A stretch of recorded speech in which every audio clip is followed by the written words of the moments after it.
Breaking news. A catastrophic crash on the Shangjin elevated highway has killed the chairman of an corporation and his wife. Their son is in a coma, fighting for his life. Their daughter is still missing. The cause is under investigation. Stay tuned. Songmin Island. The headquarters of the Faceless, a top-tier assassin organization. The floor was littered with guns and spent shell casings. Bodies lay scattered in pools of blood. The leader of the Faceless, beaten and bloodied, was pinned beneath a girl's foot. His eyes bulged, and he roared, 17. I trained you. I made you a top assassin. You can't kill me. The girl's white dress was filthy with gore. Dried blood streaked her face, but beneath it, her features were pure and devastatingly beautiful. She ground her heel deeper into the leader's cheek, her gaze like ice. You controlled us. Forced us into evil. If I don't kill you, heaven itself won't forgive it. She drove her fist into his temple. His skull caved in. His eyes went wide, blood oozing from every orifice as he died without a struggle. 20-some assassins stood frozen, staring at her in shock. She'd taken down the leader and over a dozen of his best men alone. Too strong to comprehend. One of them dropped to his knees in submission. 17, from now on, you're our leader. The others followed, kneeling one by one. Leader! Leader! Leader! The girl wiped the blood from her face. Her beautiful eyes were as sharp as sheep blades. She was finally free. Now it was time to settle old scores. Nightfall. The most extravagant bar in the capital. A gilded den of sin, a place to drown every sorrow. A girl in a simple white dress stepped inside, phone pressed to her ear. Skin like snow, bright eyes, and a clean, innocent beauty. Boss, we've got him. Room 666. Her lips curved into a cold smile. I'm here. On my way. She was an Ruoxi. Once the heiress of an corporation. 4 years ago, her parents were murdered in a staged car accident. Her brother was left in a vegetative state. Tonight, the man who sabotaged the car had finally been caught. She ended the call. Her canvas sneakers landed on the bar's expensive black agate stairs. Her angelic appearance clashed with the decadence around her, but the coldness in her eyes dimmed every light. Soon, she reached room 666. Something was off about the number plate. Too eager to face the man inside, she didn't stop. She pushed the door open. The thick stench of blood hit her instantly. Years of training screamed danger, and she spun to leave. But a powerful hand clamped around her wrist, yanking her inside. The door slammed shut with a heavy thud. A tall man pinned her by the throat, immobilizing her. Her hands clenched into fists, knuckles white from the strain, but she forced herself to relax.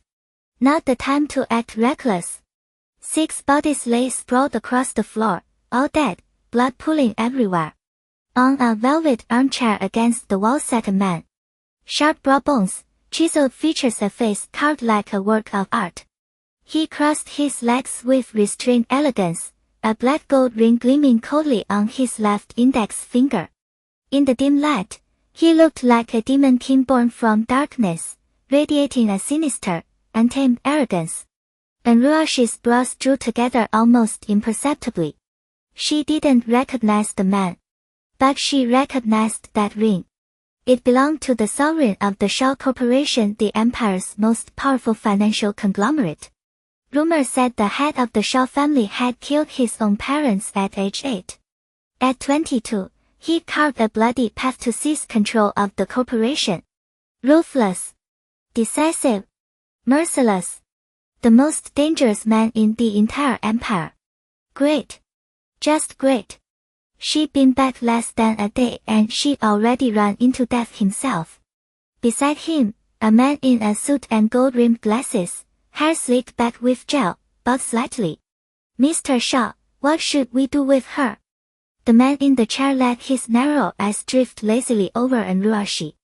Even sitting, he radiated a commanding, judgmental presence.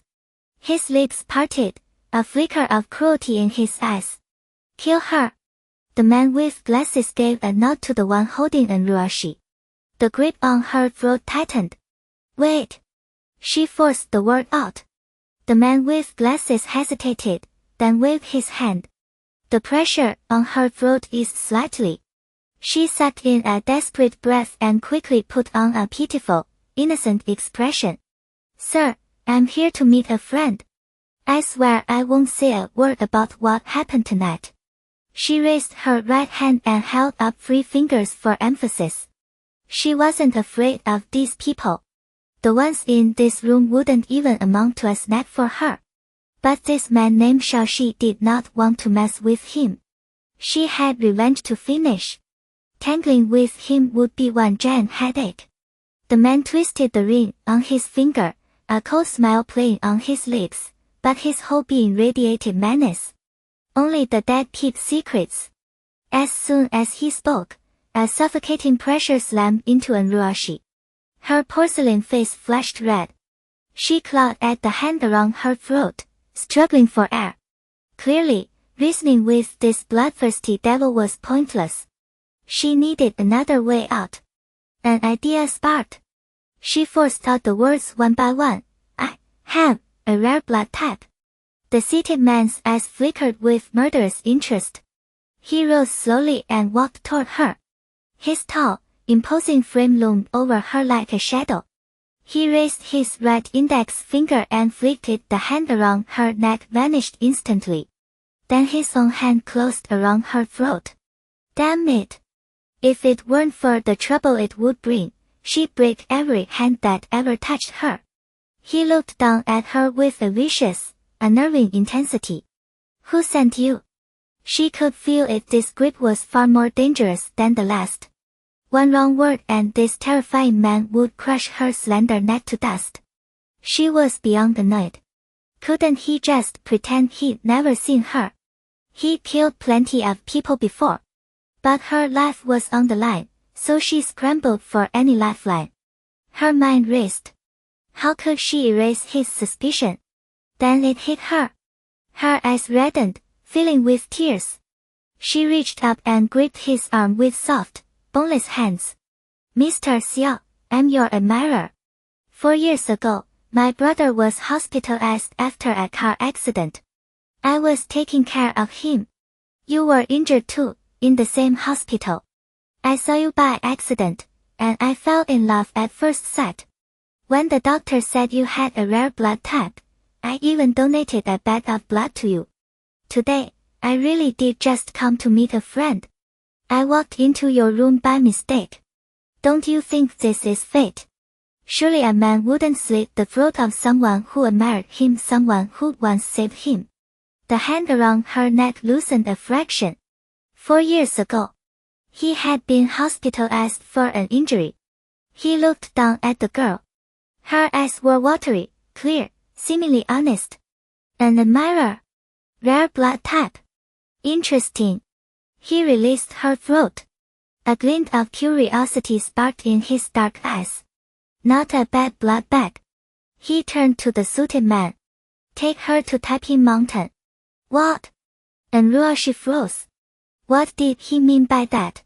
Before she could react, he leaned close to her ear. His voice dropped low and ominous, like a curse from the abyss. Let me introduce myself. My name is Xiao Yuan. Yuan as in abyss. Welcome to my world. He was so near that she could see the black tattoo on the back of his neck. An inverted cross.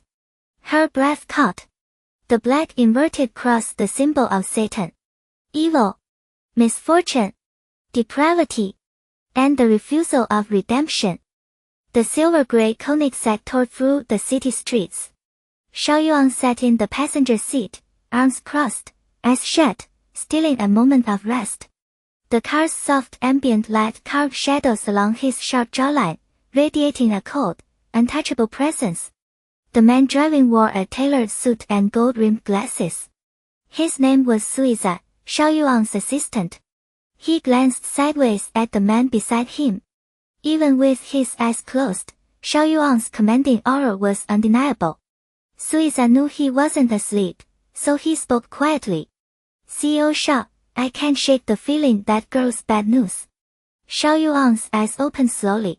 In the dim light, a cold gleam flickered. A playful smirk tugged at the corner of his mouth. That little thing hasn't spoken a single honest word. She looked weak and innocent on the surface, but when she walked into a room full of bodies, she didn't even blink. Normal girls would scream, cry, or pass out at a scene that bloody. But she stayed eerily calm. Even with his hand around her throat, those beautiful eyes were busy assessing the situation. Suiza sounded surprised. Then why did you let her into Taiping Mountain? Taiping Mountain was Xiao Yuan's home. Wasn't that just asking for trouble? Xiao Yuan tilted his head, a lazy, careless expression crossing his face.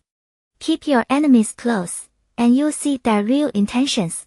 He wanted to find out exactly what she was after by getting near him. Suiza's face tensed. But that's too dangerous. Xiao Yuan had made too many enemies. For all they knew, this could be some rival's seduction trap. History proved seduction was the deadliest weapon. But Xiao Yuan looked completely unconcerned, his voice relaxed. Dangerous. He loved a high-stakes challenge.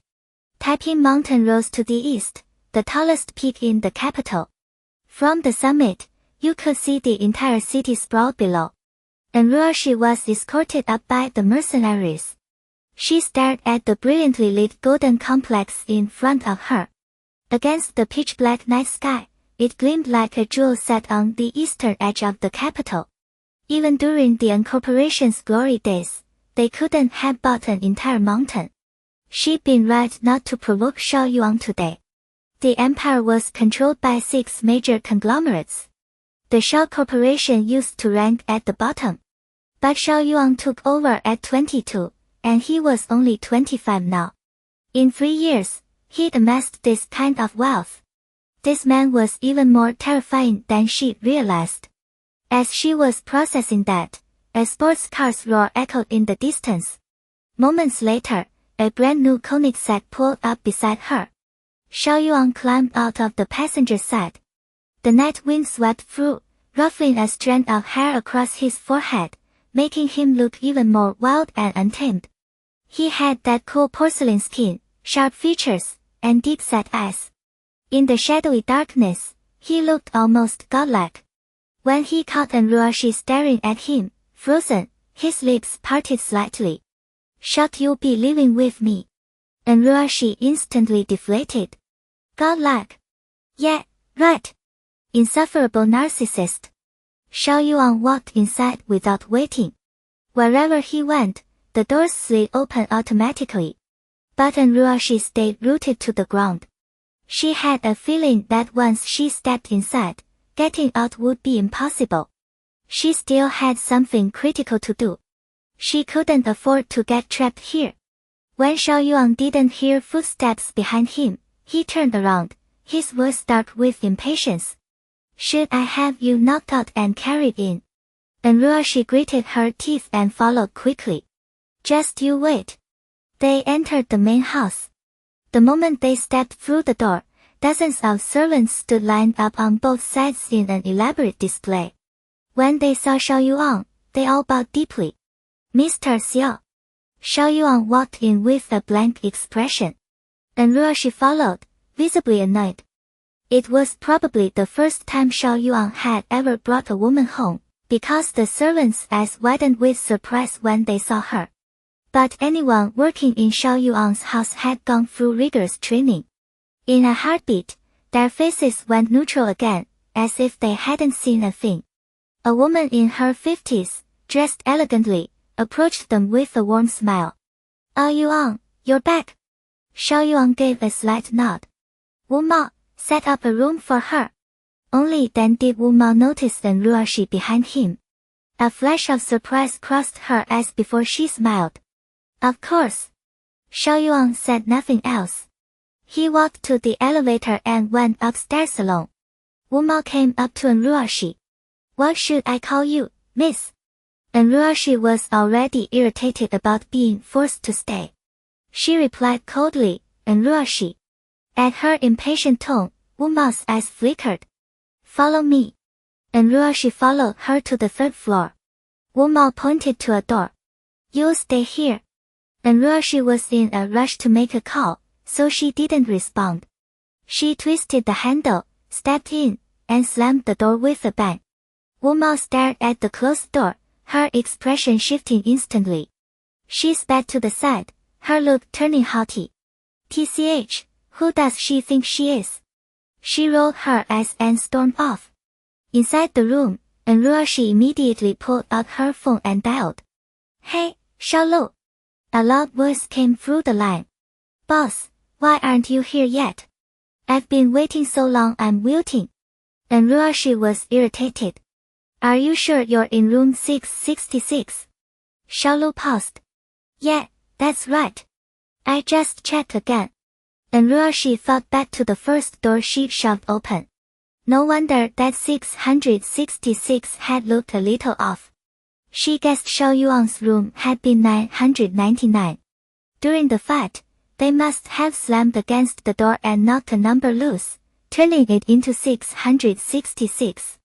Some high-end bar, with door numbers that flimsy. Next time, she just burned the place down. Ruined her whole plan. Her voice turned cold. Hold that person for now. Wait for my call. Xiao sounded confused. Boss, what happened? And Ruoxi frowned. I got locked up by some idiot. Xiao immediately bristled. Damn, who's got the nerve to lock you up?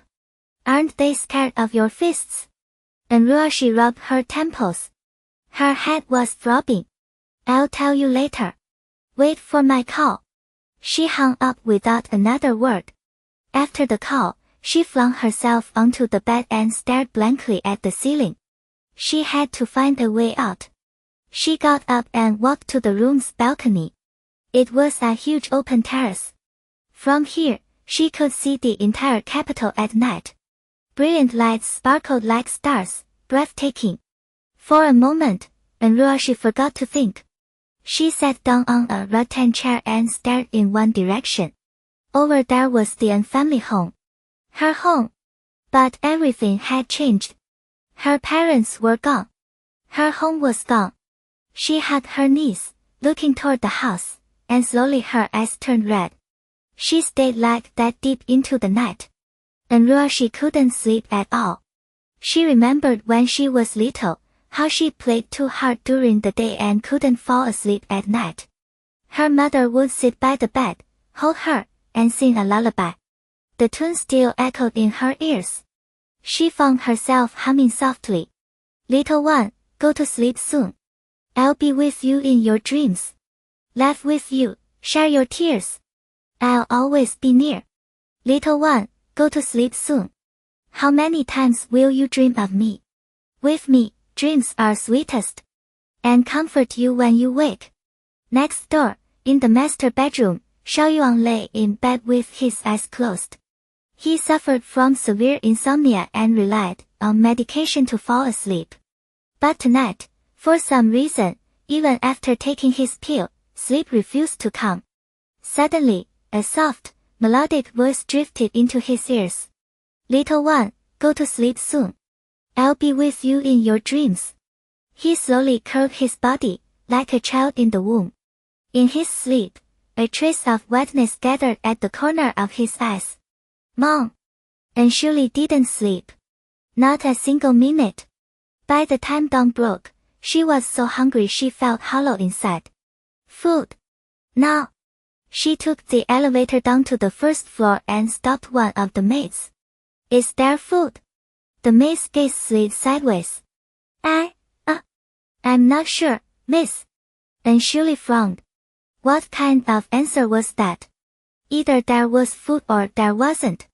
She glanced around the room. Every servant she made eye contact with flinched and looked away, suddenly deeply involved in polishing silverware that already sparkled. What the hell was going on? She tried again, voice tighter now. Where's the kitchen? Silence. Not one of them would look at her, let alone answer. Fine. She'd find it herself. She scanned the vast space, picked a direction that looked promising, and started walking. In the shadows of the hallway, Wang Jun stood with her arms crossed, watching Anshuli's retreating figure with cold satisfaction. A servant scurried over, posture rigid. Wang Jun, isn't this going too far? What if young Master Shao finds out? Wang Jun let out a contemptuous snort. What are you afraid of? I'm right here. I raised that boy. You think he'd side with some outsider over me? Besides, she listened at the door last night. Separate bedrooms. Shao Yi never brought women home, never touched them. And from the way he acted, he wasn't particularly interested in this one either. Some nobody. But that nobody had dared to give her attitude yesterday. Well, the girl would learn soon enough who actually ran this house. It took Anshuli forever to find the kitchen. The house was absurdly huge, easily twice the size of the family estate. Who lived like this, rattling around in a mansion this big by themselves? Weren't they afraid of ghosts? She muttered under her breath as she rifled through the cabinets. Finally, she found a packet of noodles. The fridge had eggs, pork, vegetables. Good enough. She threw together a steaming bowl of egg and shredded pork noodles, tossed in a handful of greens for color. It looked perfect. Smelled even better. Pleased with herself, she carried the bowl to the dining room and froze. The main table was spread with a full breakfast. Plates gleaming. Food untouched. So this wasn't the main kitchen she'd been in. No wonder the one she found was so cramped. The servant's kitchen, probably. Only one place setting, though. Shao Yi's.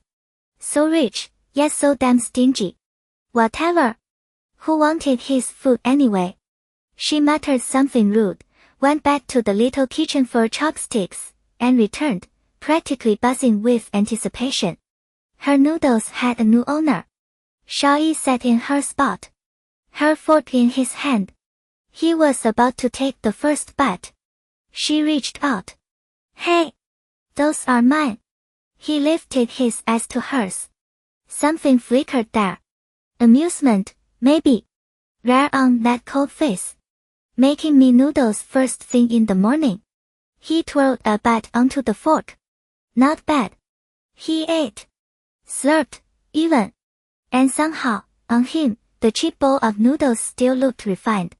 Like he'd elevated it to haute cuisine just by touching it. Anshuli's fists clenched at her sides. A full breakfast spread sitting right there, and he steals the one bowl I spent all that time making.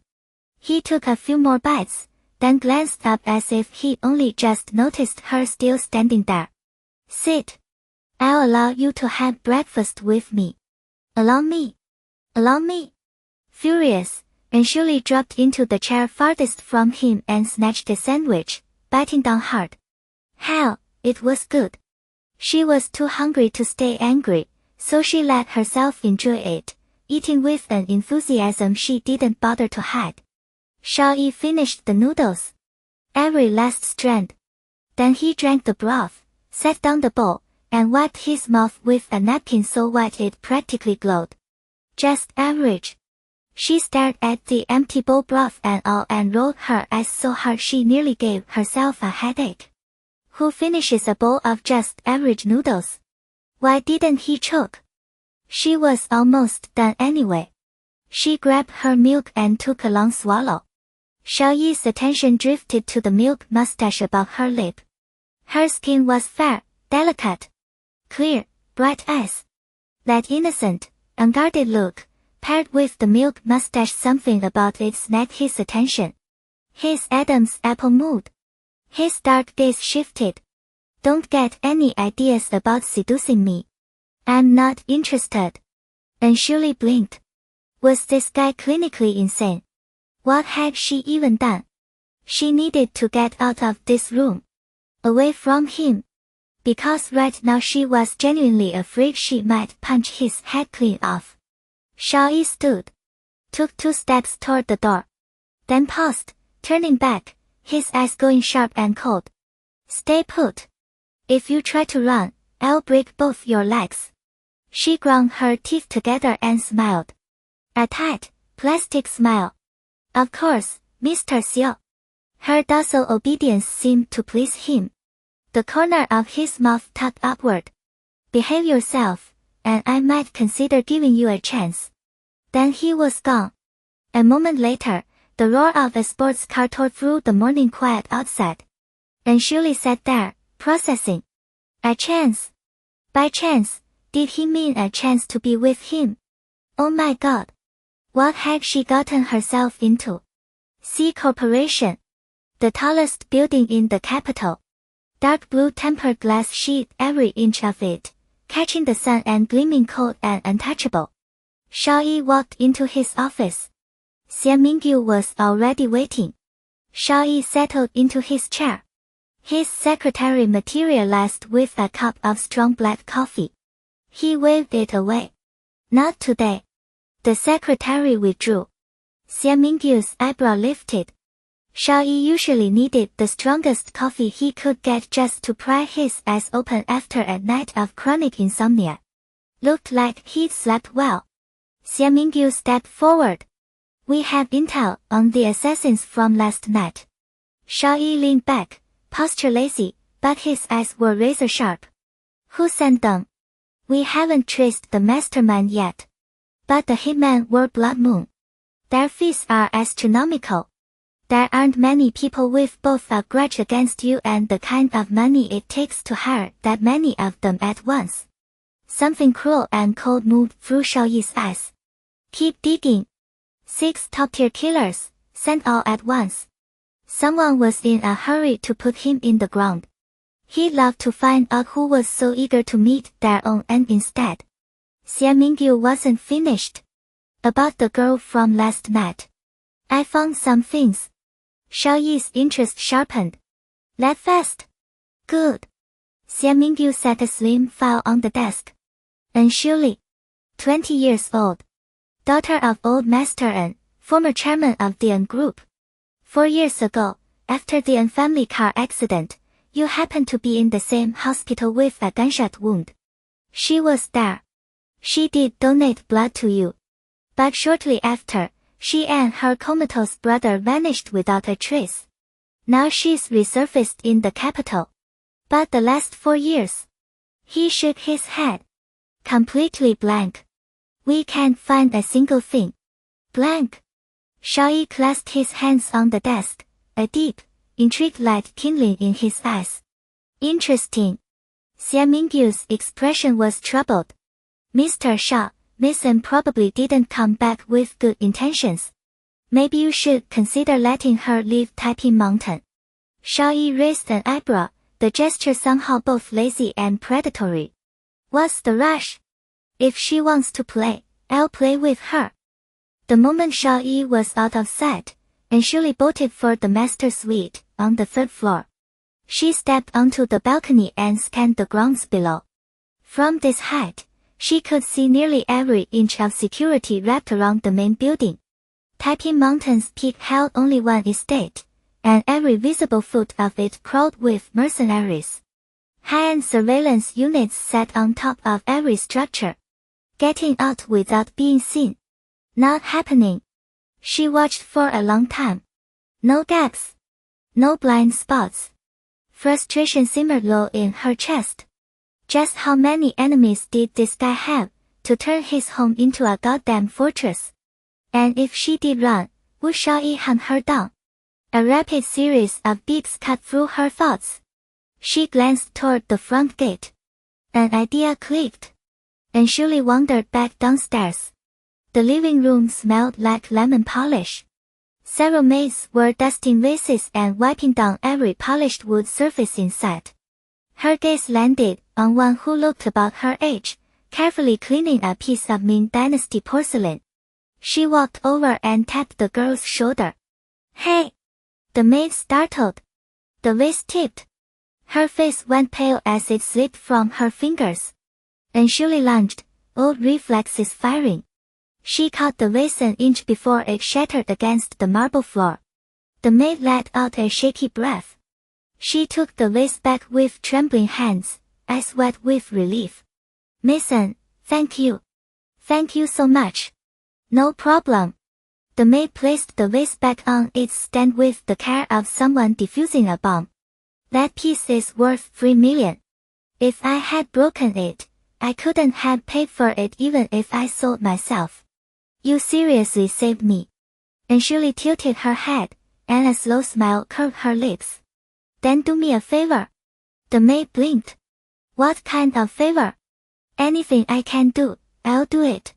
I'm bored out of my mind. Do you have a Go set? Come play a game with me. The girl's expression flickered. We have one, but I don't know how to play. Then I'll teach you. Just keep me company for a while. The maid's face brightened. Okay. I'll grab it right now. And Shirley returned to her room. A few minutes later, the maid carried in a wooden Go board and 2 bowls of stones. She set everything on the coffee table, arranged the pieces neatly, and smiled.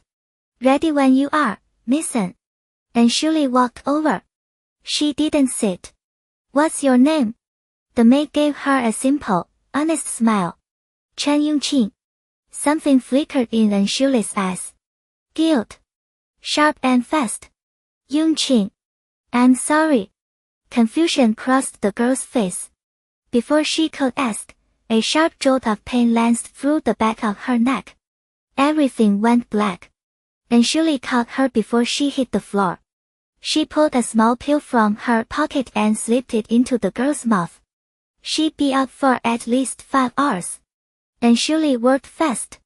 She stripped off Yongqing's uniform, put it on, yanked a face mask over her nose and mouth, and slipped into the hallway.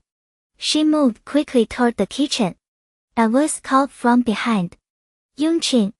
Aunt Wu's looking for you. She didn't turn. She kept her voice low and raspy. Not feeling well. Tell Aunt Wu I'm leaving. A grumble followed her. That girl's always in a rush. In the kitchen, the delivery driver had just finished unloading the last crate of produce. The kitchen hand tallied it up and clapped him on the shoulder. All here. Thanks, Master Zhang. Master Zhang smiled. I'll head out, then. He pulled open the truck door and climbed into the driver's seat. Something cold and hard pressed against his temple. Say a word and you're dead. Drive. Sweat poured down Master Zhang's forehead. His lips quivered. Oh, okay. The truck rolled toward the front gate.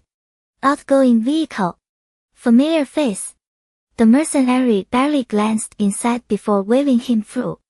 They crept down the mountain road in silence. When a yellow Ferrari appeared on the shoulder, and Shirley said, Stop. Master Zhang, drenched in sweat, slammed the brakes. She jumped out, slid into the Ferrari's passenger seat, and ripped off the mask. Xiaolu took one look at the maid's uniform and burst out laughing. Holy shit, boss. Who hired you to scrub floors? Drive, she snapped. I'm on the clock. Xiaolu flicked his silver hair. You got it. Hold tight. The Ferrari screamed off the shoulder and down the road. They pulled up to an old house tucked deep in a quiet neighborhood, isolated by overgrown trees and a long gravel drive. Xiaolu knocked in a specific rhythm. The door unlocked from inside. And Shirley stepped in, cold and silent. On the floor, a man in his 40s lay bound. Blindfold cinched tight. Tape over his mouth. His breathing hitched as footsteps approached. She sat in the chair across from him. Take it off. The guard ripped off the blindfold and tape. Light flooded the man's eyes. He squinted, raising his bound hands to shield his face. When his vision adjusted and landed on the woman sitting in front of him, terror seized his expression. And Mason. You're alive. After the crash, she vanished. Most of her family's circle assumed she was dead. But this version of the young Miss, the naive, bubbly princess everyone remembered, was nowhere in sight. The woman in front of him radiated cold control. And Shirley crossed her arms. Her gaze cut like glass. What? Hoping I was dead. Panic ripped across his face. He shook his head violently. No. No, listen, I'm so glad you're alive. He lifted his bound wrists. Why am I tied up like this?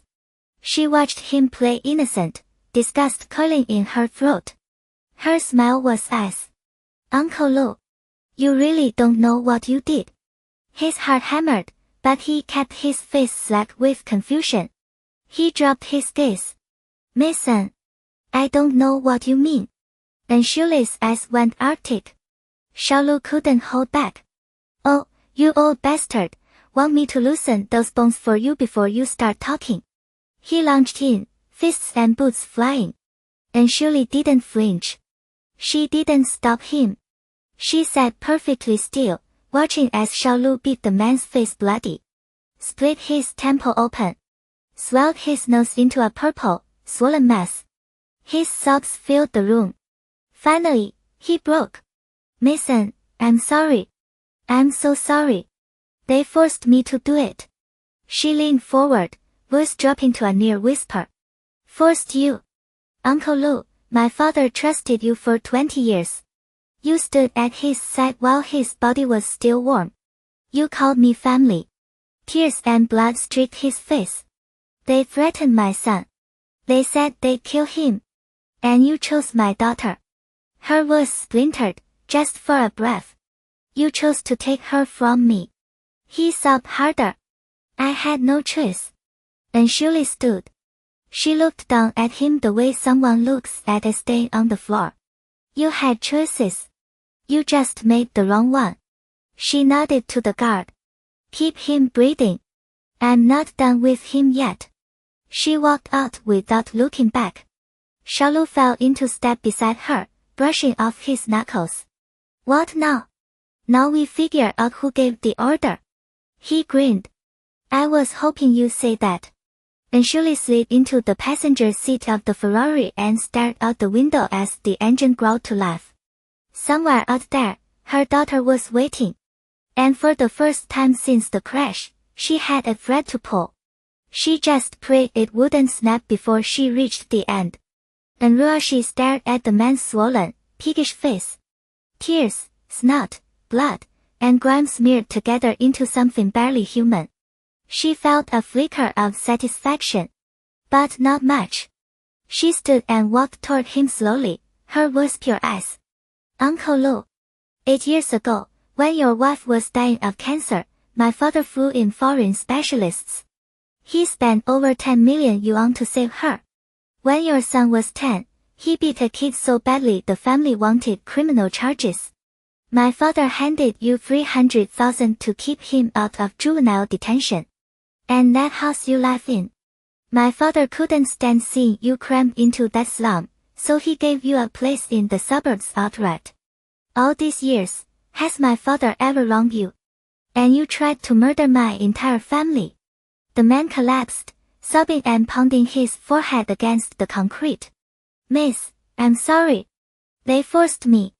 They took my son, said if I didn't tamper with the brake lines, they'd kill him. I had no choice. Just the word crash made and Ruoxi's lungs cease. The pain twisted through her chest like broken glass. Her pale face went taut, cold fury sharpening every line of her jaw, her eyes. She stopped a few feet from him and looked down with blistering rage. Who sent you? Fear streaked across the man's face. His mouth opened and closed, nothing coming out. And Ruoxi's voice dropped, vicious. Refusing to talk until you see the coffin, is that it? Without warning, she crouched and drove the knife straight into his collarbone. AHH. His mangled body convulsed. He screamed, his face draining to chalk white. And Ruoxi twisted the blade, her eyes dark with unforgiving intent. Talk. Who's behind this? The man howled, cold sweat pouring down his face. He was seconds from blacking out. Finally, he broke. It was your uncle and Shangxin. And Ruoxi's grip on the knife slackened.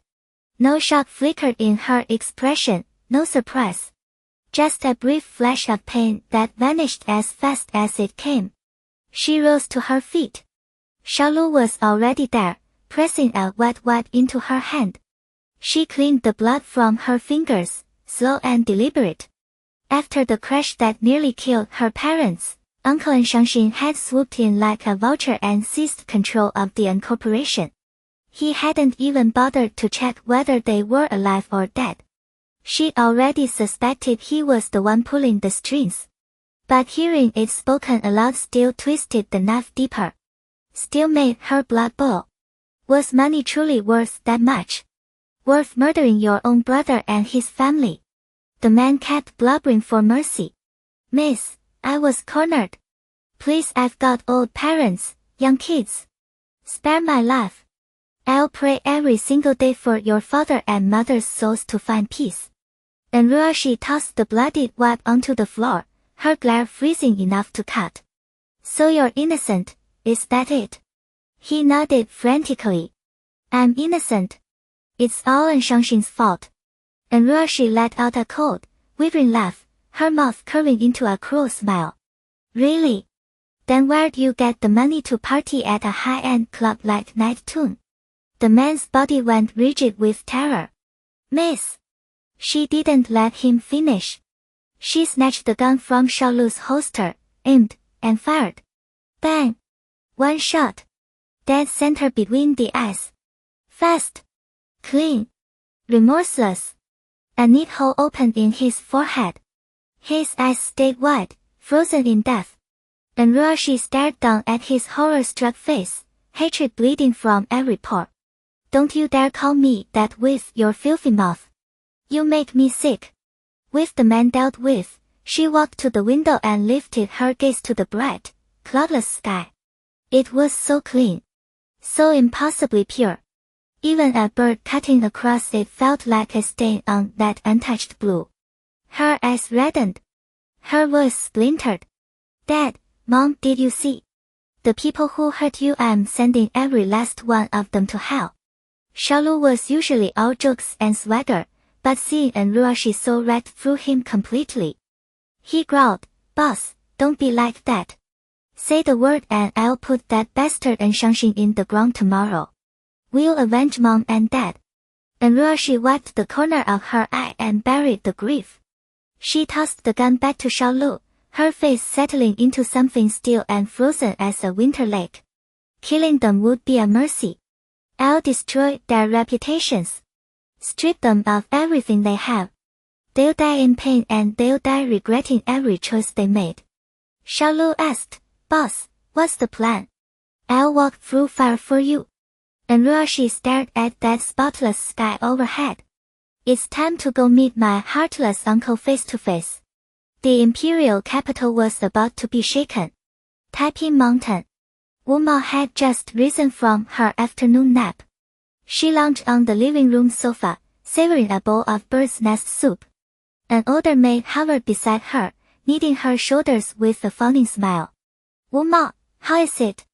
This is the premium stuffed golden thread blood nest. Wu Mao scooped up another spoonful, letting it sit on her tongue, and nodded with deep approval. Quality really does speak for itself. The maid, seeing her pleased, laid it on thicker. Mister, Xiao is barely ever home. These delicacies just sit in the storeroom going to waste. You practically raised that boy, you're like a second mother to him. It's only right that the finest things make their way to you. Wu Mao shot her a knowing look, as smug. Go on. What are you after? The maid grinned. You're sharp as a blade, Wu Mao. Caught me right away. It's my worthless son just graduated college and can't find work anywhere. Could you get him a spot doing odd jobs here at Taiping Mountain? Sure, the security was tight and you couldn't exactly come and go. But the pay was 5 times what you'd make outside. A fresh grad pulling in tens of thousands a month. That beat any office job in the city. Wu Mao smirked. That's nothing. Wait for my word. The maid's face lit up. Yes, Wu Mao. They were still laughing and chatting when a servant's respectful voice drifted from the doorway. Mr. Xiao. Wu Mao set her bowl down and straightened fast. It was barely past 3 in the afternoon. What was Xiao Yuan doing home this early? The thought barely formed when his tall, commanding figure filled the doorway. His lips were pressed into their usual thin line. Even standing still, he radiated cold like a layer of invisible frost clung to his skin. Wu Mao hurried over, smile fixed. Yuan, what brings you back so early? Xiao Yuan rarely set foot in the house before midnight. This was a first. His gaze slid toward the staircase, his voice low and chilling. Where is Miss An? Wu Mao's heart skipped. Why was he asking about her the second he walked in the door? She forced herself to keep smiling. Upstairs. Something flickered in Xiao Yuan's eyes. His expression darkened further. She hasn't come down all day. Wu Mao glanced at the nearby servant, who stammered, and no, she hasn't. Xiao Yuan's eyes turned cold and lethal. Without another word, he strode into the elevator and rode it up to the third floor. He stopped outside Ruoxi's door. Then he slammed his foot against it. Bang! The door shuddered violently on its hinges, swinging back and forth. Inside, Ruoxi and Chen Qingqing were mid-go game. The noise sent both of them jolting upright. Chen Qingqing's face went white as paper. Ruoxi took one look at Xiao Yuan's expression dark as a thunderhead about to split open and rolled her eyes internally. Good thing she'd made it back in time. Otherwise, this would have been an absolute disaster. Why did she have to get tangled up with this stone-faced nightmare of a man? But she still had a role to play. She pressed a hand to her chest and flinched back, her clear eyes going wide like a startled deer. Mr. Xiao, is something wrong? The moment Xiao Yi saw Wu Jingyi, the tension bled out of his shoulders. He stepped into the room without any rush, his narrow eyes cutting to the half-played chess game on the coffee table. You're playing chess. His voice gave nothing away. No trace of the man who had just kicked the door off its hinges. Wu Jingyi arranged her face into perfect innocence. Yeah. His stare stayed pinned to her sweet, deceptive expression. You skipped lunch. She gave a small nod. Big breakfast. Wasn't hungry by noon. Also, this house wasn't exactly rolling out a welcome mat for her meals. If she wanted food, she had to cook it herself. Way too much hassle. Xiao Yi moved to the chessboard, picked up a black piece, and rolled it between his fingers. The dark stone against his pale, long fingers made a striking contrast. Unexpectedly good to look at. You've been at it this whole time. Wu Jingyi flicked a glance at Chen Yongqing. She doesn't know how to play. I was teaching her. Lost track of time. Chen Yongqing's heart was hammering so hard she thought it might explode. After Miss Wu had knocked her out, she'd barely been unconscious a few minutes before she was shaken awake. The first thing Miss Wu said was, "Help me." Not long after that, Mr. Xiao kicked the door in.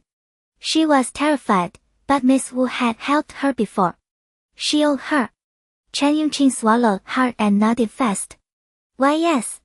Wu Jingyi could see the girl shaking. If Xiao Yi kept pressing, something would crack. And his whole interrogation routine was really starting to piss her off. She was his blood donor, not his inmate. Before he could fire off another question, she stood and turned to Yongqing. I'm tired. Clear the board. Then she faced Xiao Yi and gave him a tight little smile. Mr. Xiao, I didn't sleep well last night. I need to rest. Her bright, clear eyes cut toward the door. The hint was not subtle. Xiao Yi studied her for a long moment, his face unreadable. 30 full seconds of silence ticked by while Chen Yongqing gathered up the chess set and slipped out of the room. Then he parted his lips and said a single word. Fine. The second he was gone, Wu Jingyi shut the door and rolled her eyes at the wood panel. She flopped onto the bed, exhausted, and closed her eyes. She hadn't slept the night before, and today had been nothing but tension and chaos. She was what? Xiao Yi left Wu Jingyi's room and headed for the study. Halfway there, something clicked. His eyes went cold. Lethal. He pulled out his phone and dialed. Zhang Yu. Bring the monitoring equipment. Get up here now. Zhang Yu ran security for all of Taiping Mountain. Every inch of the hillside fell under his watch. The clipped fury in Xiao Yi's voice made his stomach drop. What the hell happened? Why was the boss this livid? He didn't waste a second. He grabbed the gear and sprinted to the main building. He found his way to the study and eased the door open. The room was massive, done in European style. A towering bookshelf lined the wall, packed with rare volumes and priceless art and antiques. Xiao Yi lounged against the back of a gilded armchair, a cigarette pinched between his long index finger and middle finger. He exhaled a thin stream of smoke. Zhang Yu stepped forward, a chill crawling up his spine. Mr. Xiao, what's the issue? Xiao Yi's gaze was arctic. He tapped the cigarette against the desk. Pull up the surveillance from after I left today. Right away. Zhang Yu's hands were trembling as he opened the laptop and queued the footage at 8 times speed. Xiao Yi watched in silence, his face dark as a gathering storm. At first, nothing. Then a small figure in a maid's uniform darted into a vegetable delivery truck. Zhang Yu broke out in a cold sweat. How had this happened? The footage kept rolling. The same small figure reappeared at the main gate. A patrol car cruised past, and she vanished. Sweat streamed down Zhang Yu's face. He couldn't wipe it away fast enough. Xiao Yi's lips curved. Almost a smile. But the cold radiating off him made the air feel lethal. His voice dropped low, threaded with dark amusement. Little one. You're quite agile. Aren't you? Bring them all to me. Wu Jingyi lay on the bed, eyes shut, trying to rest. But after nearly an hour of tossing and turning, sleep refused to come. She'd always struggled with insomnia. Normally she needed a pill just to get a few hours. She was considering taking one when she heard noise from downstairs. Crying. She thought she imagined it. But no. Someone was definitely crying. And that voice. It was Chen Yongqing. She bolted out of bed and took the elevator down. The living room was packed with mercenaries. Xiao Yi sat sprawled in a gilded European chair, one hand propping his jaw, radiating pure arrogance. About 15 feet away, Chen Yongqing and several guards were pinned to the floor, taking lashes. Wu Jingyi recognized the guards. The same ones she'd slipped past at the main gate earlier that day. The crack of the whip and Chen Yongqing's screams sent the watching servants into silent, trembling horror. Stop! Her voice cut through the noise, cold and sharp. Zhang Yu glanced at Xiao Yi. Xiao Yi gave a slight nod. For a split second, maybe a trick of the light, Zhang Yu could have sworn he saw a smile cross Xiao Yi's face. What the hell was there to smile about? He signaled for the whipping to stop. Wu Jingyi saw the blood soaking through Chen Yongqing's back and her fists clenched. She forced down the fury rising in her chest. Mr. Xiao, what is the meaning of this? Xiao Yi slowly turned the ring on his left index finger, his tone casual. When you do something wrong, you face the consequences. Wu Jingyi's mind raced. Had he found out about her escape attempt?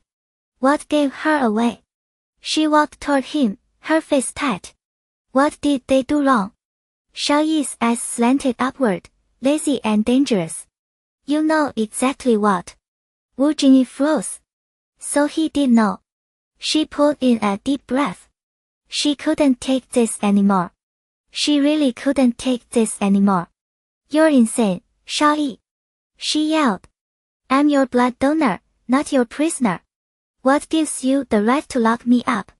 Everyone in the room froze, stunned by Wu Jingyi's nerve. Zhang Yu stared, mouth hanging open. The last person who talked to Mr. Xiao like that was 6 feet under. And a girl that pretty. What a waste. She probably wouldn't stay pretty for long once Mr. Xiao snapped her neck. Xiao Yi lowered his gaze, still twisting the ring on his finger. Say that again. His voice stayed calm, but the menace rolling off him was thick enough to choke on. Zhang Yu and the others nearby backed up on pure instinct. From where Wu Jingyi stood, she could just make out the black inverted cross tattooed on the back of Xiao Yi's neck. A cold chill slid down her spine. This man was unhinged. Picking a fight with someone that crazy was a terrible idea. Push him too far, and her entire revenge plan would collapse before it even started. She softened her tone. Mr. Xiao, I only left because I had something important to take care of. I swear, I wasn't trying to run. I'll be your most loyal donor. Something in her words must have landed right, because Zhang Yu felt the crushing pressure in the room ease. He let out a quiet breath. When Mr. Xiao lost his temper, blood usually followed. He couldn't help glancing at Wu Jingyi with fresh respect. She was the only person alive who'd thrown harsh words at Xiao Yi and lived to talk about it. Since Xiao Yi still hadn't spoken, she pressed on. Can you let them go first? The darkness in Xiao Yi's eyes hadn't lifted. He stared straight at her, raw, possessive heat burning in his gaze. I told you if you tried to run, I'd break your legs. A pause. So, are your legs ready? The second he finished, two burly mercenaries moved in fast, planting themselves directly behind her. Wu Jingyi's temples throbbed. Damn it! Was he ever going to drop this? But going head-to-head with him now would be suicide. She'd have to outsmart him instead. She flipped the script, softening into a perfect picture of wide-eyed innocence. Mr. Xiao, the truth is, I snuck out so I could pray for you at the temple. Xiao Yi went completely still, caught off guard. Wu Jingyi's eyes reddened. Her nose scrunched up, and those bright, clear eyes turned glassy. She subtly slipped off the jade bracelet on her wrist and held it out. See? I went through all that trouble to get this jade bracelet blessed for you. She received the bracelet on her 15th birthday. Her mother had spent an entire month eating only vegetarian meals at the temple, praying morning and night just to obtain it. Handing it over to Xiao Yi stung, but she'd rather lose the bracelet than her legs. She could always find a way to steal it back later. Xiao Yi took the bracelet from her hand. The jade was still warm, holding her body heat, carrying a faint, delicate fragrance. He turned it over in his fingers. Looks a little worn. Wu Jingyi fought the urge to roll her eyes. Seriously? Picky about a damn bracelet. This was the most precious thing she owned. Keeping her face innocent, she said, I held it tight in my palm and knelt on the cushion for 3 whole hours praying. I guess I squeezed it too hard, so it got a little worn. I knelt until my legs bruised. She lifted the hem of her skirt, revealing the bruise on her knee. That was actually from scraping it against the underside of the car when she climbed back under. Xiao Yi stared at the dark purple mark against her creamy skin, his gaze darkening. He reached out and quickly tucked her skirt back down, covering the bare skin. Seeing his reaction, Wu Jingyi seized the opening. Does it disgust you? Fine, give it back then. In a flash, she snatched the bracelet from his hand. That was close. She'd almost lost it for nothing. She moved to shove it into her pocket. Xiao Yi recovered just as fast, swiping it back before she could. I'll let it go this time. Don't do it again. He paused. But you should have just told me from the start. Wu Jingyi stared at her empty palm and clenched her fist. She still had to sell the act. Putting on a shy face, she said, I plan to slip it under your pillow tonight. But you just had to misunderstand and make me pull it out in front of everyone. Zhang Yu awkwardly studied the ceiling. Were they really supposed to be hearing this? Xiao Yi cleared his throat and said coldly, everyone out. Zhang Yu quickly herded the others toward the door. Let's go, let's go. So all that drama was just their version of foreplay. Only Mr. Xiao could pull off a stunt like that. Wu Jingyi noted that Hong Lu and the others had been taken away, which meant they were probably safe. She'd gotten through this round. Without wasting a single expression, she turned and walked away. Xiao Yi called after her, Where are you going? She didn't look back, dropping all pretense. Upstairs. To sleep. Xiao Yi checked his watch. Eat dinner first, then sleep. She kept walking toward the stairs. Not hungry. Her whole life, people had spoiled her and coaxed her. This was the first time she'd ever had to sweet-talk a man. And she'd lost the bracelet her mother gave her for nothing. Just looking at him irritated her. Xiao Yi watched her cold, retreating figure, frowning. Was she mad? That evening, Xiao Yi ate dinner alone in the dining room. A servant came in carrying a tray. Xiao Yi's face darkened when he saw the untouched meal. She won't eat. The servant stammered. Miss Wu said she's in a bad mood and doesn't want to eat. A flicker of anger blazed in Xiao Yi's eyes. Ungrateful. He slammed his chopsticks on the table and stood. Then he sat back down. He pushed her too hard today. She was still upset. Cornering her wouldn't help. He leaned back, pulled out his phone, and messaged a contact saved as Xie Mingyu. How do you make a girl happy? Xie Mingyu replied instantly. Holy shit, what's going on? You disappear for a few days and you already found someone. What kind of woman has the skills to land my bro? What did you do to piss her off? Don't tell me you got rough with her. Damn, you don't mess around. When you go for it, you really go for it. Must have really hurt her. Xiao Yi's temple throbbed as the guy's rambling nonsense kept flooding in. Xiao Yi, keep talking and I'll have someone cut out your tongue tomorrow. Xie Mingyu, no, man, I'm sorry. If you cut out my tongue, where are you gonna find such a good advisor? Girls are simple clothes, bags, jewelry. Send her a bunch of that stuff and she'll cheer right up. When are you bringing the lady out for us to meet? She must be a goddess, right? The phone kept buzzing. Xiao Yi ignored it. A goddess? Close enough. He pulled up another contact Xiaoyuli and dialed. Take care of something for me.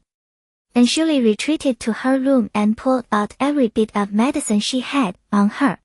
She walked into dangerous situations so many times that keeping medical supplies close had become second nature. You never knew when you'd need them. But this time, Chen Yongqing had taken the hit meant for her. The guilt dug in deep. These meds were pricey. She shared them with Chen Yongqing, help her heal faster. She grabbed a packet and stepped out. Taiping Mountain's main house had several smaller wings branching off it. The staff lived in the closest one, each with their own room. And Shuli asked for directions to Chen Yongqing's room and headed that way. She hadn't even reached the door when a voice cut through the hallway, sharp with arrogance and heat. Chen Yongqing, don't think you get to slack off just because you got yourself hurt. And Shuli recognized the voice instantly. The steward. Chen Yongqing's voice came back weak. Steward, please, have a heart. These cuts on my back need at least a week to heal. I really can't work like this. The steward let out a scornful laugh. Can't work? Fine. Taiping Mountain doesn't pay freeloaders. I'll dock your wages until you're back on the job. At the mention of losing her salary, Chen Yongqing's voice cracked with panic. Steward, my father is bedridden. My mother has to take care of him, and my little brother is still in school. Our whole family depends on this paycheck. I'll go back to work tomorrow. Please. The steward's tone turned smug. That's more like it. Who told you to hang around that little bitch? Now you learned your lesson. Let me make one thing perfectly clear. She doesn't run this house. Don't go thinking you'll get anywhere by sucking up to her. Chen Yongqing said quietly, I wasn't trying to. And Shuli's frown deepened outside the door. When exactly had she crossed this steward? Why did the woman seem so hostile? Before she could finish the thought, the steward stepped out of Chen Yongqing's room. The woman startled at the sight of her.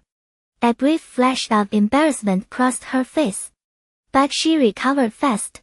What was there to be afraid of? Xiao Yi had grown up under her care.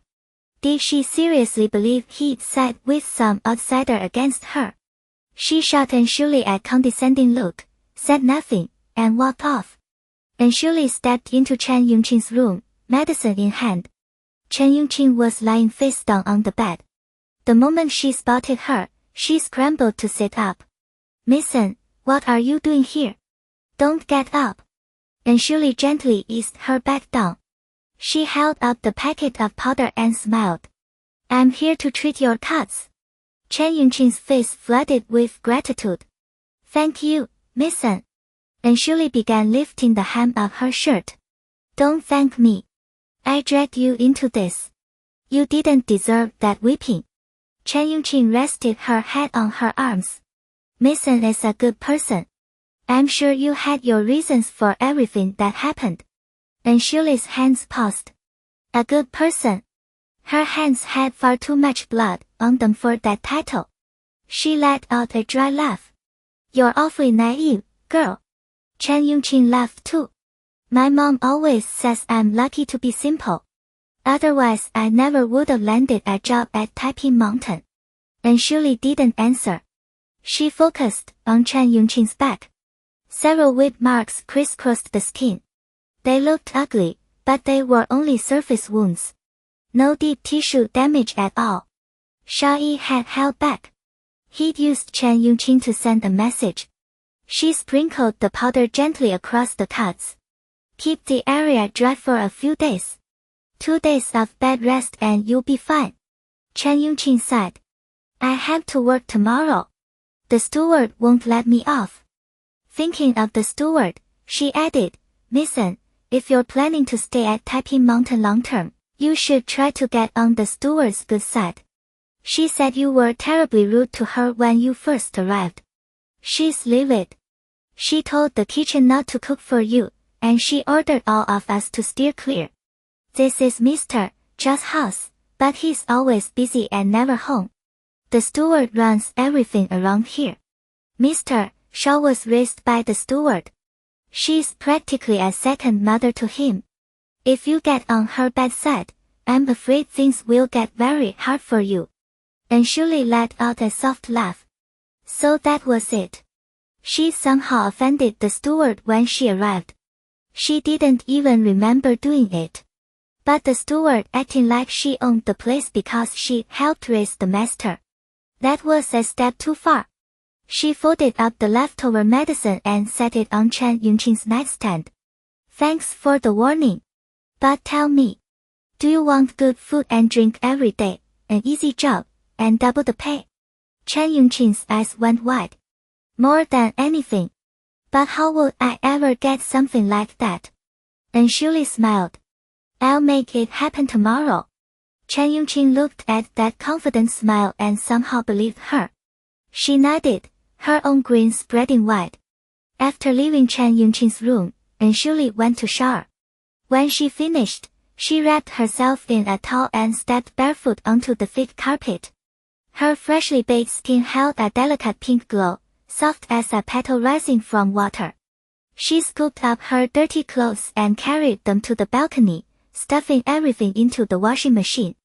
Taiping Mountain didn't have a single spare set of women's clothing. This was the only outfit she had. So every evening, she wrapped herself in a towel, washed and dried her clothes, and put them back on the next morning. She was about to start the cycle when a knock came at the door. "Mason." A man's voice sounded from the hallway. Enshuli's instincts pricked. She frowned. "Yes." She called through the door.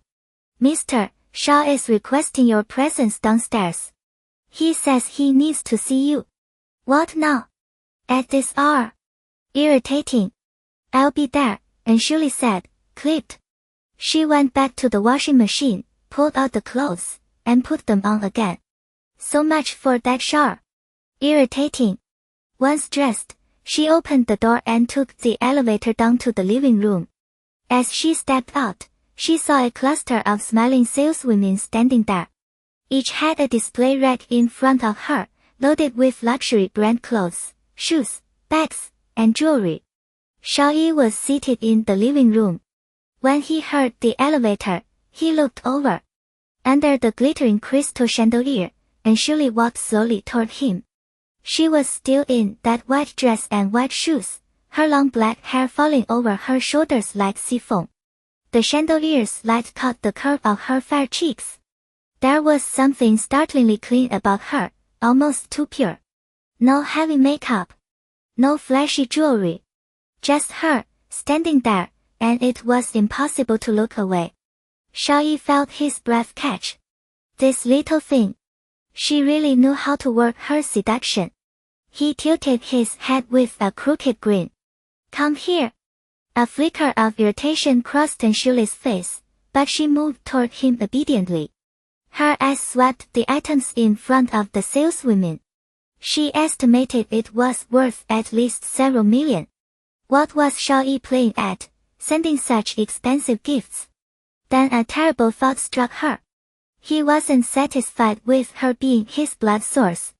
Did he want her as his pet bird too? Absolutely not. She sold blood. She didn't sell herself.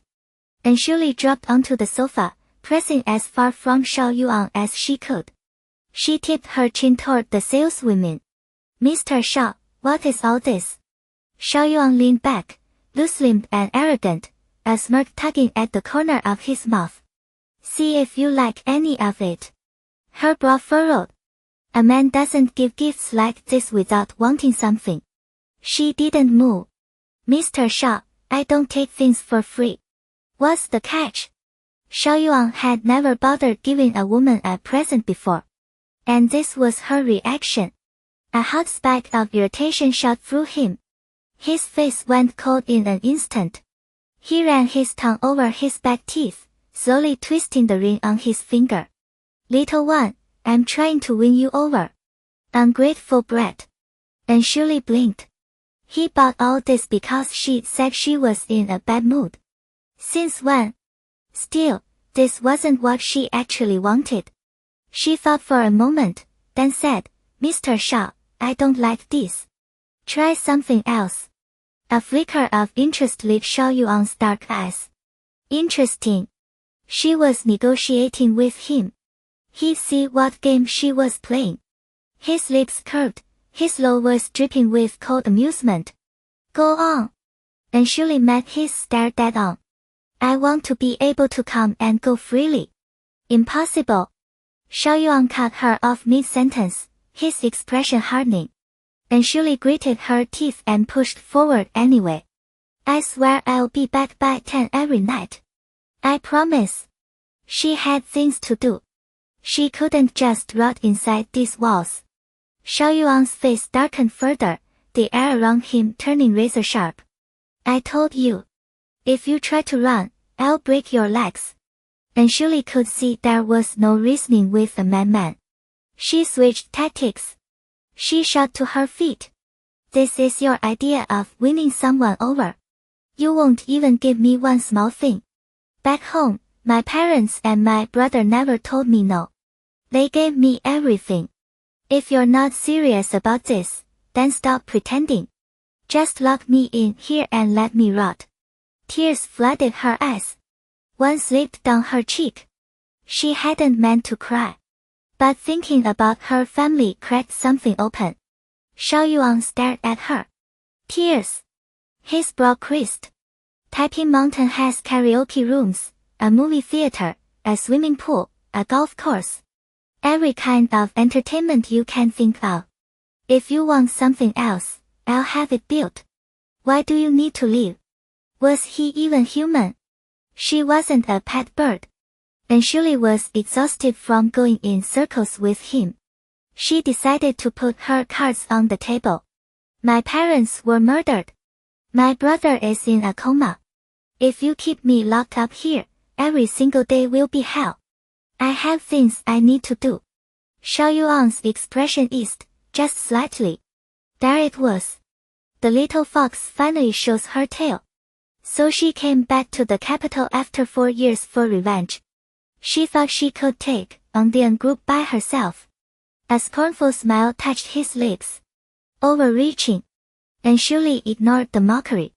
All she cared about was getting out. How will I know unless I try? Xiao Yuan slowly twisted the ring on his finger, a habit when he was thinking. If the little one wanted to crash into a wall, fine. He'd let her. When she came crying to him for help, it would be entertaining. He spoke coolly. Back at Taiping Mountain by 6 every evening. 6. Back when she lived with the family, her curfew had been 10. Still, getting out at all was a win. 6 it was. And Shirley stretched her lips into a bright, fake smile. Of course, Mr. Xiao. A hint of amusement flickered in Xiao Yuan's eyes. He glanced at the luxury goods spread across the room. See if you like anything. Since he'd given her ground, and Shirley was happy to play along. Besides, she had nowhere else in the capital. And Taiping Mountain's security was airtight. Staying here meant being safer. She walked over to the display, eyes going wide with manufactured delight. All of these are really for me.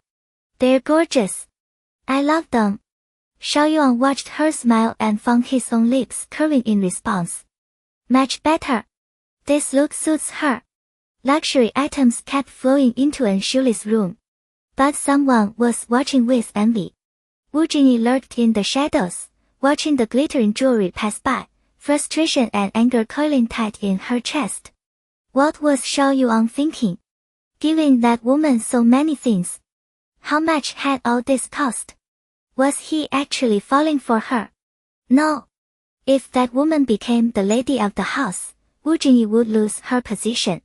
Before her own pockets were full enough, she couldn't let anyone get close to Xiao Yuan. She had to find a way to make the woman back off. That night, Shirley swallowed a sleeping pill before drifting off. She woke early the next morning. She had things to do today. Important things. But first, she needed to deal with Chen Yongqing. She washed up, changed, and headed downstairs. A few maids were chatting as they worked. Did you watch the Golden Mac Awards last night? Li Yaqing won Best Diva again. I love her. Of course I did. She's amazing. That voice, she's gorgeous, and she's an heiress of the N group. How is one person that perfect? She could coast on her family name, but she went the talent route. I'm obsessed. I heard she might be marrying Pei Tianming of the Pei Group. You think it's true?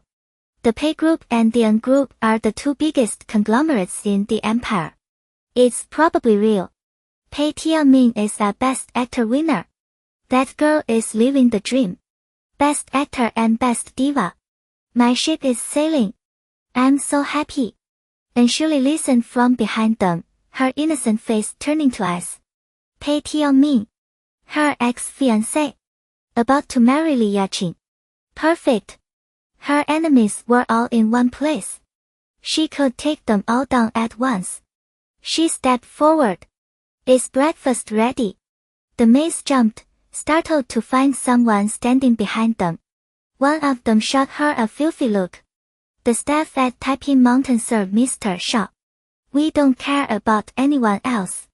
If you want food, make it yourself. And Shirley swallowed a cold laugh. Wu Jingyi really acted like this place was her own house. She was the woman Xiao Yuan brought here, and she couldn't even get a meal. She ignored the maids and walked straight to the kitchen. Once inside, she didn't start cooking. Instead, she leaned against the counter and texted Xiao Yi.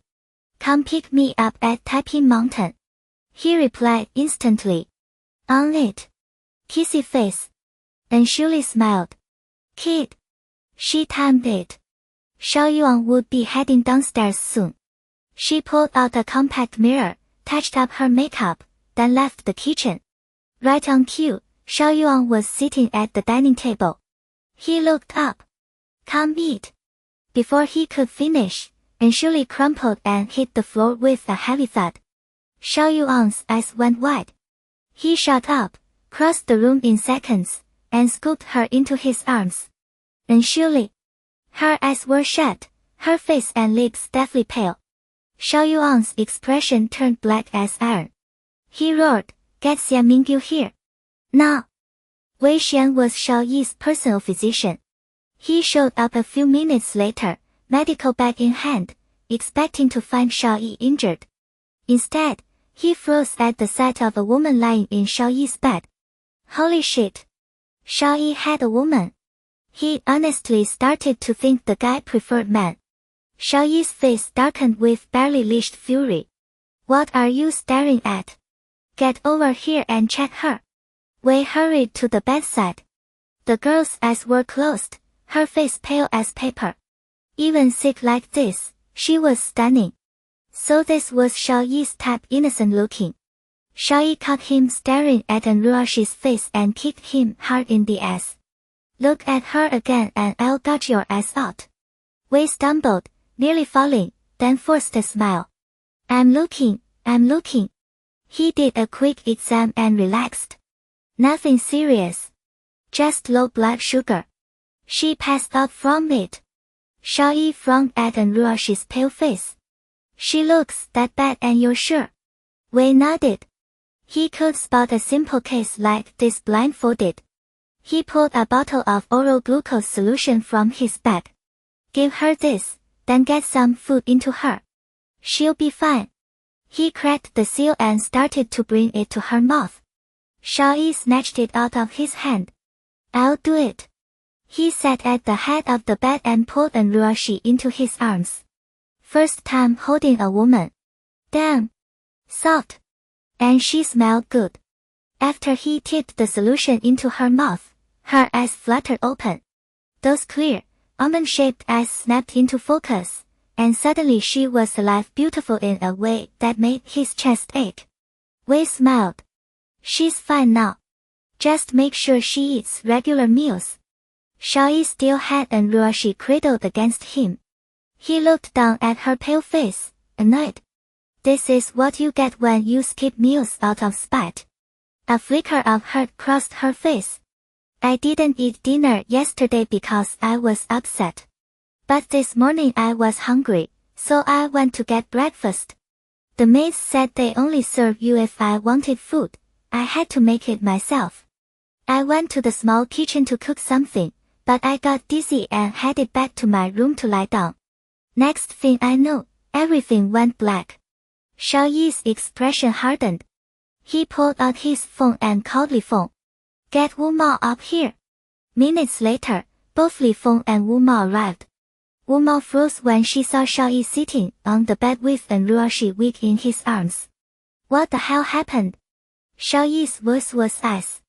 The staff told her if she wants to eat, she has to cook it herself. Since when can't I afford a single meal for her? Wu Mao's stomach dropped. She shot a look at Ruoxi, who stared back with open defiance. Little bitch. Running to tattle. Wu Mao scrambled. No, I gave clear instructions for the kitchen to prepare meals for Mason. It must be some clueless maids speaking out of turn. I'll discipline them right away. Xiao Yi's face didn't soften. Ridiculous. Fire them. All of them. He turned to Li Feng. Hire a new staff. Train them properly. Fail, and you're out too. Li Feng groaned internally. His training experience was with mercenaries and killers, not maids. But the CEO's girl had been slighted, and when this man wanted blood, you just took it. Yes, sir, he said, nodding mechanically. Xiao Yi looked back at Wu Mao. From now on, Mason gets the best of everything. Matching the standard she had at the family home. Jealousy flickered in Wu Mao's eyes. Why was he suddenly so protective of this little snake? But I don't know what standard the family kept, she hedged. Xiao Yi looked down at Ruoxi. What was it like at your father's house? A slight glint lit her eyes. If he was offering, she wasn't going to hold back. A good laugh, who chose the bad one? It's a long list. She began counting on her slender fingers. Top-grade golden birds nest, the blood nest kind, every morning and night. All my produce, meat, and milk come from organic farms overseas, flown in fresh daily. A fresh milk bath every night. and a massage therapist and nutritionist on staff. That's the basics, for now. Wu Mao nearly choked. That was her idea of basics. Xiao Yi wasn't stupid enough to agree to this. Xiao Yi watched Ruoxi tick off her demands with those delicate fingers, a hint of amusement flickering in his eyes. And Shen Nan had raised his daughter in luxury. No wonder the little thing was so soft-skinned and sweet-smelling. He turned to Wu Mao. Make it happen. Wu Mao couldn't believe he'd gone along with such absurd demands. Yi, I'm just an old housekeeper. I don't know how to arrange any of that. Xiao Yi's face went cold again. He turned to Li Feng. Since she doesn't know, hire someone who does. Li Feng nodded like a bobblehead. Yes, sir. Wu Mao's heart sank. Was she losing control of the household too? Xiao Yuan turned to Ruoxi the second he finished speaking. I did what you asked. Now you behave. Don't give me a reason to get angry. And Ruoxi's eyes curved into a smile. Of course. She let the silence hang for a bit. But Mr. Xiao, right now my blood sugar is dangerously low. I could pass out at any moment. Maybe you could spare someone to take care of me. She was his personal blood bank. Nothing bad could happen to her supply. Xiao Yuan didn't blink. Fine. And Ruoxi pushed a little further. Could it be Chen Qingqing? We get along well. Something shifted behind Xiao Yuan's eyes.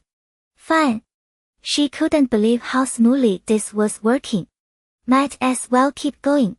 I tend to need a lot of help from the staff. You should probably double her salary. Xiao Yuan's brow arched. Clever little thing.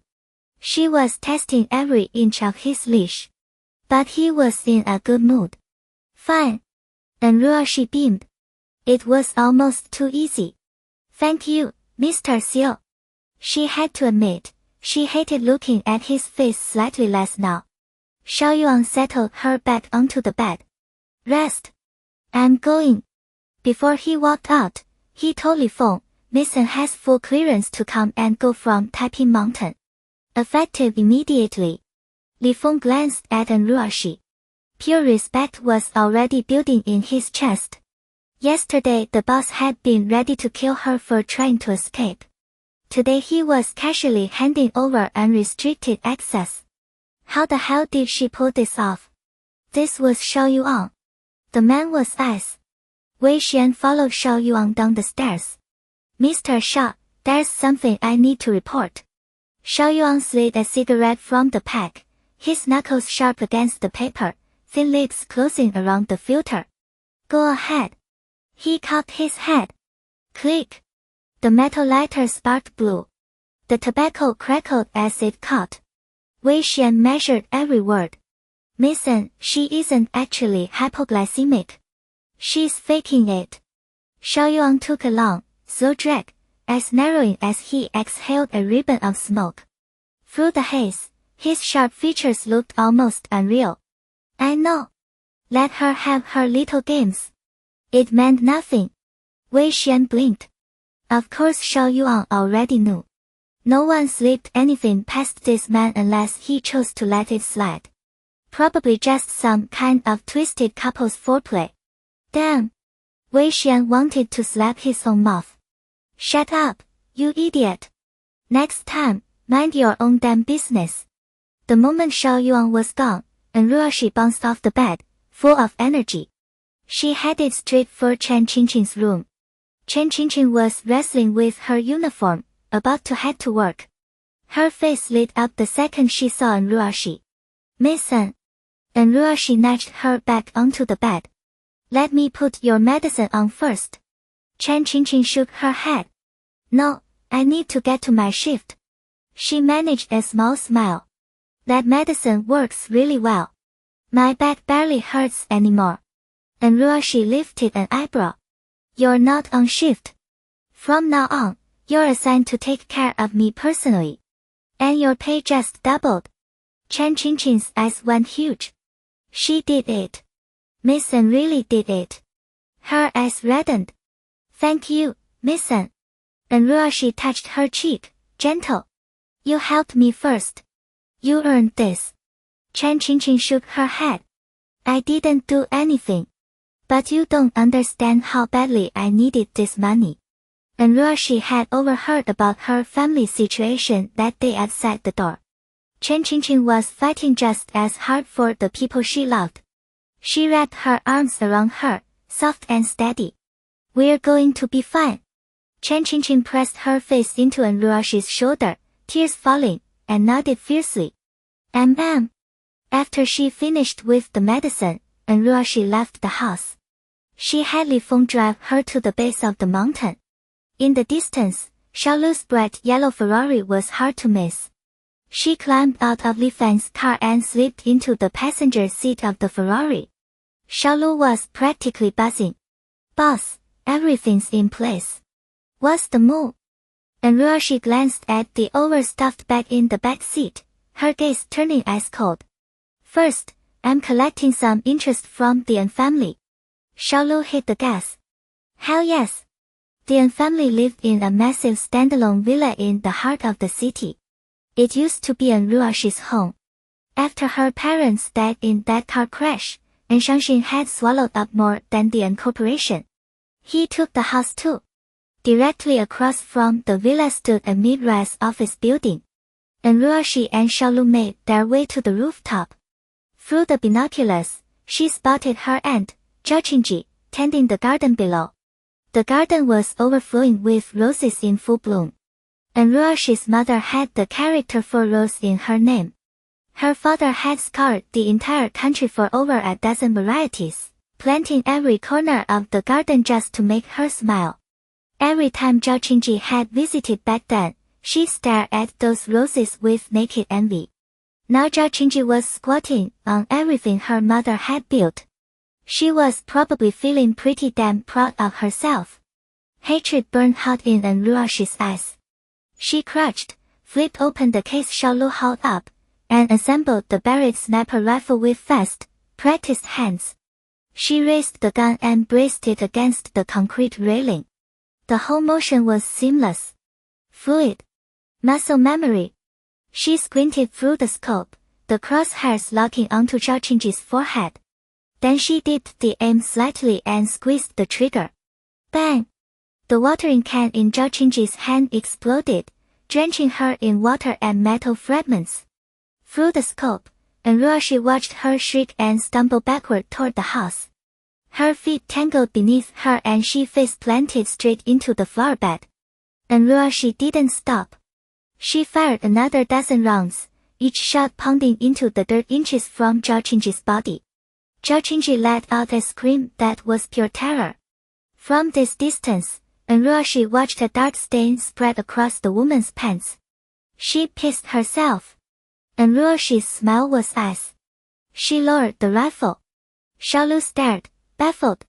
Every single shot had missed on purpose. Boss, why not just end that old witch? Ruoxi broke the rifle down, packed it into the case, and tossed it to him. What's the rush? Don't you think watching them squirm is so much more fun? She looked toward the villa one last time. I want them to laugh in fear. Every single day. I'll take them apart one piece at a time. Xiaolu gave her a thumbs up. Boss. Let's savage. Ruoxi turned and let herself take one last long look at the villa. Part of her wanted to shoot out every window, blast every door off its hinges, destroy everything inside just to release the pressure in her chest. But that place had been her home. She couldn't bring herself to do it. Today Zhao Qingji had been scared out of her mind. The entire An family wouldn't sleep well for a long, long time. This was only the beginning. She turned to Xiaolu. Let's move.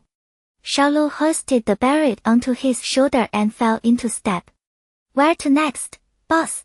Ruoxi considered for a second. Time to start the meeting. Zhao Qingji sat on the sofa in the An residence, hair tangled, eyes wild with terror, her whole body trembling. Mom! And Chu burst through the front door, her voice cutting through the room. Zhao Qingji stretched out a shaking hand, her voice cracking. Chu. And Chu rushed to her, grabbed her hand, and dropped down beside her. Her husband, and Shangxin, and their son, and Xianyu, followed close behind. And Shangxin's gaze was dark, unreadable. And Xianyu threw himself onto the couch next to Zhao Qingji, his face twisted with rage. Who the hell thinks he can come after my mom? When I find him, I'll make sure it's the last breath he ever takes. And Shangxin's voice came low and steady. Tell me exactly what happened. Still sobbing, Zhao Qingji walked them through it, her words shaking. If that guy hadn't missed, I wouldn't have made it home to any of you. And Chu pulled her into a tight hug. Mom, it's over now. You're safe. And Shangxin listened, his frown deepening with every word. He didn't miss, he said flatly. He let you live on purpose. The first shot had punched through the watering can in her hand. Dead center. The next dozen or so rounds all hit the ground at her feet. The man wasn't trying to kill her. He was playing with her. Sending the An family a message, he could take Zhao Qingji's life whenever he wanted. Which meant he could take anyone in this family. Zhao Qingji's voice shook harder. Honey, what do we do? And Chu and Xianyu both turned to their father. A flicker of cold ruthlessness crossed Shangxin's eyes. He'd weathered too many storms to be rattled by a cheap scare tactic. He turned to Xianyu. Replace every window in the house with bulletproof glass. Double security. Round-the-clock patrols. Pull the neighborhood surveillance footage and see if we can get an ID. And Xianyu nodded fast. Got it. I'm on it. He was out the door in seconds. And Chu motioned for a maid to help her mother upstairs to rest, then sat back down across from her father. Dad, could it be a competitor? The An family's been climbing fast. Some people don't like that. And Shangxin gave a slow nod. It's possible. His gaze shifted. How are things going with Pei Tianqi? A smug smile curved on Chu's lips. Dad, when have I ever let you down? He's wrapped around my finger. Pride flickered across An Shangxin's face. I was worried Pei Tianqi wouldn't be able to forget that brat and Ruoxi. At the mention of An Ruoxi, contempt filled An Chu's eyes. What is she, anyway? If it weren't for her family's money back then, she never would have stood a chance against me. And Shangxin studied his daughter's delicate, striking face and nodded. Lock him down. The Pei family is second only to the Xiao family. An alliance with them takes us to the next level. And Chu's confidence didn't waver. Don't worry, Dad. I'll have Tianqi set an engagement date as soon as possible. At the Gue tea house in the imperial capital, the front doors were locked tight. Inside the private tea room, the air was fragrant and warm. And Ruoxi sat in the host seat, legs crossed, taking a relaxed sip of tea, completely at ease. On both sides of the table sat the owners of 8 of the city's most famous shops. Every one of them looked at her with deep respect. And Ruoxi set her cup down. How much did we pull in this month?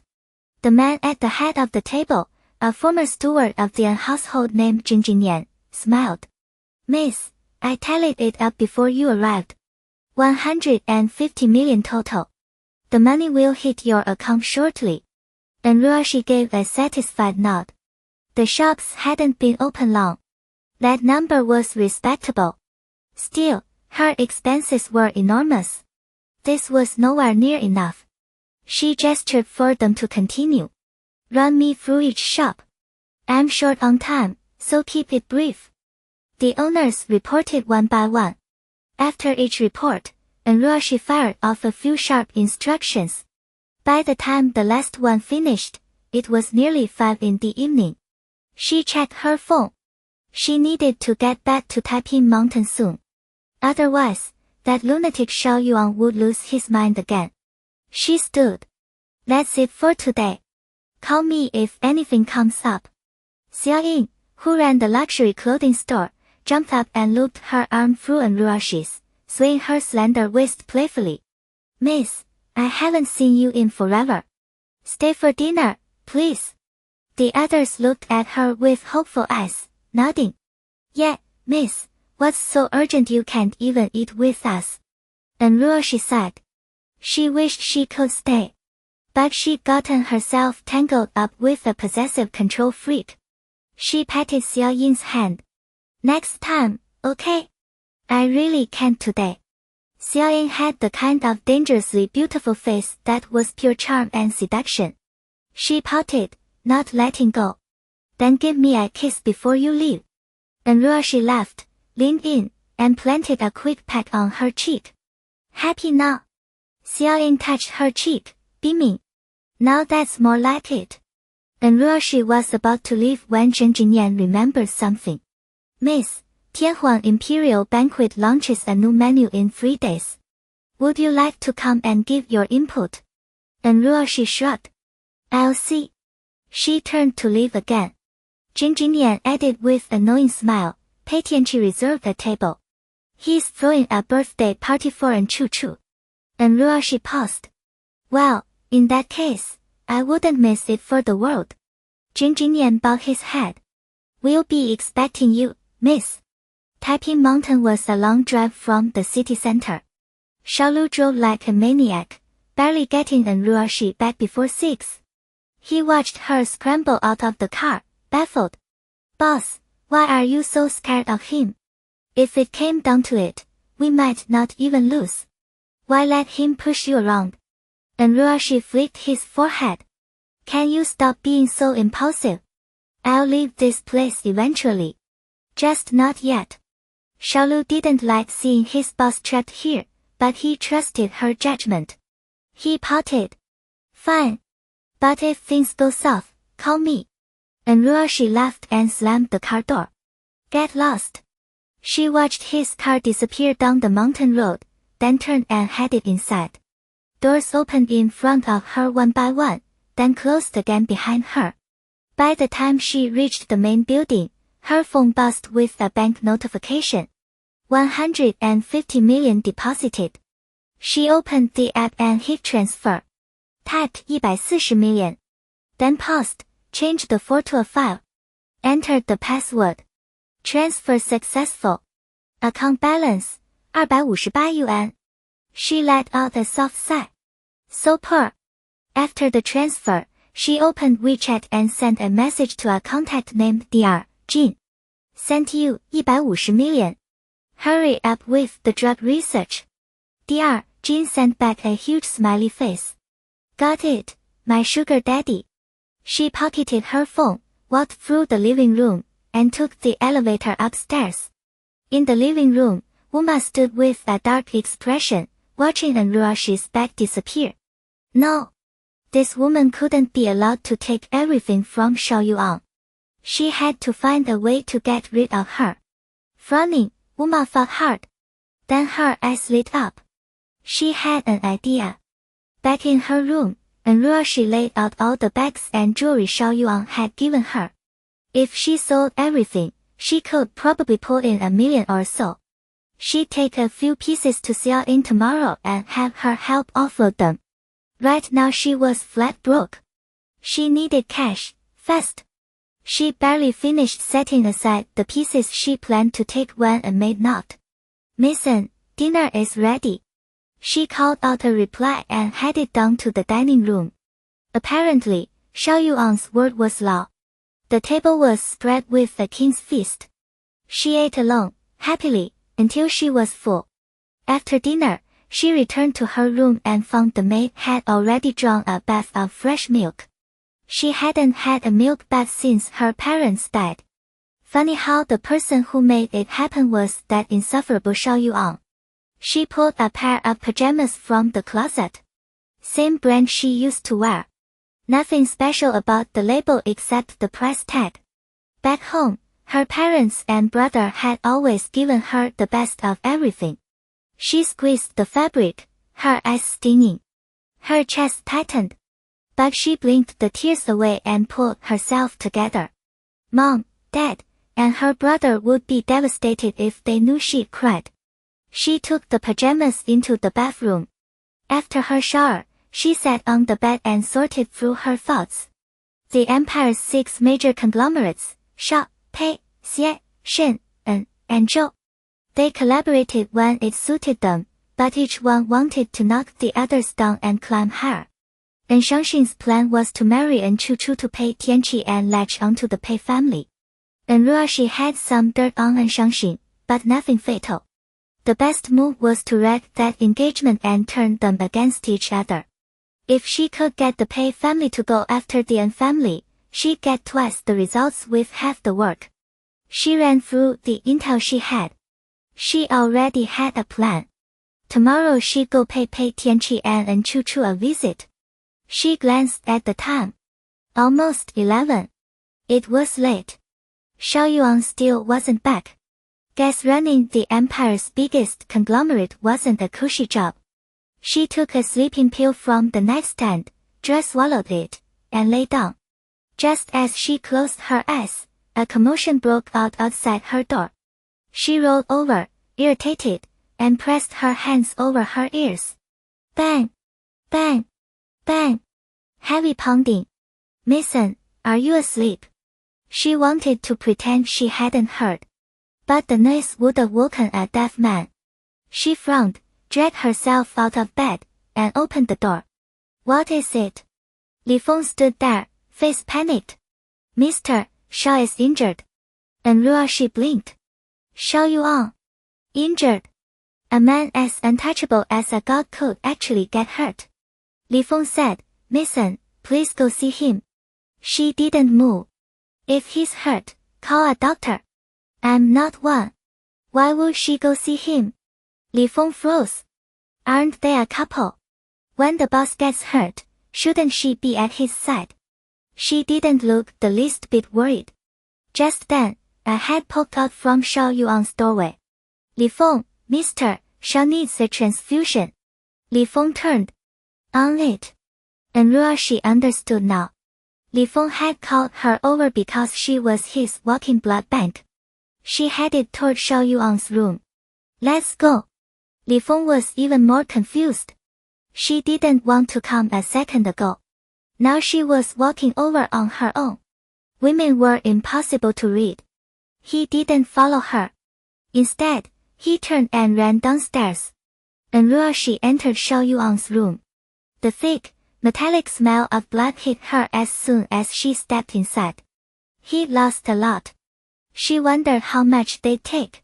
Xiao Yuan sat propped against the headboard, shirtless. His eyes were half closed, his face pale. Wei Xian was treating his wound. It was a big one, right over his left chest, close to the heart. Looked like a knife wound and from an amateur. If the attacker had been a pro, Xiao Yuan would be dead. To cut that deep, he would have had to be close, and Xiao Yuan would have had to be off guard.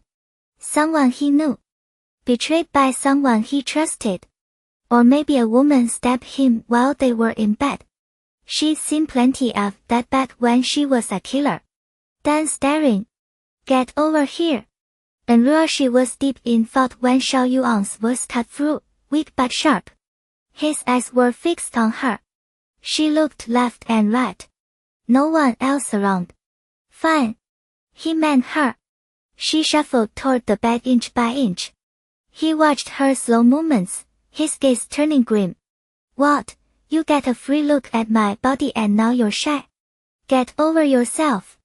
Her eyes landed on his solid chest and washboard abs. Shy, my ass. Why didn't that knife finish him off? Wei Xian had already dressed the wound. The bleeding had stopped. And Ruoxi rolled up her sleeve and thrust her arm at him. Go ahead. Her expression was almost heroic. Wei Xian looked at her, puzzled. Go ahead with what? Blood. He lost a lot. Don't you need to transfuse him? Got the blood bags here. Li Feng's loud voice rang through the room. And Ruoxi turned to see him running in with several bags of blood. She was completely thrown. Wei Xian took the bags. Taiping Mountain has a blood bank. No need to draw from you for now. And Ruoxi shot a confused look at Xiao Yuan. If they had a blood bank, why drag her back to Taiping Mountain? too much food at home and needed someone to help eat it. Xiao Yuan saw her staring and smirked. Didn't need your blood after all. Touched. God, why wasn't he dead yet? Wei Xian hooked up the transfusion line and started the drip. And Ruoxi figured she had no reason to stay and turned to leave. But Wei Xian stopped her. Mason, Mr. Xiao might run a fever tonight. I'll need you to stay and watch him. And Ruoxi glanced at Li Feng and the mercenaries practically filling the room. With all these people here, why her? Alone in a room with him? That doesn't seem right. Wei Xian shot an apologetic look at Xiao Yuan. Xiao Yuan's cold, sharp gaze landed on Ruoxi. Play coy too long, and it backfires. Miss this chance, and you'll regret it. And Ruoxi rolled her eyes. Gee, thanks. Give this chance to someone else. Everyone else took the hint and cleared out immediately. Wei Xian said, call me if anything happens. Then he was gone too. Seconds later, only Xiao Yuan and Ruoxi remained, staring at each other. Xiao Yuan shifted to sit up straighter. I know you want me. But I'm badly injured, so try to control yourself. And Ruoxi quickly looked away. She was going to kill him tonight. She really couldn't take it anymore. There was no escaping Shao Yi. And Shuli dragged a chair to his bedside and sat. The sleeping pill she'd taken earlier was kicking in.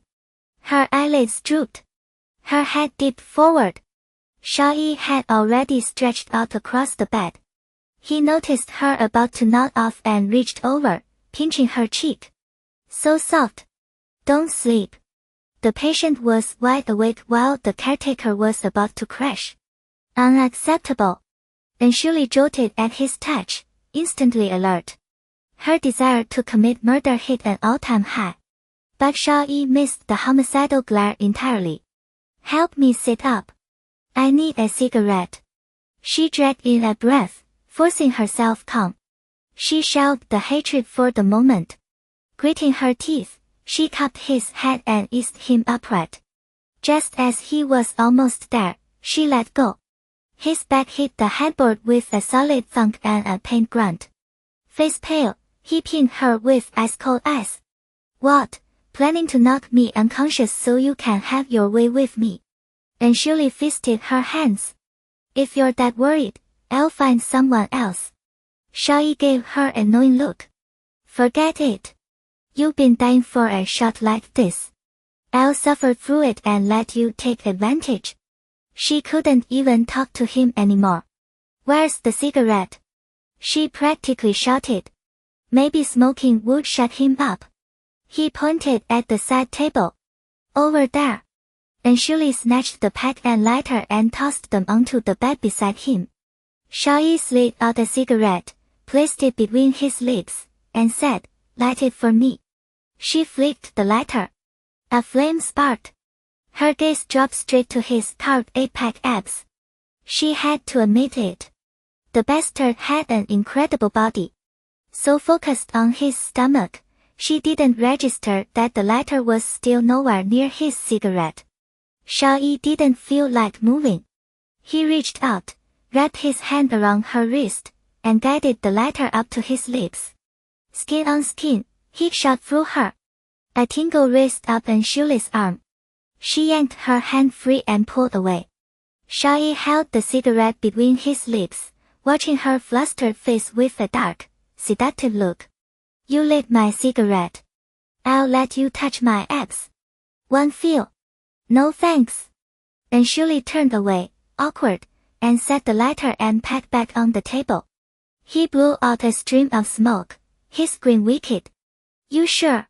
Last chance. And Shuli sank into her chair, shut her eyes, and pretended she hadn't heard. Around 3 in the morning, Shao Yi spiked a fever. His face was flushed red, and he was barely conscious. And Shuli stood and gently patted his cheek. Shao Yi. Shao Yi. He frowned but didn't answer. She called the steward. The steward came up, got him hooked to Ensu with anti-inflammatories, and told Shuli to cool him down with a sponge bath. She didn't want to. She'd never taken care of a man before. Why start now? But seeing Xiao Yi suffering softened her. Fine. He did help me get back to living like a rich girl. I'll let him off this once. With that, she went to the bathroom, filled a basin with warm water, and used a towel to wipe down his forehead and body, trying to bring the fever under control. Xiao Yi started mumbling in his fever. Don't hit my mom. Mom, don't leave. And Shuli's curiosity flickered. Everyone said Xiao Yi was cold-blooded, that he killed his parents when he was 8. Maybe there was more to the story. She worked until past 5 in the morning, when his fever finally broke. Exhausted, and Shuli collapsed onto the edge of the bed and fell asleep. In her sleep, she felt a pair of icy eyes staring at her. Pure animal instinct yanked her awake. She opened her eyes and found Xiao Yi's dark, cold gaze fixed on her. She immediately crossed both arms over her chest. What are you looking at? His eyes turned dangerous. Did I say anything last night? And Shuli thought for a moment. Yeah. Murder flickered across his face. What did I say? She answered with deadly seriousness. You said you shouldn't have brought me back to Taiping Mountain. And that you'd let me live today. The darkness in his eyes cleared, and he let out a soft laugh. Don't even think about it. Help me up. And Shuli rolled her eyes but helped him sit up. Burn the bridge, just like that. I should have let him burn to death last night. Just as Xiao Yi was settled, the assistant knocked and stepped in, phone in hand. Mr. Xiao, old Master Xiao called. He wants you to come home for dinner. Xiao Yi's expression went dark. Does he know I'm injured? The assistant shook his head. Probably not. He just said you haven't been home in a while and wanted you to eat with him. Xiao Yi relaxed a fraction. Got it. And Shuli stood and said to the assistant, I haven't slept all night. I'm going to rest. Find someone else to take care of Mr. Xiao. The assistant didn't answer. He looked at Xiao Yi. Xiao Yi nodded. Only then did the assistant say, Yes, ma'am. And Shuli stretched, yawned, and walked out. She didn't go to her room. She headed downstairs. She was hungry after the long night. Time to eat. The moment she reached the first floor, she spotted a maid sitting on the sofa, chatting with a pretty girl in a white dress. The maid noticed her and stood immediately, smiling. Mason. And Shuli stopped and looked at her curiously. The maid led the girl over. You worked so hard taking care of AE all night. This is my niece, Jingjing. She'll help take care of Mr. Xiao from now on. And Shuli's brows lifted. Jackpot. She sized Jingjing up. The girl was petite and fair-skinned, with curly lashes and dark hair cascading like a cloud. She stood quietly, delicate as a white flower. And Shuli smiled and grabbed her hand. Mr. Xiao is all yours. Jingjing blushed, her cheeks flushing as a shy smile formed. 2 sweet dimples dented her cheeks. And Shuli looked at her. The girl was like a little bunny. Even she found her adorable. Man wouldn't stand a chance. Xiao Yi's a lucky guy. With Jingjing around, he probably wouldn't need her anymore. And Shuli forgot about breakfast. She pulled out her phone and called the driver. Come pick me up. Now. Then she turned and headed back upstairs. The maid watched her go and sneered. At least she knows her place. Jingjing looked at her aunt, worry creasing her brow. Auntie, will Mr. Xiao like me? The maid gazed at her with tender affection, tucking a stray strand of hair behind her ear. She smiled. Our Jingjing is young, pretty, and sweet-tempered. What man wouldn't? Don't worry. While AE is recovering, you take good care of him. He'll fall for you. Once you become the lady of Taiping Mountain, our family will have all the wealth and luxury we could ever want. Jingjing nodded, a small smile playing on her lips. I'll do everything you say, auntie. And Shuli went back to her room and picked out 2 jewelry sets.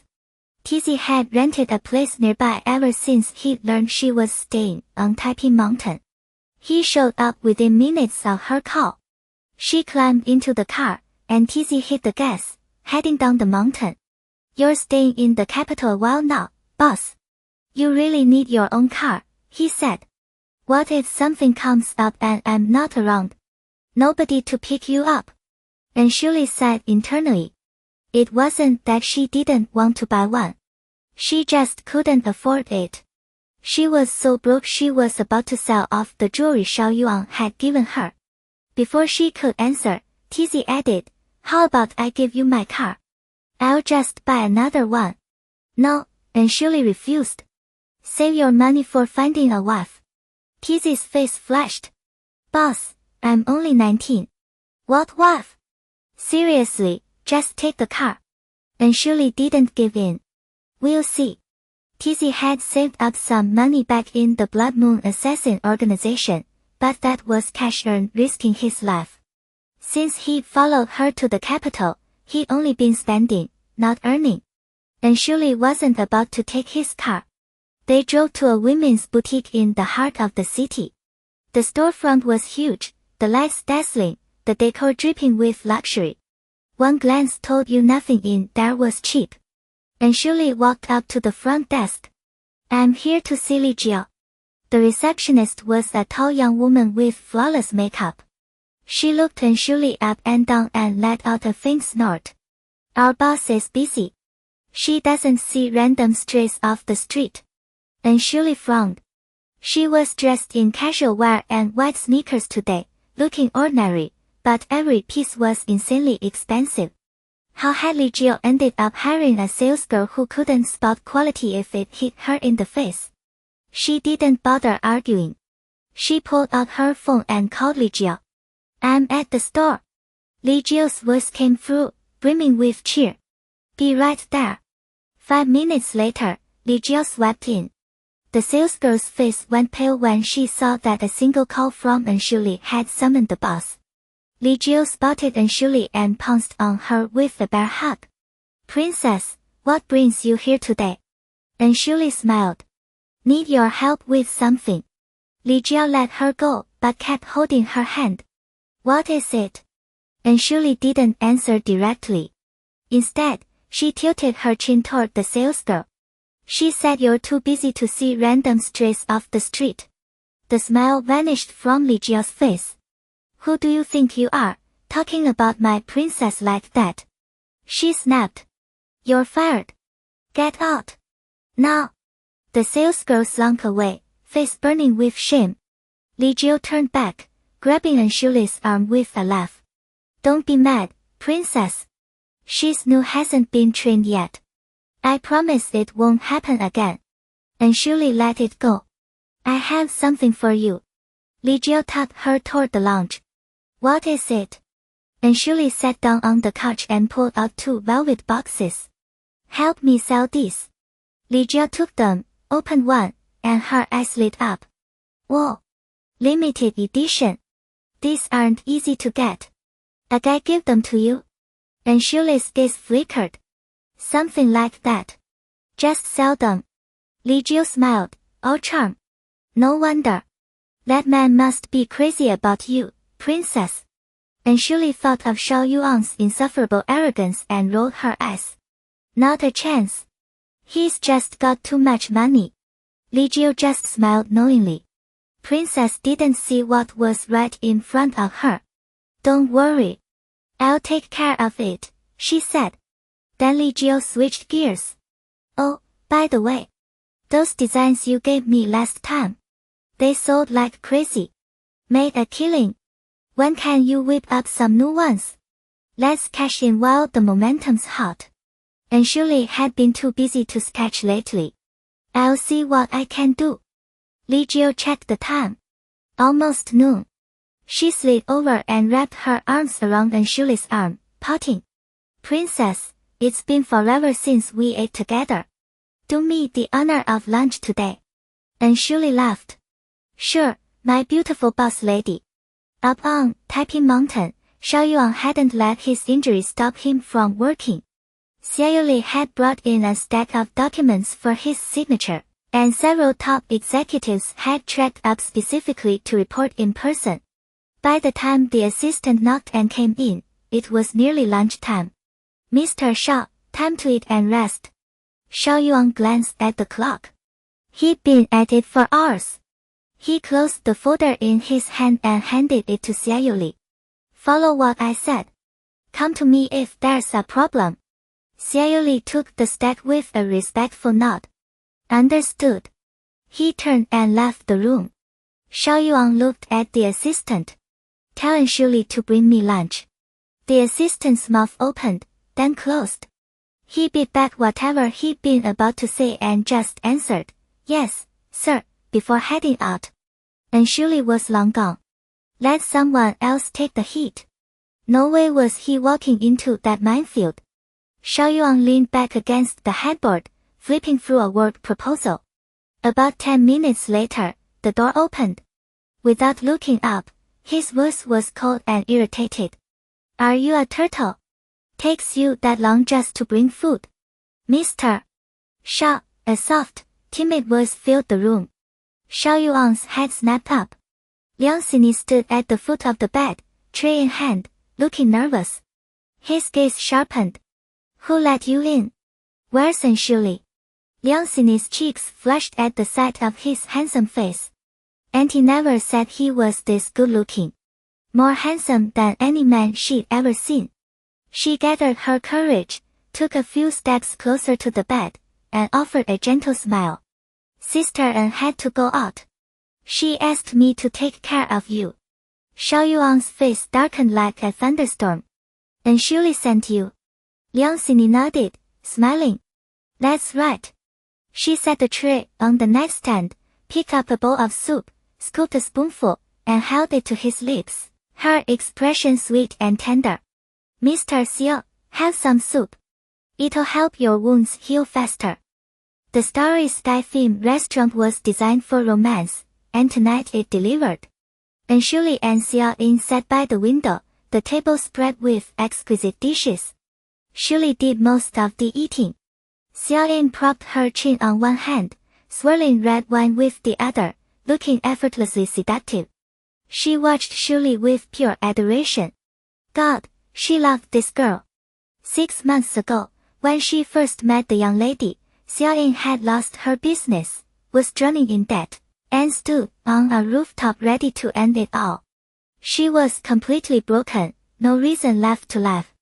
Just as she was about to step off the edge, a clear voice rang out behind her. "Want to work with me instead?" Stunned, she turned. The young lady stood there in a white dress, bathed in light, hand extended.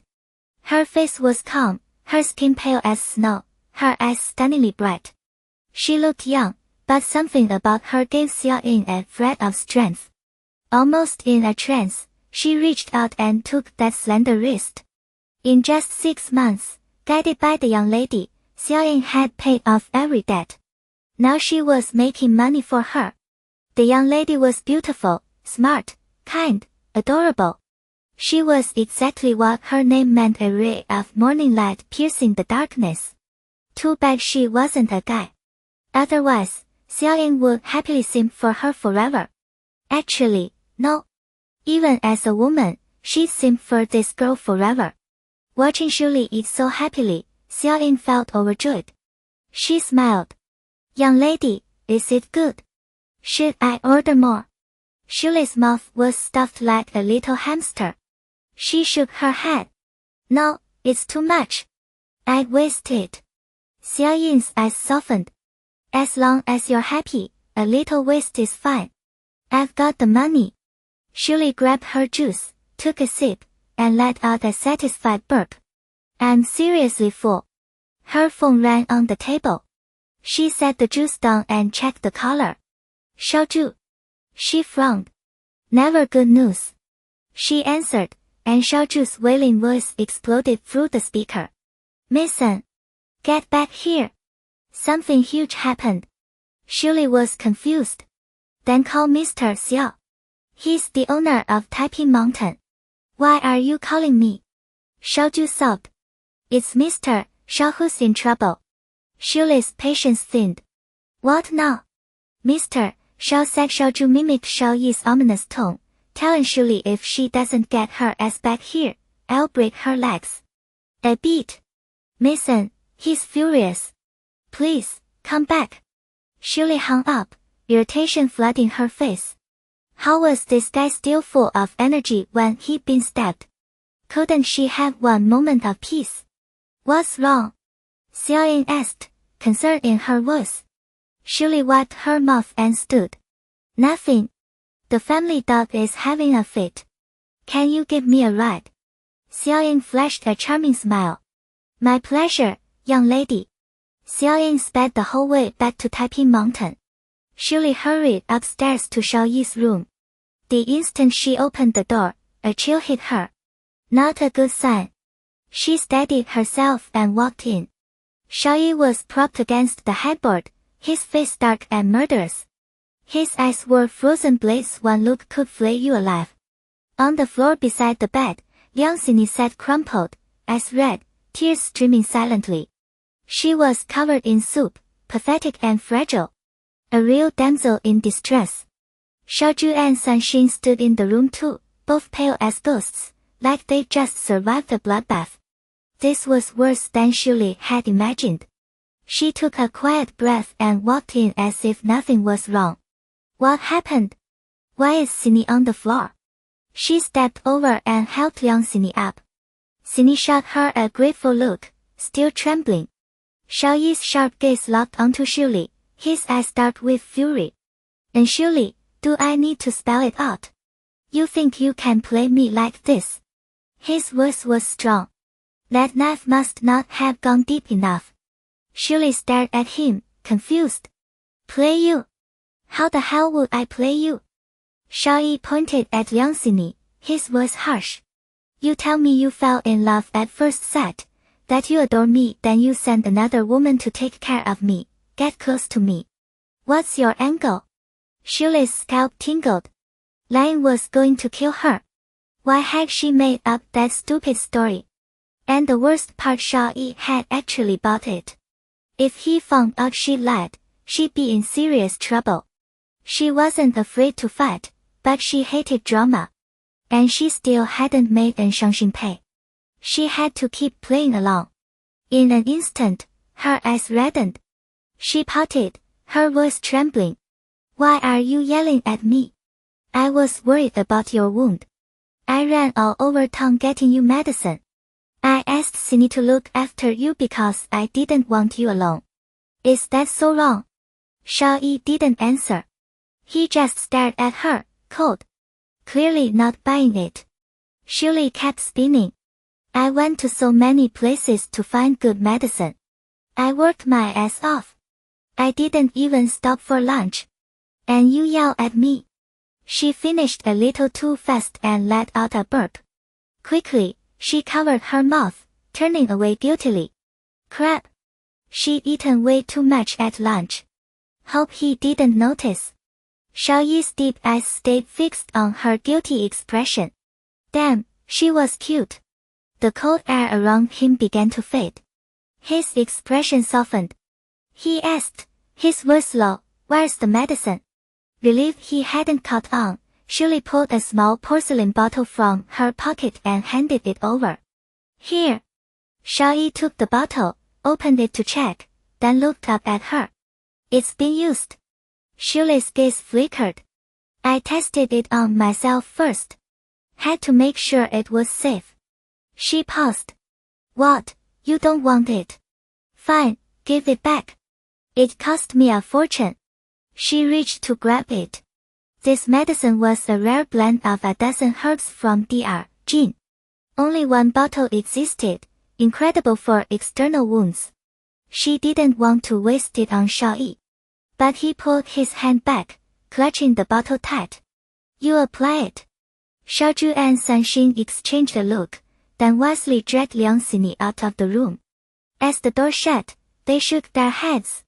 Such a lame lie. And the boss actually bought it. Guess love really does make you blind. Literally. Shuli sat reluctantly on the edge of the bed. She unwrapped the gauze around Xiao Yi's wound. It was already scabbing over, so she must have used good medicine too. She scooped out a tiny bit of paste and pressed it onto his wound with a little extra force. Take that for yelling at me. Oh. Xiao Yi winced, frowning. Easy. Shuli pouted but lightened her touch. If his wound split open, she'd waste her medicine.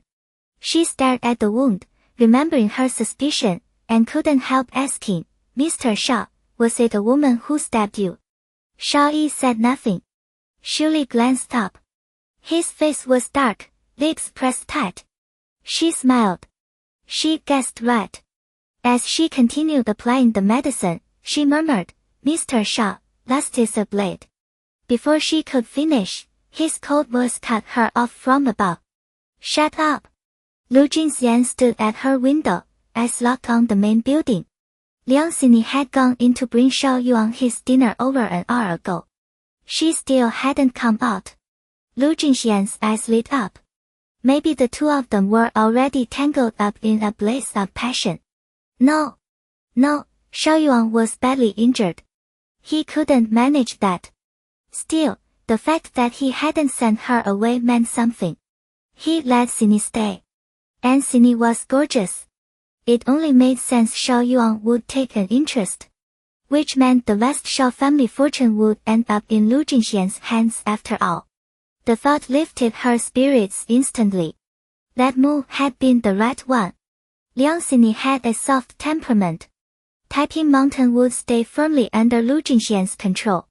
Humming a tune, she headed for the door, already planning to check on things in the main building. She barely made it to the threshold before the door swung open from the outside. Liang Xini stumbled in, disheveled and shaking. Lu Jinxian's gaze dropped to the soup stains dripping down her niece's clothes.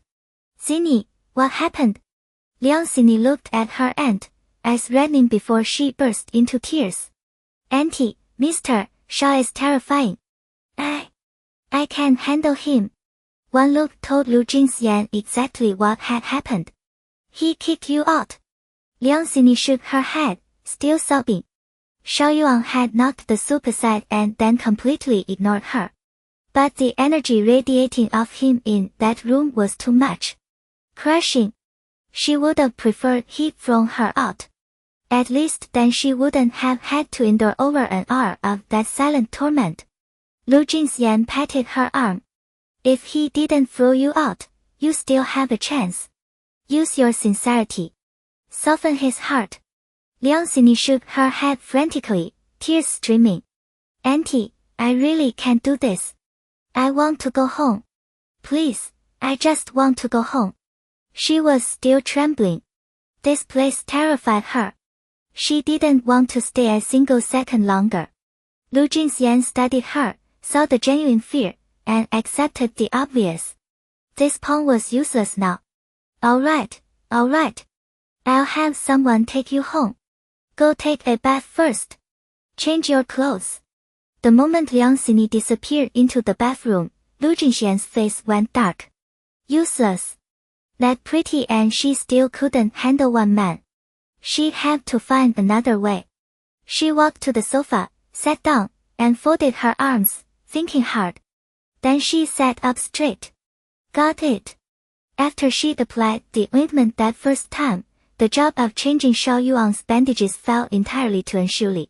She still used the medicine she'd bought herself. At least Xiao Yuan had a conscience. When he found out she'd spent hundreds of thousands on it, he transferred her 5.2 million without a second thought. Shuli came out ahead by a mile, and suddenly applying his medicine didn't feel like such a chore. On top of that, the two jewelry sets she'd given Li Jiao to sell had brought in another 15 million. She figured she might as well adjust her mindset and start treating Xiao Yuan like her personal ATM. That evening, while changing her personal ATM's bandages, she decided it was time to negotiate. Mr. Xiao, I need to go out tomorrow. I'm taking the day off. The family banquet was launching new dishes, and she had plans to meet Pei Tiaoming and Pan Jichu. Xiao Yuan's expression turned sour instantly. What could be more important than taking care of me? And Shuli set down the medicine bottle and looked at him directly. Mr. Xiao, I'm not the type of woman who builds her whole life around a man. I have my own things to handle. Xiao Yuan stared at her, his gaze dark. And if I say no? And Shuli didn't flinch. Then neither of us gets what we want. Xiao Yuan held her stare, jaw tight. He ran his tongue along his back teeth. Are you threatening me? I'm suggesting we find a way to coexist that works for both of us. Xiao Yuan said nothing. His eyes turned cold and sharp, locked onto hers. She didn't back down. She met his stare with perfect calm. The air between them thickened, charged and silent. Finally, Xiao Yuan relented. Be back on Taiping Mountain by 6. And Shuli let out a quiet breath. She'd been ready for the worst-case scenario.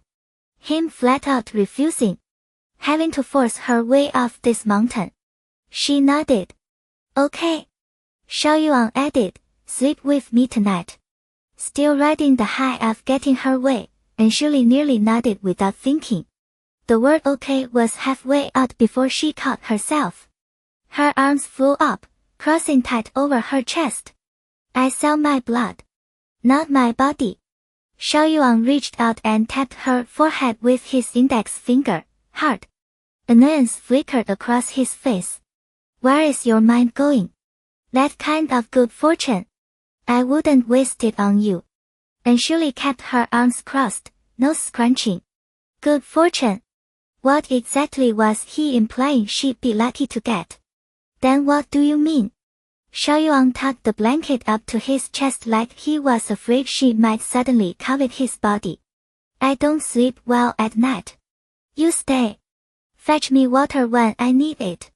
So she was supposed to be his personal night maid. Fine. Maid it was. As long as she got to go to the family banquet tomorrow. And Shuli said, deal. After showering in her own room, and Shuli grabbed her sketchpad and pencils and came back to Xiao Yuan's room. The space was enormous, with a large desk set by the window. She spread her supplies across it and said, I'll be here. Call if you need anything. Xiao Yuan was already propped against the headboard, reviewing documents. He glanced up, voice flat. Fine. And Shuli didn't say another word. She sat down, bent her head, and started sketching clothing designs. Li Jiu needed new styles soon. She had to get the drawings to her as fast as possible. For a moment, the room felt perfectly quiet. Moonlight streamed through the gauze curtains.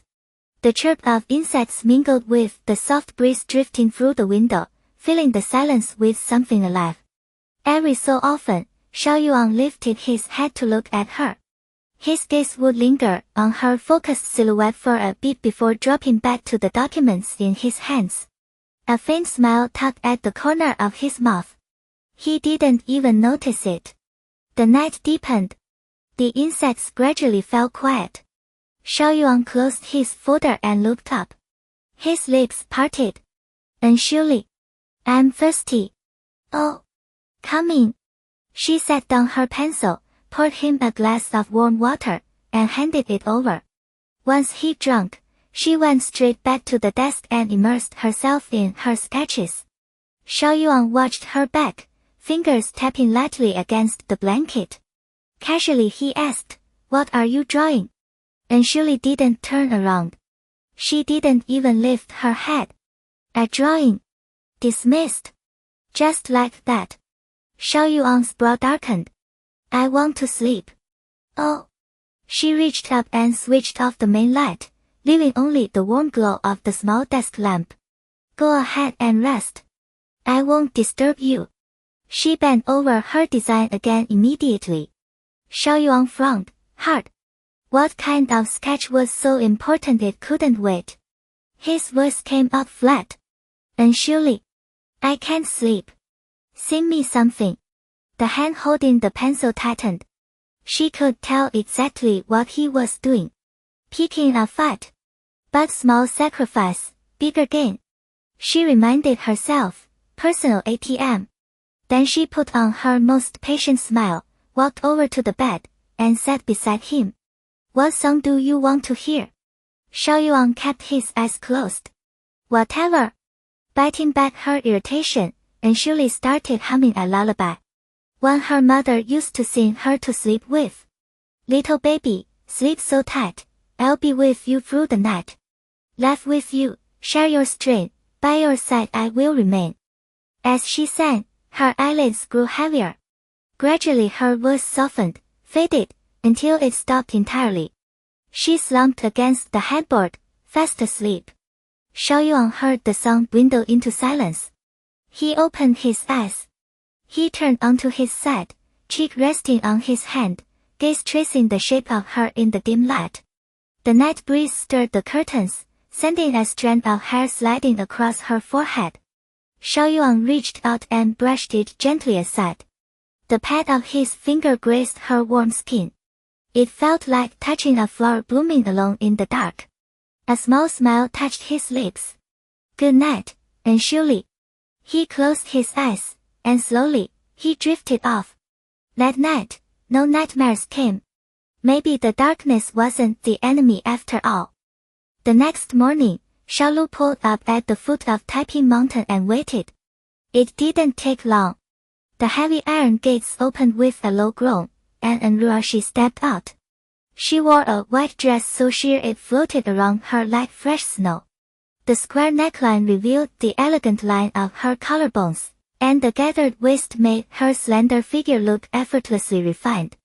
Sunlight filtered through the gauzy layers, surrounding her in a soft glow. She looked almost untouchable. Xiaolu's mouth fell open. His boss wasn't real. He didn't snap out of it until she slid into the passenger seat and shut the door. And Ruoxi laughed, low and easy. What, did you freeze up or something? Xiaolu turned to her, and his eyes went red. Boss, you should be wearing stuff like this every day. Living like a princess without a care in the world. Instead, you... His voice cracked. He couldn't finish. He was the only one who knew what she survived these past 4 years.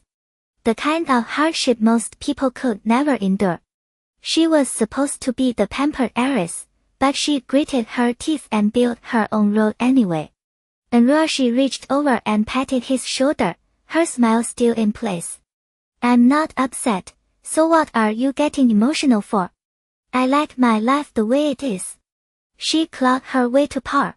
She did what she wanted now. No more hiding in anyone's shadow. She shifted gears, voice light. Is the big gift for and Choo ready? Xiaolu pulled himself together fast and grinned. Don't worry. Everything's set.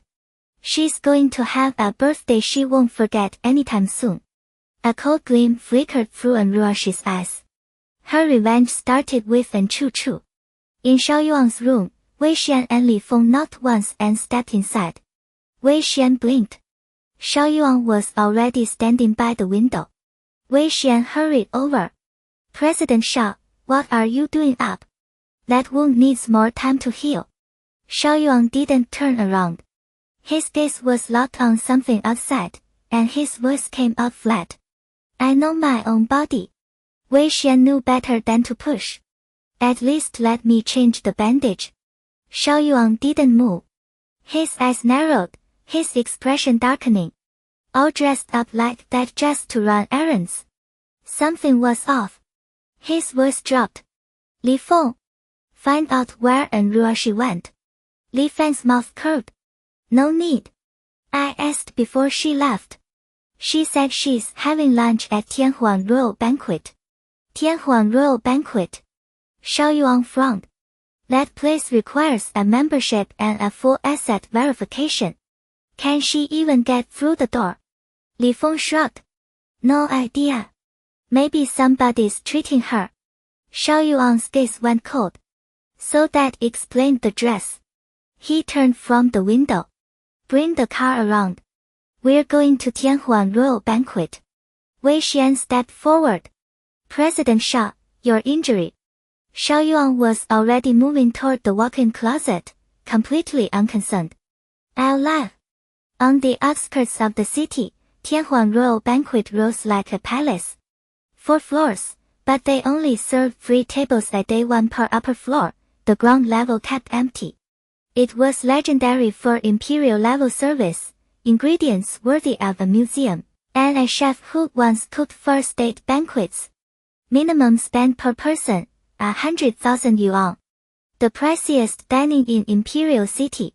The house record was 50 million yuan in a single day. Even so, people fought for a membership.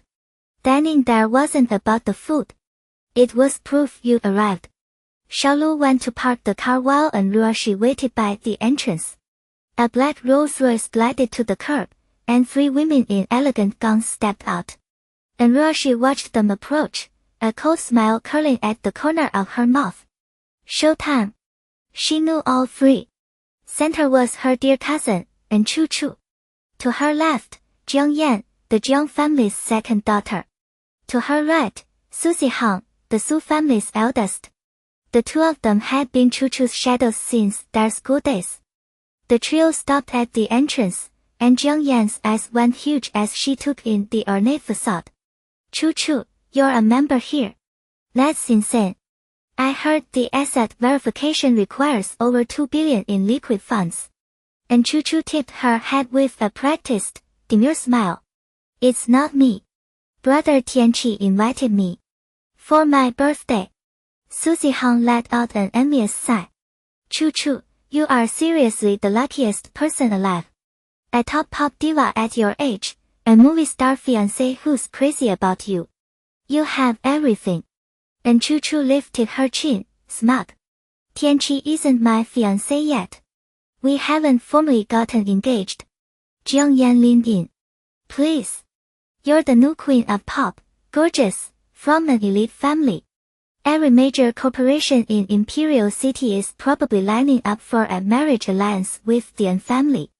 And I heard that Actor Pei watches you like a hawk, terrified you'll slip away. And Chu Chu neither confirmed nor denied it, just let the smile linger. Tianqi treats me very well. He said he has a surprise for me at the party tonight. A surprise? And Ruoxi overheard and couldn't hold back a quiet laugh. More like a shock. The song drew Jiang Yan's attention. She turned, and her eyes flew open like she'd seen a ghost. And Ruoxi. The name made Chu Chu whip around, her face draining of color. And Ruoxi. You're alive. And Ruoxi folded her arms and sauntered toward them, a grin spreading across her face. Sister. Disappointed I didn't die. Venom flickered behind Chu Chu's eyes.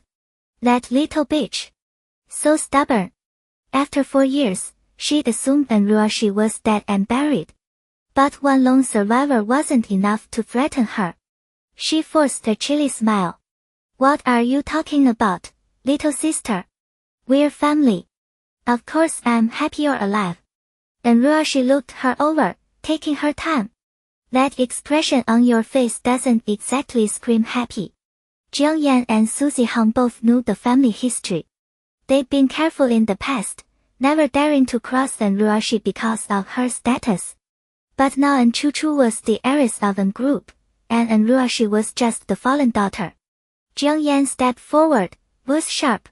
And Ruoxi, Chu Chu is your sister. How dare you speak to her like that? Susie Hang jumped in right after. Seriously.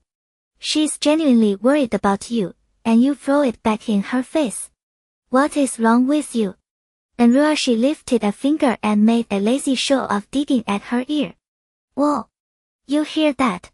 Sounds like a couple of stray dogs yapping. So noisy. Susie Hang's face twisted. Who are you calling a dog? And Ruoxi smiled, sweet as sugar. Whoever barked first? You. Susie Hang lunged forward, hand raised to slap her. And Chu Chu didn't lift a finger to stop it.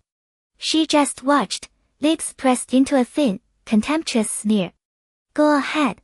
Hit her. As far as Chu Chu was concerned, Ruoxi wasn't even worth the dirt under a stray dog's paw now. Under the shade of a tree near the entrance of Tianhuan Royal Banquet, a black Bentley Continental idled. Lu Jiangbo gripped the wheel and, spotting Wu Jingyi winding up to swing at Anshuli, straightened in his seat. President Xiao, should we step in for Mason? Xiao Yuan remained reclined, watching through the window. He caught the sharp little gleam in Anshuli's eyes, and the corner of his mouth lifted. No need. The word had barely left his lips when Lu Jiangbo saw Anshuli drive her right foot into Wu Jingyi's stomach. Wu Jingyi let out a choked scream and flew backward. Lu Jiangbo stared. I let that slim, and it hit like a battering ram. She actually sent someone airborne. Lu Jingxian and Li Yaqing stood frozen too. Since when did Anshuli pack that kind of punch? Li Yaqing scrambled over and hauled Wu Jingyi upright. Wu Jingyi clutched her midsection, her face drained of color. Li Yaqing whirled on her. Anshuli, you think you can just hit people? Anshuli's eyes were ice. She stepped toward Li Yaqing and raised a fist. Keep talking, and I'll hit you too.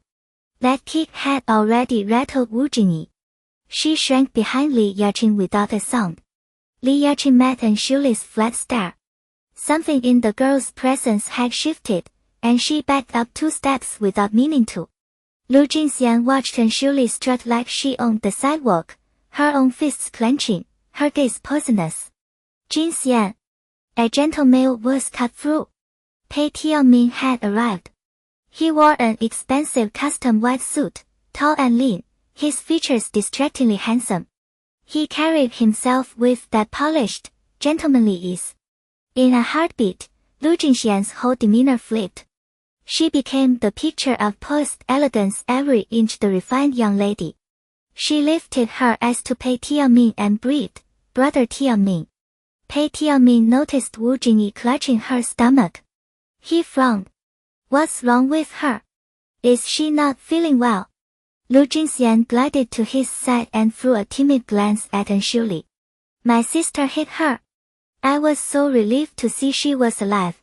I tried to look after her, but she didn't appreciate it. She just started swinging. Pei Tianming followed her gaze and finally spotted Anshuli. Shock flickered across his face, then a flash of joy. Zayulai. You're alive. Zayulai. Inside the Bentley, Xiao Yuan's expression went dark. He twisted the ring on his finger in a slow, idle motion, his face turning savage. Anshuli looked at Pei Tianming and felt nothing. After the accident that took her parents and brother, she'd been alone and desperate. She called him her fiancé begging for help. He said he was on his way. But Pei Tianming never showed. A team of mercenaries did. If she hadn't sensed something was wrong after hours of waiting and hidden herself in time, she'd be in the ground with her family right now.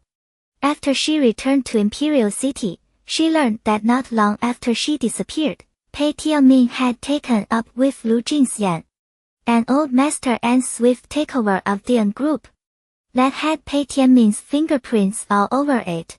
When Pei Tianming got no response, he reached for her hand. Zayulai, what's wrong? Anshuli stepped back and snapped, don't touch me.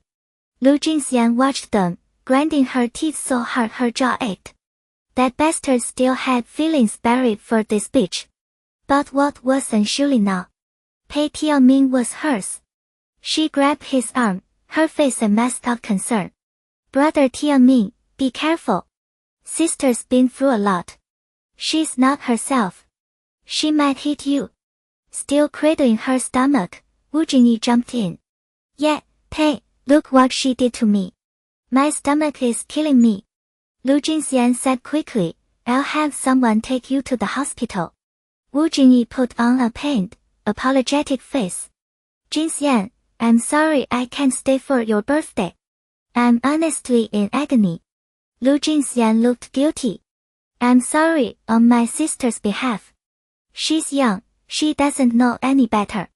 Please don't hold it against her. Wu Jingyi threw Anshuli a venomous glare. Jingxian, you're too kind. Your sister's changed. I think she's got violent tendencies. You need to watch yourself. The shameless double act was so ridiculous Anshuli actually laughed. She walked over, and before Lu Jingxian or Wu Jingyi could flinch, she slapped each of them once. That's right. Violent tendencies. I'm gonna beat you two fake-ass saints to death. Lu Jingxian's cheeks stung and fury boiled in her veins. She pretended to panic and buried herself in Pei Tianmin's arms. Brother Tianmin, please. My sister's gone crazy. Pei Tianmin stared at Anshuli's wild behavior, his face collapsing into disappointment. He barked, Xiao, enough. Look at yourself. You're acting like a lunatic. Apologize to your sister and Wu Jingyi right now. Apologize, his ass. Anshuli walked straight up to him and slapped him across the face. What I've become is none of your goddamn business, you heartless bastard. The force whipped Pei Tianmin's head to the side.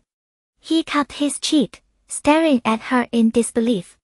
Xiao, I'm your brother Pei. The one you adored. And you hit me.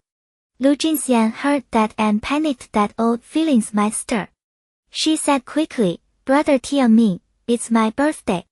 Let's just let it go and head inside. Pei Tianmin looked genuinely wounded by the slap. His expression sagged. Back then, Anshuli had practically worshipped him. Her favorite thing to say was, Brother Pei, you're the most handsome, most amazing person in the world. I like you so much. How had she turned into this? Lu Jingxian tugged on his arm when he didn't answer. Brother Tianmin, we should go inside now. Pei Tianmin snapped out of it and looked at Lu Jingxian's gentle face. The sight eased his mood a little. Jingxian was warm, kind, graceful. And so talented, already a music sensation at her age. He nodded. All right. They ignored Anshuli and headed straight for the entrance. Anshuli folded her arms and followed, a mocking smile tugging at her lips. Pei Tianmin, just wait. I'll show you exactly who Lu Jingxian really is. At the entrance of Tianhuan Royal Banquet, a salesperson was verifying guest identities. Pei Tianmin was cleared and Lu Jingxian linked her arm through his, gliding inside. Pei Tianmin's bodyguard had already taken Wu Jingyi to the hospital. Li Yaqing trailed behind them. When she spotted Anshuli following, she couldn't resist an opportunity to humiliate her. Anshuli had just slapped Jingxian and Pei Tianmin. If Li Yaqing could make her look pathetic, she might earn points with both of them, right? The An family and the Pei family were major conglomerates. If the Li family could climb onto those two trees, the future had no limits. She stopped and pointed at Anshuli, speaking to the salesperson. She's not with us. Make sure she doesn't sneak in. The salesperson glanced at Anshuli, then murmured into her walkie-talkie. VIP guest arriving. Lu Jingxian saw a chance to shine in front of Pei Tianmin. She gave a warm, gracious smile. It's fine. She's my sister. Let her through. I'll cover her expenses. Then she looked up at Pei Tianmin. Brother Tianmin, is that okay? Pei Tianmin's opinion of Lu Jingxian soared. Anshuli had treated her like dirt, and she still didn't hold a grudge. How could anyone be this kind? And Anshuli, all that old innocence and sweetness gone. He threw Anshuli a look heavy with disappointment. Then he turned back to Lu Jingxian, warmth settling in his gaze. Whatever you want. Lu Jingxian looked back at Anshuli, her eyes sharp with challenge. Order whatever you like, little sister. Don't be shy. Given your situation now, you'll probably never set foot in a place this upscale again. Li Yaqing jumped right in, her voice dripping with sarcasm. Wow, some people are so lucky to have a sister as generous as Jingxian. And Ruoxi rolled her eyes and shoved past Jiang Yan on her way in. Idiot. Moo. You. Jiang Yan stomped her foot. She whirled on and Chu-Chu, outraged. Chu-Chu, look at her. You've been nothing but kind, and she couldn't care less. Pei Tianqi's face darkened. And Chu-Chu was secretly thrilled, but she kept up her act. Don't say that. My sister's all alone now. It hasn't been easy for her. Just then, hurried footsteps echoed through the hall. Dozens of men and women in royal court attire streamed into the lobby and formed two neat rows. The effect was pure imperial procession like something right out of a period drama. A beautiful woman dressed as a palace official stepped forward and announced, "Honored guest arrives." And Chu and Jiang Yan lit up. Jiang Yan beamed. Chu, I've never seen anything this impressive. No wonder Tianhuan Royal Banquet is the place every rich family in Imperial City fights to get into. And Chu had been here a few times, but even she had never seen this. Her eyes sparkled as she looked at Pei Tianqi. Tianqi, did you plan this for me? I absolutely love it. Who wouldn't want to feel like an emperor and empress for a night? Royal treatment in real life was nothing like acting on set. The rush was addictive. Jiang Yan chimed in, no wonder the front desk said an important guest was coming. Only Pei Tianqi has that kind of pull. Even the president probably never got this treatment. Pei Tianqi frowned slightly. This had never happened before. But seeing Chu so happy, he smiled. Glad you like it. Jiang Yan elbowed Chu. Pei Tianqi is so good to you. I'm so jealous. Chu shot him a shy glance. This is the best birthday I've ever had. Ruoxi snorted inwardly. Let's see how happy you are in a minute. Jinjinyan arrived a little late and bowed low in Ruoxi's direction. Honored eldest miss. Chu recognized him. He used to be the family's steward. Shanshin had once asked him to serve their household, but he refused. It turned out he was the owner of Tianhuan Royal Banquet. He clearly had some real skill. Because the restaurant was explosively popular, famous people from all walks of life dined here. Rumor had it the place had deep connections, so nobody dared to make trouble. Still, after such a respectful address, Chu felt a surge of superiority. She looked down at him and said, Manager Jing, lead the way. Jiang Yan's eyes went wide. Chu, you actually know the owner of Tianhuan Royal Banquet. Chu feigned modesty. He used to be our family's steward. Jiang Yan only grew more envious. No wonder the group was such a big deal, even this big shot owner once worked for them. She puffed up her chest and ordered, what are you standing around for? Take the eldest miss to her booth. Jinjinyan didn't even glance at them. He walked right past Chu and stopped in front of Ruoxi. He placed his hands at his waist and bowed nearly 90 degrees. Eldest miss, your booth is ready. Ruoxi nodded and followed him inside. Chu and her group stood frozen, stunned. Had he really meant Ruoxi when he said honored guest?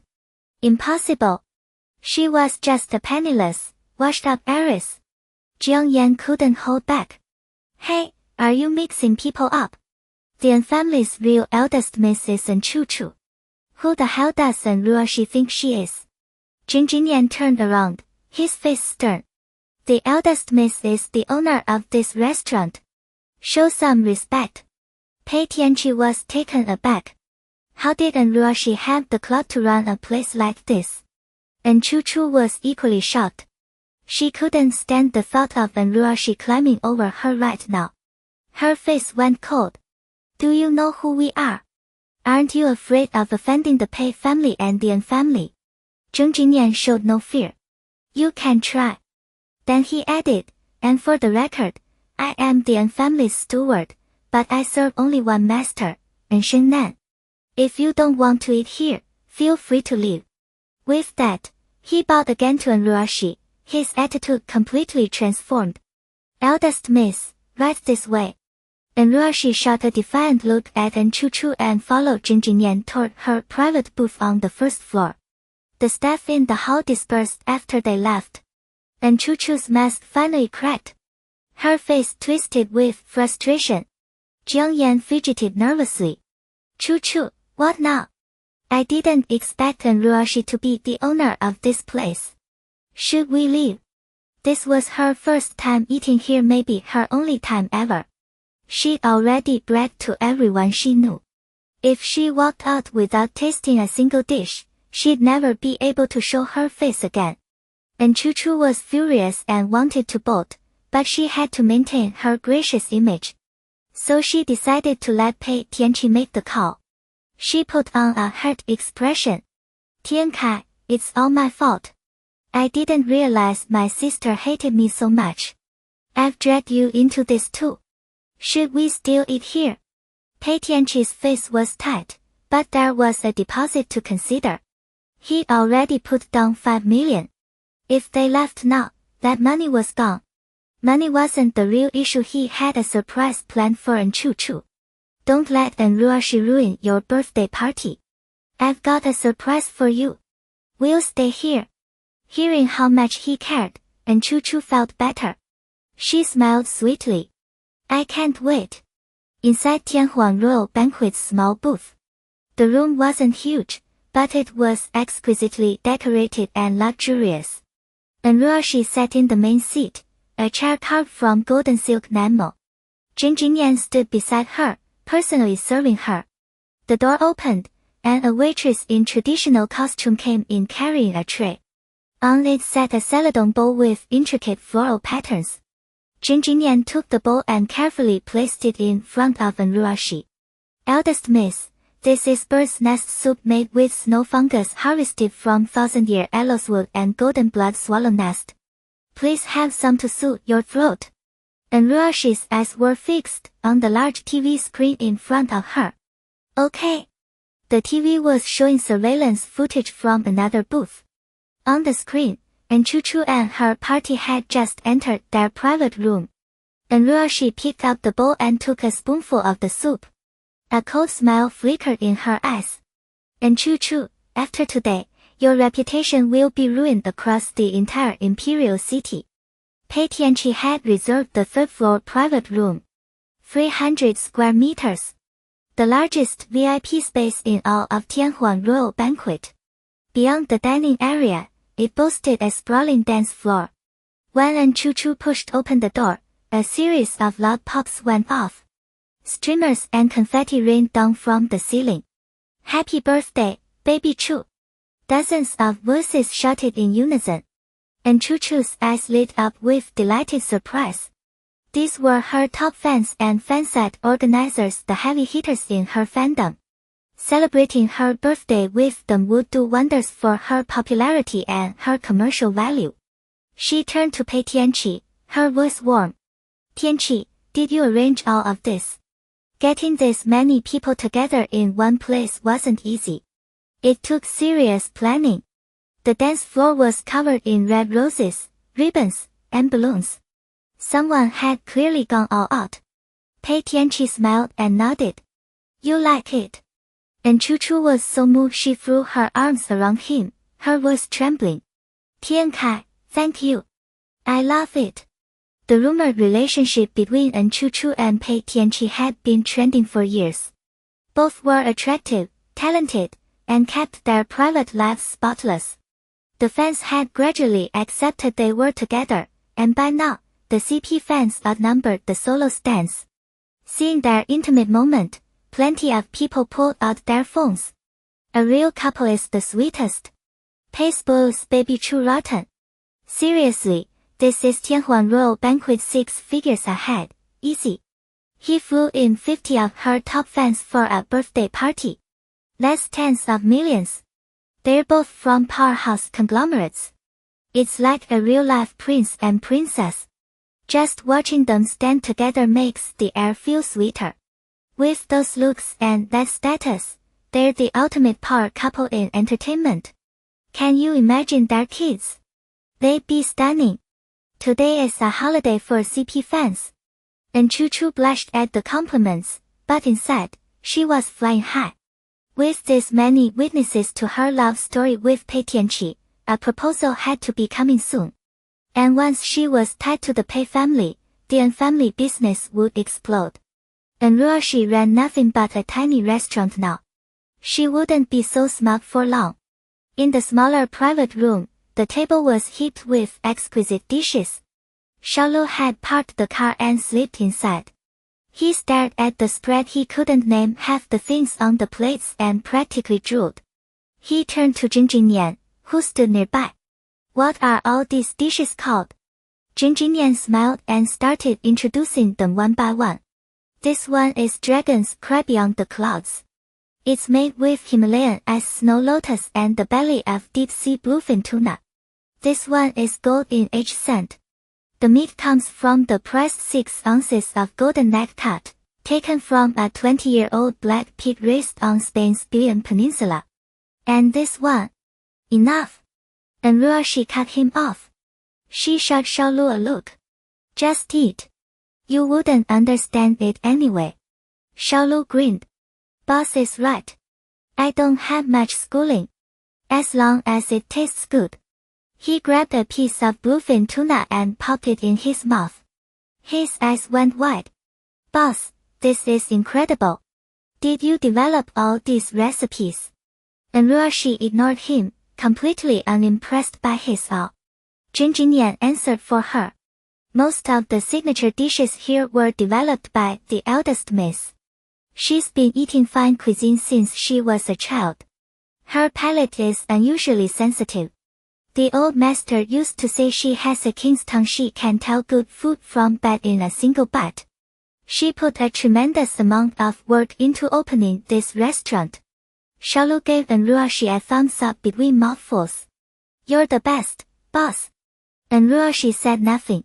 Her eyes were locked on the large screen in the room, which displayed the surveillance feed. On the screen, the fans were showering and Chu with gifts. She stood surrounded by a mountain of presents, smiling for photos. Then they cut the cake together and played games. One fansite operator was live streaming the birthday party. The comments section overflowed with envy. Getting to celebrate with your idol in a place most people could never afford in a lifetime. It felt like a dream. Within minutes, hundreds of thousands of viewers flooded the stream. Some came to see An Chu. Others came just to gawk at the restaurant. And the numbers kept climbing. And Chu's smile never wavered. She looked genuinely happy. And Ruoxi's eyes went cold. She turned to Xiaolu. Tell your people to move. Xiaolu was mid-bite, his mouth full. At her command, he pulled out his phone, still chewing. On it. He fired off a quick message to a contact. Move. A moment later, on the monitor, a fan shouted, Baby Chu, it's such a special day, sing something for us. Sing your hit. That ignited the whole room. Yes, I love hearing you sing. Your voice always hits me right in the soul. Do it live. Diva, sing. Diva, sing. And Ruoxi watched the crowd's excitement build. A knowing smirk spread across her face. Diva. Please. And Chu couldn't carry a tune when she was a kid. If she was a singing sensation now, it was only because the voice behind the songs didn't belong to her. In the main room, and Chu was still soaking in the birthday glow. Then the fans started chanting for her to sing. A flicker of panic crossed her face. But she recovered fast and forced a smile. This space is a little tight. Let's pick a bigger venue next time, okay? The fans wouldn't let it go. Baby Chu, the vibe is perfect. Please, just grant us this one little wish. I flew in from overseas 12 hours. Please, just one song. I've been to all your concerts. They were breathtaking. But I've never heard you in such an intimate setting. This will be absolutely perfect. Diva, sing. Diva, sing. The chant grew louder. Pei Tianqi looked at the eager crowd and smiled. Chu, they all want to hear you. Why not sing one? Jiang Yan jumped in. Don't be modest, Chu. You're the queen of pop. The second you open your mouth, you'll blow everyone away. For the first time, and Chu wanted to strangle Jiang Yan for her flattery. Stupid woman. She couldn't sing. If she opened her mouth right now, everyone in that room would know the truth. What was she supposed to do? What the hell was she supposed to do? When it was obviously Yaqin wasn't going to say yes, someone reached over and turned on the booth's sound system. Nobody saw who did it. The huge screen lit up with her biggest promo video. The beat dropped, and the place exploded. A fan grabbed a microphone off its stand, shoved it toward her, and pressed it into her hands. Yaching baby, sing. Li Yaching was trapped. Her heart slammed against her ribs. The cold metal might as well have been white hot. She wanted to hurl it across the room. Pei Tianmin smiled at her, warm and easy, and nudged her shoulder. Go on, Yaching. Let everyone see what my girlfriend can do. That word girlfriend hit like a lifeline. She and Pei Tianmin had been circling each other for months. He treated her well. They acted like a couple in every way that mattered. But he'd never actually said it. Maybe because of her fame, maybe something else. Whatever the reason, the label had never stuck. That was exactly why Anshuli kept pushing her to lock him down. Get the ring. Seal the deal. Hearing him say my girlfriend felt like being seen. Her singing was trash.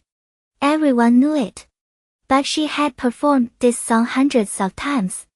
Every concert, every showcase she knew exactly how to sell it. All she had to do was fake it well enough. Right. She gave Pei Tianmin a soft smile.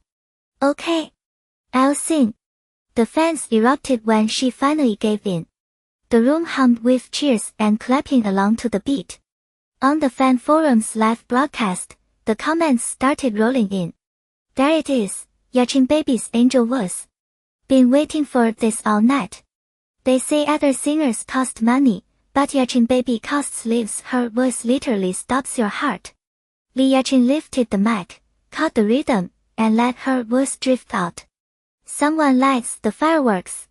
Someone chases the twilight wind. Steal a breath of borrowed time. Hold a piece of the starry sky. The clapping died. Fans glanced at each other. Whispers rippled through the crowd. What is that noise? That doesn't sound like her at all. It's not even the tone, she's completely off key. This is awful.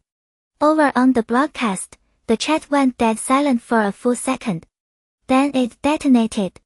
Wait, did Yaching baby get possessed? What happened to her voice? I cranked my volume to hear every note, and my toddler started screaming.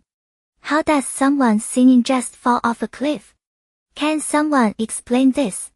Unless, she's been lip-syncing the whole time and this is what she actually sounds like. That comment landed like a match on gasoline. Now that I think about it, she only ever sings at concerts and in videos. She's never done a live performance. Pretty sure she's been faking her whole career. I've supported her for years. This is disgusting. I'm following right now. Calm down, fake fans. Maybe she just has a sore throat. No need to crucify her. Are you deaf or just delusional? A sore throat doesn't make someone tone deaf. My 5-year-old sings better. The comments section turned into a battlefield. Back in the booth, the fans' expressions had soured fast. Li Yaching was so deep in her performance she didn't notice anything was wrong. Pei Tianmin stared at her like he was seeing a stranger. Wang Wangjun snapped out of it first.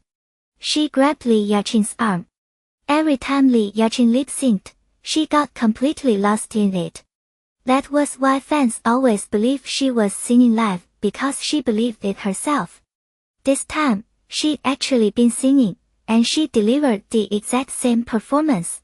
When reality crept back in, her voice died in her throat. She saw the strange looks on the fans' faces. She saw Pei Tianmin's eyes. Her stomach dropped. Oh no! What do I do now? Wang Wangjun pieced it together instantly and jumped into damage control. Yaching's been sick the past few days. Her throat's in rock shape, so she wasn't at her best tonight. Don't hold it against her, keep supporting her. Li Yaching grabbed the opening like a drowning woman. She coughed hard, twice, and pressed a hand to her chest. I'm so sorry I let you all down. I didn't want to sing tonight because I wasn't feeling well, but I pushed through anyway and gave you a terrible experience. I'm truly, deeply sorry. She bent at the waist into a full 90-degree bow. The gesture swayed a lot of die-hard fans. See? I told you Yaching baby only sounded off because she's sick. The haters are shameless. She forced herself to sing for her fans even when she wasn't well. That breaks my heart. Yaching baby, don't be scared. We've got your back forever. Across the room, in a smaller booth tucked out of sight, Xiao Yuan watched the broadcast on his phone and cursed. Are these people brain dead? They're actually out here rehabilitating her image. And Shuli kept her eyes on the screen, watching Li Yaqing's fake remorse play out in high definition. She let out a cold laugh. She can't be rehabilitated now. Time for the last chess piece. Xiao Yuan cracked his knuckles. On it. He pulled out his phone and dialed. You're up. Li Yaqing could feel the birthday party turning against her. She pressed her fingers to her temple and turned to Pei Tianming. Tianming, I really don't feel well. Maybe we should go. Pei Tianming's expression was unreadable. He didn't want to stay either. He nodded. Yeah. Let's head out. Then a voice cut through the noise from somewhere in the room. Someone lights the fireworks. Someone chases the twilight wind. Steal a breath of borrowed time. Hold a piece of the starry sky. Everyone froze. Someone shouted, that's Yaching baby's voice. No music, and it sounds flawless. Now that's a heavenly voice. But Yaching isn't singing right now.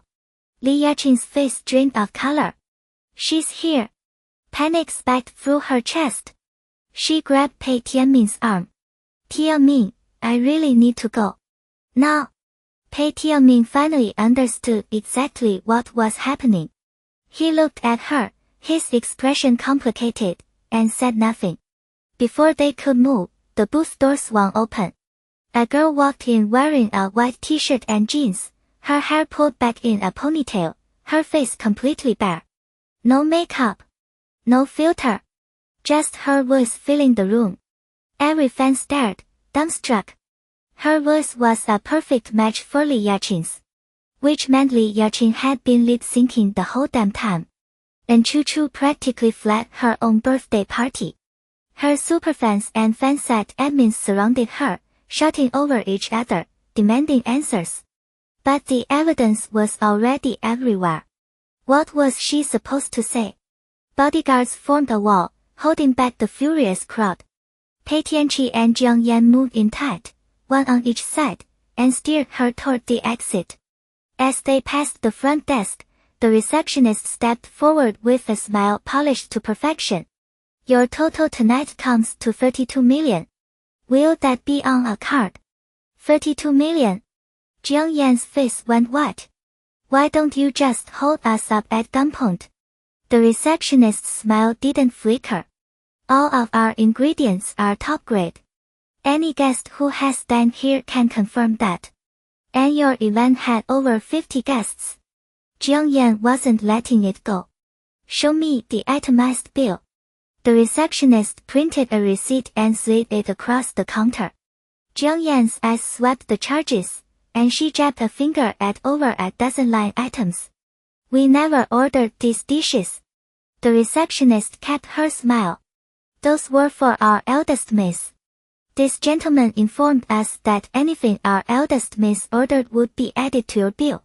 She gestured lightly toward Chu. Chu nearly choked on the rage boiling up her throat. Ruoxi. You planned this. She owns this entire restaurant, and she has the audacity to bill me. And she ordered over a dozen dishes. How is she not dead from overeating? Pei Tianqi's jaw tightened. He pulled out a black card and set it on the counter. Run it. The receptionist accepted the card with both hands, processed the charge, and added in a honey-sweet tone, We'd love to have you dine with us again. Jiang Yan shot her a glare. This place is a total scam. I hope it's shuttered by morning. Pei Tianqi guided Chu into the car. She raised her eyes to his, tears welling up. Tiankai, I feel so sick. Can you take me home? He couldn't stomach it. Quietly, he said, I have something I need to handle. Head home on your own, alright? He shut the door and signaled the driver to go. And Chu Chu watched him walk off. Her face twisted, ugly and venomous, the second he turned away. She slammed her fist against her thigh. Who keeps coming after me? Now the engagement to Pei Tianqi was delayed again. God knows how much longer she'd have to wait. Inside the Bentley, Li Feng caught sight of Chu Chu being helped out by Pei Tianqi and Jiang Yan. His brow furrowed. What the hell happened? She looked like she'd just crawled through a battlefield. Then his phone exploded with notifications. He opened them and froze. Oh shit, President Xiao, and Chu Chu's scandal is going nuclear. Xiao Yuan pulled out his phone and opened the trending page. Her name dominated every top spot. And Chu Chu lip syncing explosive. And Chu Chu fake queen explosive. And Chu Chu birthday party live lip sync explosive. And group stock plummet trending. Xiao Yuan's eyebrow lifted. A dark, quiet laugh escaped him. Little one. You really don't pull your punches. As he scrolled, an incoming call cut across the screen. He answered. President Xiao, we've identified the person behind the hit at night tune. The amusement vanished. Xiao Yuan's expression snapped cold. Murderous. He ended the call and gave the order. Turn around. Back to Taiping Mountain. At Tianhuan Royal Banquet, a server LED, the young woman who had sung for Chu Chu into a private booth. The moment she saw Ruoxi, her face lit up. Teacher. Ruoxi smiled. You did beautifully out there. The girl's eyes scrunched up. Only because you trained me so well. After returning to Imperial City and seeing that Chu Chu had somehow become a famous singer, Ruoxi had been suspicious from the start. Her mother had been a true vocal legend in her era, and Ruoxi had grown up steeped in music. Chu Chu, though, tone deaf from childhood. Always off-key, and she hated singing. She debuted in a girl group, where she could bury herself in the choreography and harmonies. Solo career. Not possible. A person born without pitch doesn't transform into a powerhouse through training alone. Ruoxi had it investigated. And just as she suspected, she uncovered the lip syncing. Chu Chu had always been a show-off, desperate for the spotlight. But faking an entire career. That was a new low. The real voice behind her was a girl named Wen Shu. When Ruoxi tracked her down, she proposed a partnership and pointed out the flaws in Wen Shu's technique.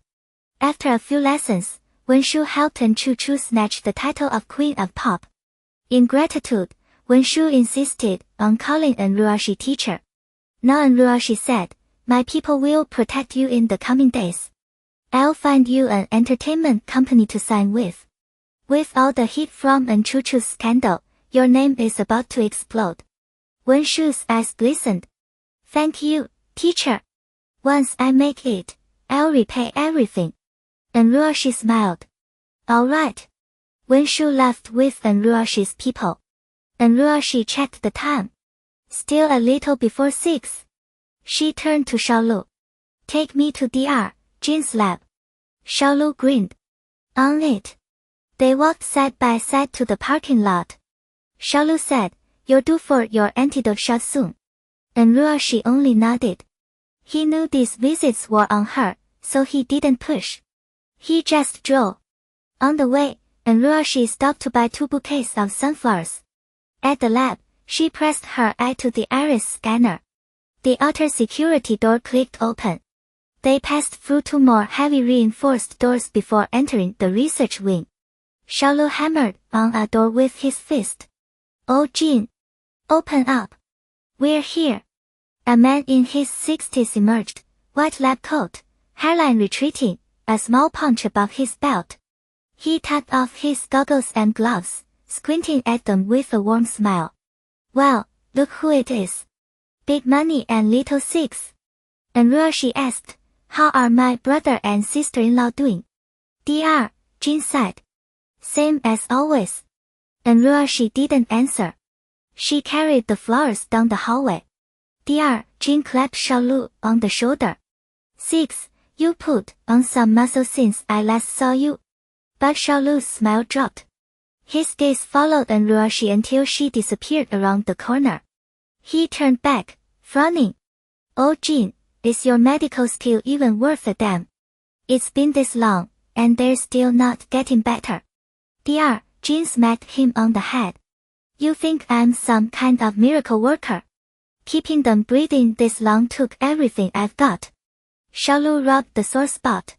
His eyes stayed on the empty corridor. I just think the boss carries too much. 2. Jin looked down the hall too. He exhaled slowly. As long as they're still breathing, there's still hope. The room had been designed to feel warm and inviting. Soft blue curtains, floral bedding. Stuffed animals lined the windowsill, and a family portrait of 4 sat on the shelf. A few sunflowers drooped in a glass vase on the nightstand, already wilted. Ruoxi tossed the old flowers, refilled the vase with fresh water, and arranged a new bunch. Her brother, Bai, lay motionless in the hospital bed. Years ago, a truck had slammed into their car. The brakes failed. There was no escape. Their father had rammed the truck head-on, using the front cabin as a shield to protect Ruoxi and Bai in the back seat. And Bai had wrapped himself around her, shielding her body with his own. He even braced his left elbow against the seat in front to create a pocket of space, terrified the impact would crush her. Their parents died on impact. Her brother suffered severe head trauma and slipped into a coma. Only Ruoxi walked away with minor injuries. When the rescuers pulled Bai out, his left arm, the one he'd used to protect her, was broken clean through, bone exposed. Ruoxi walked over and sat on the edge of the bed. She took his hand, pressed it to her cheek, and rubbed against his palm affectionately. Brother, I came to see you. Are you happy? Bai lay still beneath his oxygen mask, no sign of life except for faint condensation on the plastic. Otherwise, he could have been dead. She was used to his silence. Gently, she brushed the hair from his forehead. Brother, today I exposed Chuchu's lip syncing. The whole internet is tearing her apart. She lost over 1 million followers in an hour, and it's still dropping. And group's stock tanked. Pretty impressive, right? Oh, and I opened 8 stores in Imperial City in 6 months. Made over 100 million this month. I'm putting it all toward Jin's research. You and sister-in-law are going to get better. I can earn money now. I can take care of myself. Don't worry about me. As for Shangshin's family, I'll make them pay. Brother. She leaned over the headboard, chattering non-stop for half an hour. Then her voice cracked. Tears pricked her eyes. Brother, why won't you talk to me? I'm crying. Get up and comfort me, okay? She pressed his hand tight against her cheek. Hot tears splashed onto his arm, scattering into tiny droplets. Brother, I lied. I'm not okay at all. Without Mom, Dad, and you protecting me, I'm barely holding on. It's so hard. Her cheeks still wet, she curled up beside him and gradually drifted off to sleep. At the residence, a teacup smashed against the floor with a deafening crack. Shangshin pointed a trembling finger at Chuchu, his face twisted with rage. It was just a birthday party. How could you mess up this badly? Chuchu sat slumped on the sofa, sobbing into Zhao Qingji's arms. Zhao Qingji shot her husband a sharp glare. Do you think Chuchu wanted this to happen? Right now, the most important thing is damage control. The veins on Shangshin's forehead bulged. Damage control. Her reputation is already ruined. I was counting on her marriage into the Pei family to help the company. Now, why would Pei Tianqi want her after this? At the mention of her daughter's marriage prospects, Zhao Qingji panicked. What do we do? Maybe we can explain the situation to the Peis. Explain what? Shangshin barked. The standing singer already came forward. The whole internet knows. Explaining will only make it worse. Zhao Qingji's voice turned desperate. Honey, Chuchu's marriage is the future of the An family. You have to find a way to save it. And Shangxin's fury began to cool. He turned to An Chuchu with a hard stare. That girl Wen Shu, weren't you supposed to keep an eye on her? How dare she cross us? And Chuchu's eyes were swollen from crying. I don't know. I panicked. By the time I realized what was happening, she was gone. She looked up at him, pleading. Dad, I think someone set me up. This feels too calculated. And Shangxin frowned. She had a point. But who would dare move against the An family? Have you made enemies in the entertainment industry lately? And Chuchu thought for a moment, then shrieked, It's An Ruoxi. That bitch must have done it. An Ruoxi. And Shangxin and Zhao Qingji exchanged confused looks. Zhao Qingji said, I thought she was dead. She disappeared 4 years ago. And Chuchu shook her head frantically. No. She's alive. And she's the owner of Tianhuang Royal Banquet. That's where my birthday party was. Someone set me up there. It has to be her. And Shangxin's jaw tightened. It all clicked. She vanished without a trace years ago. He'd assumed she died somewhere. But the little bitch had survived and come back. And Chuchu saw his silence and pressed, Dad, what do we do now? She's back for revenge. Revenge? And Shangxin sneered. I killed An Shennan with my own hands. You think I'm scared of a useless little rich girl? Don't be ridiculous. And Chuchu's panic eased. Right. She was the heiress of the mighty An group. And Ruoxi was nothing but a fallen princess. What could she possibly do? She'd been freaking out over nothing. And Shangxin's voice turned cold and businesslike. I already have the PR team handling the trending topics. You focus on keeping Pei Tianqi happy. That marriage cannot fall through. And Chuchu nodded, composure returning. I know exactly what to tell him. The engagement is safe. Good. And Shangxin turned and climbed the stairs. In his study, he locked the door and dialed a number. And Shennan's daughter is back. She's the one behind my daughter's scandal. A heavy silence filled the line. I'm just reminding you. You were the mastermind behind An Shennan's death. Another bit of silence. And nobody like her. I'm not worried. But if the truth comes out, it won't be good for either of us. The silence stretched. Relax. I'll take care of her soon. But eliminating such a big threat, it'll cost you. I want the land you just acquired. A final pause, then a thin smile curved his lips. Pleasure doing business. And Ruoxi had dozed off beside An Baiqian's bed. When she opened her eyes, over an hour had passed. Tears still clung to her lashes. She sniffled, wiped them away, and stood. Forcing a faint smile, she said, Brother, I'm going to check on my sister-in-law. I'll come see you again soon. She turned and walked to the door. At the threshold, she paused and looked back one last time before closing it behind her. From An Baiqian's room, she moved to the one next door. A padlock hung from the door, the key still in place. And Ruoxi turned the key and pushed it open. Her brother's room had a warm, homey feel. This room was nothing but sterile white. No windows. Even the walls and door were padded with rubber. A large mattress sat against one wall. A woman with a thin back stared vacantly at the rubber surface, lost in thought. And Ruoxi's throat tightened. She stepped inside quietly. Ning. The woman didn't react. She just tilted her head slightly, still staring at the padded wall. And Ruoxi walked over slowly and sat down beside her. Gently, she touched the woman's arm. Her voice came out soft. Ning, it's Sisi. At the sound of Sisi, the woman finally stirred. She turned to face An Ruoxi. Her eyes were hollow, her face pale and haggard. But you could still make out traces of the gentle, beautiful woman she used to be. Sissy, she breathed the two syllables without any real awareness. And Ruoxi's eyes brimmed. She smiled and nodded. Yes, I'm Sissy. She, the woman repeated.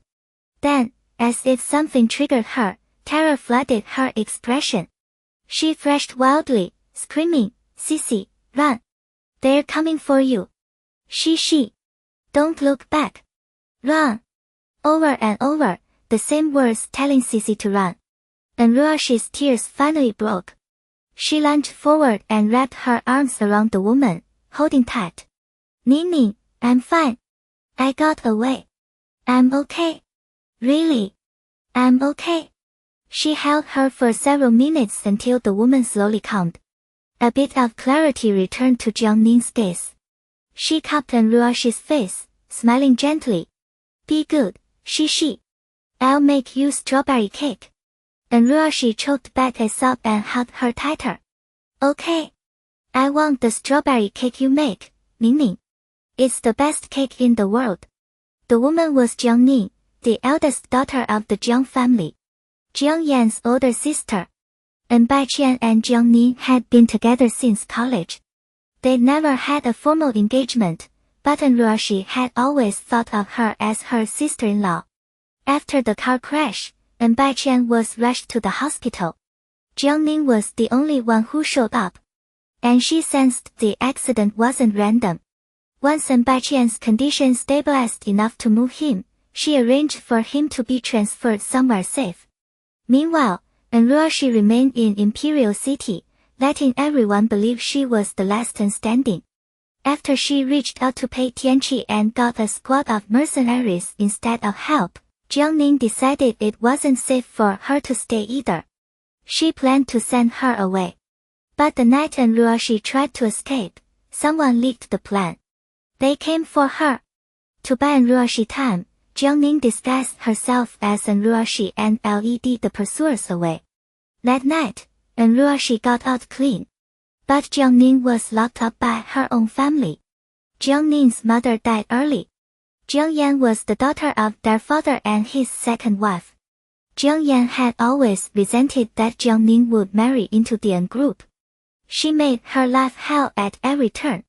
But with the An family's power, she didn't dare to openly harm her. Once the An family fell, Jiang Yan finally had her chance. They locked Jiangning in a mental institution and put her through unimaginable torment.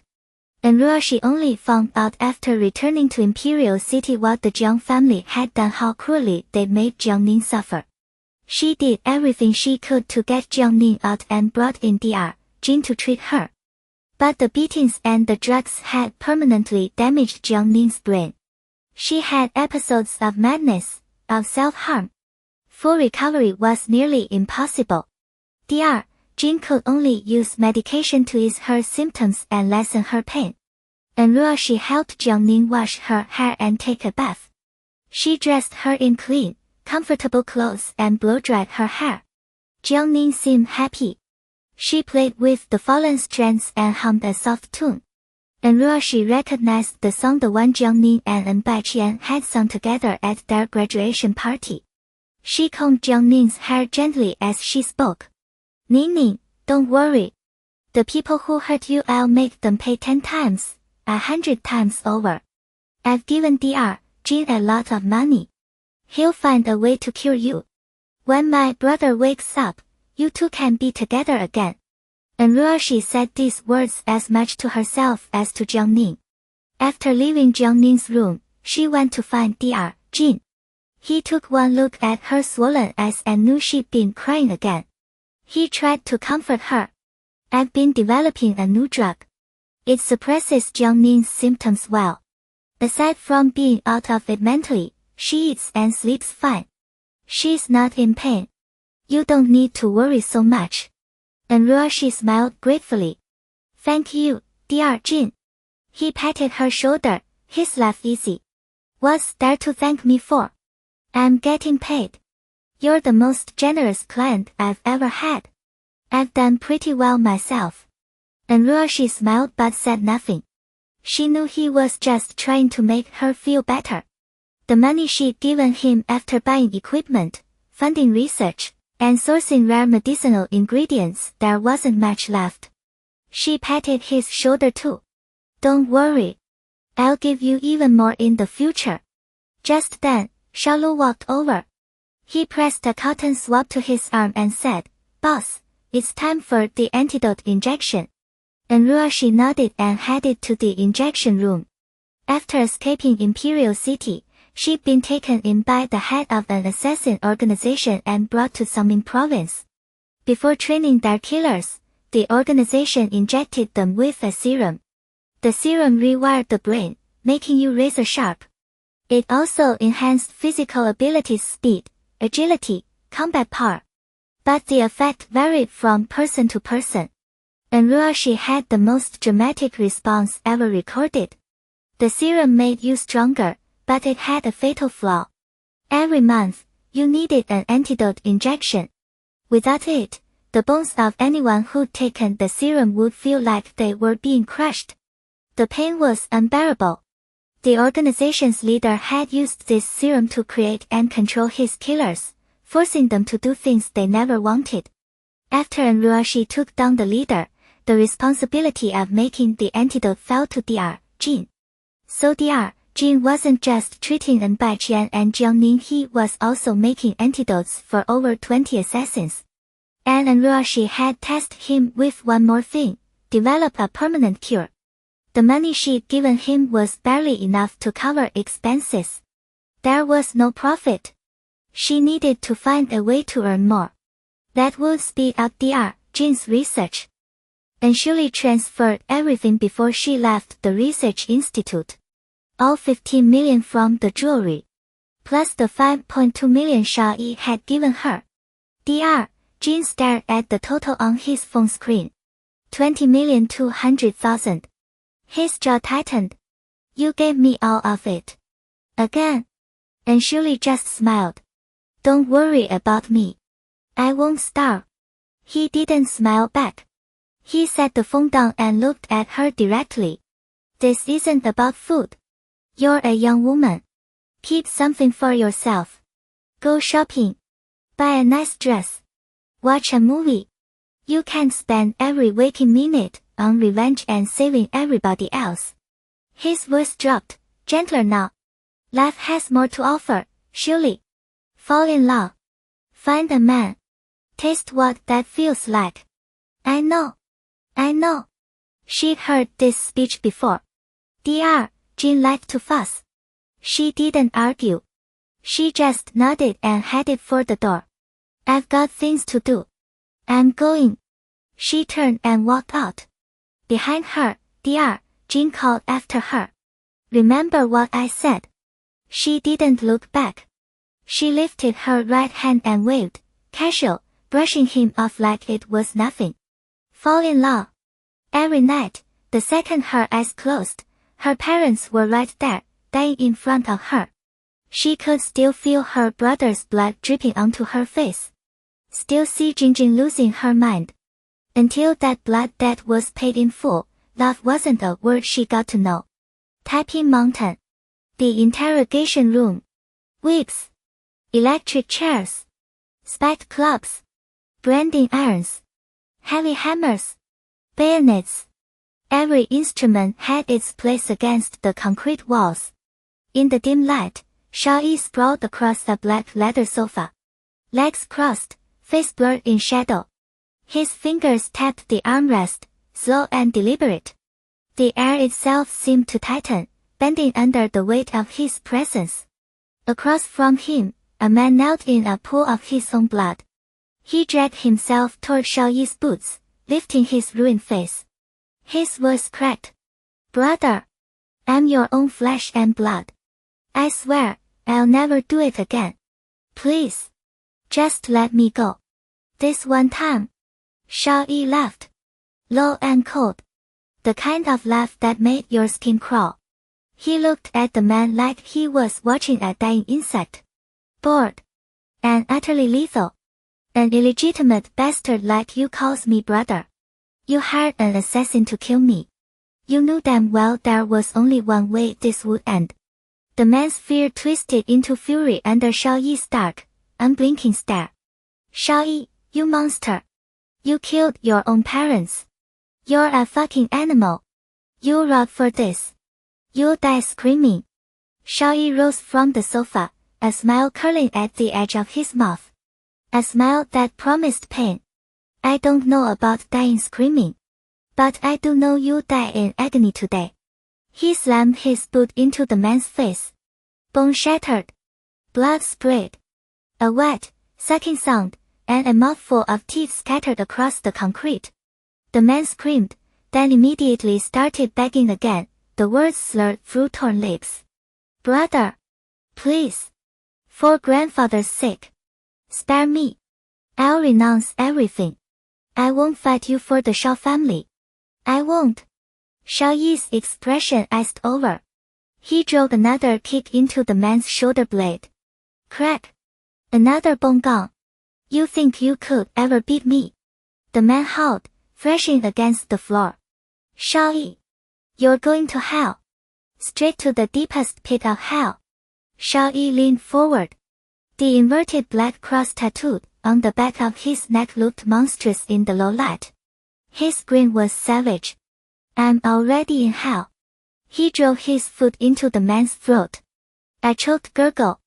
Eyes bulging wide. Then the body went limp. One of the mercenaries stepped forward, checked for a pulse, and looked up. President Xiao. He's dead. Xiao Yi glanced at the corpse. Already bored. Useless. He turned away. Chop him up and feed him to the dogs. In the main living room, the steward sat waiting on the sofa. A maid brought over a fruit platter and set it on the coffee table. Her smile was eager, almost desperate to please. This came for Mason today. I saved some for you. Steward, try it.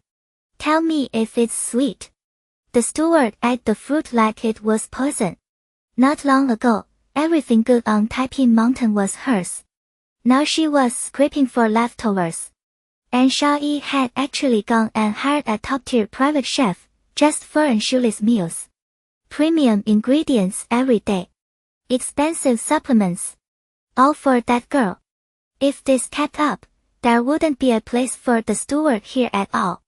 She waved her hand, impatient. Throw it out. I don't eat someone else's scraps. The maid's smile faltered. But it's fresh. It's expensive fruit. Nobody's even touched it. The steward's face went cold. Did I stutter? The maid had only meant to flatter. Now she just wanted to disappear. I'll take it away. Right now. She barely cleared the doorway when Xiao Yi strode in. The steward's expression transformed in an instant. She beamed and hurried over. Yi, you're back. He gave a lazy grunt. Where's Shuli? A flicker of jealousy crossed the steward's eyes before she could stop it. The first thing he asks the second he walks through the door. That little tramp. She's eating in the dining room, the steward said. Her voice was carefully pleasant. Xiao Yi said nothing and headed straight for the dining room. The steward scurried after him. I have a distant niece. Just graduated college. Can't find a job. I was wondering if I could arrange a position for her here. On Taiping Mountain. Ever since Anshuli's fainting episode, the driver had taken over all household staffing. The steward couldn't slip a single person in on her own. Xiao Yi kept walking, a frown creasing his brow. Don't bother me with little things like that.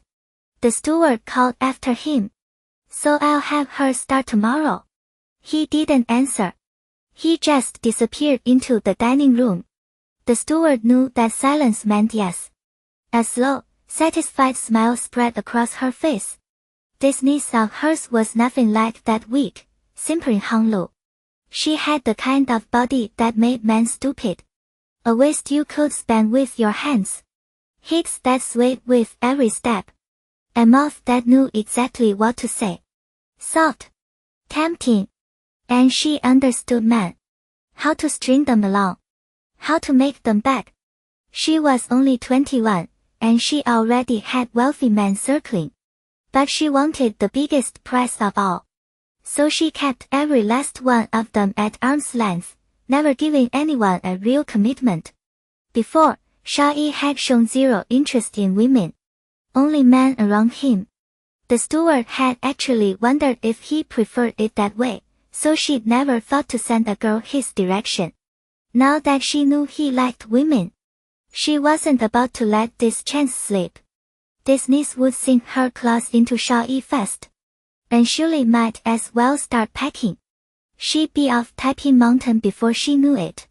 And Shuli finished dinner and was about to leave the dining room when Xiao Yi walked in. She forced a smile. Mr. Xiao. She brushed past him. As he moved, the air shifted, carrying a faint metallic whiff of blood. Her brows pulled together. He killed someone again, hadn't he? The most dangerous man in Imperial City, no question. Time to go. Now. She took another step toward the exit. And Shuli. Come here. His voice was lazy, but the command cut through the room. She turned, plastering on a smile. Mr. Xiao, I already ate. He didn't answer. Just fixed her with those cold, dark eyes. She clenched her fists, then let them go. Fine. He wanted company for dinner. She wasn't about to argue with a madman. She walked over and sat in the chair across from him. Xiao Yi patted the seat right beside him. Here. She didn't want to move. Instead, she cupped her chin in both hands, making a little flower shape with her fingers, and smiled again. From here I can see your handsome face perfectly, Mr. Xiao. The corner of his mouth twitched. Smooth talker. But he didn't insist. The kitchen brought out a fresh meal. A maid stepped forward to serve him soup. He picked up the bowl, long fingers wrapped around the porcelain spoon, and took an elegant sip. Have fun today? He asked casually. And Shuli was scrolling through her phone. Liang Xini was getting shredded online. In just a few hours, her followers had dropped from 10 million to 5 million, and the number was still plummeting. At his question, a smile curled on Anshuli's lips. Not bad. Xiao Yi's dark eyes locked on her. Who was the man driving you? Man. She blinked. Then she realized he meant Zhang Yu. Zhang Yu was only 19.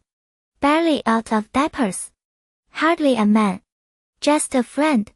I don't have a car, and I can't exactly get a taxi up on Taiping Mountain, so he gave me a ride.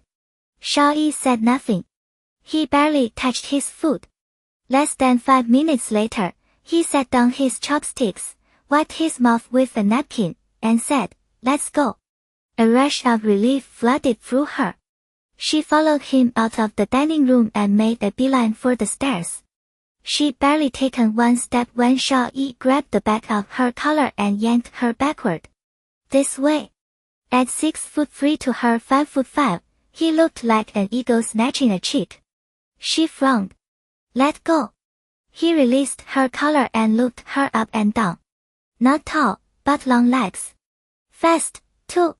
She shot him a disgruntled look. Where are you taking me? A glint of bloodlust flickered in his eyes. To chop you into pieces and dump your body in the wilderness.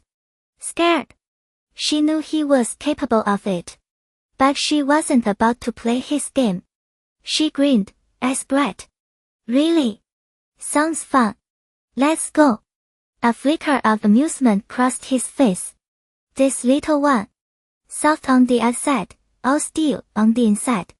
Xiao Yi led her to a massive standalone building. 2 mercenaries standing guard at the entrance saluted and opened the door with a remote. He strode inside. Follow. And Shuli walked in behind him and froze.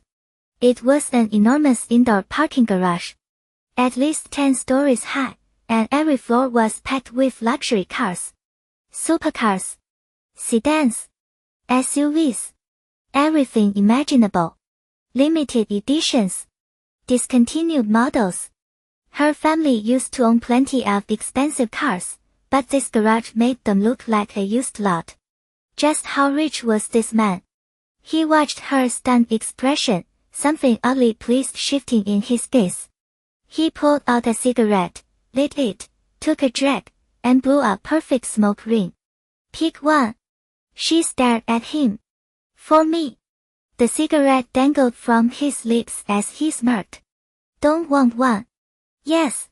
Yes, I do. Hesitating for even 1 second would have been an insult to every luxury car in that building. And Shirley loved cars. She walked over, running her hands across the sleek bodies. Which one? Xiao Yi leaned against a pillar, smoking lazily, head tilted as he watched her browse. And for the first time, it hit him money actually had a purpose. At least it made the little one happy. In the end, Shirley picked an Alfa Romeo Giulia as WB Zagato. The only one in the world. Xiao Yi nodded approvingly. Good taste. She was genuinely happy. Her dream car. Free. She opened the door, slid in, wanting to feel it. Xiao Yi took the passenger seat. She drove it around the empty grounds of Taipei Mountain, the engine's roar sending a thrill straight through her veins. When she pulled back into the garage, she turned to him with heartfelt gratitude. Thank you, Mr. Xiao. He turned to look at her, then a wicked grin spread across his face. He leaned in. Just words. The clean, masculine scent of him mixed with the faint smell of tobacco, surrounding her like a shadow.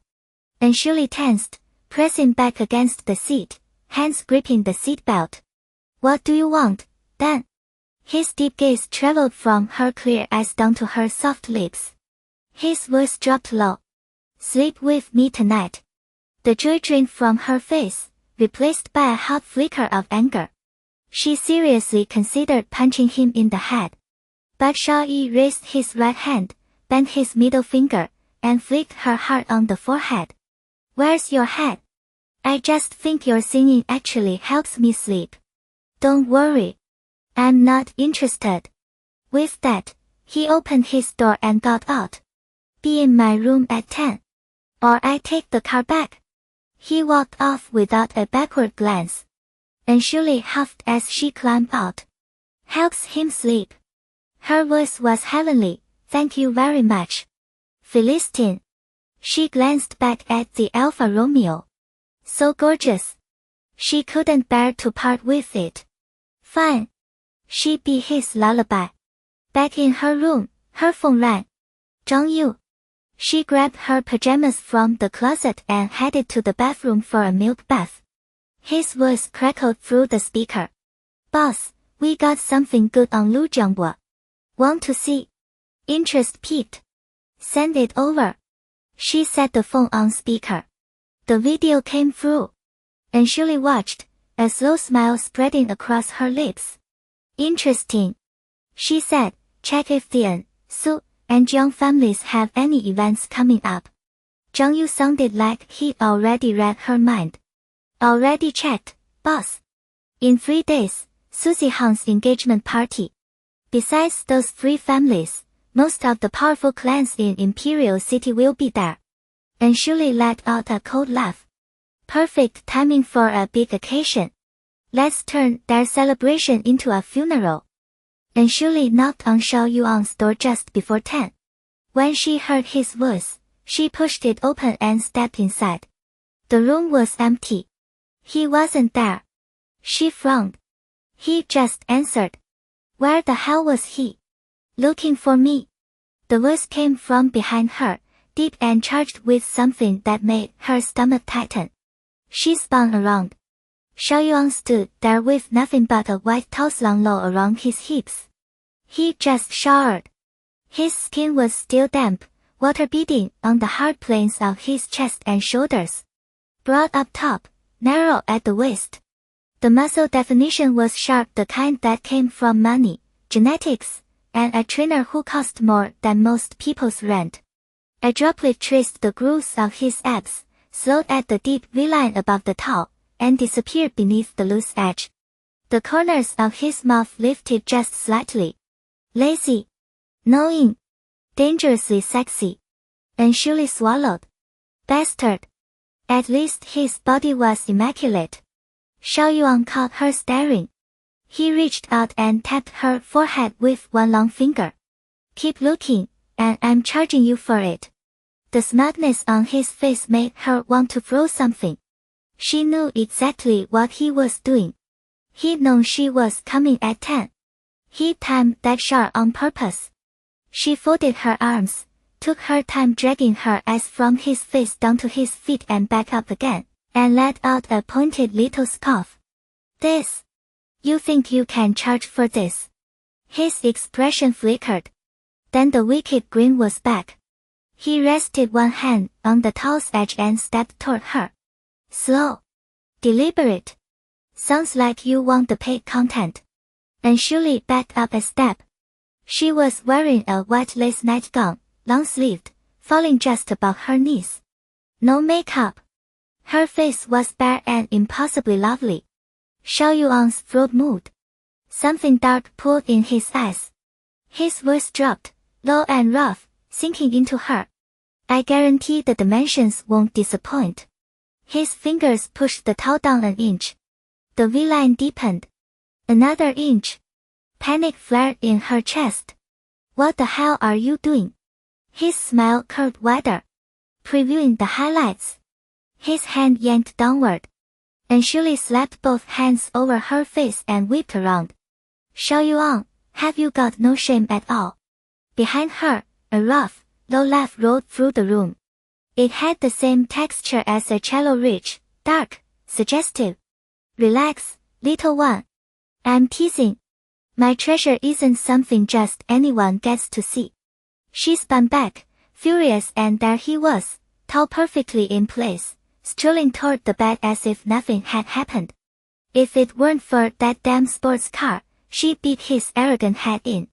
Xiao Yuan turned his back to her, pulled back the covers, bent one knee, and settled against the headboard. He tipped his chin toward the sofa on the far side of the room. You're sleeping there tonight. And Shuli exhaled sharply through her nose, flopped onto the couch, and turned her back to him. Out of sight. Out of mind. Xiao Yuan watched her slender silhouette and the long fall of her hair. His gaze darkened. He lowered his wrist leg. Beneath the blanket, there was an unmistakable ridge. He pressed his tongue to his back teeth. His eyes burned with raw possession. Damn. She was undoing him. He wanted her. On the sofa, and Shuli had no idea that the gaze pinned to her back was like a calm sea hiding an abyss quiet on the surface, ready to swallow her whole. She remembered her night watch duties and dry swallowed a sleeping pill. While she waited for it to kick in, a lullaby her mother used to hum drifted through her mind, and she started to sing it softly under her breath. Xiao Yuan clicked off the main light. Only the warm amber glow of the bedside lamp remained, pulling around them intimate and heavy with unspoken promise. Her voice filled the room, light and haunting. Under the blanket, his right hand moved. He tilted his head back against the headboard, let his eyes fall half closed, and let out a low, uneven breath. And Shuli hummed herself into sleep. Xiao Yuan stayed upright. In the silence of the night, the only sound was his breathing suppressed, jagged, rising and falling until the early hours, when one final, muffled groan broke the stillness, and everything went quiet again. His gaze never left the figure on the sofa. He steadied himself, then rose and walked into the bathroom. At the Pei residence, Wu Jingyi arrived holding an exquisite gift box. A servant led her into the living room, where Pei Tianmin's mother, Lu Jingxian, sat on the sofa with a circle of well-dressed women, their conversation light and practiced. The moment Lu Jingxian spotted her, she smiled and rose. Oh, Jing Ai, you're here. Wu Jingyi smiled back, sugary sweet. Hello, Auntie Pei. She exchanged polite nods with the other ladies, then handed over the brocade box. I picked up a Ming Dynasty polychrome piece at auction. I hope you like it, Auntie. Lu Jingxian took the box without so much as a glance at its contents and passed it straight to a maid. You're always so thoughtful. Jing Ai. Pei Tianmin came down the staircase. Wu Jingyi's face brightened. Tianming. He crossed the room to her. Let's go. She turned back to Lu Jinxian with a demure smile. Auntie, I'll be off with Tianming now. Lu Jinxian's smile was polished porcelain. Go on, then. The second the pair was out of sight, Lu Jinxian's expression dropped. One of her friends leaned closer. Wasn't that Wu Jingyi? The ungroup heiress who got caught lip-syncing a while back? Lu Jinxian made a soft, dismissive sound. That's her. Another lady laughed under her breath. The way she was working you just now, she's aiming for daughter-in-law status, isn't she? Lu Jinxian's face went cold. Tell me about it. I never liked her. There's something calculating in those eyes. And if you have no talent, fine, but don't humiliate yourself with a fake performance. But my son likes her. What can I do? A third voice chimed in. Wasn't Tianming engaged to a different and family heiress before? Lu Jinxian's expression softened, genuine regret flickering across her features. I did like that girl. Bright, beautiful, kind. A truly good kid. Such a pity. Pei Tianming led Wu Jingyi to a gazebo tucked away in the Pei family garden. They had barely sat down when Wu Jingyi's eyes welled up. Tianming, I had my reasons for the lip-syncing. Pei Tianming looked at her. His feelings were complicated. He admired her once. He loved her music. He believed she earned that diva title through sheer talent, and at such a young age. Now he knew the truth. None of it was real. That kind of lie was worse than simply lacking skill. It had disgusted the public. It had disgusted him. He said, you shouldn't have deceived the people who genuinely loved your songs. Tears slid down her cheeks. I know I was wrong. But I didn't have a choice. When I saved you back then, my lungs were damaged. The doctors said I'd barely be able to sing again. But I loved singing. I loved being on stage. My manager suggested finding a voice double. I refused at first. But the moment I heard that girl's voice, I was completely drawn in. I could have been like her. But because of that injury, I lost that chance forever. I wanted the stage so desperately that She let the tears finish the sentence. Pei Tianming said nothing, his silence heavier than any words. Pei Tianming stared at her, stunned. That was it. The reason she couldn't sing anymore. The injury. Guilt hit him like a wave. Why didn't you tell me? The year of the unfamily accident, and Shuli had reached out to him. He was already on his way to see her when he stepped off the elevator and ran straight into a deranged fan. The guy was unhinged. The second he spotted Pei Tianming, he lunged with a knife. It happened so fast Pei Tianming couldn't even defend himself. But Wang Wangjun, who had come to find him that day on business, didn't hesitate. She threw herself in front of him and took the blade. He never imagined a single knife could steal her voice forever. Wang Wangjun looked up at him, tears brimming. Tianming, you're too kind. I didn't want you to hurt. I didn't want you carrying guilt. And I never wanted you to think I did it to make you grateful. But when I see that coldness in your eyes, when I think you might leave me, it feels like my heart is being torn apart. If it hadn't come to this, I would have taken this secret to my grave. Pei Tianming stood frozen, staring at her. She loved him this much. Emotion flooded his chest as he pulled her into his arms and gently patted her shoulder. You're so foolish, carrying this all by yourself. You should have told me sooner. None of this would have happened. With everyone attacking you online, you must have been hurting inside. Wang Wangjun carefully wrapped her arms around his waist and shook her head through the tears. I'm not afraid. No matter how many people curse me or hate me, as long as you're on my side, Tianming, I feel strong. His arms tightened around her. This sweet, innocent girl who had only him in her heart. And he had pulled away over one mistake. He was garbage. He inhaled deeply, like he was making a choice, and his voice went soft. Wang Jun, once I get through this busy stretch, I'll talk to my parents about our engagement with the family. Wang Jun's heart soared. She could hardly believe Pei Tianming actually bought it. All her careful scheming had paid off. From now on, he would be even more devoted. She nodded firmly. Oh, Tianming, Susie Han's engagement is coming up. Will you go with me? Pei Tianming smiled. Whatever you want. Wang Jun nuzzled against him, playing coy. You're a famous actor, the beloved second son of the Pei group. If you show up at her engagement party, Susie Han will think she's a huge deal. She'll be over the moon. Pei Tianming chuckled and stroked her hair. Silly girl. Only you would go this far for your best friend. A girl like this. He couldn't let her down. What was done was done. Time to move on. Up on Taiping Mountain, Anshuli sat at the desk, sketching clothing designs. She had been there all day. Chen Yongqing knocked and stepped in with a smile. Miss An, dinner's ready. Anshuli didn't look up. Almost done. She added a few more lines, then set down the final stroke. Looking at the finished piece, she stretched, a weary smile crossing her face. Finally, the project Han Lu had given her was complete. From concept to final draft, she had poured herself into this batch, throwing out over a dozen versions before she was satisfied. She felt certain that once the ad campaign launched, these designs would tear through the fashion world like a storm. Curious, Chen Yongqing walked over. Her eyes went wide at the sketches on the table.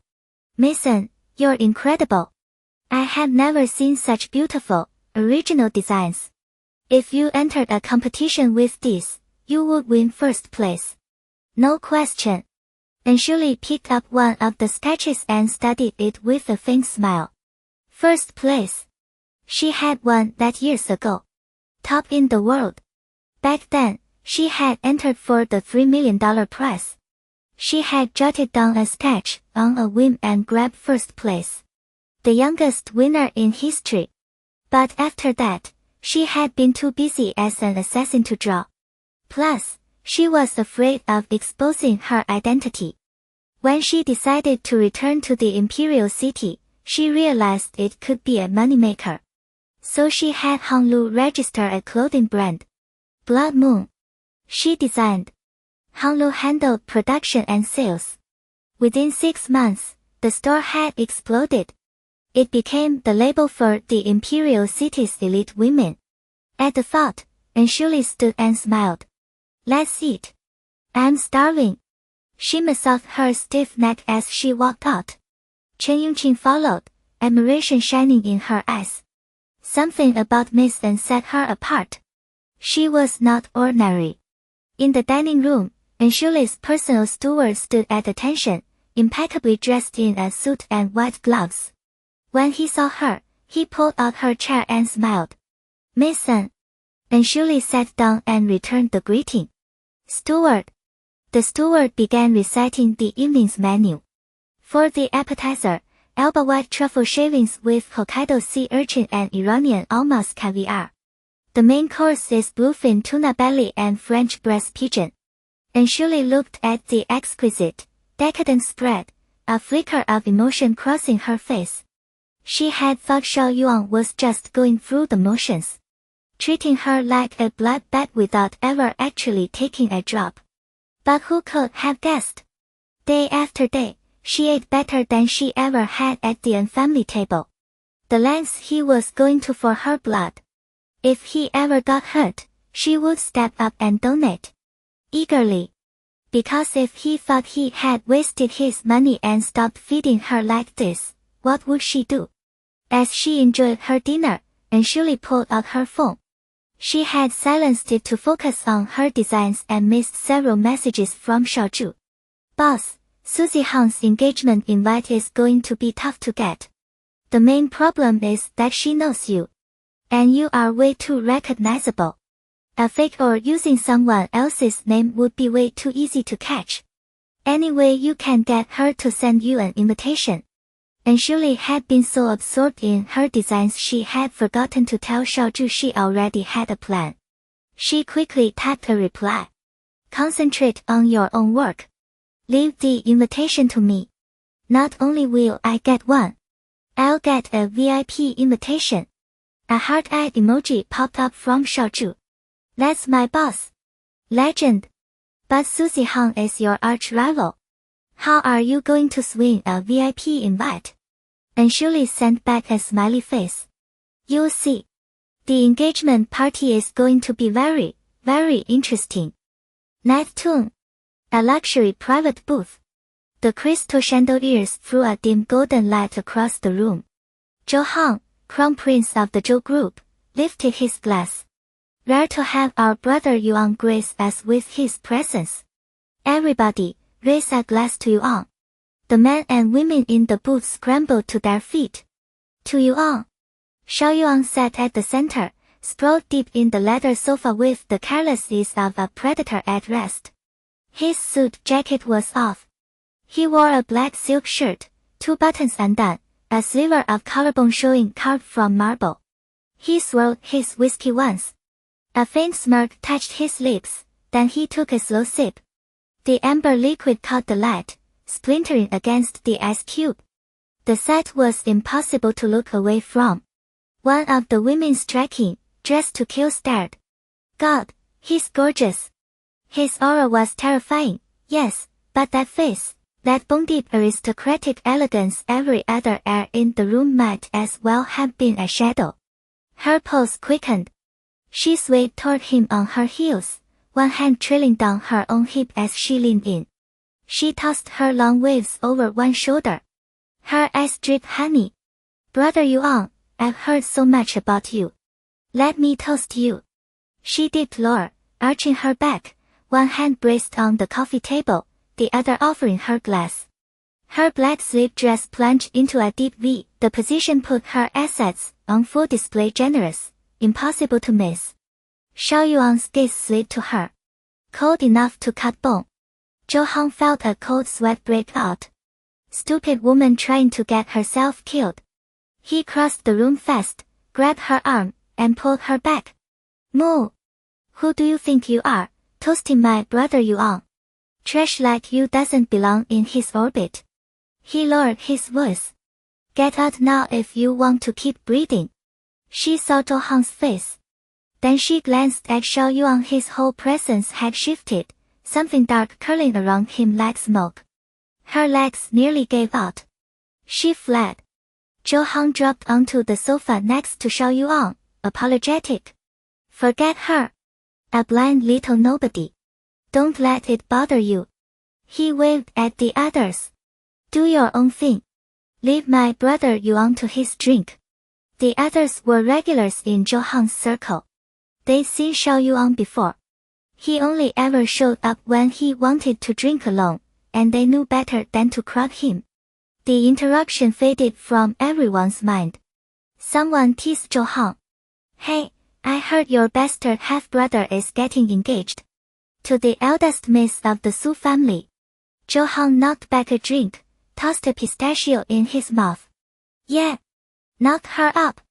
The Zaz showed up at our door, so the old man forced the engagement. Another guy laughed. That half-brother of yours never learned a single decent thing, but he sure learned how to chase skirts. Zhou Hong snorted. A bastard. Not even fit to be seen in public. And the old man goes all out, inviting half the socialites to make him look respectable. Well, it's the first engagement in the Zhou family's grandson generation. No wonder he's taking it seriously. When you get engaged, it'll be 10 times the spectacle. Zhou Hong grinned. Damn right. My engagement banquet will shake the whole city. Engagement. Xiao Yuan swirled his glass lazily. His lips curved in something that wasn't quite mockery. And Ruoxi's face drifted into his mind. Clean. Pure. Innocent. If he got engaged, it would have to shake the whole world. Give her the best. Light. Everything. A faint, self-mocking smile crossed his lips, A man living in hell, dreaming of sunlight. Engagement. How laughable. He checked his watch. Past 9. He set down his glass and stood. I'm leaving. Jo-hong was mid-laugh with his friends but shut up. Come on, man. It's barely 9. The night's just getting started. Xiao Yuan picked up his jacket from the sofa arm, tone casual. Going home. Jo-hong's eyes went wide. He remembered the message Xiao Yuan had sent him days ago. How do you make a girl happy? And blurted out, holy shit. You actually have someone. Xiao Yuan's dark gaze slid to him. Cold. Cutting. Jo-hong took that as a yes and his jaw dropped further. No fucking way. Who's the brave soul? Who had the balls to land you? The temperature in the room dropped. Xiao Yuan's voice came low and sharp. Keep running your mouth, and I'll cut out that tongue for you. Jo-hong clapped a hand over his mouth, grinning behind it. Muffled, safe travels, brother. Wishing you and the missus eternal love, 100 years of bliss, and a bunch of kids.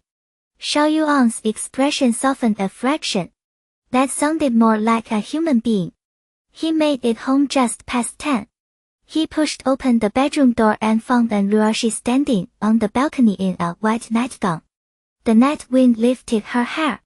Warm light poured over her shoulders, gilding her silhouette with a soft golden halo.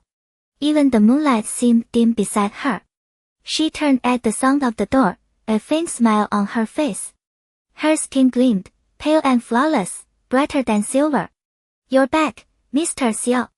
Something hit him square in the chest. A feeling he couldn't name. This is what it feels like to have someone waiting for you at home. He tossed his jacket onto the sofa and walked out onto the balcony, stopping beside her. What are you looking at? She turned her gaze toward the city lights glittering below the mountain, her eyes seeming to hold the stars themselves. The view. He watched the clean, pale line of her profile. His throat tightened. He leaned against the railing, pulled a cigarette from the pack with 2 fingers, and placed it between his lips. A lock of hair fell across his sharp brow. The metal lighter clicked. Smoke curled up. His dark eyes gleamed behind the haze. And Ruoxi. She turned her head. He leaned in slightly, holding her gaze as he blew a slow stream of smoke toward her. His voice came low, a lazy drawl laced with danger. Stop trying to tempt me. The smoke hung between them. The night thickened, pulled taut with something unspoken. She waved the smoke away, shooting him a glare. Tempt you? How? She turned and stomped toward the bedroom. I'm going to sleep. His hand shot out and caught her wrist. And Ruoxi. She twisted around, annoyed. What? A slow, wicked smile curved his lips. Kiss me. I'll give you my life. She yanked her hand free without hesitation. You're insane. She walked to the sofa, lay down with her back to him, and shut her eyes. Xiao Yuan watched her curled up form. His eyes darkened. He walked to the bathroom. More than an hour later, he came out wrapped in a towel. His bare chest rose and fell unevenly, a faint flush still lingering at the corners of his eyes. He looked at her tiny figure folded on the sofa. He gritted his teeth. Little one. One day, I'm going to take you in that bed and ruin you. The next morning, Ruoxi woke to find Xiao Yuan already gone. She stretched, loose-limbed and genuinely rested. Weird. She'd actually fallen asleep last night without her pills. Probably just the mental burnout from staring at design sketches all day. She headed to her own room, washed up, changed, and made her way downstairs. Xiao Yuan was at the dining table, eating breakfast with the kind of crisp, refined ease that screamed old money. Fresh from a good night's sleep and in a decent mood, Ruoxi smiled. Good morning, Mr. Xiao. Xiao Yuan looked like he hadn't slept at all. Faint shadows sat under his eyes. He flicked those narrow eyes her way and shot her a look of pure irritation. He spent half the night burning up under the covers. And the woman who lit the match. Bright-eyed and bushy-tailed. And Ruoxi caught the sulk in his gaze and felt a little spark of annoyance herself. What? Did someone piss him off before breakfast? Weird. She picked up the bowl of bird's nest soup in front of her, downed it in one go, then grabbed the fruit and veggie salad, stabbed a piece with her fork, and popped it into her mouth. Mr. Xiao, I have a banquet tonight. Mind if I take the evening off? Xiao Yuan stopped cutting his sandwich. He set down the knife and fork, a flash of displeasure crossing his face. What banquet? And Ruoxi saw no reason to lie. Engagement party for the Zhou group. Zhou Hang's cheap older half-brother. Xiao Yuan's expression is a fraction. He picked up his silverware again. Fine. And Ruoxi blinked. That was fast. Since when was he so easy? She beamed. Thank you, Mr. Xiao. Xiao Yuan watched that radiant smile spread across her face and felt a strange sense of satisfaction settle in his chest. He popped a bite of sandwich into his mouth. Eat. I'll take you to pick out a dress afterward. And Ruoxi's eyes went wide. Really? He was being this generous. Xiao Yuan's lips curved, just barely. No woman of mine is showing up at a banquet without the right dress. And Ruoxi thought, when did I become your woman? But that wasn't the point. Her dark eyes sparkled with a sudden, calculating gleam. Mr. Xiao, how about you just transfer me the money instead? I'll buy it myself. 1 million should cover it. 1 million. Xiao Yuan looked at her like she was an idiot. Did she have any idea what kind of money he had? And Ruoxi caught that look and felt the opportunity for a quick million slipping through her fingers. Her face fell. Noticing the disappointment written all over her, Xiao Yuan let out a quiet, amused breath. He pulled out his phone and sent over a transfer. Don't dress too shabby. Don't embarrass me. He wiped the corner of his mouth with his napkin, stood, and walked out of the dining room. And Ruoxi grabbed her phone and started counting zeros. 1, 2, 7 zeros. 30 million. Xiao Yuan had just sent her 30 million. She clutched the phone and called after him, delighted. Thank you, sugar daddy. Xiao Yuan didn't turn around, but the corner of his mouth hitched up, deeply pleased. Little one likes money. That makes things simple. Money was the one thing he had in endless supply. After Xiao Yuan left, and Ruoxi called Xiao Yin. Baby, get my battle armor ready.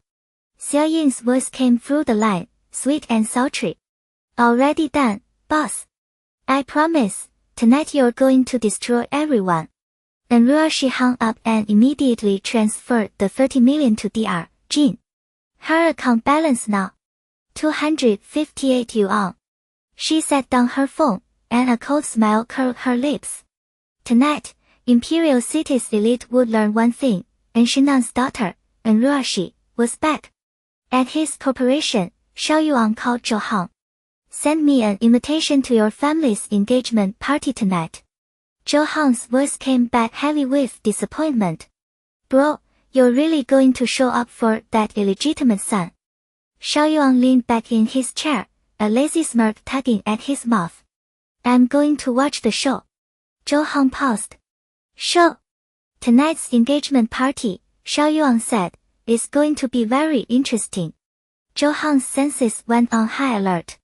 He could smell something brewing. Excitement crept into his voice. Bro, what do you need an invitation for? I'll escort you in myself tonight. At the Zhou residence, the banquet hall blazed with opulence.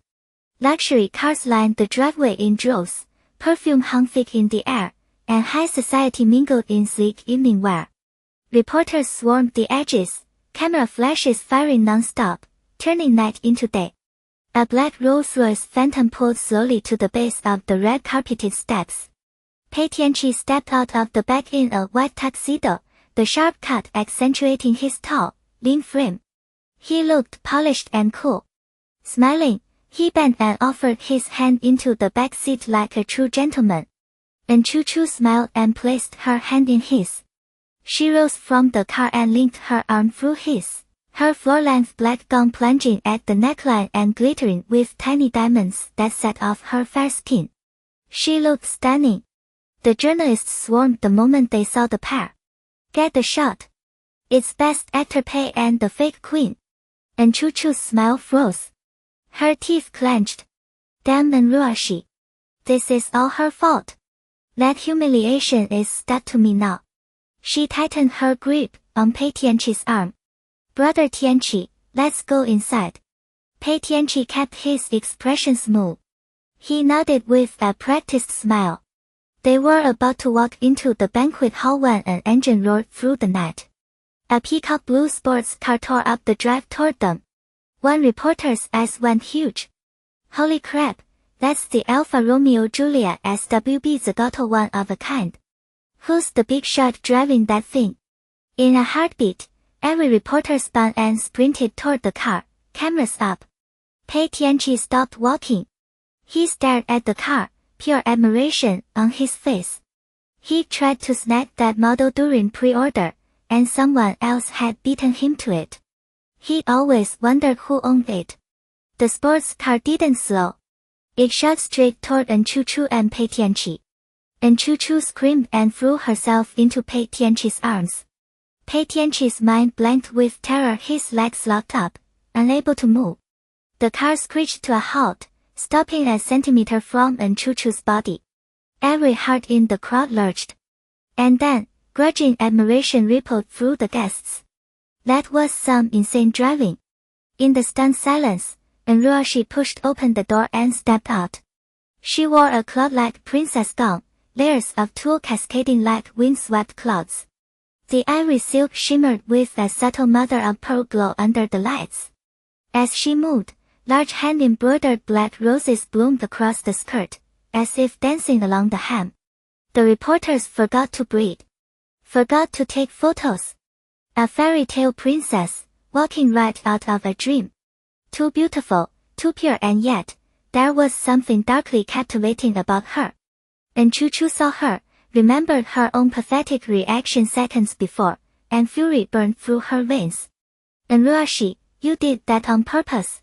Pei Tianqi, though, just stared, mesmerized. In that instant, it felt like he was seeing the little princess of the Yuan family all over again. Bright, beautiful, magnetic. The woman who drew every eye the moment she walked in. And Ruoxi leaned back against her sports car and flashed Chu Chu a wicked grin. Yeah, I did it on purpose. Surprised. Shocked. And Chu Chu's face flushed crimson. Terrified of losing her composure in front of the press, she turned to Pei Tianqi, her voice trembling. Brother Tianqi, I never did anything to her. Why is she treating me like this? Pei Tianqi snapped back to the present. His expression darkened. Sissy, that was out of line. Apologize to your sister.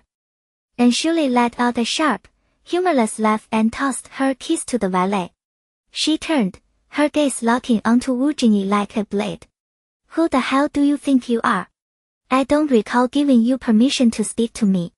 Wu Jinyi masked her satisfaction and fanned the flames. Sister, you're the one who messed up. Why can't you just own it? And brother Tianming used to treat you so well. How could you humiliate him in public like that? Pei Tianming's face darkened. And Shuli, what happened to you during those 4 years overseas? You lost every shred of decency. Where's the proper young lady you used to be? And Shuli pinned him with an icy glare. You can thank yourself for that. If you hadn't turned your back on me and kicked me while I was down, I wouldn't be standing here like this. Pei Tianming frowned. What are you talking about? I sent people to find you. By the time they got there, you were gone. I spent almost a year searching before I finally gave up. Wu Jinyi jumped in. Brother Tianming, I think she's just ungrateful. She screws up and then blames everybody else.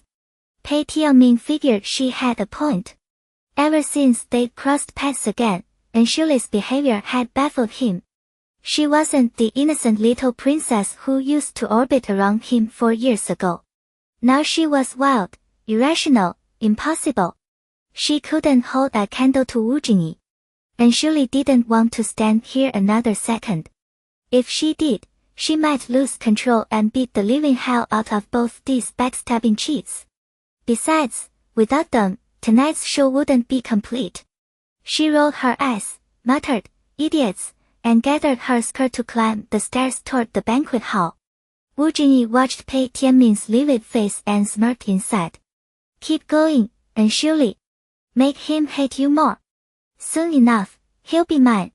Pei Tianmin's expression soured. Let's move, he said to Wu Jingyi. Wu Jingyi stared at Anshuli's back as she climbed the stairs, a flicker of venom in her gaze. She scared me with that car and made me look like a fool in front of the reporters. Now she's going to pay. She switched to a syrupy voice. Brother Tianmin, even you, the second young master of the Pei family, couldn't get your hands on that sports car. How does an orphan like her, with no connections and no money, afford something like that? Unless she's been. She trailed off, plastered a shocked look on her face, then shook her head wildly. No, no. My sister would never disgrace herself like that. I'm sure I'm just overthinking. Pei Tianmin's temples bulged with rage. His fists clenched so tight his knuckles cracked. And surely spent 4 years drifting around. Could she have latched onto some man just to survive? Disgraceful, he growled through gritted teeth. Halfway up the stairs, and surely paused. She threw a sidelong glance over her shoulder. Are these idiots still running their mouths about me? A cold smile tugged at her lips. She plucked a round, glossy pearl from the beading on her gown, took aim, and flicked it hard. The pearl shot through the air and struck Wu Jingyi's ankle dead on. Wu Jingyi yelped. Her heels skidded on the step. She flailed, grabbed Pei Tianmin's hand, and dragged him with her. Pei Tianmin let out a surprised shout. The two of them tumbled down the stairs in a tangle of limbs, landing at the bottom in a groaning, humiliated heap. The reporters' faces lit up. Cameras rose and shutters clicked from every angle, capturing each glorious moment of their misery. Stop! Stop taking pictures! Pei Tianmin waved his arms wildly, his face flushed with fury.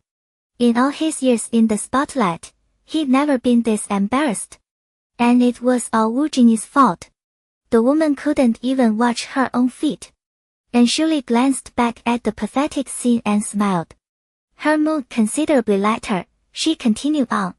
At the entrance, she handed her VIP invitation to a staff member.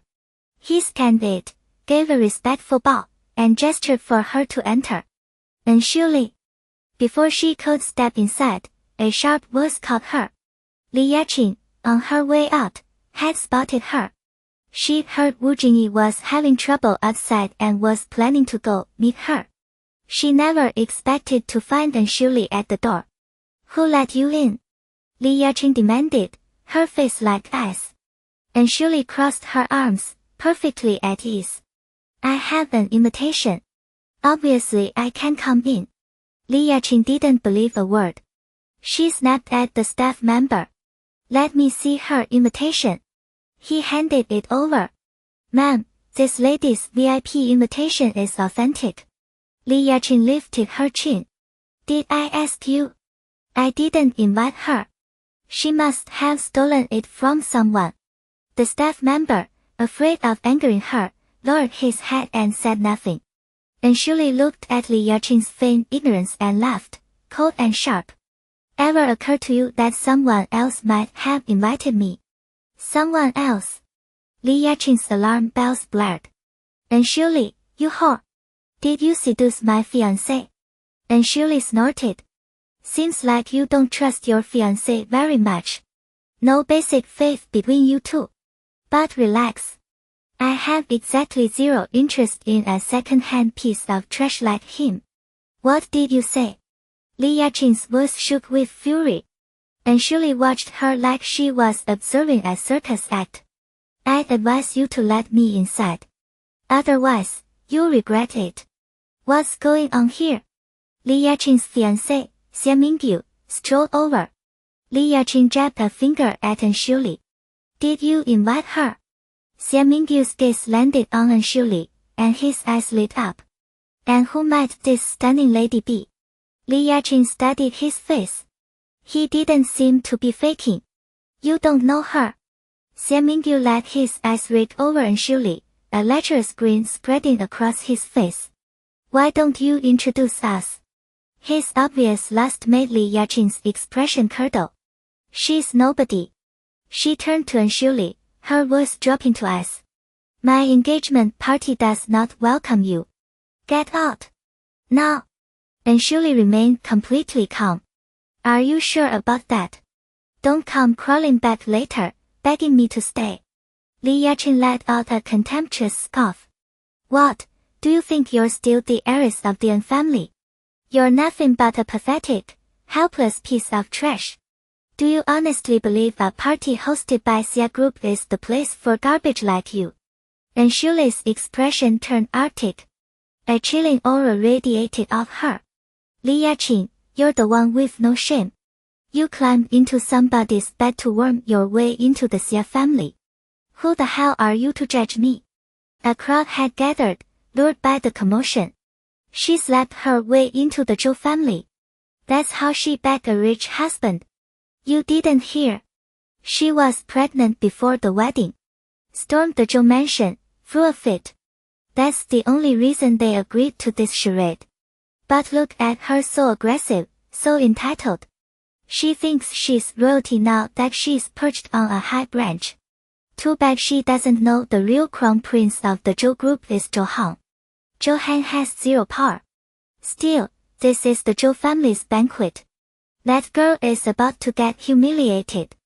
Susie Han's face contorted with fury as she caught the whispers. Today was supposed to be the happiest day of her life. She was supposed to bask in admiration and well wishes. And Ruoxi had ruined it all. You bitch. You asked for this. She charged at Ruoxi, hand raised to strike. Ruoxi wouldn't dare hit back, not at a Zhou family event. Stop. A commanding voice rang out behind her. Susie Han flinched, lowered her hand, and plastered on an innocent face. She turned with a saccharine smile. Grandpa, what are you doing here? Zhou Han's mother, Mrs. Lu, was supporting the elderly Zhou patriarch as he walked over. He was in his 70s, with silver-streaked hair and an effortless air of authority. His face was a hard scowl. Who exactly were you about to hit? Susie Han shot Ruoxi a venomous look and stammered, Grandpa, this woman tried to sneak in with a fake invitation. When I caught her, she started cursing at me. I lost my temper. I was defending myself. The Zhou patriarch glanced at the invitation in her hand, his tone icy. So you have an issue with the invitations I sent? Or have you taken over as head of the household? Am I not permitted to invite guests now? What? Susie Han's eyes widened in horror. She's your guest. I didn't know. Across the banquet hall, Zhou Han was leading Xiao Yuan through a private entrance. Brother Yuan, my grandpa's gonna be thrilled you're here, Zhou Han said, buzzing with excitement. He's always saying if I had half your skill, the Zhou group wouldn't be stuck at the bottom of the 6 great corporations. Xiao Yuan's eyes were dark, unreadable, a lazy smile tugging at his lips.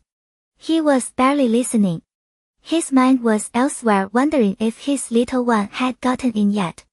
How would a disgraced heiress like her even get through the door?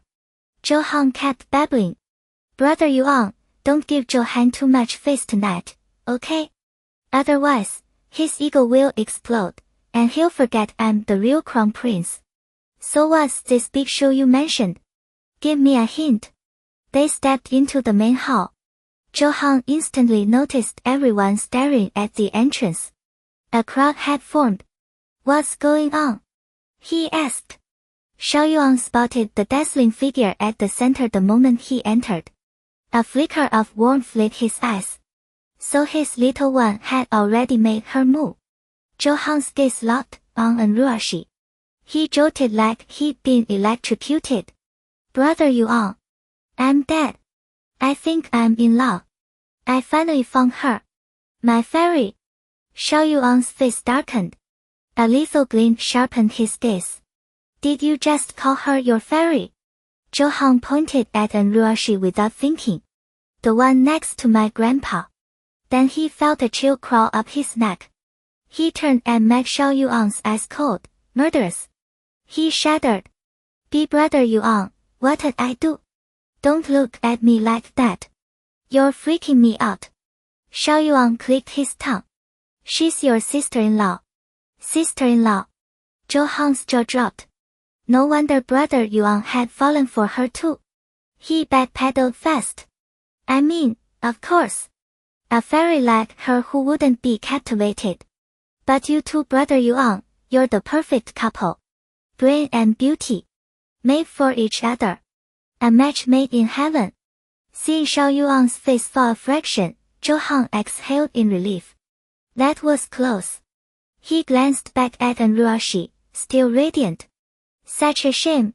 He was more than a little jealous of brother Yuan.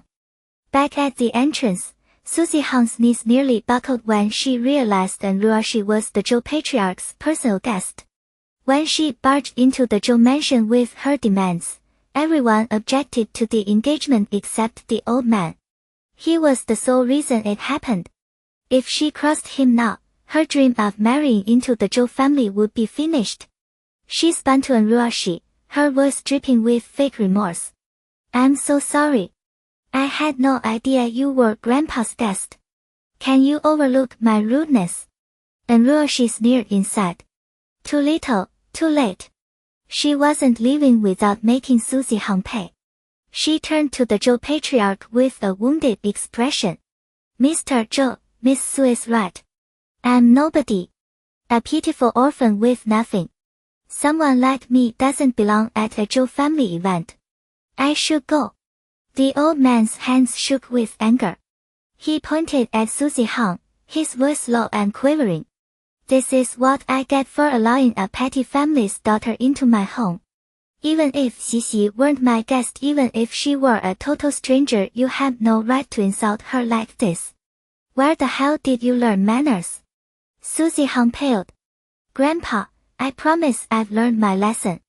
The Zhou patriarch shut his eyes, regret lining his face. When everyone opposed this match, I should have listened. I thought the Su family might not be wealthy, but they'd raised a proper girl. I never imagined they'd produce someone so shameless. His eyes hardened. If this is how it's going to be, then this engagement. Mrs. Lu stepped in quickly. Father, the banquet is full of dignitaries. Canceling now would make the Zhou family look terrible. I believe Zihang is truly sorry. Please, give her another chance. She wasn't protecting Susie Hang out of love. If the engagement fell through, her son would be the laughingstock of every elite family. It had been hard enough for her and her son to gain acceptance here. If the old man withdrew his support, their lives would become hell. Tears streamed down Susie Hang's face. Grandpa, I truly am sorry. The old man mulled over Mrs. Lu's plea. He let his temper rule him. But if Ruoxi couldn't forgive Susie Hang, the engagement wasn't worth saving. To him, pride and reputation meant nothing next to the people he cherished. He turned to Ruoxi. Xixi, what do you say? Ruoxi's gaze settled on Susie Hang, trembling. A flash of cold amusement flickered in her eyes, then vanished. Susie Hang watched her, nerves strung tight. For that moment, she felt utterly powerless, like her fate rested entirely in Ruoxi's hands. She regretted ever helping Chu torment this woman. Shuli didn't say a word. She just watched. For Wu Jingyi, the silence was torture. Every second stretched into an eternity, her heart pounding against her ribs. Then, Shuli smiled a brilliant, disarming smile and turned to old Master Xiao. Grandpa Xiao, it's a big day for your family. I can overlook a little disrespect, as long as it doesn't ruin the party. Old Master Xiao shot Wu Jingyi a glare that could peel paint. You are my honored guest. An insult to you is an insult to me. Say the word, and I'll cancel this entire engagement banquet. Wu Jingyi's knees nearly buckled.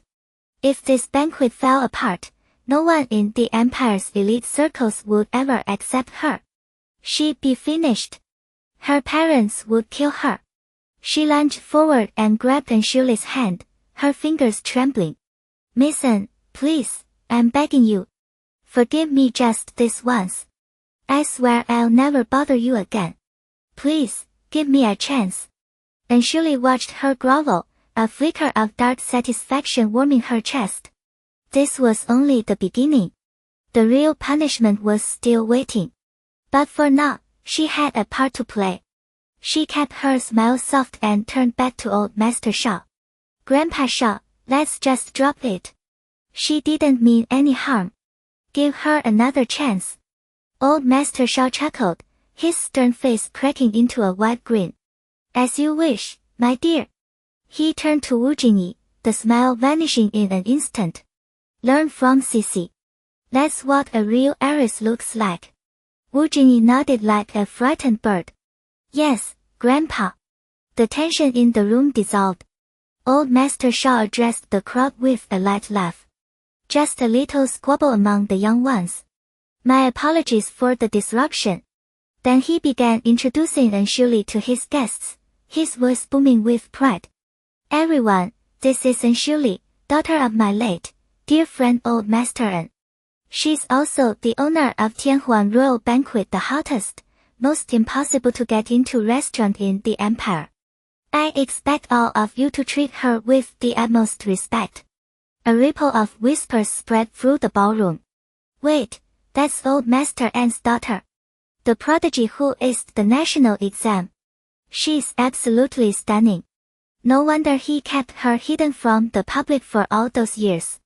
Such a shame old Master An is gone, and the family business fell to his brother. That poor princess must be struggling now. Struggling?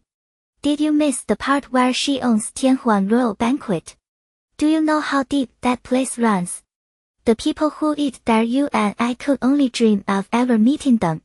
Her title alone carries more weight than half the heiresses in this room. But how did old Master Xiao become friends with old Master An? There's a whole generation between them. You don't know. 15 years ago, the Xiao group was nearly bankrupt. Everyone turned their backs, but old Master An stepped in and saved them. That's why the old man was so close to him, age gap be damned. No wonder he defended Miss An so fiercely. She's his savior's daughter. She disappeared for 4 years. Now that she's back in the empire, I have a feeling things are about to get very interesting. Old Master Xiao took Anshuli's arm. Come, my dear. Let me introduce you to some old friends. Anshuli beamed. Thank you, Grandpa Xiao. As soon as they moved away, Wang Wangjun sidled up to Wu Jingyi like a viper. While everyone's attention was elsewhere, she grabbed a handful of Wu Jingyi's waist and twisted hard. You little fool. She hissed under her breath. You're not even part of this family yet, and you already pissed off the old man's guest of honor. Are you trying to destroy my son? Wu Jingyi's eyes filled with tears of pain, but she bit her lip and stayed silent. This was the price she paid for chasing a life among the wealthy. No matter how much it hurt, she had to swallow it. Xiao Yi had been frozen in terror, afraid the old man's wrath would turn on him. But now that his grandfather was gone, he shot Wu Jingyi a look of pure venom. I'll deal with you when we get home, he growled. Just wait. Then he and Wang Wangjun hurried after the old man, leaving Wu Jingyi standing alone, humiliated. Jin Ai. What are you doing just standing here? Jin Xiuan's voice came from behind her.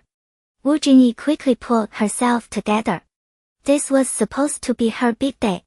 She was finally marrying into a corporate dynasty. She couldn't let anyone see her break, especially not her best friend. She turned and forced a smile. Jin Xiuan, Hang Lu, and Pei Tianming had arrived together. You all came at the same time. Jin Xiuan didn't want to rehash the embarrassing scene at the entrance. We bumped into each other outside. Hang Lu spotted Anshuli across the room, surrounded by a swarm of admirers, and frowned. Why is she here? Did you actually invite her to your engagement party? Wu Jingyi glanced over at Anshuli, still shaken. No. She's the old man's guest. Jin Xiuan followed her gaze. Anshuli was being absolutely fawned over. Mason, my reservation at Tianhuan Royal Banquet is backed up until next year. Can you pull a few strings? I've heard it's the hardest table in town. I'm dying to try it. Mason, that dress is to die for. Where did you get it? You look like a dream in it. The cut, the fabric absolutely flawless. Who's the designer? Anshuli spotted a golden opportunity and smiled. Do you know Bella Women's Clothing? It's a boutique here in the Empire. That's where I bought it. All my outfits come from there. No wonder it's so stunning. My friend is a loyal customer. I'll have to check it out. Same here. Let's go together soon. From across the room, Jin Xiuan watched Anshuli soak up the attention, and her jaw clenched so hard her teeth ached. She was the heiress of the Yuan group. Anshuli was nothing but a fallen aristocrat with no real power. How dare she steal the spotlight like this? Jin Xiuan wasn't about to be outshined. Not tonight. She linked her arm possessively through Pei Tianming's and flashed a sweet, calculated smile. Tianming, let's go inside. Pei Tianming nodded, his expression unreadable. The second he stepped forward, every head in the room swiveled toward him. Oh my god, it's Pei Tianming. The award-winning actor, and the second son of the Pei family. The Xiao family really pulled out all the stops. How did they even get him here? His appearance fee must be insane. This is basically free publicity for the Xiaos. Jin Xiuan soaked up every word, her chest swelling with pride as if the praise were meant for her alone. So what if people adored Anshuli? She could never compete with Pei Tianming's fame. And Jin Xiuan was about to become his fiancé. Compared to that, Anshuli was worthless. And Chu Chu was feeling pleased with herself, and soon, the guests who'd been watching Pei Tianming started noticing her instead. Is that diva and Chu Chu next to superstar Pei Tianming? Diva? Since when do lip syncers get called divas? Her lip syncing scandal isn't going away anytime soon. What makes her think she can show her face in public? I've seen Shameless before, but this is next level. I used to love her. Now I can't stand her. She lip synced, and I bought it. Does superstar Pei have something wrong with his eyes? How can he be into a fake like her? She's the heiress of the Yuan group. Don't piss off the Yuan family. So what? I didn't say anything that's not true. She can hold a candle to an Ruoxi. At least an Ruoxi earned her national top scholar title fair and square. And after her parents died, she built an incredible restaurant on her own. Exactly. Before all this, an Ruoxi was the only Yuan we ever heard about in the capital. Who even knew An Chu Chu existed? Oh, everyone knows her now. Lip syncing diva An Chu Chu. She's infamous. A total rat. Laughter rippled through the crowd. And Chu Chu hadn't expected people to be this ruthless about the scandal. Face burning, she ran off in tears. Jiang Yan hurried after her. Chu Chu, don't let them get to you. Pei Tianming stayed put, his face darkening. He looked from An Ruoxi, radiant in the middle of the crowd, to An Chu Chu fleeing in humiliation. Doubt clouded his eyes again. Had he really made the right choice? Xiao Yi had stepped aside to take a call. When he returned, An Ruoxi had become the center of attention, a little princess surrounded by admirers. He watched her smile at everyone, and his annoyance was impossible to miss. She'd never smiled like that for him on Taiping Mountain. Was a single night out all it took to make her this happy? Zhou Hang stood with old Master Zhou. The moment he spotted Xiao Yi coming back, he said quickly, "Grandfather, Brother Yi is here." Old Master Zhou's eyes lit up. He smiled at Ruoxi. "Let me introduce you to a very important guest." Ruoxi turned and saw the tall, strikingly handsome man standing nearby, exuding a suffocating presence. Her head pulsed with a dull ache. Why did he have to show up at this party? Old Master Zhou approached Xiao Yi with respectful deference. "Mr. Xiao, having you attend my grandson's engagement banquet is a true honor for our home." Xiao Yi's lips curved upward, but the smile didn't reach his eyes. "You're too kind, Old Master Zhou." He was speaking to the old man, but his gaze never strayed from Ruoxi. And there wasn't a single trace of warmth in it. Old Master Zhou rushed to make introductions. "This is the daughter of my late friend Ruoxi." Ruoxi offered a polite smile. "Mr. Xiao, a pleasure to meet you." Zhou Hang's heart nearly stopped. The boss's wife was pretending not to know Brother Yi. What the hell was going on? Was Brother Yi pining after her? Unrequited love. Xiao Yi ran his tongue over his back teeth, a cold fury radiating from him. A pleasure to meet him. She shared a room with him, and now she was acting like a stranger. Old Master Zhou sensed the sudden shift in the air. Everyone said Mr. Xiao had no interest in women. Could a simple greeting offend him? He hurried to smooth things over. "Mr. Xiao, I was too presumptuous. Please don't blame Ruoxi. I'll take her away immediately." He turned to Zhou Hang. "Take care of Mr. Xiao properly." Zhou Hang nodded frantically. Old Master Zhou turned back to Ruoxi. "Come, let me introduce you to some other people." Ruoxi smiled. "Of course." As she turned and walked away with him, she felt an icy stare drilling into her back. Pretending not to know Xiao Yi in public was a decision she'd made after careful thought. There were pros and cons to clinging to a giant tree like him. Pro, people would fear her, making some things easier. Con, too many sycophants, which was annoying. Too many people wanting her, that also annoying. And the people she intended to destroy would be twice as cautious, making them harder to catch. So pretending not to know Xiao Yi was the smartest play. As for Xiao Yi himself, she figured out a way to make it up to him once they were back on Taiping Mountain. Zhou Hang took one look at Xiao Yi's face and whispered, "Brother Yi." Was Brother Yi about to snap? Was he going to start a bloodbath right here? Xiao Yi stared at Ruoxi's retreating back, his eyes darkening. Zhou Hang caught a murderous flash in his gaze. Xiao Yi's fists clenched, and Zhou Hang instinctively took a step back. But then, just as fast, Xiao Yi's hands relaxed. He turned, walked toward a sofa in the corner of the banquet hall, and sat down. Zhou Hang stood frozen, bewildered. Since when did Brother Yi become this easygoing? Wasn't he angry? He looked at Xiao Yi again.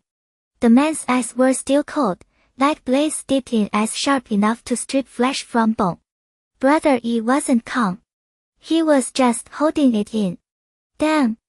Zhou Hang never thought he'd see how tempered Brother Yi showed this much restraint. Other guests noticed Xiao Yi. Murmurs spread. Especially among the unmarried socialites. They stole shy, hopeful glances at him. Is that Xiao Yi? The head of the Xiao family? Nobody told me he looked like that. I heard he's not engaged. Do we actually have a chance? Should we go say hi? Try to get his number. I don't dare. Look at the vibe he's giving off. I'm scared I'd never come back. Exactly. Word is he killed his own parents when he was 8 and clawed his way to the top. You really want to share a bed with a man like that every night? What do you know? Under the peony, even dying would be romantic. With a face like that, I'm not afraid to die. One bold heiress plucked a glass of red wine from a passing server and headed toward Xiao Yi. Mr. Xiao. She barely got 3 words out. Get lost. Xiao Yi's narrow eyes lifted, his glare venomous as he spat the word. The heiress's face drained of color. Trembling, she stumbled away. The others, having witnessed the scene, scattered like startled birds. Xiao Yi watched them flee as if they'd seen a ghost, a sneer twisting inside him. Scared that easily. Boring. In the restroom, Jiang Yan was still comforting Chu. Chu, they're all just talking nonsense. Don't let it get to you. Once you're the future daughter-in-law of the Pei family, they won't dare say a word. And Chu stood before the mirror, glaring at her own reflection. She slammed her fist against the counter. None of this would have happened if it weren't for that bitch and Ruoxi. She set me up. Jiang Yan looked surprised. You mean she's the one who exposed the lip syncing? And Chu's voice dripped with venom. Who else could it be? That whole dinner at Tianhuang Royal Banquet was her doing. Jiang Yan considered that. It made perfect sense. She stepped closer. Chu, don't worry. I'll make sure she pays for it. And Chu met her eyes. What are you going to do? Jiang Yan's lips curved into a smirk. Just wait and see the joke she's about to become. The engagement banquet was set for 8 p.m., sharp the lucky hour. Before the ceremony, guests drank, mingled, and traded quiet favors. Wu Jingyi kept her eyes on the clock as it crept toward 8. She didn't want a single thing going wrong. She pulled out her phone and shot a quick text to her assistant. Everything ready. Her assistant's reply came instantly. Boss, trust me. You're gonna love the show. A sly smile curved Wu Jingyi's lips. Pei Jinhua, Li Yaqing, and Susie hung best friends forever, right? Let's see how fast those 3 fakes rip each other to shreds. She tucked her phone away, smirking. The moment she looked up, she felt a hot gaze burning into her. She turned. Xiao Yuan sprawled on the sofa like a king, his dark eyes locked on her. For some reason, Wu Jingyi's stomach flipped with guilt as if he could see straight into her mind. She quickly looked away and headed for the restroom. Just as she reached the door, hurried footsteps closed in behind her. A faint smile tugged at her lips. Amateur. She walked into the restroom as if nothing was wrong. Seconds later, Li Yaqing appeared with 2 people dressed as staff, each lugging a bucket of water. Li Yaqing zeroed in on a closed stall door and gave a sharp nod. Without hesitation, the 2 workers hoisted their buckets and drenched the stall from above. Li Yaqing burst out laughing. Wu Jingyi, you look like a drunk rat. Take this as a warning, stop messing with Jinhua, or next time it won't be water. Her laughter died when she felt something off. Why is it so quiet in there? She waved at the workers. Kick it open. They slammed their feet against the door. On the second kick, it flew open with a bang. Li Yaqing stared into the empty stall and froze. Where is she? I saw her come in. Looking for me. Wu Jingyi's voice drifted from behind her like a ghost. Li Yaqing spun around, terror flooding her face.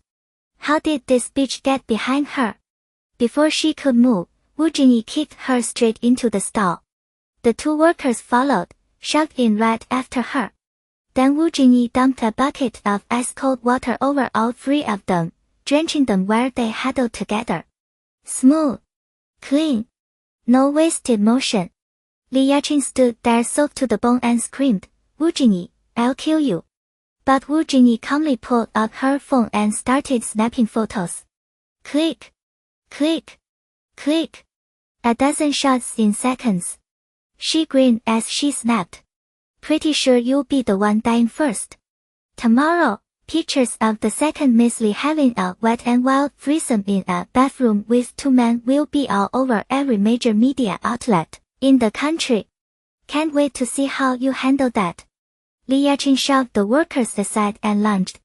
Give me those photos, you bitch. Wu Jingyi sidestepped effortlessly. Li Yaqing stumbled forward and slammed face first onto the floor. Wu Jingyi looked down at her like she was garbage. Miss Li, your real punishment hasn't even started. She turned and walked out without a backward glance.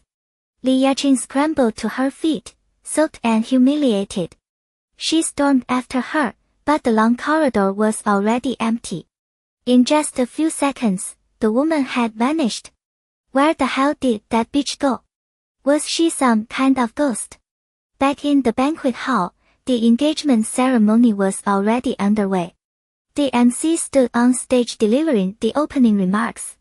Wu Jingyi drifted over and settled calmly beside old Master Xiao. He smiled at her. The engagement is starting. She smiled back, sweet and obedient. The show was about to begin. Pei Jingyue sat not far away. Watching Wu Jingyi walk in completely unscathed caught her off guard. Wasn't Li Yaqing supposed to teach her a lesson? How was she perfectly fine? Just then, something wet pressed up against her. Disgusted, Pei Jingyue kicked it away. What the hell? Li Yaqing hit the floor, clutching her backside. Jinyu, it's me. Pei Jingyue blinked. Sure enough, it was Li Yaqing dripping from head to toe. Li Yaqing, what happened to you? Li Yaqing glared venomously at Wu Jingyi's back and muttered through clenched teeth. That bitch Wu Jingyi set me up. Jinyu, that woman is terrifying. She's like a ghost just vanishes out of nowhere. Pei Jingyue wrinkled her nose. Li Yaqing was spouting nonsense. She probably just got played and now she was making up ridiculous excuses. She promised to teach Wu Jingyi a lesson, and all she'd done was embarrass herself. Stop rambling. The ceremonies started. But Li Yaqing was frantic. Jingyue, she took photos of me. You have to help me get them back. Pei Tianming, seated beside Pei Jingyue, turned to look. He was stunned by how drenched Li Yaqing was. How did you get so wet? Pei Jingyue shot Li Yaqing a warning glare. Don't say anything stupid. She'd already upset Pei Tianming earlier with that stare incident. She couldn't afford to damage his impression of her any further. Talk later, she whispered. Li Yaqing had no choice. She sat back down, soaked and miserable. She wanted to bolt, but she couldn't.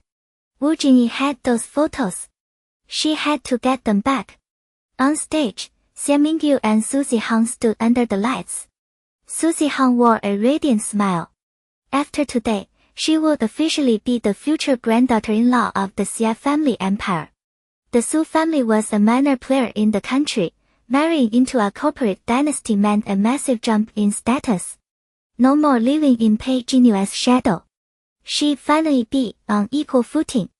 She glanced at the playboy beside her, Xie Mingyu, and even he seemed more tolerable now. The MC's cheerful voice boomed. On this joyous occasion, let's take a look back at the sweet moments between Mr. Xie and Miss Su. Please turn your attention to the big screen. This segment hadn't been part of the original ceremony. Susie Hang had insisted on it. She wanted everyone to witness her happiness, to make them all grin with envy. The screen flickered. A video began to play. Wet, breathy moans echoed through the grand hall. Xie Mingyu, go easy, you're hurting me. You little slut. Don't pretend you don't like it rough. Susie Hang spun around, her face frozen in horror.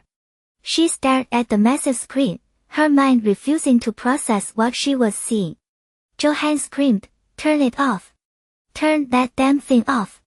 But the staff couldn't stop it. The screen wouldn't respond. The video kept rolling.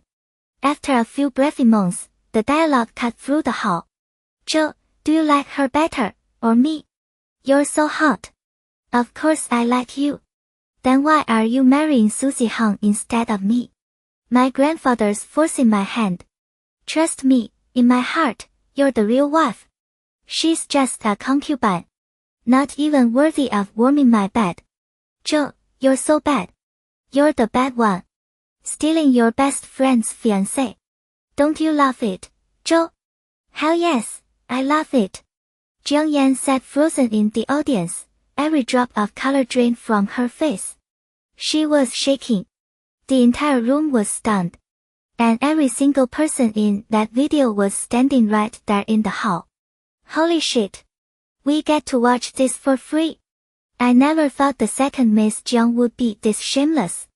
Sleeping with her best friend's fiancé. Gotta say, from a guy's perspective, Jiang Yan's hotter than Susie Hang. More flavor. Yeah, trash always goes for an easy lay. TSK, guard your man, guard your friend. The old sayings don't lie. What a pair of fake friends. Catfight incoming, right? Can I ask, is this engagement still happening? The video wouldn't stop. It looped again. And again. The giant screen kept broadcasting every humiliating second. The guests watched, their amusement growing by the moment. Susie Hang finally snapped. She lunged at Zhou Han, nails aimed straight for his face. You piece of shit. You were cheating on me with Jiang Yan. Zhou Han panicked. This was catastrophic. His grandfather was going to murder him. He stumbled backward, stammering. It's not my fault. Jiang Yan seduced me. I just made a mistake any man would make. Susie Hang sobbed, you're both trash. If you didn't want it, she couldn't have climbed into your bed. Zhou Han shouted, I swear, Jiang Yan came onto me. Ask and Chu Chu, she was at the bar. She saw Jiang Yan hit on me and leave with me. And Chu Chu felt every eye in the room turn toward her. She scrambled to distance herself. Mr. Zhou, you can't throw accusations around like that. I'll sue you for defamation. Zhou Han's teeth ground together. So you're all going to throw me under the bus? Fine. I've got the video. And Chu Chu's face went pale. I don't know what you're talking about. She had been at the bar. She'd seen Jiang Yan go after Zhou Han. But Susie Hang and Jiang Yan were both her loyal followers.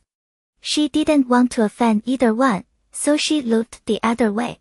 How the hell was she supposed to know it would blow up like this? Susie Hang caught the implication and completely lost it. She bolted off the stage, grabbed Jiang Yan and Chu Chu by the hair, one in each fist. I'll kill you both. This is all your fault. You ruined my engagement. She yanked Jiang Yan's head back. You bitch. I trusted you with everything, and you slept with my fiancé. Are you even human? Then she turned on Chu Chu. Chu Chu, you fake, hypocritical whore. I did everything you ever told me to do. I went after Ruoxi for you. I was your loyal dog. And this is how you repay me? You let Jiang Yan steal my fiancé. Where the hell is your conscience? Maybe it was the adrenaline. Susie Hang fought like a demon possessed. And Chu Chu and Jiang Yan together couldn't overpower her. Jiang Yan's face twisted with rage. Susie Hang, what the hell is wrong with you? You're just not good enough. That's not my problem.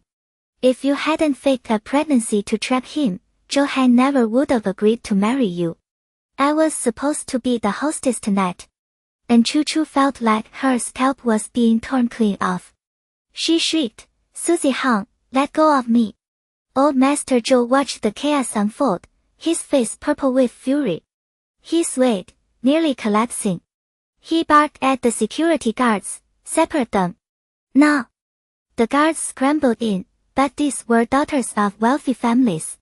They couldn't put real force behind it. So the mess just kept going. And Chu Chu's scalp was on fire. She couldn't take another second. She lifted her foot and kicked Susie Hang hard in the stomach. Let go, you crazy bitch. Susie Hang doubled over, a gasp punched out of her. Her grip loosened as she crumpled to the ground, hands clutching her belly. My stomach, the baby. And Chu Chu, you killed my baby. The crowd erupted in whispers. That's brutal. She knew Susie Hang was pregnant, and she kicked her. That baby's gone. Is that murder? Could she go to jail?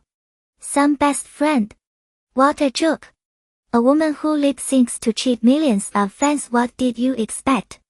Today's been an eye-opener. If my daughter ever acts like this, I'll beat her myself. Absolutely shameful. Don't lump everyone together. Look at Ruoxi from the same family. She'd never stoop to this. Birds of a feather. Those 3 are all trash. They're finished now. And Choo Choo stared at the blood pooling beneath Susie Hung. Panic slammed into her. She whipped her head around, searching for Pei Tianqi, and caught the sight of his back as he walked out of the hall. She scrambled after him. Brother Tianqi, wait for me. Jiang Yan saw her flee and slipped away, tail between her legs. Old Master Zhou ordered Susie Hung to be taken to the hospital. After she was carried out, he turned to the remaining guests, his voice heavy with exhaustion. I'm sorry you had to witness this. The engagement is cancelled. Please, everyone, go home. People respected the old man. Few dared mock him. They filed out quietly. When most of the crowd had dispersed, Old Master Zhou slapped Johan hard across the face. You idiot. I'll deal with you at home. Johan knew he was in the wrong. He covered his cheek and said nothing. Then the old man turned to Ruoxi. Sheer, I apologize for the poor hospitality. Let me send you home. And Ruoxi saw the exhaustion in his eyes. A small pang of guilt hit her. If she hadn't stirred things up, the engagement might have gone smoothly. She asked softly, Grandpa Zhou, are you okay? He managed a thin smile. I've been through far worse. This little thing won't break me. That eased her conscience, just a little. Johan was a disgrace to the Zhou family. She helped Old Master Zhou see the truth. That counted for something. She nodded. I'll head back now. Xiao Yuan, who had been watching from the sidelines, rose as the drama wound down. No one was happier than Zhou Hang. After his mother died, Lucia had married into the Zhou family with Johan in tow. The bastard had never truly threatened his position as crown prince, but he'd always been a thorn in his side. Watching Johan's engagement party turn into a complete circus, Zhou Hang couldn't have been more satisfied. He grinned at Xiao Yuan. Brother Yuan, did you know this was coming? Did you set this up? You're a legend. Xiao Yuan spun the ring on his finger, his gaze still fixed on Ruoxi with quiet interest. This little mess. Not worth my time. Zhou Hang considered that. Then who did? Xiao Yuan didn't answer. He started toward the exit. Zhou Hang hurried after him. Brother Yuan, let me drive you. They left the hall, one after the other. Neither of them noticed the pair of eyes watching from a dark corner, staring at Xiao Yuan's back with venomous hatred. Xiao Yuan's gone. Get ready to move. Exiting the banquet hall, Anshuli collected her car key from the valet. She was about to head to her car when a black Rolls-Royce Phantom glided up beside her. The window lowered slowly. Xiao Yi's face appeared so absurdly handsome it almost didn't seem real. Get in. Anshuli held up her own key. But his dark eyes lifted, gaze freezing cold. She shifted instantly, a smile sliding into place. But I'd much rather go home with Mr. Shao. His expression eased. At least she knew how to read the room. Anshuli tossed the key to one of her hired security and slipped into Xiao Yi's car. The vehicle pulled away, liquid smooth. Xiao Yi lounged in the leather seat, tie loosened, long legs crossed in tailored pants. Neon lights from the street swept across the sharp angles of his face. His eyes were deep, unreadable. His whole presence hummed with a cold, lethal edge. Anshuli spoke first. Earlier, when Grandpa Zhou introduced us and I said we were meeting for the first time, that was just to avoid making trouble for you. Xiao Yi glanced at her, a flicker of sarcasm in his voice. So you did it for me. She poured it on thick. Of course. With your kind of wealth practically bottomless and a face that looks like a god carved it himself, a man like you deserves a woman just as exceptional. Me, though? I'm a fallen heiress, an orphan with no one. I was afraid people would make assumptions if they knew we were connected, that they'd trash your taste behind your back. Xiao Yi let out a quiet scoff. You think I care about that? I care. Anshuli looked straight at him, eyes bright. I won't let anyone speak ill of you behind your back. She said it so sincerely she nearly convinced herself. Habits were terrifying things. Xiao Yi stared into those clear, innocent eyes. Something struck his chest again, a warm, tingling pull. Damn it. She was doing it to him again. This smooth-talking little thing. He leaned closer, closing the space between them. His gaze turned wicked, smoldering, his voice dropping to something intimate. And surely, anyone who dares badmouth me loses their tongue. You don't need to worry about that. And from now on, don't call yourself an orphan. I'm your backup. The strongest one you ever have. She pressed back against the seat as he closed in. He was so close, that tall frame looming, his possessive, cool scent flooding her senses. Her breath caught. Heat crept into her cheeks. After losing her parents and her brother, she had walked alone for so long. Sometimes, when the exhaustion became unbearable, she wished she had someone to lean on. And now this man was telling her he would be her pillar. She didn't need it anymore. But still it moved her a little. Seeing her frozen, silent, Xiao Yi reached out and flicked her forehead with his long finger. Got it. And Shuli flinched back, nodding like a robot. He let out a low laugh and straightened. Only then did she remember how to breathe. Headlights sliced through the darkness like blades. Xiao Yi's expression had relaxed, the tension mostly gone. He asked, his tone casual now, did you enjoy yourself at the banquet tonight? And Shuli shot him a wary look. What's that supposed to mean?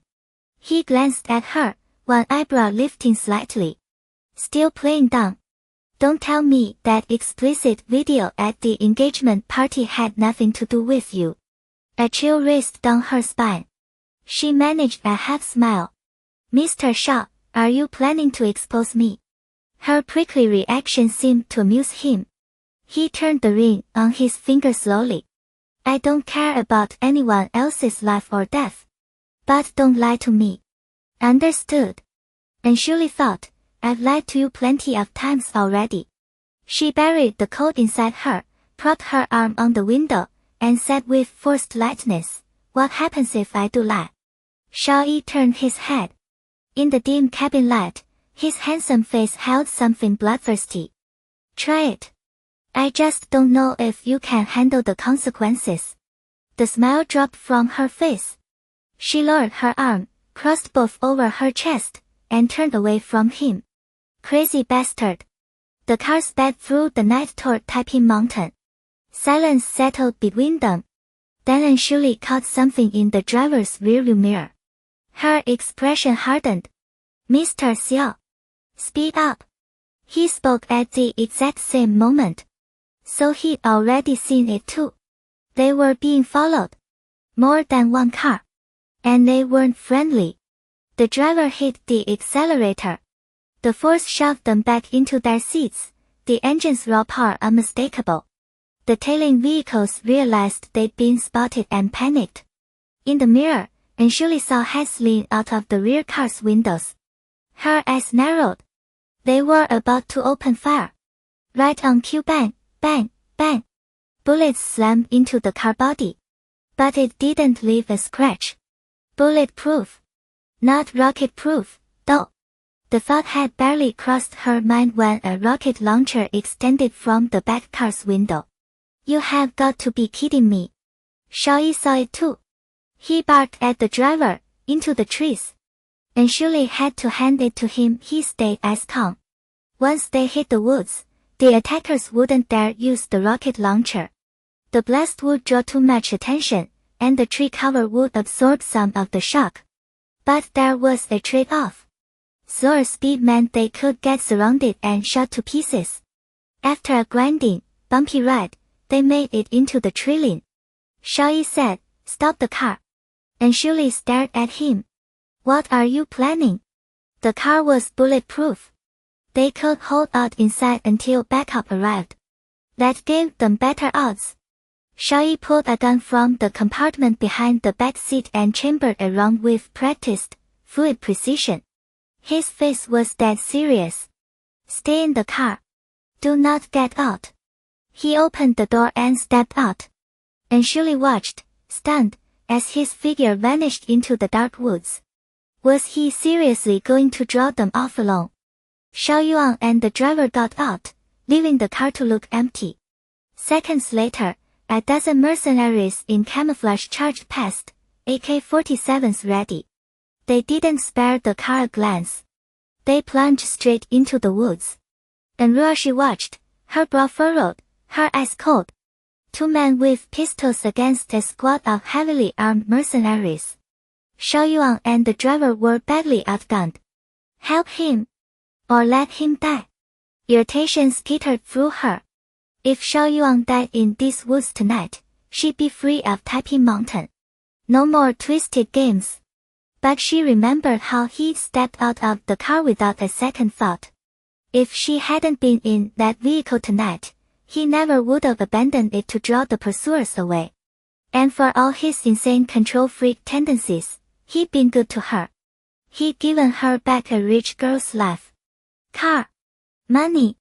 Everything. Gunfire ripped through the trees. And Ruoxi clenched her teeth and made her choice. She was still in her evening gown, which made moving impossible. Xiao Yuan's suit jacket hung over the backseat armrest. She grabbed the fabric at her waist and tore, ripping away the lower half of the dress until only her snug undershorts remained. Then she pulled on his jacket, buttoning it all the way up. It fell past her hips like a dress. No more hesitation. She yanked the door open and ran barefoot into the trees. She moved so fast she vanished in a heartbeat. Deep in the woods, the mercenaries shifted positions, radios crackling. Got eyes on Xiao Yuan. South, 8 o'clock. All rat-tat-tat. I see him too. West, 11 o'clock. I need backup. Boss, he's too slippery. We've already lost a few guys. We need a new plan. Yeah, boss. We drag this out. His backup's gonna be here. Oh. More screams, then the radios went dead. The mercenary commander slammed his fist into a tree trunk. Somebody get the rocket launcher. Let's see him outrun that. One man hesitated. Boss, the launcher will give away our position immediately. Xiao Yuan's people will be on us in minutes. The commander's voice hardened to steel. You got a better idea. He's a wolf. Keep this up and we'll all be dead before we lay a finger on him.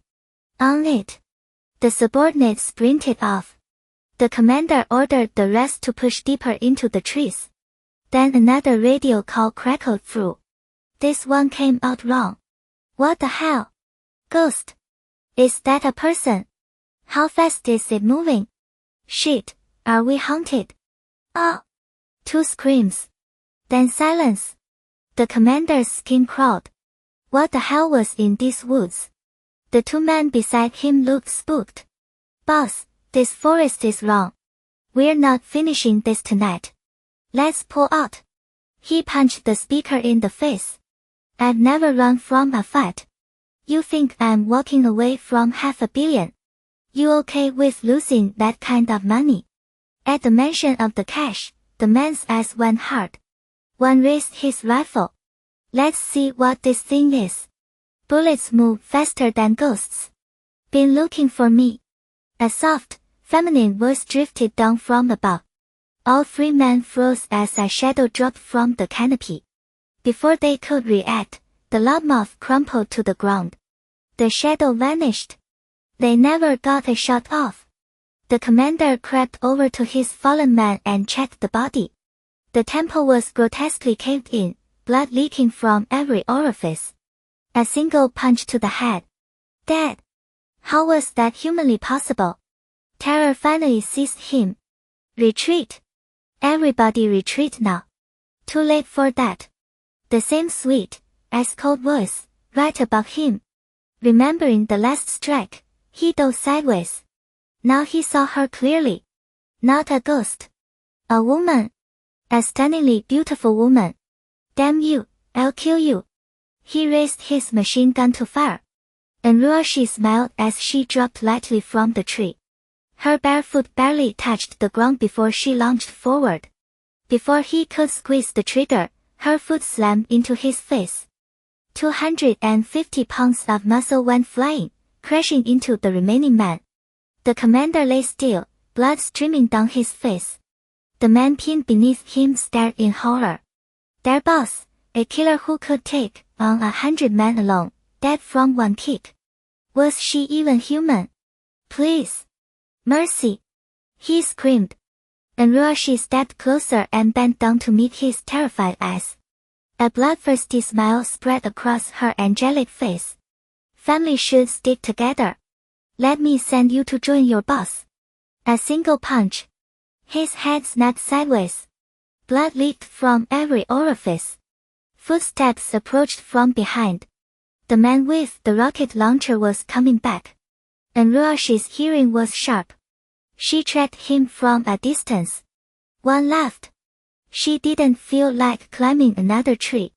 Instead, she pulled a blade from a dead mercenary's belt and waited. She counted softly under her breath. 10, 9, 3. She spun the knife in her palm like a bored child, a playful, bloodthirsty smirk on her lips. Then another set of footsteps.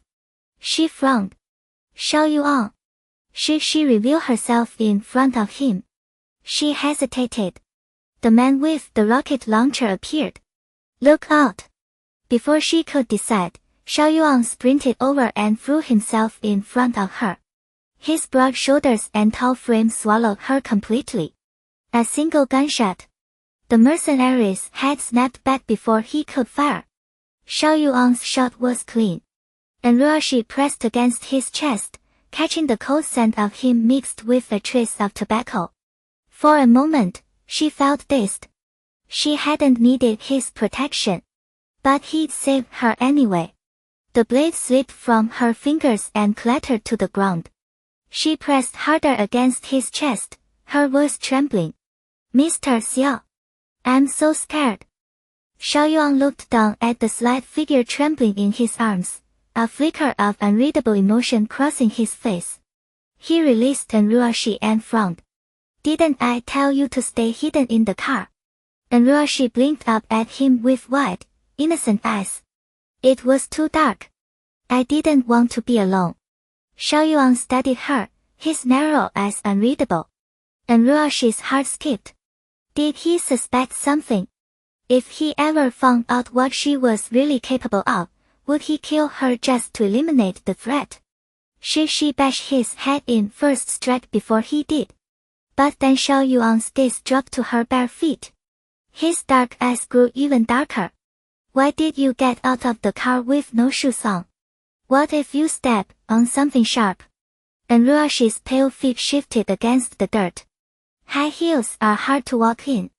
Xiao Yuan didn't waste another word. He scooped her into his arms. Let's go home.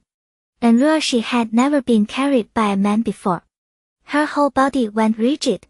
But she quickly melted into a comfortable position, nestling against his chest. Her combat skills were top tier, but tapping into that kind of explosive power drained her. Being carried without having to walk. That was pure bliss. Xiao Yuan carried her toward the main road beyond the trees. Hurried footsteps sounded ahead. Moments later, Li Feng appeared with a squad of armed mercenaries. The moment Li Feng spotted them, he rushed forward, his face tight with worry. Mr. Xiao, are you hurt? Xiao Yuan's gaze was icy. He shook his head. Li Feng's eyes dropped to the woman in Xiao Yuan's arms. Is Miss An injured? Xiao Yuan glanced down at her. Her pale face still held a trace of faint fear. The corner of his mouth lifted slightly. No. Just scared. Li Feng exhaled in relief. Then he laughed. Mr. Xiao, you're incredible. I pushed my men as fast as possible, but you'd already wiped out every single one of them. Unbelievable. And Ruoxi's body tensed at those words. Xiao Yuan's dark eyes swept over her. We'll talk back home. At the Jiang residence, a sharp slap echoed through the room. Jiang Yan's father struck her hard across the face, his face crimson with fury. How did I raise such a shameless daughter? The blow sent Jiang Yan stumbling onto the sofa. Her mother's face twisted with alarm. Honey, no matter how angry you are, you can't hit her. If you ruin her face, how will she ever marry well? Jiang Yan's father snarled. She's done something so disgraceful that every wealthy family in the empire knows. Who would marry a woman with no shame who seduces her best friend's fiancé? If I'd known she'd end up like this, I never would have sent Jiang Ning to the psychiatric hospital. Jiang Ning was his daughter from his first marriage. After his first wife died, he brought Jiang Yan and her mother into the household. Jiang Ning had never accepted Jiang Yan. She fought her at every turn. More than once, he found Jiang Yan in tears after Jiang Ning had bullied her. For Jiang Yan's sake, he hardened his heart and had Jiang Ning committed to the psychiatric hospital. Now, looking back, if he hadn't gotten rid of Jiang Ning, at least he'd still have one daughter to use as a marriage bargaining chip.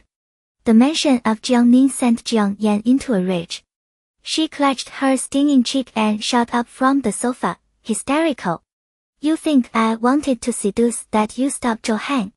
Weren't you the one who said the Jiang family business was collapsing and I needed to latch onto one of the big conglomerates? Maybe they could save us in our moment of need. I sold my body for this family.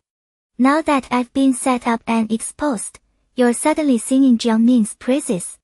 Don't forget when Jiang Ning was drugged and locked away in that asylum, you were the one who put the pills in her hand. You. Her father raised his hand again. Jiang Yan shoved her face forward, defiant. Go ahead. Beat me to death. Then bring back your crazy lunatic daughter.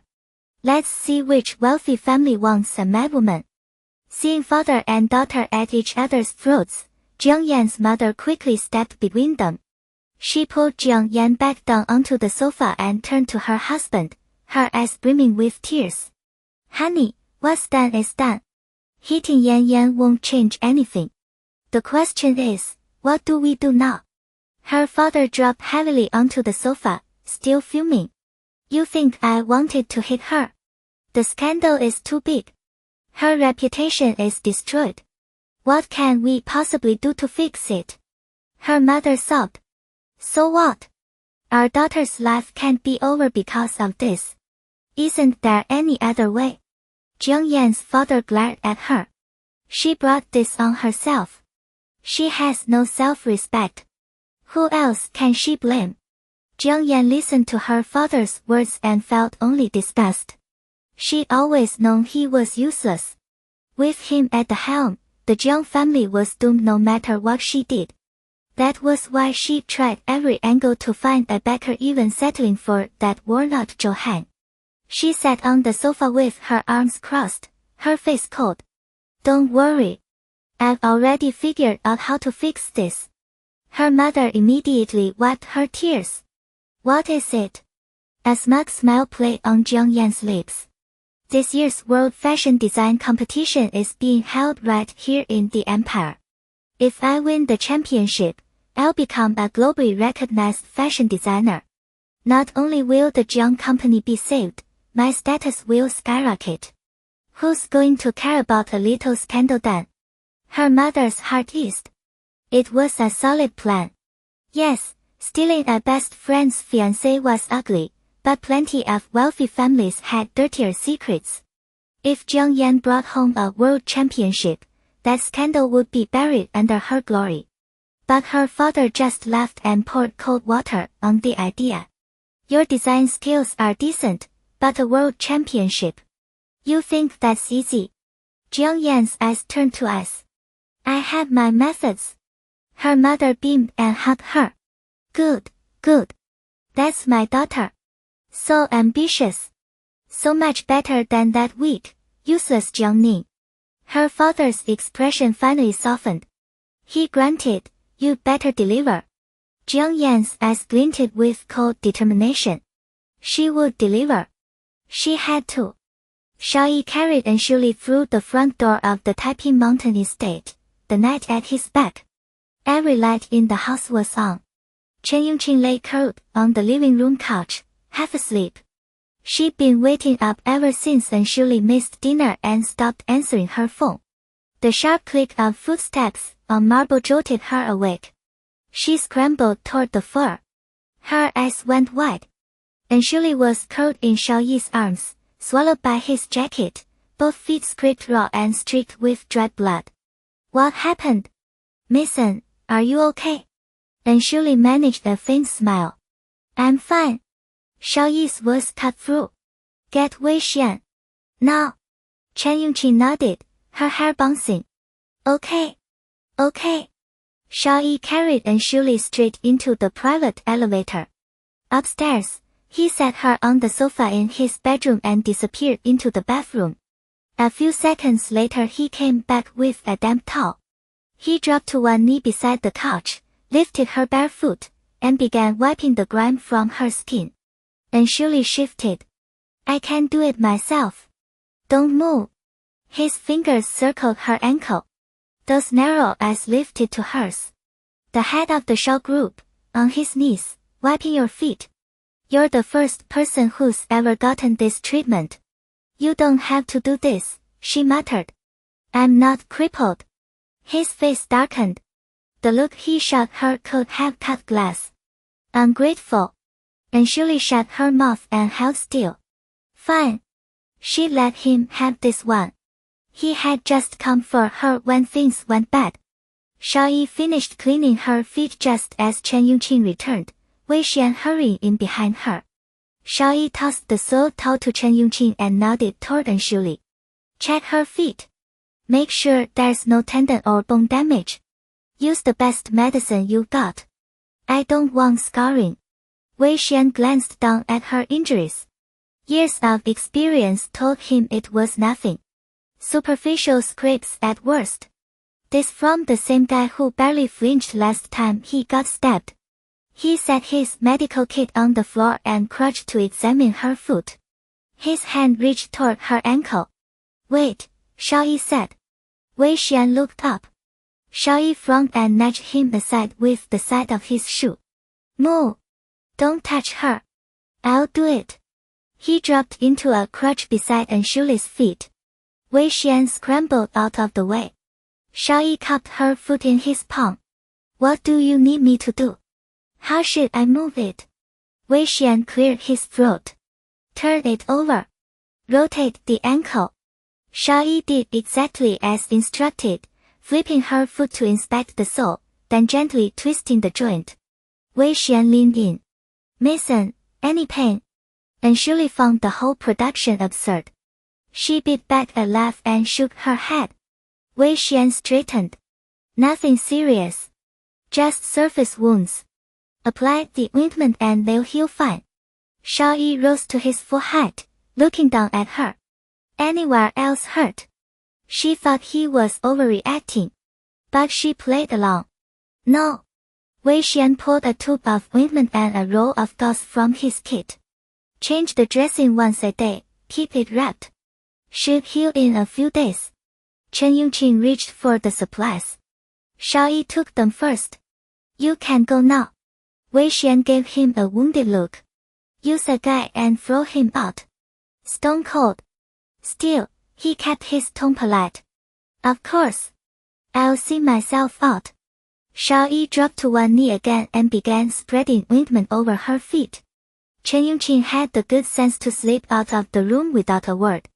Anshuli sat with her hands braced against the couch, watching his fingers dip into the medicine and glide across the cuts. Gentle. Careful. Something shifted inside her chest. Aside from her parents and her brother, no one had ever handled her with this kind of attention. Xiao Yi was genuinely tense over a few scratches. Maybe he wasn't the monster people made him out to be. Xiao Yi finished with the ointment and began wrapping her feet in gauze. He felt her eyes on him. The corner of his mouth curved. He looked up. Change your mind. Their gazes locked. His dark pupils held her reflection. How about a kiss to thank me? He flooded Anshuli's cheeks. She pulled her foot back. Mr. Xiao, I'm tired. I need to rest. He watched the blush spread across her skin, soft pink blooming against snow. Stunning. He clicked his tongue against his back teeth. Playing hard to get. He bent down and scooped her into his arms. Still flustered, she tensed. What are you doing? He laughed, bold and arrogant. What am I doing? Plenty I'd like to do. You. She hovered between embarrassment and fury. He stopped pushing. One more jab and she'd draw blood. He tightened his grip on her legs. Don't squirm. I'm taking you to your room. Unless you want to sleep here tonight. And Shuli went still. This man really had no shame. Xiao Yi carried her into the hallway. Chen Yongqing stood there waiting, ever dutiful. He brought Anshuli to her own room and set her on the bed. Take good care of Miss An. Then he walked out. Anshuli couldn't stop herself from rolling her eyes at his back. Chen Yongqing poured a glass of warm water. Miss An, you want some? Anshuli was thirsty. She took it with a smile. Thanks. Chen Yongqing perched on the edge of the mattress, practically buzzing. Miss An, are you about to become the lady of Taiping Mountain? Why would you say that? Mr. Xiao really likes you, doesn't he? Are you going to be with him? Anshuli choked and spat out a mouthful of water. Chen Yongqing grabbed a handful of tissues and passed them over. Anshuli wiped her mouth. Who told you he likes me? Chen Yongqing's eyes shone. I can see it. Miss An, didn't you notice? The way Mr. Xiao bandaged your feet just now. Like a king bending the knee for love. Giving up all his power for one person. Anshuli laughed and tapped Chen Yongqing on the forehead. You've been reading way too many CEO romance novels. Chen Yongqing rubbed her head. But Mr. Xiao really does treat you differently. Of course he does, Anshuli thought. I'm his emergency blood bag. He has to keep me alive. But she couldn't explain that to this naive girl. She just smiled. Shipping real people never ends well. Chen Yongqing wagged a finger.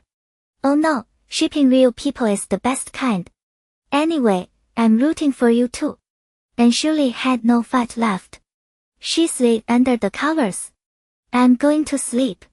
You should get some rest too. Chen Yongqing stood with a grin. Good night, Miss An. Sweet dreams. She left the room. Anshuli reached into the bedside drawer, pulled out a sleeping pill, swallowed it dry, and slowly closed her eyes. Xiao Yuan didn't go back to the master bedroom after leaving in Ruoxi's room. He turned and headed straight for the study. A few minutes later, Li Feng knocked.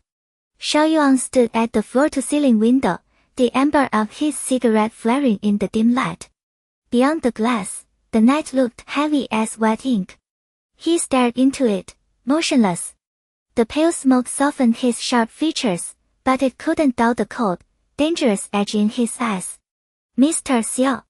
Li Feng stepped in, head bowed slightly. Xiao Yuan didn't turn. He took a slow drag, then exhaled a lazy ring of smoke. What did you find? 18 bodies, Li Feng said. All highly trained mercenaries. No markings. No way to identify them. Xiao Yuan's dark eyes narrowed. How did they die? Li Feng hesitated. 8 of them took bullets. Those would be yours, sir. The other 10. He paused, choosing his words. The other 10 died from extreme blunt force trauma. One hit, all fatal. Skulls caved in. Blood from every orifice. He met Xiao Yuan's gaze. If only you, the driver, and Miss An were at the scene, then those 10 were, most likely killed by Miss An. That got Xiao Yuan's attention.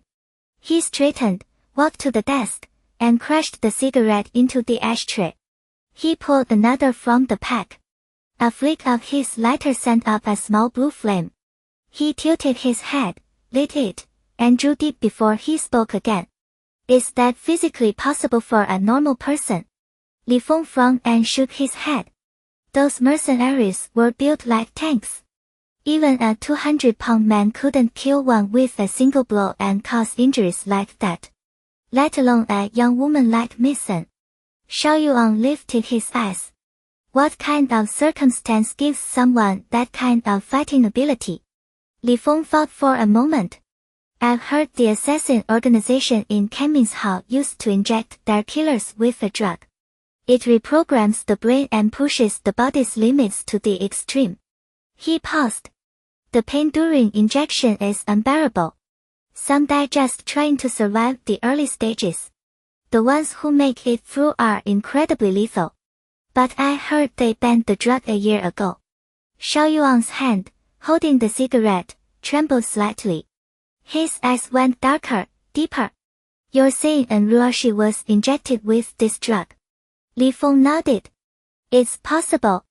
Nothing else accounted for that kind of brutal efficiency. He added, voice tight with concern, Mr. Xiao, Mason is a killing machine. Highly dangerous. You can't keep someone like that close to you. Xiao Yuan didn't answer. He took another drag and walked slowly back toward the window, smoke trailing behind him. Outside, the night was absolute. A few garden lamps flickered weakly, like fireflies drumming in the dark. Li Feng.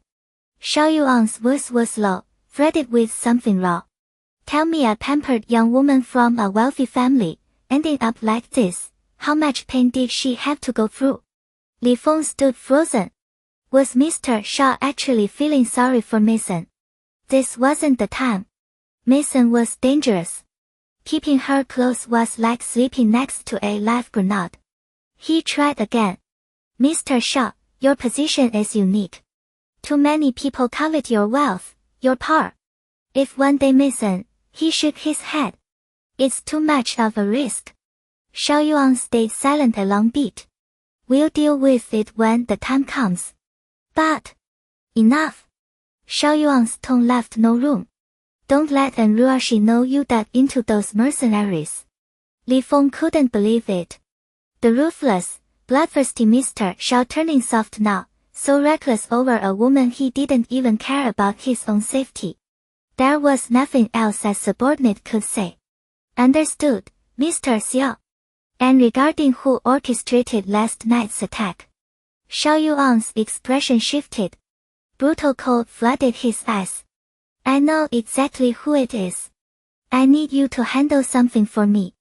Li Feng listened to the orders, then nodded. I'll get it done immediately. The next morning, outside the Yuan family home, the media swarmed. Susie Han's mother had brought Su family relatives and friends. They were wailing, blocking the gates. Everyone, look. And Chu Chu, the eldest daughter of the Yuan family. At my daughter's engagement party, she kicked her in the stomach and made her miscarry. My daughter was thrown away by her fiancé, still unconscious in the hospital, and Chu Chu just ran. Never even checked on her. No responsibility. Just because they have money, they think they can do anything. Just because they're rich, they think they can crush other people's lives. Reporters, please help us get justice. And Chu Chu, come out. I demand an apology. I demand you pay for my grandchild's life. Upstairs, and Chu Chu was still dead asleep. After coming back from the Zhou family's disastrous engagement party the night before, she called Pei Tianqi over and over. He never picked up. Furious, she hadn't fallen asleep until dawn. Now this noise. She yanked the covers over her head. So annoying. Bang! Bang! Bang! Right after she cursed, someone pounded on the door. Miss! Miss! Get up! Your father says come downstairs right now. And Chu Chu threw off the covers, furious, and stomped to the door. She yanked it open. What? Did someone die in this house? Why are you banging like that? The maid flinched. Miss, the Su family brought the media. They're outside shouting for an apology. Your father sent me to get you. What? All drowsiness vanished. And Chu Chu stumbled down the stairs, hair a mess, face drawn. She found Shangxin pacing the living room, hands locked behind his back, rage radiating off him. Zhao Qingji stood beside the sofa, pale with worry. The second she saw Chu, Zhao Qingji rushed over. Chu, you're up. And Shangxin spun on her, finger trembling. Look at the disaster you made. And Chu didn't back down. How is this my fault? Susie Hang's fiancé cheated on her, and she blamed me. She grabbed my hair and hit me first. I just kicked her back in anger. How was I supposed to know she'd miscarry? And Shangxin's voice boomed. Well, they're here now. What are you going to do about it? And Chu shrugged. The Su family's just making a scene for money, right? Throw some cash at them and send them away. Cash? And Shangxin's voice cracked. They want your life for their grandchild. What? At the word life, the color drained from Chu's face. Dad, what do I do now? Outside the family home, the Su family was still raising hell. Reporters hoisted their cameras, hungry for a headline. Then a group of black-suited security guards flowed out the front door. The family steward walked straight up to Mrs. Su with a practiced smile. Mrs. Su, the master invites you inside for a private conversation. Mrs. Su eyed the towering guards and pitched her voice loud enough for every camera to catch. Say whatever you have to say right here. Don't think the family gets to bully us little people just because you're big and powerful. The steward kept his tone pleasant. Mrs. Su, you brought quite a crowd relatives, reporters. What exactly are we going to do? Our master simply doesn't want this to escalate. Please, do us the courtesy. Let's discuss this inside. Mrs. Su's gaze flicked over the Su relatives clustered behind her. Fine. It's broad daylight. I don't believe the family would be stupid enough to break the law and actually hurt someone. She squared her shoulders and nodded at the steward. Fine. I'll go in. One by one, they filed into the family living room. And Shangxin and Zhao Qingji were already waiting. And Chu had been sent upstairs. Mrs. Su walked in without so much as a nod and settled onto the sofa like she owned the place. And Shangxin and Zhao Qingji stood there seething. Finally, and Shangxin sat down stiffly. Tell me. What exactly do you want? Mrs. Su had a viper's tongue and zero fear. She let out a cold laugh. The family is one of the 6 great corporations, and a guest walks in without so much as a cup of tea. Is this how you treat people? Zhao Qingji couldn't stomach it. She shot to her feet. Don't push your luck. Mrs. Su didn't even flinch. She smoothed her hair, utterly unbothered. If you don't want to talk, I'll leave right now. You. Zhao Qingji's mouth opened and closed. Nothing came out. And Shangxin grabbed her arm and yanked her back down, his glare a clear warning. She swallowed her fury and dropped onto the cushion. And Shangxin nodded at the steward.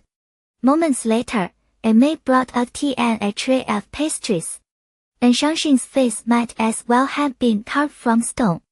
Mrs. Su. Name your terms. Mrs. Su picked up her teacup, took a slow sip, and made a show of settling in. I already said it outside. I want Chu to apologize to my daughter. And I want her to pay for my grandchild's life. Pay with her life. Zhao Qingji let out a sharp, disbelieving laugh. How, exactly? Your grandchild was an embryo. You want my daughter to die for that? That's insane. Shut up. And Shangxin's voice cracked like a whip. She didn't know a damn thing and kept making everything worse. He fixed his stare on Mrs. Su. Mrs. Su, let's stop dancing around it. You and I both know life for life isn't happening. But since this happened, we're prepared to offer the Su family compensation. Mrs. Su's lips curled. She set the teacup down and spoke slowly, deliberately. Director N, you're a straightforward man. So I'll be straightforward too. We want 500 million. 500 million. Even N Shangxin's composure shattered. He shot to his feet. That's nothing but extortion. Mrs. Su slammed the table and stood to match him. 500 million is me being generous. If your daughter hadn't killed my grandchild, my daughter would be marrying into the Zhou group right now. Do you have any idea how much profit that marriage would have brought the Su family? 500 million is pennies compared to what we lost. And Shangxin's voice shook with barely contained rage. My daughter made a mistake, but your daughter threw the first punch last night. She was defending herself. If this goes to court, the An family won't owe you a single cent. Mrs. Su's eyes flashed. She snatched her teacup and hurled it against the floor, porcelain exploding across the marble. Fine. So the An family wants to duck responsibility. Then we've got nothing left to lose. My daughter's shot at marrying up is already destroyed. Let's see who breaks first. Something dangerous flickered in An Shangxin's eyes. You actually believe the Su family can shake the An family? Two massive bodyguards stepped forward, their presence swallowing the room. One word from An Shangxin and they'd had Mrs. Su on the ground. But the woman didn't even tense. Instead, she lowered herself back onto the sofa, perfectly calm. I came prepared for the worst. But I promise you this, if a single hair on my head is touched, my people will hold a press conference and expose every one of An Chuchu's crimes. And I hear the An family is angling for a marriage alliance with the Pei family. What do you think happens when my people show up at their door? Will the Pei family still want a lip-syncing fraud who committed assault and has a documented history of misconduct? And Shangxin's fists clenched, veins bulging along his forehead. You're threatening me. Mrs. Su let out a cold laugh. I'm fighting for what my daughter deserves. If I had my way, she'd be healthy and happy, married into the Zhou family, not kicked until she miscarried and then thrown away like garbage. Do you know what the doctor told us? The damage is severe. It will be very difficult for her to conceive again. Your daughter didn't just kill a child. She destroyed my daughter's entire future. Director N, you could kill me today. But the Su family has numbers. There are a dozen people outside right now. I thought you'd be murdering all of them in broad daylight. And Shangxin went silent. Mrs. Su had come fully armed. She struck the An family right where it hurt most. If this blew up, An family's stock would tank. And Chuchu's engagement to Pei Tianqi would evaporate. If it came to that, the An family could lose tens of billions, maybe hundreds. Compared to that, 500 million was nothing. Seeing the crack in his armor, Mrs. Su pressed on. Director N, as long as the Su family receives proper compensation, I'll personally ensure this stays buried. And Chuchu will remain the spotless, respectable eldest mason. If you need proof, I brought a draft agreement. Take a look. She pulled a document from her bag and set it on the table. And Shangxin scanned the terms, laid out in excruciating detail, and the veins in his temples throbbed. She'd written all of this up so fast, so precisely, even assigning blame in black and white. She had come here with one goal: to bleed them dry. Zhao Qingji was shaking with fury. She grabbed her husband's arm. Don't you dare agree to this. And Shangxin had nowhere else to put his rage. He wheeled around and slapped her across the face. This is all because of the daughter you raised. He turned back to Mrs. Su. I accept your terms. My lawyer will contact the Su family within a few days. Mrs. Su rose smoothly to her feet. I'm not a patient woman. If I don't hear from a lawyer by tomorrow, I'll take this directly to the Pei family. And Shangxin ground his teeth. Fine. Satisfied, Mrs. Su said nothing more. She walked out without a backward glance. And Chuchu came flying down the stairs, face twisted with panic. Dad, how could you give them that much money? That bitch Susie Hang doesn't deserve a single cent. And Shangxin's temper detonated. He slapped her, too. Idiot. If you cause this kind of disaster again, don't expect me to clean it up. And if you don't win Pei Tianqi back, I'm done with you. And Chuchu clutched her stinging cheek, staring at him in disbelief. This was the first time her father had ever raised a hand to her. She fled upstairs sobbing, buried her face in her pillow, and wept until her throat burned. After a long while, she pulled out her phone and texted Pei Tianqi. Brother Tianqi, I feel so terrible. The message sat there. Unread. No reply. Outside the house, Mrs. Su waved off the reporters and the pack of Su relatives. They were all paid actors. They took their envelopes and scattered without a word. She climbed into her car but didn't start the engine. Instead, she pulled out her phone, dialed a number, and her whole face transformed into an oily smile. Thanks to your guidance, and Shangxin agreed to the 500 million. You should have seen his face red as a tomato. He even slapped his wife. God, it felt good. Don't worry, I know exactly what I'm doing. This stays strictly between us. And I haven't forgotten about your 50 million. The second the money lands, I'll transfer it to you. And Shuli woke early. She had burned through a lot of energy the night before, but a full night's sleep left her completely refreshed.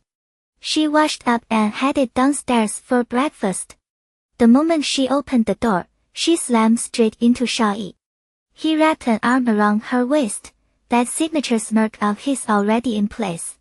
Throwing yourself at me first thing in the morning.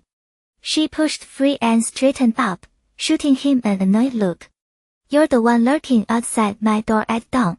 What are you up to? Xiao Yi leaned in, one hand braced against the doorframe, caging her beneath him. His narrow eyes glinted. Guess. And Shuli didn't want to understand. But her brain supplied the image anyway. Her cheeks flushed. She shouted at him. Moo! I'm going to eat. She tried to slip past. He caught her wrist. Medicine first. Then breakfast. She yanked her hand back. I'm not that fragile. My food's fine. Xiao Yi's smile vanished. His expression went cold. And Shuli, I don't care how you survived the last 4 years. But right now, you belong to me. And the life you live from here on out is my decision. So don't make me say it a third time. Medicine. He walked straight into her room. And Shuli stood frozen, a strange tangle of emotions twisting inside her chest. It felt like someone who had feasted on delicacies her whole life, then spent 4 years surviving on scraps. And now, without warning, the feast was back in front of her. But she had already gotten used to the bitter rations. She hesitated. Then she followed him inside. She sat down on the sofa. Xiao Yi opened the first aid kit, lifted her leg, and rested it across his thigh. She flinched, instinctively resisting. One look from his cold eyes made her stop. Fine. Let him do it. Otherwise she'd never get breakfast. He carefully peeled back the gauze on her foot. Her feet were beautiful. Slender ankles, elegant arches, skin pale and smooth, toes round as pearls. They looked like they were carved from fine porcelain. But several scabbed-over wounds crisscrossed her soles and instep, like cracks running through a flawless piece of art. The sight made something dark rise in Xiao Yi's chest. It was like a flower he had carefully cultivated had been trampled and damaged. He applied the ointment as he spoke. You have me now. Don't do anything dangerous again. And Shuli almost laughed.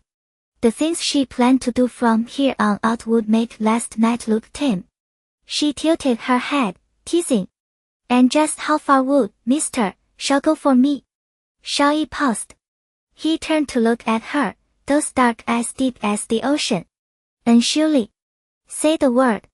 I will clear every obstacle in your path. And Shuli stared at him, momentarily stunned. Then she looked away, lowering her gaze. Thank you, Mr. Xiao. I don't need that. Her blood debts were hers to settle. Unless she sent those people to hell with her own hands, the living couldn't move on and the dead couldn't rest. Xiao Yi let out a cold snort. Foolish little thing. She had no idea what she had just turned down. Out of spite, he pressed the cotton swab hard against the unbroken skin on top of her foot. She hissed. Easy. That hurts. He gritted his teeth and glared at her. Good. Hope it kills you. And Shirley pulled her foot back. Unbelievable. What was his problem now? Xiao Yi insisted on carrying her downstairs for breakfast. And Shirley had grown used to his possessive intensity by now, so she let him. But the household staff noticed something was off. One of the maids close to the housekeeper went straight to tattle. Housekeeper, when's that distant niece of yours getting here? This morning I saw Mr. Xiao coming out of Miss Anne's room. He carried her down to eat. They looked so sweet together it made my teeth ache. The housekeeper was eating breakfast in her small kitchen. She smacked her chopsticks down on the table. That little tramp had already gotten to him in just a few days. She pulled out her phone. Jing, are you back from your overseas trip yet? Auntie, I'm flying home tomorrow. The housekeeper pressed on. Good. Have you thought about what I told you? Auntie, you really think I'd let some other woman snap up a chance like that? Don't worry. I'll use a little finesse and Xiao Yi will be wrapped around my finger. Then I'll help you get rid of that woman who dared disrespect you. The housekeeper's eyes crinkled with satisfaction. Good. Your auntie's future comfort is riding on you. She hung up and sat back down to eat, perfectly at ease. Don't worry, she said calmly. And Shirley won't be around much longer. Meanwhile, after breakfast, Xiao Yi carried Aunt Shirley back to her room before heading to the office. The moment he was gone, the assistant called. Boss, just like you predicted. Old Master An agreed to pay the Su family 5 billion in compensation. And Shirley wasn't surprised. Old Master An has always known how to weigh pros and cons. The An family isn't as powerful as it was when my father was alive. To keep the old board members in line, he has to tread carefully. As long as the amount doesn't exceed what he can handle, he'll agree. The assistant was practically buzzing. You're incredible, boss. We pulled 50 million out of this deal. And we drove those An family bastards insane. But are you really going to let that woman off that easy? A cold gleam moved through Aunt Shirley's beautiful eyes. I've got major leverage on that woman. Let her run wild a little longer. When the time is right, I'll make sure she never crawls back up. As she spoke, a beep signaled another call. Wu Jing is calling. Keep watching the An family. Once the 50 million clears, wire it straight to Dr. Jin. She switched lines. Wu Jing's voice came through, still dripping with that seductive charm. Eldest miss, what did you do? The shock's been blowing up since early this morning. Wealthy ladies everywhere are booking appointments to see the clothes. And Shirley smiled. Last night's banquet at the Zhou estate gave us a little exposure. Wu Jingyi squealed. That's my eldest miss. You're unstoppable. Our monthly sales are definitely doubling. And Shirley laughed. Then I'll just sit back and count the money. There's another chance to make money. Interested? Yes. And Shirley didn't hesitate. What kind of opportunity? Wu Jingyi explained. The World Fashion Design Competition is about to be held in the Empire's capital. The organizers want to invite you, the youngest world champion, Master Yunji, as a special guest to present awards to the winners. The fee is 3 million. And Shirley's lips curved into a smile. Free money dropping into my lap.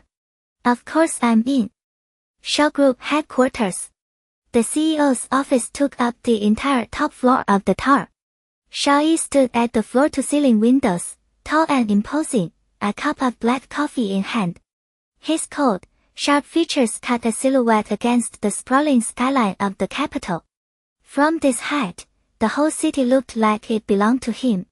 His assistant stepped in carrying a thick file. Mr. Xiao. Xiao Yi turned and settled into the massive ebony desk chair.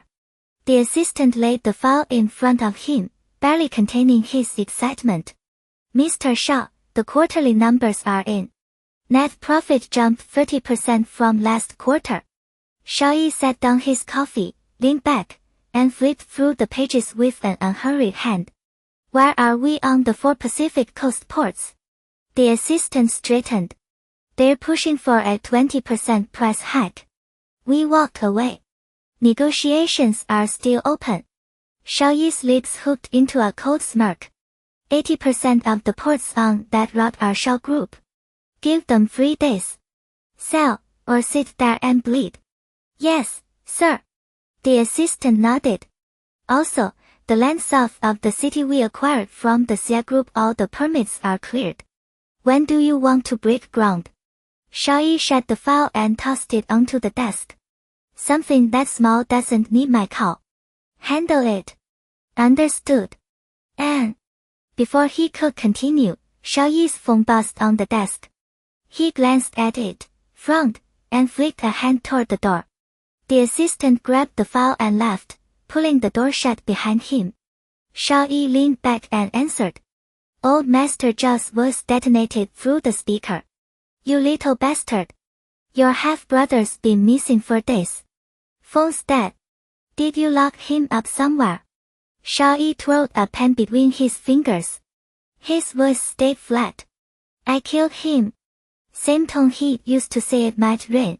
Silence on the other end. Then the explosion hit. You monster. He's your own blood. A cold light flickered through Xiao Yi's eyes. The pen snapped in his grip. His lips curved into a smile with no mercy in it. A bastard.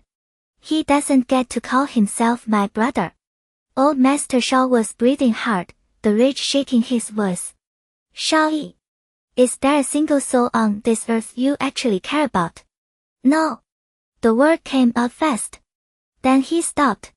A frown pulled at his brow. The old man didn't wait. Get your ass back to this mansion right now. You don't show, I'll find a rope and hang myself from your front gate on Taiping Mountain. The line went dead. Xiao Yi stared at the phone, the dial tone humming in his ear. Irritation flickered across his face. He spun the phone once in his palm and texted anxiously. Come with me to the family mansion. I need you to sweet-talk someone. Her reply came fast. Mr. Xiao, remember? My foot's hurt. Can't walk. His jaw tightened. 5 million. A dancing, cheering emoji lit up his screen, followed by, Mr. Xiao, I just checked my foot works again. It's a miracle. Something tugged at the corner of his mouth. Little gold digger. He typed back, stay put. I'm sending a car. She shot back immediately. I'll drive myself. Be good. Wait for it. Yes, sir. Back at her apartment, Anshuli set down her phone and ran the math. Her sugar daddy was dropping 5 million. That meant she'd better deliver. Put on a real performance. If she played this right, there was more where that came from. She grabbed her phone again and made a call. Get a few things ready for me. By the time Anshuli pulled up to the Xiao family mansion, Xiao Yi was already there. He leaned against the silver-gray Koenigsegg, tall and maddeningly at ease, a lit cigarette hanging between his long fingers. The breeze tugged at his hair, smoke curling around the sharp lines of his face, making him look like something out of a high-budget ad campaign. Anshuli stared for a second too long and had to swallow. That face was just unfair. Hearing her car, Xiao Yi lifted his hooded eyes in her direction. She snapped out of it and pushed the door open. He blew out a final stream of smoke, dropped the cigarette, and ground it under his shoe. A handful of crushed butts already littered the same spot. He straightened, irritation bleeding into his voice. That pace of yours, a snail would have beaten you here. Anshuli felt the urge to roll her eyes and squashed it. You're the one who insisted on sending a car. I would have been here 10 minutes ago. She forced a sunny smile instead. My foot's still healing. I have to move carefully. Xiao Yi glanced down at her foot. Whining like that, are you hoping I'll carry you? He started to bend down. Anshuli dodged like she'd been electrocuted. I can walk totally fine. She scurried forward, heat rushing to her cheeks. A smirk flickered across Xiao Yi's lips. He reached out, snagged the back of her collar, and pivoted her in the opposite direction. This way. She stumbled, nearly colliding with his chest. She shot him a glare. Tall, insufferable jerk. He let go, leaned in close, his eyes narrowing. Did you just glare at me? Her fists curled. She could swing. But that 5 million wasn't in her account yet. She uncurled her fingers, cut her face like a flower, and beamed up at him. You're my sugar daddy. I adore you way too much to glare. He looked satisfied, or close to it. His mouth twitched. He turned and strode toward the mansion's main entrance. Follow me. She rolled her eyes at his back and waved the driver, loaded down with her bags, to follow. The Xiao mansion had stood for over a century. Twin stone lions with brass rings guarded the front gate. They crossed a winding garden with a pavilion overlooking a cold pond before reaching the main hall. And Shuli stayed tight on Xiao Yi's heels. The second he stepped through the doorway, a teacup came flying at his head. You little bastard. And Shuli heard the porcelain shatter and ducked sideways. She wasn't catching friendly fire for anyone. Xiao Yi's lazy voice drifted back. Still shouting like that. Guess you got another 20 years in you. 20 years. Old Master Zhao's roar shook the rafters. At this rate, I won't last too. On your knees. No. Xiao Yi strolled over to the sofa and sat down. The old man's hands were trembling. Are you trying to put me in the ground today? Xiao Yi fixed him with a cold stare. Xiao Group sits at the top of the 6 major corporations under my leadership. You could go meet the ancestors tonight and they'd be impressed. You. Old Master Xiao clutched his chest. How did the Xiao family produce an unfilial wretch like you? Xiao Yi's expression went glacial. His voice dropped, deadly soft. Too late for regrets now. Anyone in this family who makes trouble for me, my cheap half-brother, is their example. And Shuli listened from the doorway, shaking her head. She'd seen people act like assholes before, but this was a masterclass. Was he even human? Old Master Xiao was over 70. If this kept up, he'd have a heart attack right here on the antique rug. And then she wouldn't get paid. That decided it. She snatched the gift box from the driver's hands and rushed inside. Old Master Xiao, please. Take a breath. Old Master Xiao leaned on his cane, one hand pressed to his chest, his face tight with fury as he sat rigid in the armchair. Behind him, a woman in her 40s kept rubbing his back, trying to soothe him. But her eyes were wide with fear, her face pale. Xiao Yi had clearly scared the hell out of her. And Ruoxi burst into the room, and Old Master Zhao's expression softened just a fraction. You little. She glimpsed Xiao Yi's indifferent face and flashed him her sweetest smile. I'm Mr. Zhao's assistant. In this city, you could be whoever you said you were.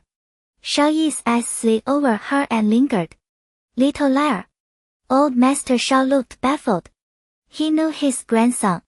Since when did Xiao Yi hire an assistant this pretty and likable? But his anger wasn't about to cool off just because a stranger walked in. He glared at Xiao Yi. With a boss like him, I suggest you quit soon. Otherwise, you won't even know what hit you. Xiao Yi frowned.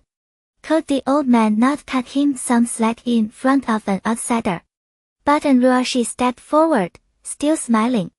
Sir, Mr. Xiao is actually a really good person. The old man snorted. Don't lie just because you're afraid of him. I don't see a single decent thing about that boy. Sir, I wouldn't dare lie to you. She lifted her hand and counted on her fingers. Mr. Xiao is exceptionally handsome, has elegant manners, remarkable ability, he's generous, and he truly cares about his employees. He's a wonderful person. Xiao Yi watched her, his gaze darkening, the corner of his mouth lifting despite himself. So this was how Ruoxi saw him. No wonder she kept trying to seduce him. Old Master Xiao just looked confused. Was she talking about his grandson? It didn't match at all.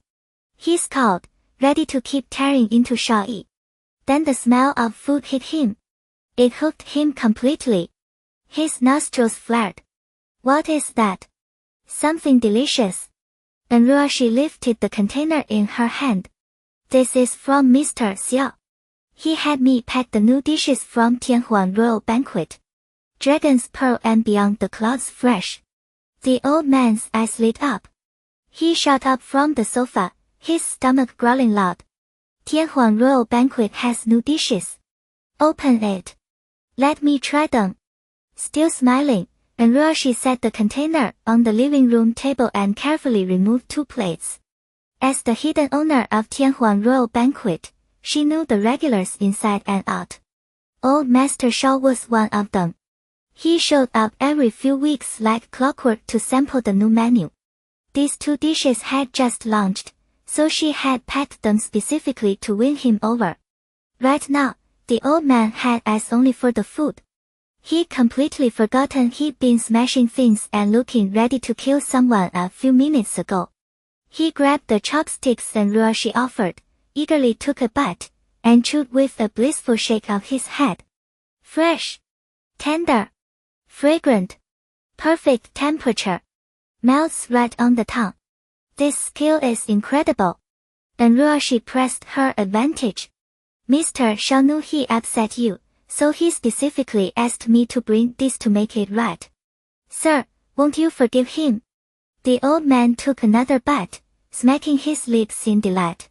He shot a sidelong glance at Xiao Yi and snorted. At least you've got a conscience, boy. The anger was gone from his face. Seeing he cooled off, and Ruoxi turned and raised an eyebrow at Xiao Yi. She pulled out her phone and texted him. Sugar Daddy, I did such a good job. Can I get a raise? Xiao Yi sat with his legs crossed, elegant and composed, on the sofa. When he saw her message, his lips curved slightly. His long fingers moved fast over the screen. Sure. And Ruoxi sent a spinning happy emoji. Thanks, Sugar Daddy. You're the man. Xiao Yi's eyes filled with amusement. He looked down and tapped again. Added $5. And Ruoxi's smile vanished. She spun around in a huff and flipped him off. Then she turned back. Xiao Yi lounged on the sofa, his gaze fixed on her back, heavy with possessive hunger. Damn. She was driving him crazy. That middle finger was ridiculously cute. At the residence, and Chu was crying in Zhao Qingji's arms. Mom, I've been texting Tianqi all day and he hasn't replied. He won't pick up his phone either. Is he sick of me? Zhao Qingji's heart ached seeing her daughter so wrecked. He's a film emperor. Maybe he's caught up filming and hasn't seen your messages. Don't overthink it. And Chu shook her head, sobbing. No. He always replied before, no matter how busy he was. He must think I embarrassed him at the Zhou family banquet. He doesn't want anything to do with me now. Zhao Qingji started to worry too.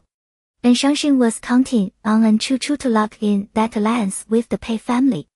If Pei Tianqi had turned cold, and Shangxing would be furious. Why don't we try to find out his schedule and go see him in person? She suggested. And Chu cried harder. That won't work. He's probably sorting through his feelings right now.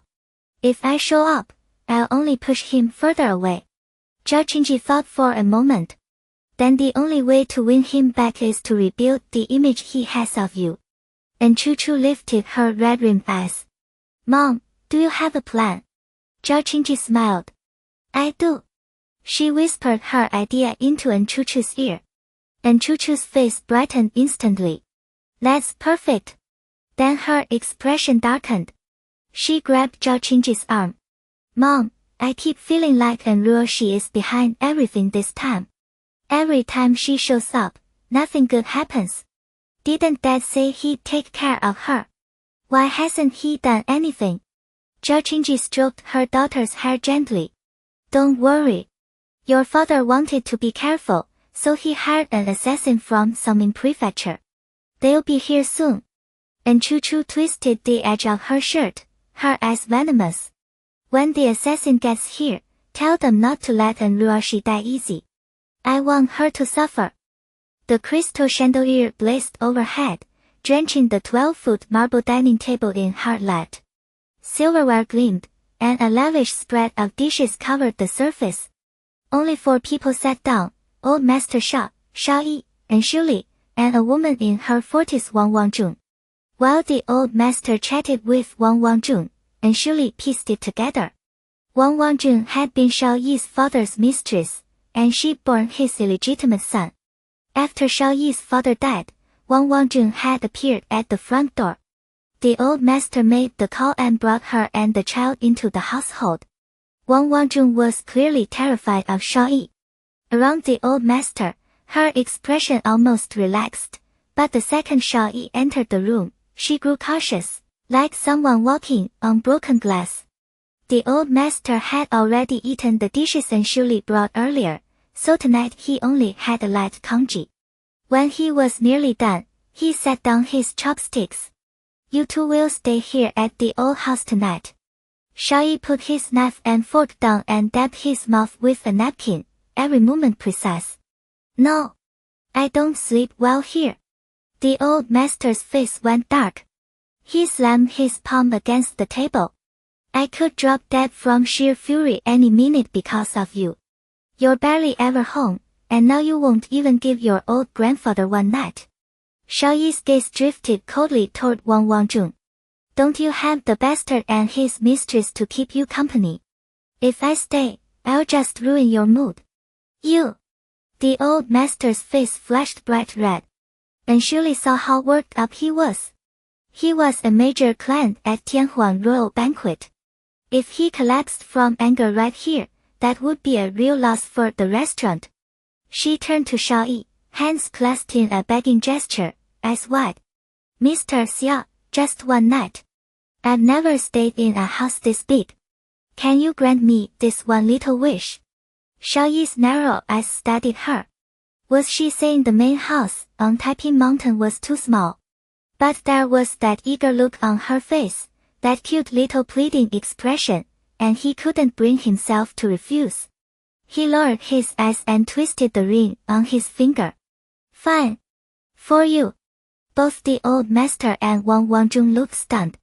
The old master stared at Xiao Yi like he'd sprouted a second head. Was this really his grandson? The one who never backed down, never gave an inch, stubborn and defiant at every turn. His word had never carried this much weight before. In that moment, the old master saw Xu Li in a whole new light. A girl who could tame his grandson, she was something special. His face broke into a grin. Little girl, come take a walk with your grandfather. And Xu Li glanced at Xiao Yi, then nodded, bright and eager. Sure. Xiao Yi rose calmly. I'll come too. The old master scowled at him. Just looking at you pisses me off. Don't crowd us. Then he turned to Xu Li and his expression softened instantly, warm and kind. Let's go. She smiled and followed him out of the living room. Xiao Yi watched their figures retreat, a frown settling on his face, before he headed upstairs. The moon hung bright, the stars scattered thin. The garden breathed with the scent of flowers and damp grass. And Xu Li inhaled deep, and for the first time in a long while, her chest felt light. It had been too long since she felt this peaceful. The old master spoke first, his voice gentle. Little girl, I still don't know your name. She flashed a bright smile. And Xu Li. A flicker of surprise crossed his eyes. What's your connection to the An Corporation? Her smile dimmed, and a hint of bitterness crept in. My father was a good man. The old master's gaze wavered. He paused, then let out a long breath. Your father was a rare man, capable, generous. What a tragedy. Tears glistened in Xu Li's eyes. She steadied her voice. Yes. My father, he was a good man. The old master knew the An family's story. He didn't want to stir up her pain, so he shifted to a smile. Those 2 dishes today you arranged them, didn't you? That bread had nothing to do with it. She answered honestly. I picked out the dishes, but Mr. Xiao paid for them. She accepted his 5 million. She would do the job right. The old master nodded. I knew it. He'd never be that thoughtful. It's a miracle if he doesn't just make me angry. Then he added, Tianhuan Royal Banquet is members only, with an extremely high threshold. And they don't allow takeout. How did you manage to buy those dishes and bring them here? And Shuli smiled. I won't hide it from you, old master. I'm the secret owner of Tianhuan Royal Banquet.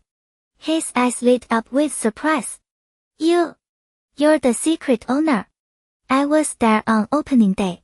Xia Mingyu told me every dish was personally developed and approved by the owner. I was dying to meet the person with such refined taste, someone who could create those menus. I asked to meet the secret owner more times than I can count, but Xia Mingyu always refused. And all along, the person I've been dying to meet was you, little girl. And Shuli gave a modest smile. You flatter me. The old master looked at her with open admiration. I mean every word. To run a restaurant this exceptional at your age, you're remarkable. She held his gaze, steady. You built the Xiao Corporation from nothing, old master. My little accomplishment is nothing next to yours. He looked at her with warmth. She was young, but her words and her manner carried the grace of a well-bred young woman.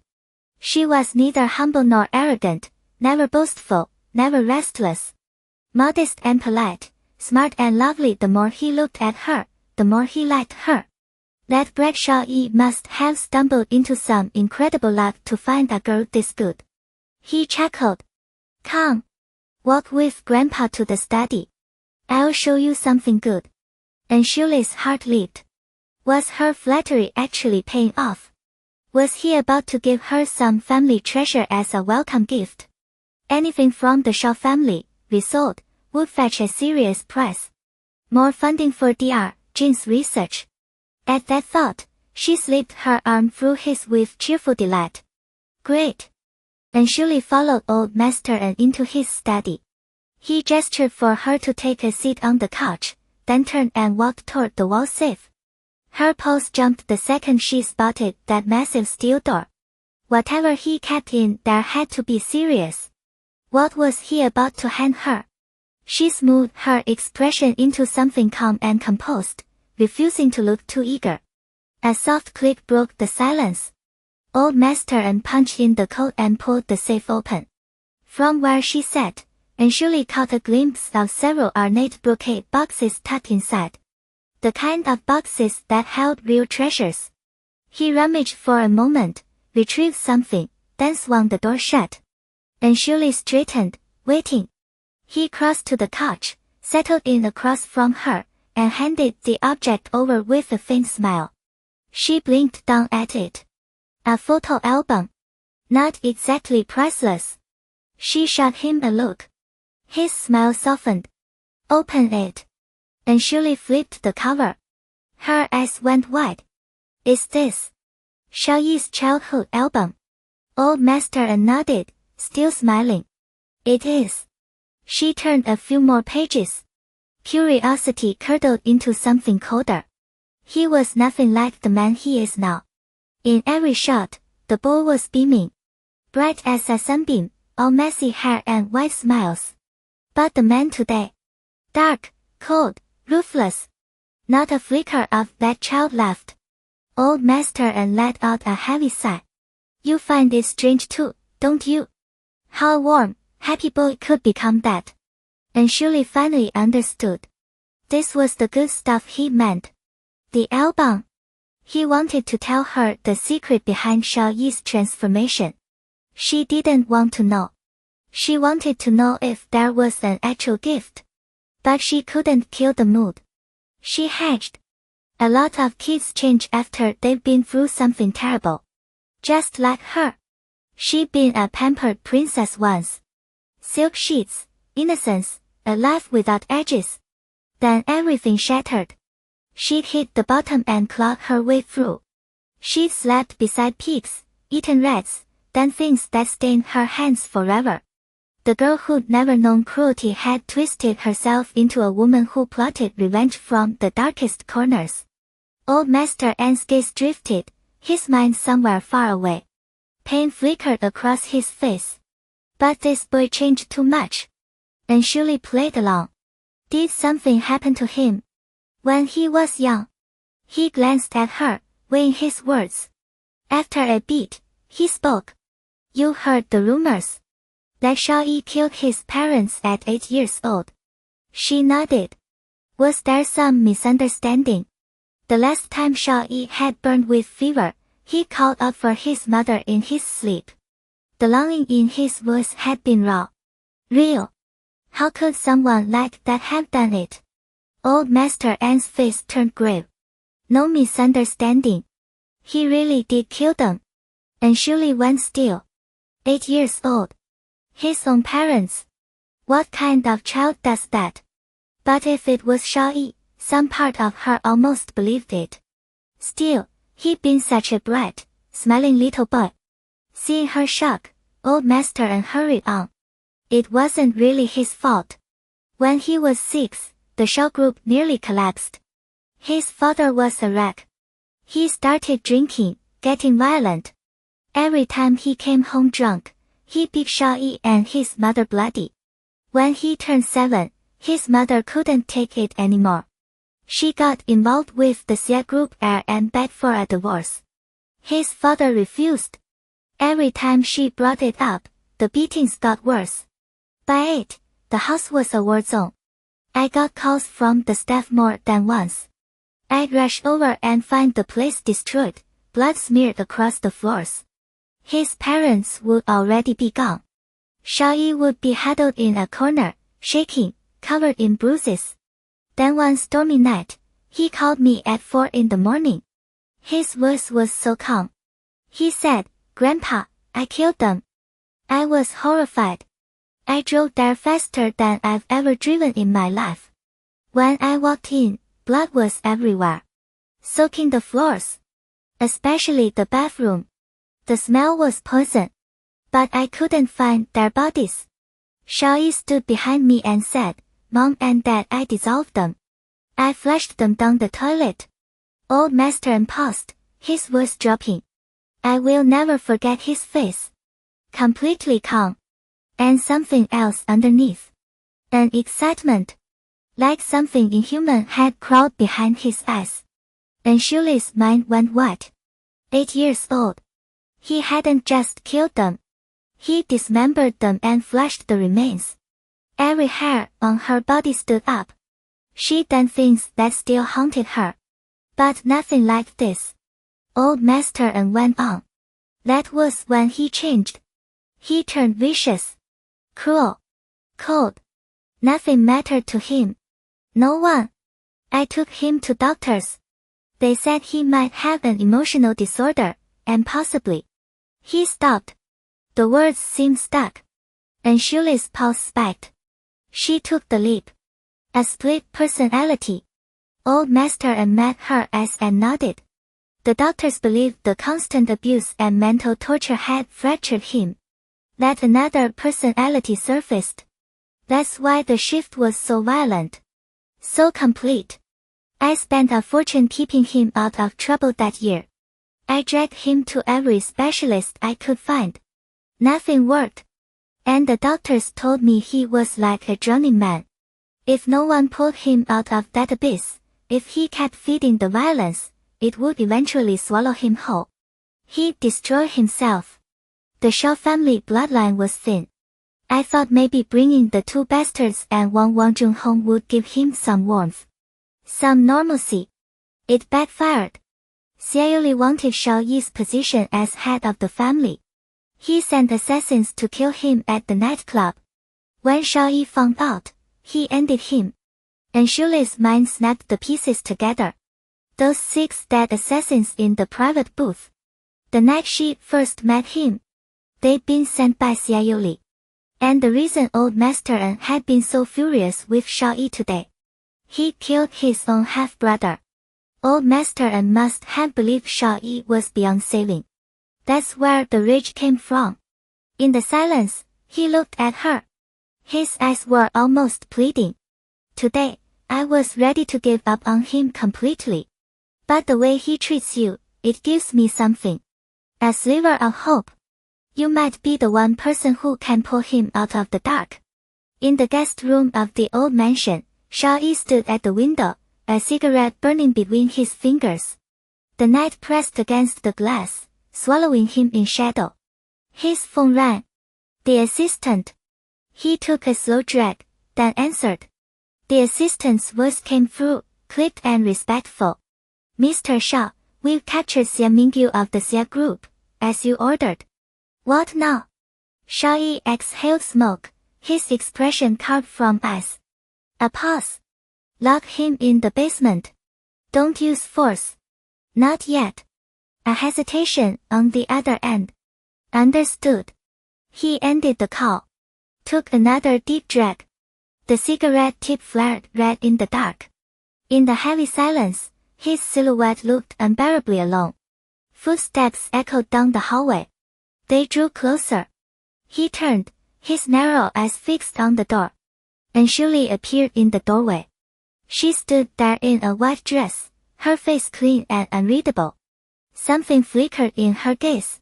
Xiao Yi's frown deepened. He crushed the cigarette into the ashtray on the coffee table and moved toward her, his voice edged with irritation. Did the old man talk trash about me behind my back? And Shuli stared at Xiao Yi's face, impossibly perfect, carved like a god's. And he killed his own parents. Dissolved their bodies. Was he a demon? Xiao Yi caught her silence, the judgment in her eyes. His expression hardened.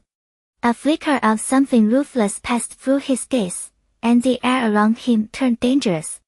What kind of crap did the old man say about me?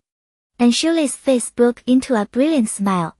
He said, since I'm so dedicated and clever, if you don't give me a raise, he's gonna spank your butt. Xiao Yi blinked. A slow, sarcastic smile tugged at his lips. Childish. He walked to the sofa, sat down, pulled out a cigarette, and lit it. And Shuli followed him into the room. It's not childish. He really said that. Xiao Yi leaned back, eyes lifting to meet hers. Dark pupils locked on her. He exhaled a stream of smoke and smirked. Fine. I'll give you a raise. He pulled out his phone and tapped a few times. Your salary's in. Ding. Her phone chimed. And Shuli grinned and checked the transfer. Her grin vanished. Fist clenched. Teeth ground together. $5,268. So all that effort hauling his takeout, charming the old man, had earned her a whole $10.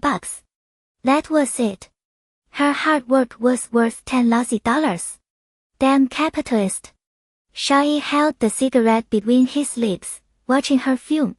The sight seemed to amuse him.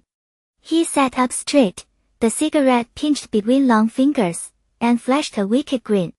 And Shuli, are you really that obsessed with money? She looked down and opened her payment app. Money lets you do things. Buy things. Why wouldn't I want it? Money could even buy someone's life. If she hadn't scraped together every penny to fund Dr. Jin's research, she never would have saved her brother and sister-in-law. She transferred the $5 million to Dr. Jin without a second thought. Balance, $268. Xiao Yi stayed on the sofa, his cigarette half burned. Through the drifting smoke, his eyes never left her. He traced every inch of her silhouette, the stray strands of hair behind her ear, the pale curve of her neck as she bent her head. His Adam's apple bobbed. And Shuli, want me to tell you a way to make money? Her head snapped up. Clear eyes sparked. What way? Xiao Yi's smile turned malicious, his eyes dark as ink. Be my woman. I'll make sure you have more money than you could ever spend. The light in her eyes died instantly. She didn't hesitate. No. A gentleman loves money but earns it the right way. She saw blood before she saw her body. Xiao Yi crushed his cigarette into the ashtray with a sharp, angry motion. Idiot. Moron. Brainless. You're hopeless. Turning down free money. And Shirley frowned. No deal, no hard feelings. Did he have to insult her too? Whatever. She couldn't be bothered with a lunatic. She had her money well, what was left of it. Tonight she'd sleep like a baby. She headed cheerfully for the door. 2 steps later, the door slammed shut from the outside with a bang. And Shirley froze. What the hell? Outside the room, old Master Xiao leaned on his cane. Beside him, the steward held a large ring of keys. The old man gazed at the closed door and sighed softly. You little bastard. Grandpa can only help you this far. Inside, and Shirley grabbed the doorknob and twisted it every which way. The lock didn't budge. Xiao Yi stood and walked over. Useless. Custom lock. Locked from the outside, no one inside can open it. Locked from the inside, no one outside can open it. Her eyes widened. What was the point of that? But she wasn't about to let a door beat her. Easy fix. She put her hand back on the knob. I'll just unscrew the whole thing. Stop. Xiao Yi stepped in fast. Those custom locks cost 200,000 each. You want to break it? Send me 200,000 first. He even pulled up his payment QR code on his phone and held it out. 200,000. And Shirley stared at him, stunned. What kind of family spent that much on a single doorknob? She didn't have $200,000. She might consider 200. So what do we do? Defeated, she let her hand drop. Xiao Yi sat down on the king-sized bed, propped himself on his hands behind him, and leaned back, lazy. What do you think? Share the bed. It's not like we haven't before. And Shirley glanced at the 2 single armchairs in the room. This wasn't Taipei Mountain. There, she could sleep on the couch. Here. No chance. Frustrated, she said, fine. I'll sleep on the floor. She opened the wardrobe, hunting for extra bedding.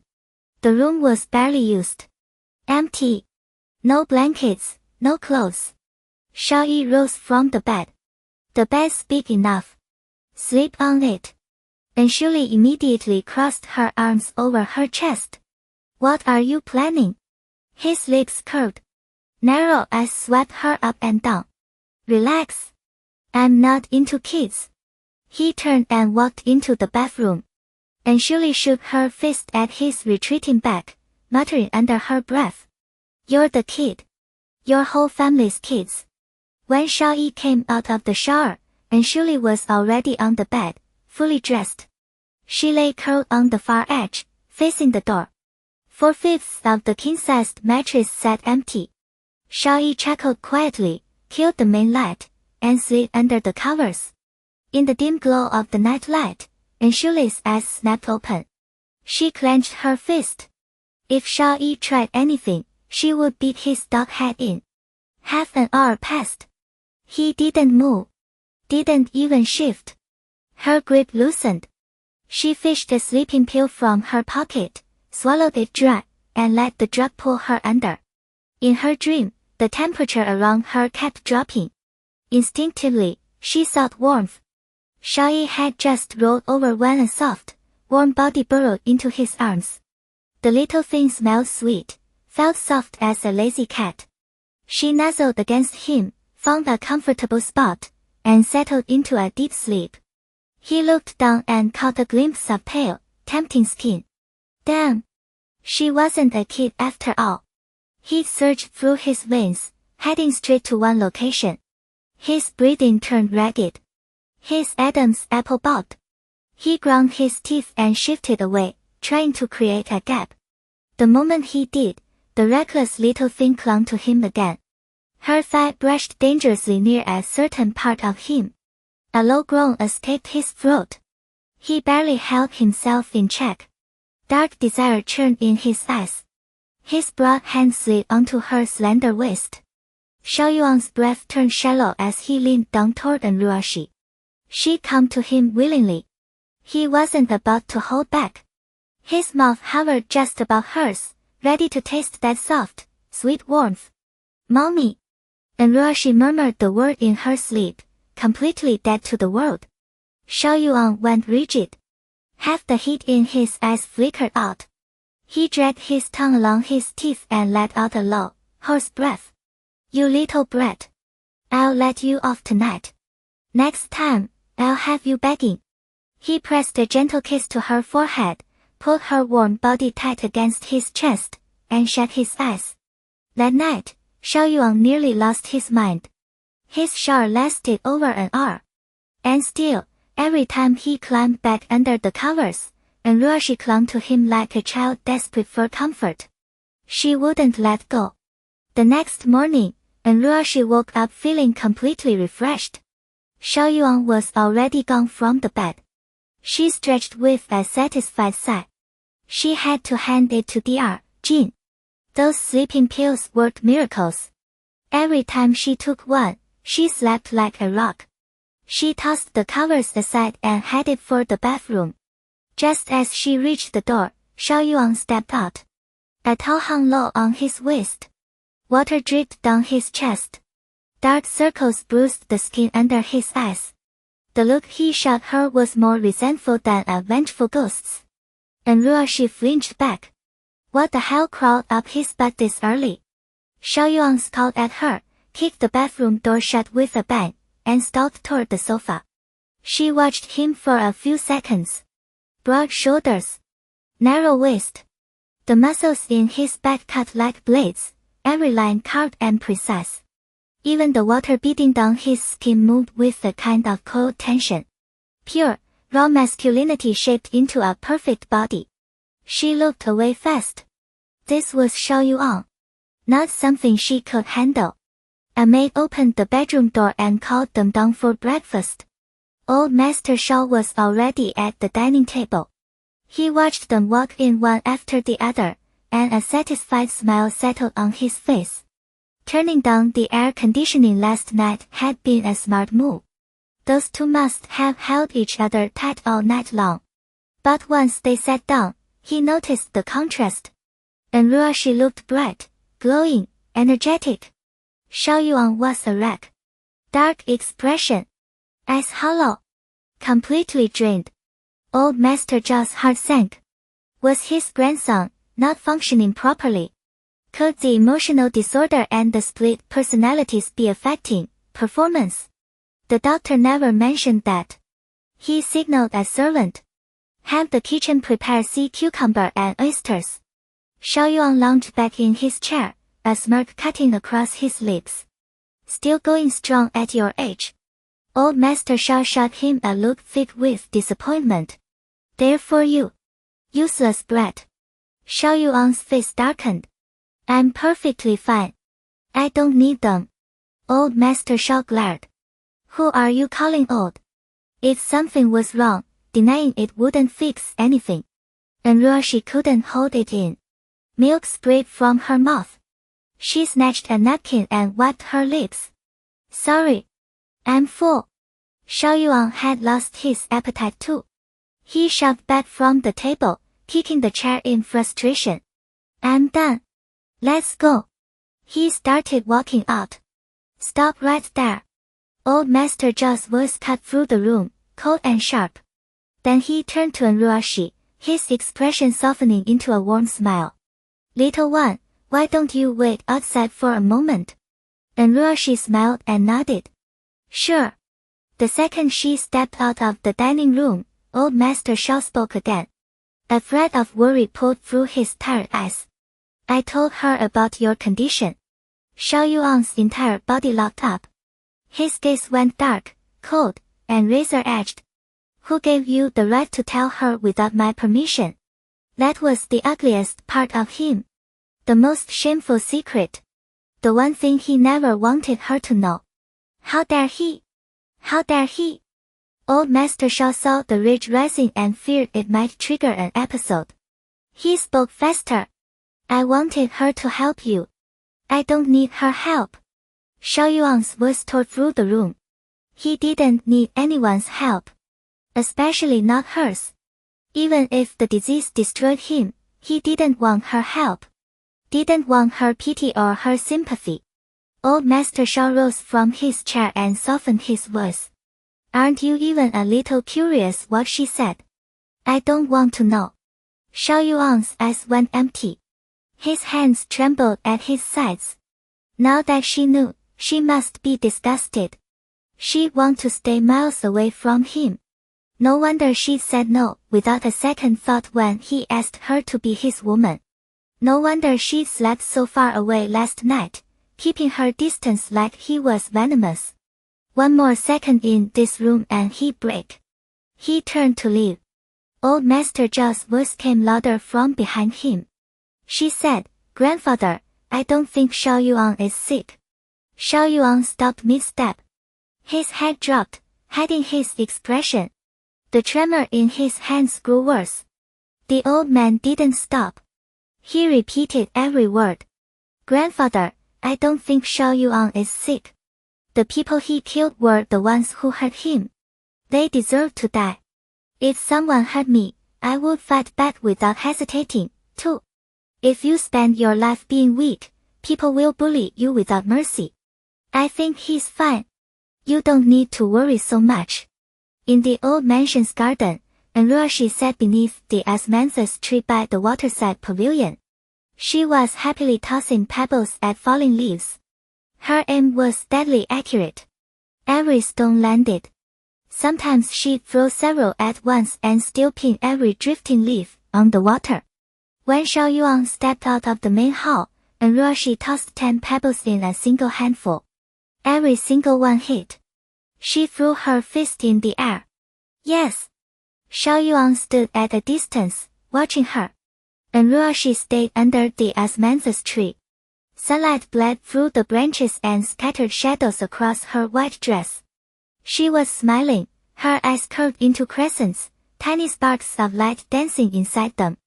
The whole world looked brighter around her. Xiao Yuan's eyes stung. He tipped his head back and stared straight into the sun. For the first time, he felt like fate had actually given him something. For the first time, he felt the sun's warmth. The dark, frozen wall around his heart cracked open. A sliver of light bled through, burning so fierce it hurt. Mr. Xiao.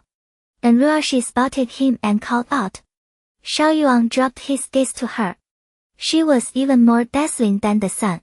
Can we go now? She asked. He walked toward her, his steps steady. A quiet rumbled from his chest. Something about his expression felt off, but Ruoxi didn't overthink it. She hopped from stone to stone along the edge of the pavilion, landed on the main path, and started toward the exit. Ruoxi. Xiao Yuan said her name. She stopped and turned, a curious look crossing her face. He was definitely acting strange today. He stepped up beside her and raised one hand. His long fingers gently plucked a fallen leaf from her hair. Ruoxi tilted her chin up, staring at his handsome face. Maybe it was her imagination, but right then, Xiao Yuan looked impossibly gentle. He looked down at her and met her eyes. They stood there, gazes locked, the air between them charged and heavy. For a reason she couldn't name, Ruoxi felt heat rise to her ears. Xiao Yuan's lips curved into the faintest smile. His deep voice dropped like a spell. Ruoxi. Let's stay together forever. Wu Jingyi clicked through the showroom in her heels, calling out orders without breaking stride. That piece goes on C-rack free. Pair it with the pearl button cardigan. Re-steam this dress. I want that color crisp enough to look fresh out of the box. Swap the belt on this mannequin to the matte version. It's stealing the whole look. Hey, stop. That one's silk. Gloves on, always. What did I even teach you? She was in total command. Behind the checkout counter, Shuli stood miles away. Her mind kept circling Shaoyi. That strange shift in his behavior, right before she left the old estate. What the hell had been going through his head? It was like someone flipped a switch overnight. Gentleness is the deadliest camouflage. Mercy is the cruelest trap. Had he figured something out? Was this whole soft act designed to lower her guard before he went for her throat? Maybe that was why he'd said they should be together forever. Maybe he was planning to turn her into some kind of taxidermy project. Because nothing else explained how a man with that much blood on his hands had suddenly gone tender. Mason! Mason!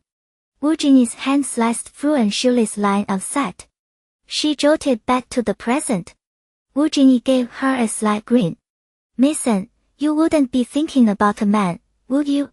Your eyes went completely blank just now. Anshuli waved her off, a little too fast. Don't be ridiculous. Wu Jinyi laughed. Fine, I'll stop. Far as I'm concerned, no man alive deserves our young miss. Anshuli grabbed the shift in topic. You said you had something to tell me. What is it? The playfulness bled out of Wu Jinyi's face. Jin Xiuan has been coming in every single day. She pretends to shop, then sneaks photos inside the fitting rooms. I think she's up to something. Anshuli let out a cold laugh. The Jin family is in the clothing business, and Jin Xiuan is a fashion designer. The international design competition is coming up. Want to guess what she's doing? Wu Jinyi's eyes went wide. She's trying to knock off our designs. Does she have no shame? A dangerous gleam flickered across Anshuli's face. The Jin company has been bleeding for 2 years now, and Jin Xiuan humiliated herself at the Pei family's banquet. She needs that championship to save the family business and patch up her wreck of a reputation. Wu Jinyi's voice tightened. Mason, what do we do? The Jins are the reason your sister-in-law ended up like that. We can't let her get away with this. Anshuli folded her arms, her smile razor thin. I've been trying to figure out how to bury the Jin family for good. Looks like she's delivering herself straight to my doorstep. Wu Jinyi caught the look in her eyes and lit up. You already have a plan, don't you? Anshuli's voice dropped to ice. She wants that championship. I'll give it to her. And when I do, I'll send her and the whole Jin family straight to hell. I need you to handle a few things. She leaned in and murmured against Wu Jinyi's ear. Wu Jinyi straightened, her face bright with satisfaction. I'm on it. She headed to the back office. Anshuli stayed at the counter, scanning the sales reports. The door chimed. Welcome, a salesperson said. Show me your new collection. The voice was pure arrogance. Anshuli lifted her gaze. Speak of the devil. Jin Xiuan swept in with 2 girls her age. One of them let out an exaggerated gasp. Ziwang, you are so lucky. This is the hottest store in the capital right now. I heard the prices are insane, and you can actually shop here. Jin Xiuan prinned. Is it expensive? I come here all the time. The other girls were dripped with envy. We knew your family had money, but this is next level. I am so jealous. Anshuli kept her scoff to herself. The nerve of this girl. Jin Xiuan had never bought a single thing here. And the way things were going for the Jins, they couldn't afford a truly extravagant lifestyle even if they wanted to. Jin Xiuan didn't elaborate. She let the salesperson lead her deeper into the store, chin tilted high. Then she reached the checkout counter and froze. Anshuli, you're working here as a cashier. Every syllable was soaked in contempt. Anshuli's smile was all teeth. Well, if it isn't the Jin family's second young miss. The one who crawled into her best friend's fiancé's bed. You. Jin Xiuan's face flared scarlet. After the Pei family banquet, someone had leaked the video online. And those photos Anshuli took, the ones with Jin Xiuan soaked and tangled up with 2 staff members, had gone viral right alongside it. The internet had torn her apart. They called her shameless, a backstabber who seduced her best friend's fiancé.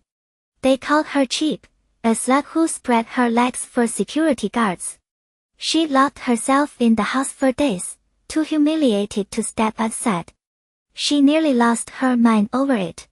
Her parents had been disgraced right along with her. She wouldn't have come out at all if she didn't need material for the design competition research. And now, of all people, here stood Anshuli, the one who started it all. Today she was going to put this straight out in her place. Xiao Yuan lifted her chin and jabbed a finger at Anshuli. She'll be assisting me. The salesperson hesitated. Miss, I'm more familiar with the store layout. Let me. Xiao Yuan's expression went cold. I am the eldest daughter of the Jin family. She's nothing but a lowly sales clerk. Why would you deny me? The two girls piled on immediately. Exactly. The customer is always right. Is this how you treat your customers?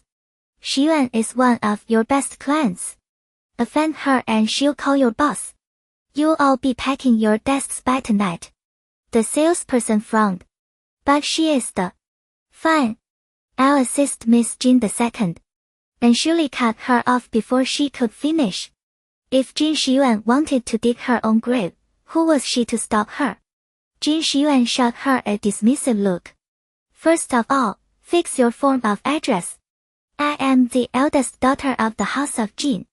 And Shuli let out a dry laugh.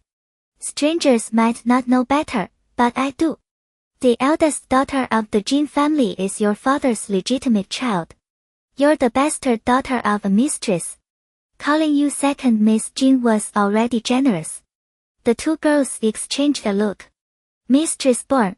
An awkward silence bloomed between them. You. Xiao Yuan's hand flew up. And Shuli caught her wrist mid-swing and flung it aside. Try on some clothes or get the hell out. One of the girls gaped. This is how you treat a valued client. Aren't you afraid your boss will fire you? Yeah. Ziwang, you shop here constantly. You must know the owner. Call her right now and have her fire this rude little clerk on the spot. And Shuli leaned back, perfectly at ease. Go ahead. Make the call. Xiao Yuan's gaze flickered. Idiots. She made all that up to impress them. The pieces in this store range from 8 or 900,000 to tens of millions, some priced even higher than the major international luxury houses. She couldn't afford a single stage. But losing face was unacceptable. She straightened her spine. I'm in a good mood today, so I'll let it slide. Bring out the new collection. She couldn't let Anshuli ruin this chance to steal a few more ideas. Her two friends scrambled to kiss up. Ziwang, you're too kind. She disrespected you and you're just letting it go. Xiao Yuan has money and a gracious heart. Consider yourself lucky. Xiao Yuan soaked in the praise.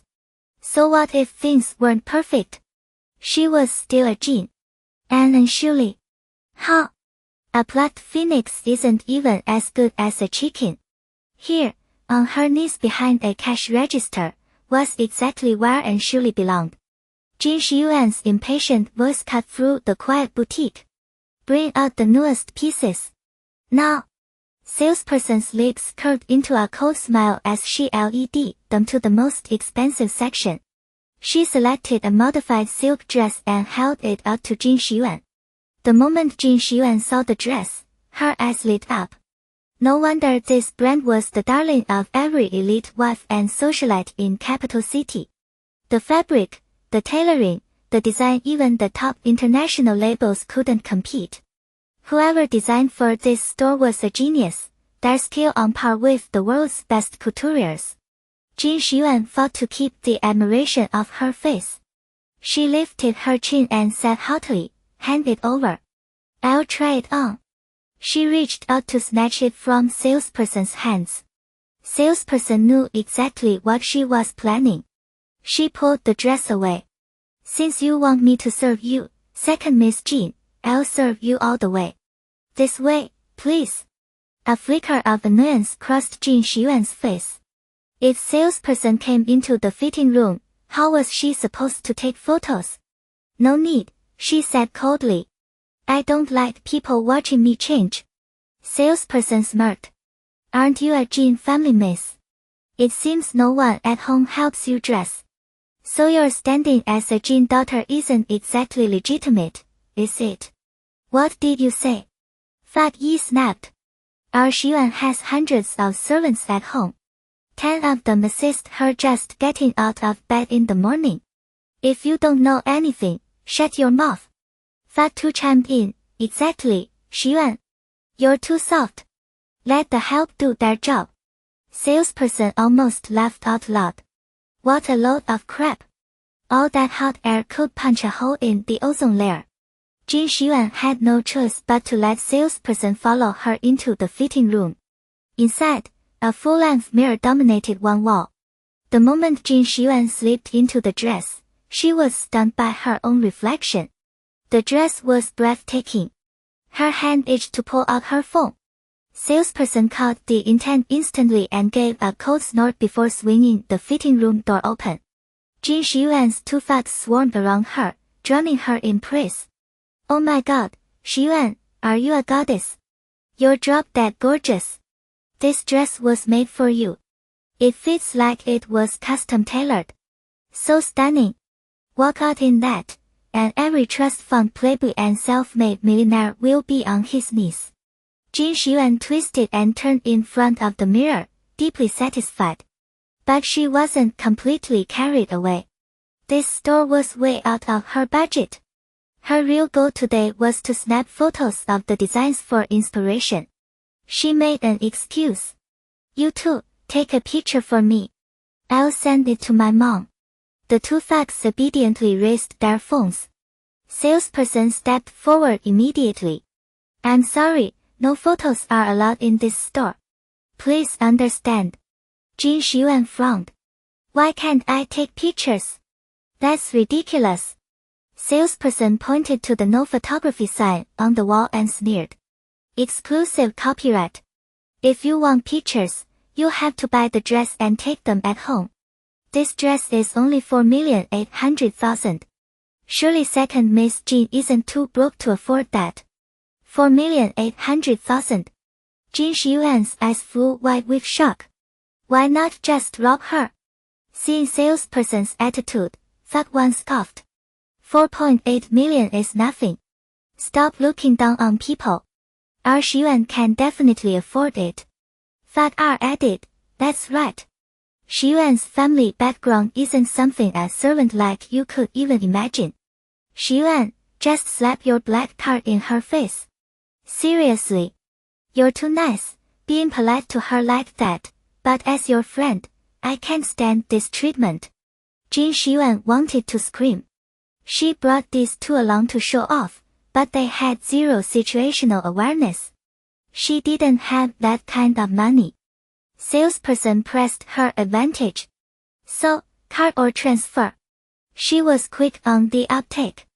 Before she even finished speaking, she appeared with a card reader and a payment QR code. Xiao Yuan's fists clenched at her sides. She had no idea what to do. Her entire savings added up to 4,200,000. Not enough. If only she hadn't brought those two idiots. Her two thugs noticed her hesitation and started prodding. Ziwang, what's wrong? Why aren't you paying? One of them figured it out and dashed to the fitting room to grab Xiao Yuan's bag. Your phone and cards are in here, right? I brought them over. Hurry up and pay. Put that woman in her place. She shot a glare at salesperson. Salesperson crossed her arms and laughed coldly. Second Miss Jean, don't tell me you actually can't afford it. In that case, take off the dress. Now. If you damage it, you definitely won't be able to compensate. Xiao Yuan gritted her teeth and glared at salesperson. Bitch. Humiliating her like this in front of her friends. Once she won that world championship in fashion design, she'd make her pay. But her two thugs weren't about to let this go. They'd been Xiao Yuan's classmates back when the Jin family was at its peak, and they were used to lording it over others together. After taking an insult like this, there was no way they'd swallow it quietly. How dare you talk to her like that? Xiao Yuan is a VIP here. Who the hell do you think you are? Yeah, Xiao Yuan might be too nice to say it, but you're out of line. Let me tell you something, Xiao Yuan's the kind one, not us. Mess with her and you mess with us. Salesperson poured gasoline on the flames.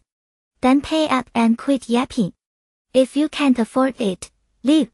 We have other customers to serve. That did it. The two thugs exploded. They lunged at salesperson. Say that again and we'll beat you to death. They were ready to throw hands. Salesperson had been waiting for exactly this moment. She glanced up at the security camera, and a cold smile played on her lips. She put on a terrified expression and lifted her hands. Don't hit me. As her arms went up, a tiny button shot from her palm fast, precise straight into one girl's elbow. The girl's wrist arm slammed down onto her friend's head. The second girl yelped, grabbed her skull, and stumbled backward. She crashed straight into Li Yaqing. Li Yaqing was standing right behind her. The impact knocked her off balance. In 4-inch heels, she wobbled, about to go down. The first girl lunged to catch her. Big mistake. Her hand caught the hem of Li Yaqing's silk dress. Rip. The fabric tore clean through at the waist. Li Yaqing didn't hit the floor. But her dress worth 4.8 million was destroyed. The salesperson gasped. Oh my god, you tore the dress. It's 4.8 million. Li Yaqing's face went white. Her two hangers-on didn't even blink. One of them said, what's the big deal? Yaqing can totally afford that. The other chimed in, right. 480,000. Try 48 million. Yaqing wouldn't even flinch. Shut up. Li Yaqing finally snapped. One of them looked wounded. Yaqing, we're trying to help. Why are you screaming at us? The other crossed her arms. Yeah, we did all this for you, and you're taking her side. Li Yaqing was about to lose her mind over these two idiots. You didn't do this for me. She nearly shrieked. You did it for your own egos. Do you have any clue what that dress costs? 4.8 million. You morons won't earn that in your entire lives. Their faces soured instantly. The first girl sneered. Li Yaqing, who do you think you are? We only hung out with you because your family's loaded. She exchanged a look with her friend. Exactly. Nobody actually wants to be your friend. We just pitied you. The second girl added, didn't you say your family has over 100 maids? That's gotta be more than 4.8 a year. It's one dress. Get over yourself. Li Yaqing felt like these two were suffocating her. One dress. She roared.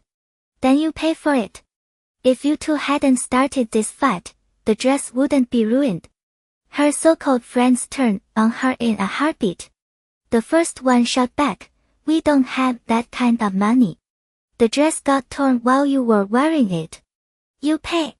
The second, the one who'd torn it, huffed. And I was trying to catch you.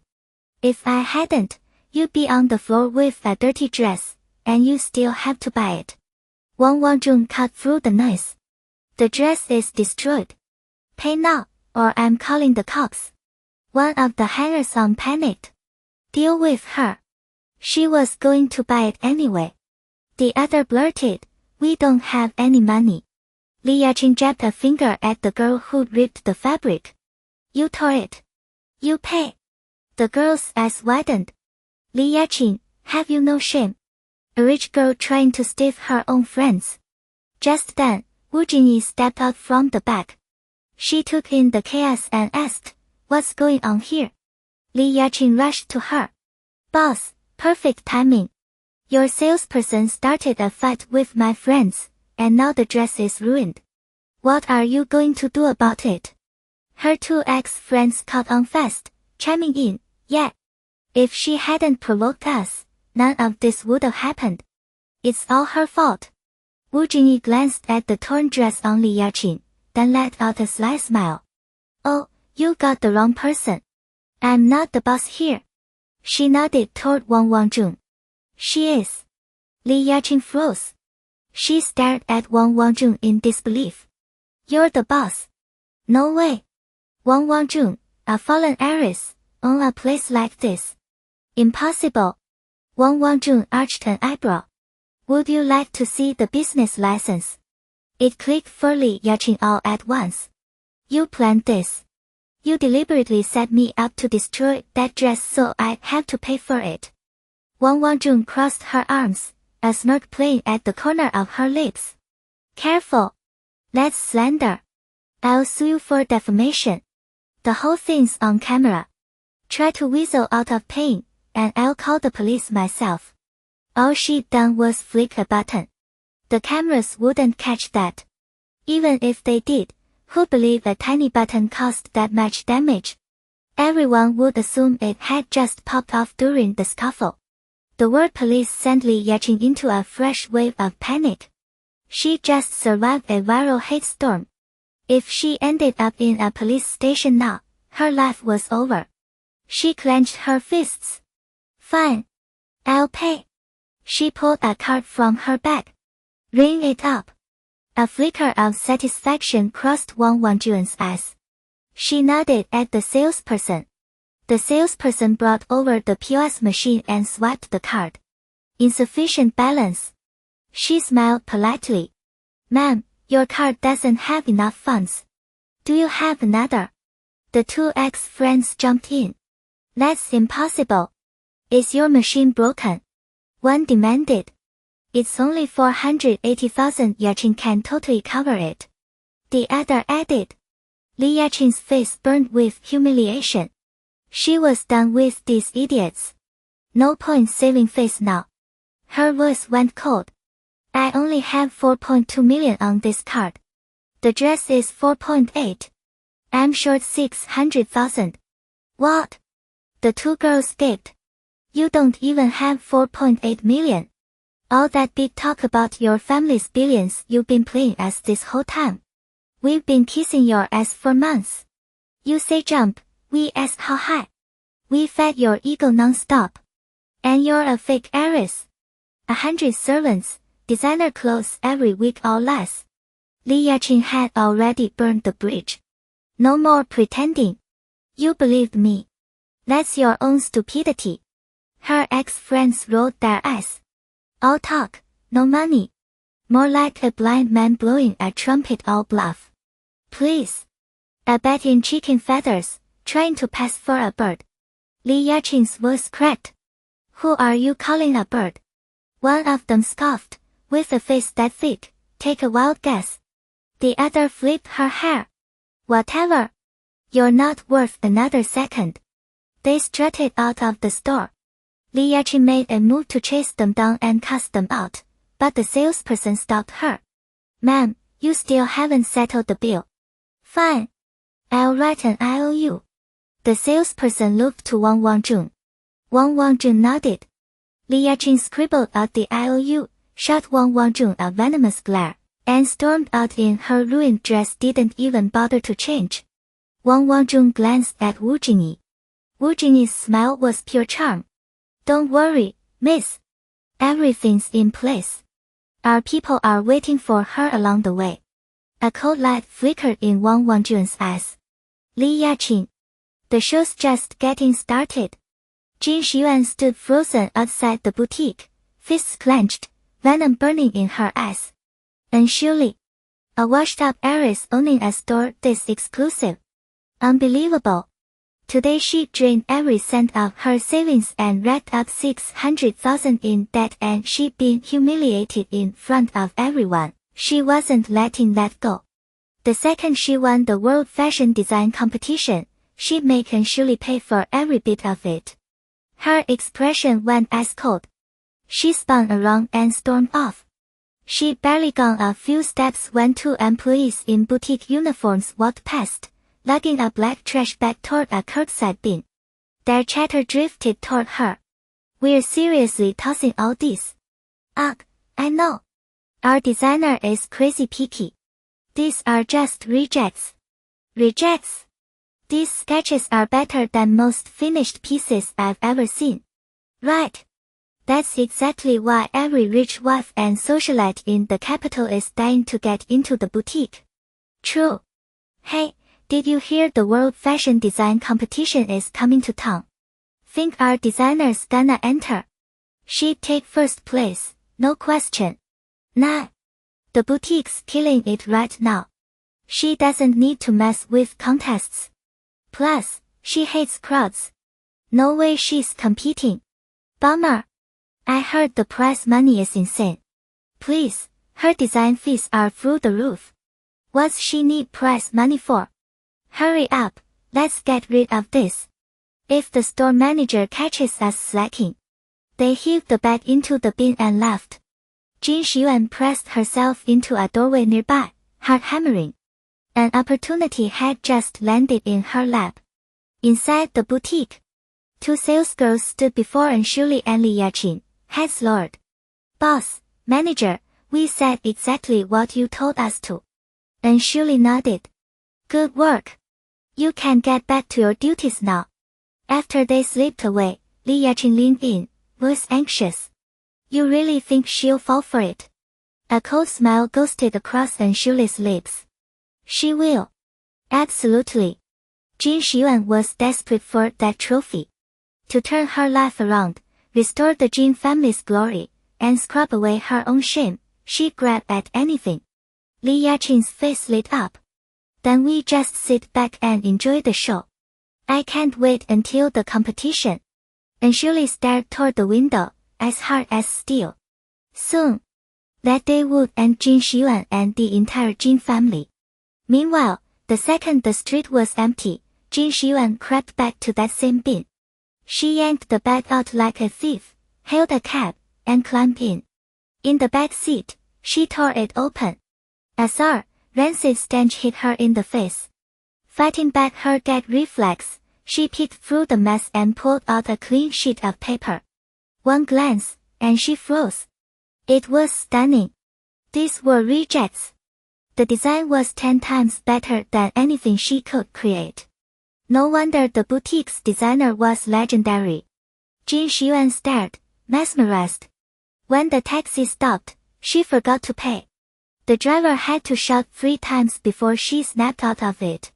She shoved cash at him, grabbed the bag, and raced into her house. Her mother emerged from the kitchen. Ziwang, perfect timing. Dinner's ready. Xiao Yuan didn't even slow down. Busy. Eat without me. Her mother watched her disappear up the stairs, muttering, why is she dragging a trash bag around? Upstairs, Xiao Yuan dumped the contents onto the floor. The stench filled the room, but she didn't care. She scrambled together every crumpled sheet, smoothing them out one by one. Design after design spread before her eyes. Rough sketches, but together they formed a complete collection. Greed glittered in her gaze. These were rejects. Garbage. The designer wasn't even entering the competition. That meant this could be her work. With this, she'd win the world championship. Xiao Yuan's eyes hardened. The competition was the day after tomorrow. And surely just you wait. Once I'm world champion, I'll shut down that little boutique of yours for good. Taiping Mountain. And surely walked through the front door precisely at 6. In the living room, the housekeeper was laughing and chatting with a gorgeous young woman. And surely had zero use for the housekeeper, so she ignored them both and headed straight for the stairs. Mason. A sweet, demure voice stopped her. She turned. The woman beside the housekeeper was smiling, gliding toward her. When she reached Anshuli, she dipped her head slightly. Mason, hello. I'm Wu Jingyi, the housekeeper's niece. I'll be working here at Taiping Mountain from now on. I hope you'll take good care of me. Anshuli hadn't really looked at her before. Now, up close, she took her in. Fair skin, seductive eyes, full chest, tiny waist, long legs. A true knockout. And Wu Jingyi had a different kind of heat. Li Yaqin was bold, aggressively sexy. This one had a delicate, Soft charm, the kind that could make any man weak in the knees. Hell, it was working on Anshuli right now. She forced a small smile. I'm just a guest here too. I can't do much for you. Wu Jinyi's voice turned even sweeter. Still, you arrived before me. If I have any questions, would it be okay to come find you? She batted those big, soft, innocent eyes, her expression wide with open expectation. Anshuli's breath caught. Way too tempting. She nodded quickly. Sure, sure. Wu Jinyi beamed. Then I won't bother you any longer. Anshuli nodded again and headed upstairs. The second she was out of sight, Wu Jinyi's expression shifted. Disdain flickered in her eyes. The housekeeper grumbled, she treated me like dirt. Why did you kiss up to her? Wu Jinyi's smile returned, her voice silky. Auntie, the only way to crush an enemy is to get inside their walls. Divide and conquer. The housekeeper's face lit up. Oh, you're clever. Looks like my good days are just around the corner. Wu Jinyi glanced toward the staircase, smug confidence spreading across her face. Anshuli had barely shut her bedroom door when Jingjing knocked and slipped inside. Jingjing pressed a glass of freshly squeezed juice into her hand. Mason. Thought you might be thirsty. Anshuli took it with a tired smile. Thanks. Jingjing returned the smile, then hesitated. Her brow furrowed, and her voice dropped to a whisper. Mason, you need to keep an eye on Wu Jinyi. Anshuli paused mid-sip. What do you mean? I heard the other maids talking. Wang Wangjun brought her here to go after Mr. Xiao. She's jealous of how well he treats you, so she dragged in some distant niece to seduce him. The goal is to get you thrown out of Taiping Mountain. Anshuli's eyes lit up. That was the best news she'd heard all week. She was dying to leave this place. The problem was Xiao Yi. The man was impossible to shake. She could never find a clean opening. If Wu Jinyi actually pulled this off, Anshuli would take the woman out to dinner herself. She nodded, carefully smoothing her expression into something neutral.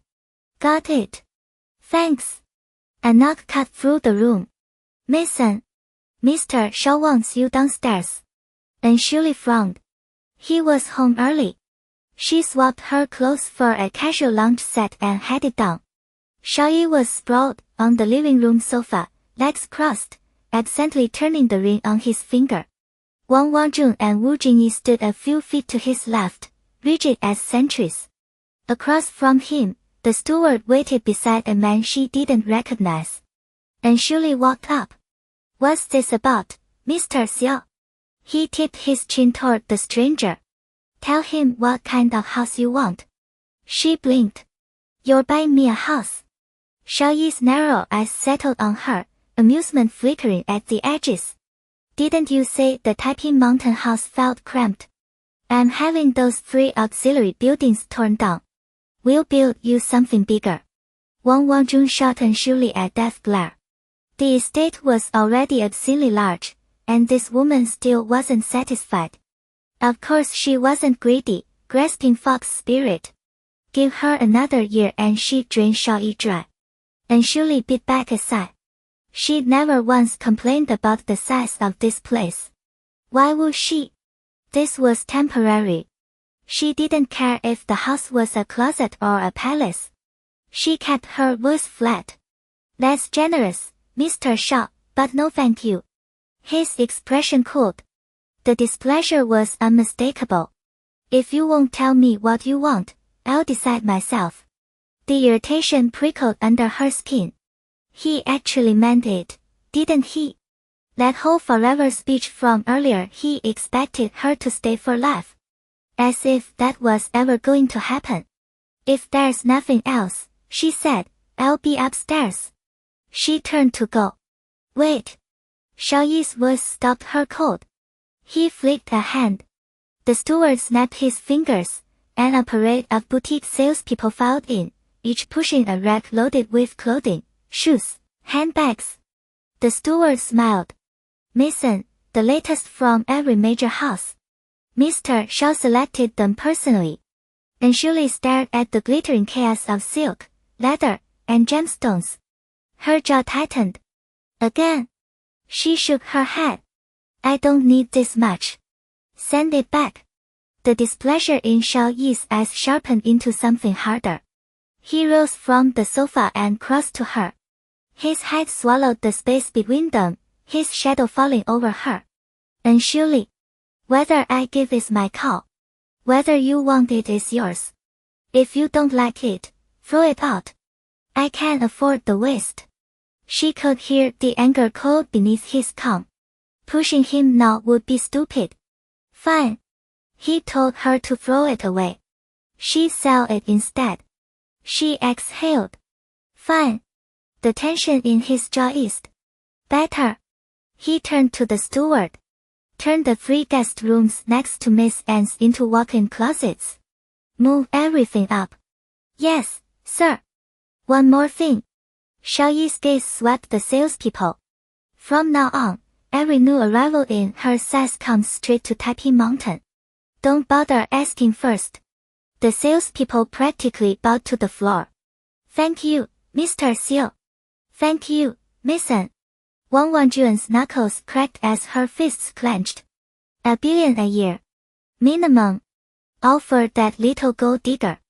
Wu Jingyi stayed silent, but her eyes didn't miss a thing. The couture gowns. The limited edition bags. The jewelry throwing sparks under the chandelier. This was the life she'd been clawing toward her whole life. Her aunt hadn't exaggerated. And Shuli wasn't even prettier than her, so what gave her the right to all of it? She was going to take every last bit of it. She stepped forward. Mr. Xiao. She tucked a loose strand of hair behind one ear and started toward him. 2 steps in, she caught her own ankle and pitched forward with a gasp. AHH. Xiao Yi sensed the movement and sidestepped cleanly. Wu Jingyi crashed to the floor. Jing Ai. Wang Wangjun scrambled to her, all frantic concern. Wu Jingyi looked up, eyes swimming with tears. Auntie, it hurts so much. Wang Wangjun rounded on Xiao Yi. Xiao Yi, she might be seriously injured. Could you carry her to see a doctor? Xiao Yi had been watching Anshuli's retreating figure disappear up the stairs. At Wang Wangjuan's voice, he finally glanced down at Wu Jingyi from his full height. His voice came out cold as a blade. If your legs don't work, I can have them removed for you. Wu Jingyi flinched and buried herself against Wang Wangjun. Xiao Yi didn't spare them another look. He strode toward the stairs. The steward followed. As he passed the 2 women, he cast Wu Jingyi a sidelong glance and suppressed a sigh. The man really had zero concept of handling women gently. Wu Jingyi stayed on the floor, staring after Xiao Yi's back. Her small fist slammed against the marble. Wang Wangjun was panicking now. What do we do? You threw yourself at him and he didn't even blink. A hard light kindled in Wu Jingyi's eyes. She got to her feet, smoothing imaginary wrinkles from her dress. Auntie, relax. We've barely started. Clearly that approach won't work on a man like Xiao Yi. So we switched tactics. She'd never met a man she couldn't figure out. Not one. Wang Wanjuan's expression flickered with hope. What are you planning? Wu Jingyi crossed her arms and smiled, slow and self-satisfied. Ride the wind. Wang Wangjun had no idea what that meant. Wu Jingyi didn't explain. She swayed her hips and sauntered out of the room. Wang Wangjun watched her go. The girl moved like temptation itself. That alone was reassuring. Wu Jingyi came from a minor wealthy family back home, an illegitimate daughter who'd schemed and fought her way into her father's exclusive favor. Someone like Anshuli wouldn't even register as a threat. It was only a matter of time. She'd have Xiao Yi wrapped around her finger soon enough. Xiao Yi leaned back in the velvet chair and lit a cigarette. Zhao Yongqiang stepped into the study and stopped in front of the massive desk. Mr. Xiao. Xiao Yi blew out a stream of smoke. Talk. Zhao Yongqiang kept his tone respectful. Xia Mingyu's been cursing you non-stop since we locked him up. Our guys are getting sick of it. Want us to rough him up a little? Xiao Yi's lips curved into a cold smile. Plenty of people curse me. He's nothing special. If you can't stand the noise, shut him up. A flicker of confusion crossed Zhao Yongqiang's mind. Mr. Xiao was ruthless. He never let anyone cross him without making them suffer thoroughly.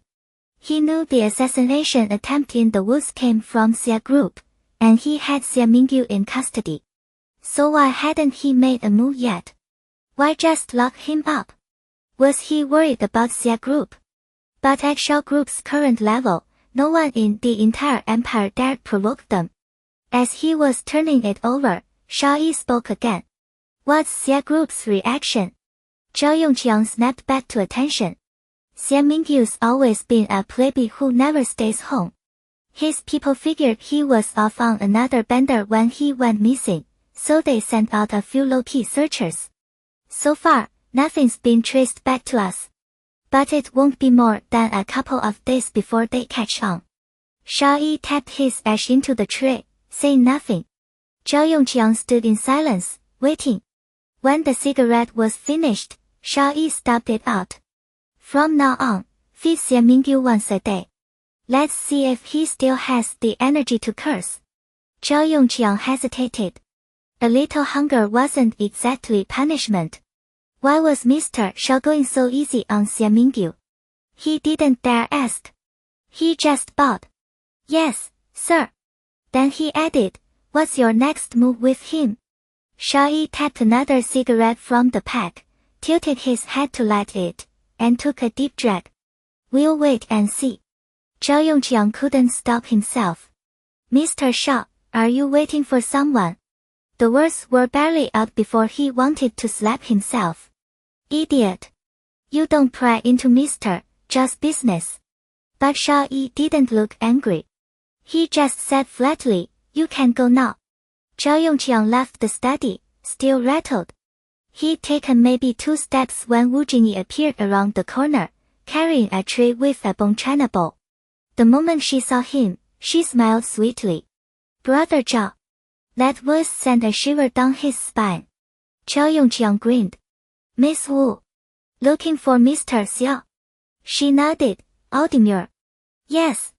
Is he in his study? He is. Her smile brightened. I'll go in, then. She glided past him toward the study, her hips swaying like a snake. Zhao Yongqiang watched her go, envy flickering in his eyes. Mr. Xiao had it good. That Miss Wu was an absolute knockout.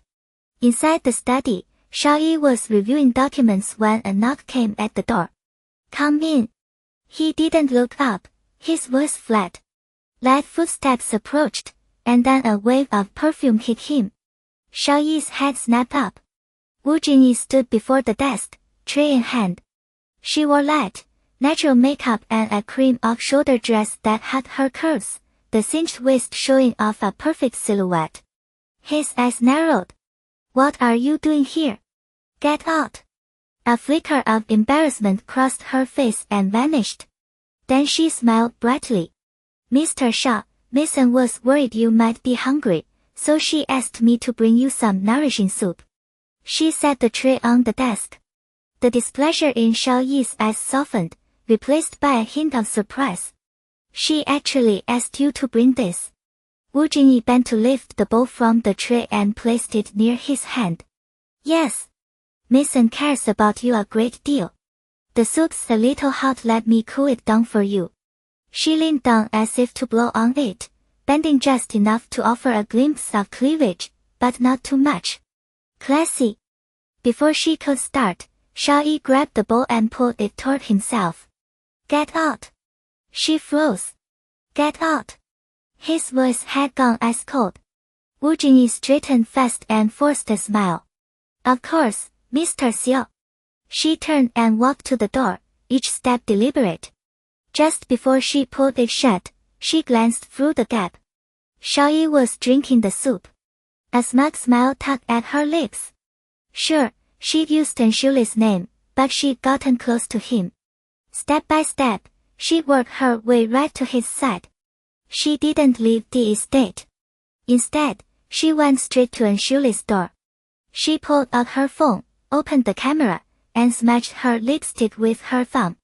Then she tucked the right strap of her dress down just a little before knocking. Miss An. Anshuli had just washed her hair and showered. She was in a white lace nightgown, her hair damp, a towel dripped over her head. Her skin was fair, flushed pink from the heat, her eyes clear and bright. She looked immaculate, pure and clean. Miss Wu. Is something wrong? Wu Jingyi's cheeks went pink. She put on a shy expression, poking her index fingers together, avoiding eye contact. I just went to see Mr. Xiao, and he said, since I just arrived, if I don't have enough clothes or bags, I should ask you, Miss An. He said you have more than you can use anyway. Anshuli frowned. What was Xiao Yi playing at? First he told her to throw away whatever she wanted, and now he was sending someone to ask for her things. She looked at Wu Jingyi and spotted it instantly. Smashed lipstick. Dress strap pulled down. Had something intense happened between them just now. Did that mean she could leave Taiping Mountain soon? The thought sent a little thrill through her. Wu Jingyi noticed the silence and glanced up. Seeing Anshuli's stare, she grabbed both straps of her dress and stammered, Miss An, please don't misunderstand. Mr. Xiao and nothing happened. Anshuli smiled. No problem at all. Help yourself to clothes, bags, shoes, whatever you want. But don't touch the jewelry. Clothes and shoes wouldn't resell for much. Jewelry, on the other hand, could fetch a solid price. Wu Jingyi's smile turned coy. Thank you, Miss An. You're welcome. They're in the room next to mine. Take whatever you like. Wu Jingyi nodded sweetly. Got it. Good night, Miss An.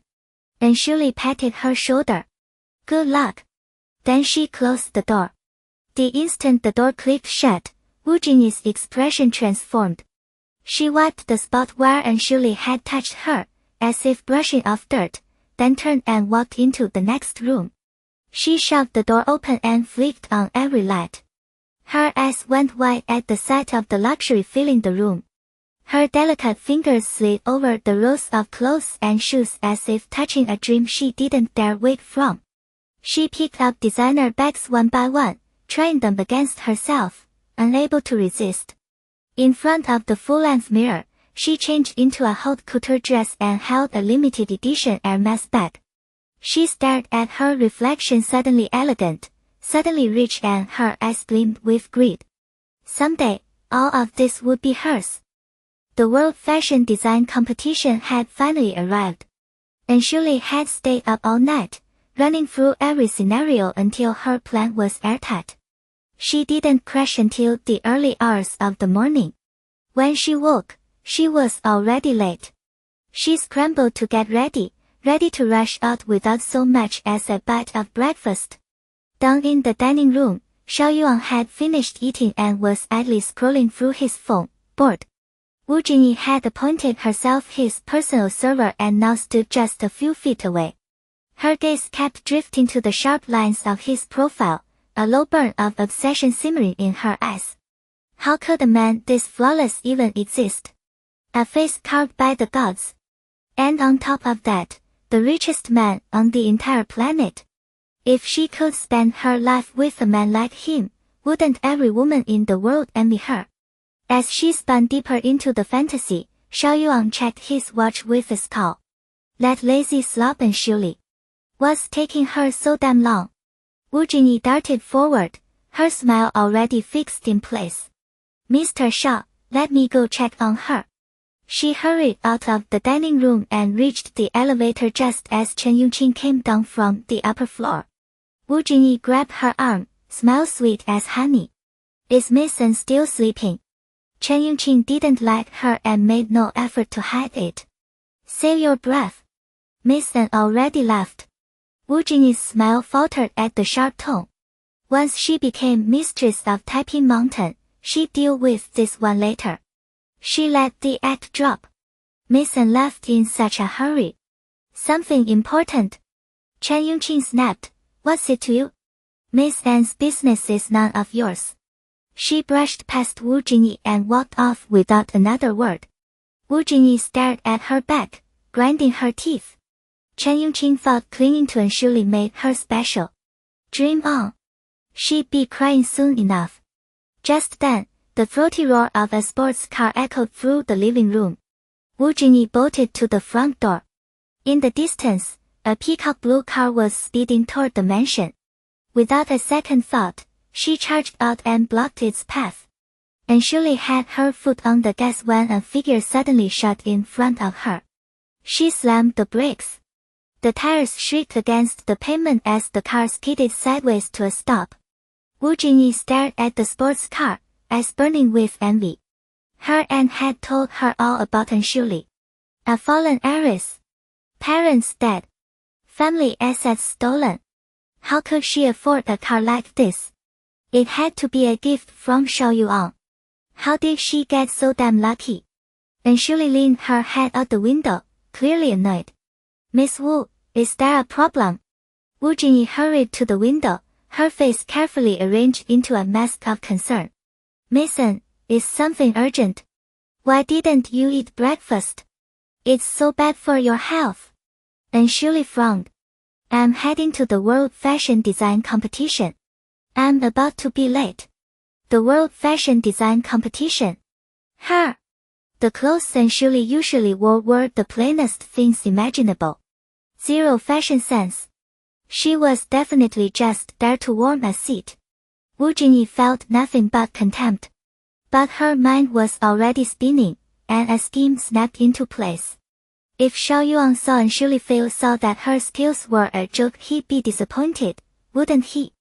Maybe he'd stop treating her like a princess, and then Wu Jinyi would have her opening. She plastered on an expression of thrilled surprise. Miss Anne, you're amazing. You're competing in the World Fashion Design Competition. Can you take me with you? I'd love to learn from you. That way, she could film Anne Shirley's humiliating defeat and find a way to get the footage to Xiao Yuan. Anne Shirley had her own plans and didn't need a tag-along. She said flatly, if you want to go, take your own car. I'm in a hurry. She rolled up the window without waiting for an answer and hit the gas, speeding off. Wu Jinyi rolled her eyes at the disappearing car. Fine. Don't take me. Whatever. She spun around and hurried back inside to the dining room. Xiao Yuan was already on his feet. He'd given up waiting for Anne Shirley to join him for breakfast after all. He had an important meeting this morning. Wu Jinyi spotted him and a new idea sparked. She rushed over, voice sugary sweet. Mr. Xiao, Miss Anne said she's going to the World Fashion Design Competition. She was so nervous, and she was hoping you could come support her. Xiao Yuan paused. A flicker of amusement softened his cold features for a fraction of a second. He hadn't known she had that kind of talent. He frowned. If she wanted me there, why didn't she ask me herself? Wu Jinyi jumped in, her tone smooth as honey. Miss Anne is just shy. She was afraid you'd say no. I couldn't stand seeing her so worried, so I thought I'd let you know. This way, she'd come off as understanding, and Xiao Yuan would get a front row seat to Anne Shirley's humiliation. Win-win. The corner of Xiao Yuan's mouth twitched upward. If she wanted him there, he wouldn't disappoint. He pulled out his phone and dialed Xiao. Find out who's hosting the World Fashion Design Competition and tell them I'll be attending. On the other end, Xiao was genuinely baffled. Since when did the boss care about some small-scale contest? He didn't even show up to economic summits packed with world leaders. He reminded him carefully, Boss, you have a very important meeting coming up. Xiao Yuan pulled a cigarette from the pack and placed it lazily between his lips. Cancel it. He hung up and strode out. Wu Jinyi's face lit up. She hurried after him. Xiao Yuan had the driver bring the car around. By the time the driver pulled up, Xiao Yuan had finished his cigarette. He crushed the butt under his heel and was about to get in. Mr. Xiao. Wu Jinyi's voice was syrupy sweet. Xiao Yuan turned, his expression ice cold. Wu Jingyi looked up at him with a coy smile. Can I come with you? I want to cheer for Miss N, too. We're such good friends, she'd be so happy to see me there. Xiao Yuan's gaze swept over her. That's when he noticed the clothes she was wearing. They were the ones he had bought for Anne Shirley. He picked them up himself. It would have been fine if she'd thrown them away, but she'd given them to someone else. His fist clenched, his face darkening. Change your clothes. Huh? Wu Jingyi blinked up at him, innocent. Through gritted teeth, Xiao Yuan said, the clothes I chose, you're not worthy to wear them. Wu Jingyi bit her lip, her eyes instantly welling. Miss N said she really liked me and insisted I take them. I never imagined you'd mind so much. I'll change right away. Tears glistening in her eyes, she rushed upstairs and came back down as fast as she could. But Xiao Yuan was already gone. He left a bodyguard to drive Wu Jingyi to the competition. She sat in the back seat, her face twisted with resentment. She hadn't realized Xiao Yuan cared so much about Anne Shirley. He wouldn't even let anyone else touch the gifts he gave her. Breaking them apart was going to be harder than she thought. But she always believed there was no wall that couldn't be torn down, only a pickaxe you weren't willing to swing. Xiao Yuan would be hers. Sooner or later. The World Fashion Design Competition was in full swing at the Imperial International Convention Center. Originally scheduled for the city's largest five-star hotel, the venue was moved after organizers released a teaser. The Yunji Master, reigning champion, would appear at the awards ceremony. Ticket demand exploded overnight. The Yunji Master stood out among all previous champions for three reasons. First, she was the youngest world champion in history. Second, she had never shown her face, which only fed the public's obsession. But the real draw was her signature technique. Math-driven cutting algorithms that produced flawless proportions and one-of-a-kind silhouettes. Impossible to replicate. Impossible to surpass. Designers around the world called her a design goddess. So when word spread that the legendary Yunji Master would attend this year's awards, they flocked from every corner of the globe. The venue couldn't hold the crowd. Organizers doubled ticket prices, then tripled them. Demand only climbed. For safety reasons, they were forced to close registration early. Even so, the plaza outside was packed with designers. Some had homemade light-up signs and glow sticks. The scene could have rivaled a global pop star's concert. And right now, Anne Shirley's car sat stuck at the parking garage entrance, unable to move. She glanced at the endless goddess signs everywhere and said to herself, at this rate, the actual Yunji Master might not even make it inside. Her phone rang just as her patience wore thin. Li Yaqin. Hey, princess, where are you? The competition's about to start. The organizers are all waiting for you. Anne Shirley let out another sigh. Stuck at the parking garage entrance. I knew something like this would happen, that's why I took a cab, Li Yaqin said, her voice urgent. You realize you're the Yunji Master every designer in the world is dying to see, right? Anne Shirley laughed bitterly. Too bad the Yunji Master is trapped right now. Can't exactly fly out. Don't worry, princess. I'm coming to rescue you. You're the star of today, no one gets to miss you. Soon, Li Yaqin arrived with one of the event organizers. The man bowed apologetically. Yunji Master, I'm so sorry. The turnout is far larger than we anticipated, even the VIP entrance got jammed. Please forgive the delay. Anne Shirley didn't mind. The competition's popularity had clearly blindsided the organizers. She handed her car keys to Li Yaqin and said calmly, it's fine. Let's go. Seeing she wasn't angry, the organizer let out a relieved breath. Offending someone with this level of fandom would be career suicide in the fashion world. He led the way respectfully. Please, follow me. Anne Shirley followed him through the convention center lobby, until his phone rang. He answered, and his face went pale. What? One of the lights is broken. The competition's about to start. What the hell have you people been doing? I am dealing with something extremely urgent right now. I can't just drop everything. And Shuli saw his predicament. Go take care of it. Just point me in the right direction.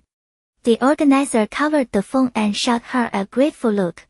Yoonji master, thank you for understanding. He pointed. Go straight that way to the VIP lounge on the second floor. A staff member will come get you before the awards ceremony. After a quick apologetic bow, he ran off toward the stage in a panic. Once inside, Anshuli took her time, strolling leisurely toward the second floor. People kept streaming in through the entrance. A group of young girls in designer clothes and perfect makeup walked in, chatting and laughing. One of them spotted Anshuli. Her eyes widened, then her expression twisted into a sneer. Well, if it isn't Anshuli, the fallen heiress. Why aren't you dead yet? Anshuli frowned at the voice. She turned and recognized the girl who'd spoken. Pei Jinyua. Pei Tianmin's younger sister. 3 other girls she didn't recognize flanked Pei Jinyua. Anshuli crossed her arms and smirked. Well, if it isn't Pei Jinyua, the Pei family's useless trust fund princess who always finishes last in exams. How do you have the nerve to show your face in public? You! Pei Jinyua stormed up to Anshuli. Anshuli, you're nothing but a penniless orphan now. What gives you the right to act so high and mighty? Years ago, when Pei Tianmin was engaged to Anshuli, Pei Jinyua was supposed to be on her side. But Anshuli was too talented, and Pei Jinyua was a constant disappointment. Every time she messed up, her family compared her to Anshuli. They called Anshuli a blessing on the family. Pei Jinyua was a debt collector in human form. That lit a fire of hatred. She tried to sabotage the engagement more than once, scheming to humiliate her future sister-in-law. But Pei Tianmin always defended Anshuli, which only deepened the resentment. Now that Anshuli had lost her incorporation heiress status, she was dirt beneath Pei Jinyua's feet. How dare she still act proud? Anshuli's gaze turned icy at Pei Jinyua's words. She raised her hand and slapped Pei Jinyua hard across the face. Believe me, soon your whole Pei family will be dead too. Pei Jinyua's cheeks swelled instantly. She clutched her face, glaring at Anshuli with venom. You bitch! How dare you hit me? She turned to the 3 girls beside her. Hold her down. I'm going to beat her until she regrets being born. The 3 girls glared at Anshuli. Daring to touch Miss Pei. You must have a death wish. They closed in from different directions. Someone in the crowd gasped. Bullying someone in broad daylight. Is there no law? Another voice muttered, Hey, mind your own business. See those clothes and jewelry those girls are wearing. One piece could buy your life. Don't get involved in rich people's drama. Hearing that, anyone who wanted to help Anshuli backed away. Everyone stood at a distance, watching the show unfold. Anshuli's eyes glinted with cold mockery as the 3 closed in. That only pissed them off more. Faces twisted, they lunged. Anshuli spun on her heel. In one fluid motion, she slapped each of them once. She didn't even use that much force. But all 3 went spinning and slammed straight into Pei Jinyua, one after another, like dominoes toppling. Pei Jinyua hit the ground hard. The girls piled on top of her, stacked up like a tar. AHH. That hurts. Seeing the ridiculous scene, the crowd burst into laughter. Pei Jinyua screamed in fury, Anshuli. My second brother is here. I'll have him skin you alive. Anshuli stared down at Pei Jinyua's rumpled blouse and smeared lipstick with pure contempt. Even if Pei Tianmin were standing right here, I'd still beat the hell out of you. Pei Jinyua shoved off the girl holding her back and scrambled to her feet, rage twisting her features. Anshuli, you used to chase after my brother like some cheap perfume. Now he's with someone else and wants nothing to do with you. You're just bitter and humiliated, aren't you? And Shuli let out a cold, sharp laugh. A woman who lip-syncs to fool her fans and kicks another woman until she miscarries. Only your family would treat trash like that like a treasure. But then again, your whole family's a landfill. You deserve each other. You. Pei Jinhua lunged forward, ready to swing. The three girls flanking her grabbed her arms and held her back. Miss Pei, she's trouble. Don't fight her out here. What if instead? One of them leaned in and whispered rapidly into Pei Jinua's ear. A slow, smug smile spread across Pei Jinua's face. She crossed her arms and tilted her chin up, looking at Anshuli with pure arrogance. You're here for the fashion design competition, aren't you?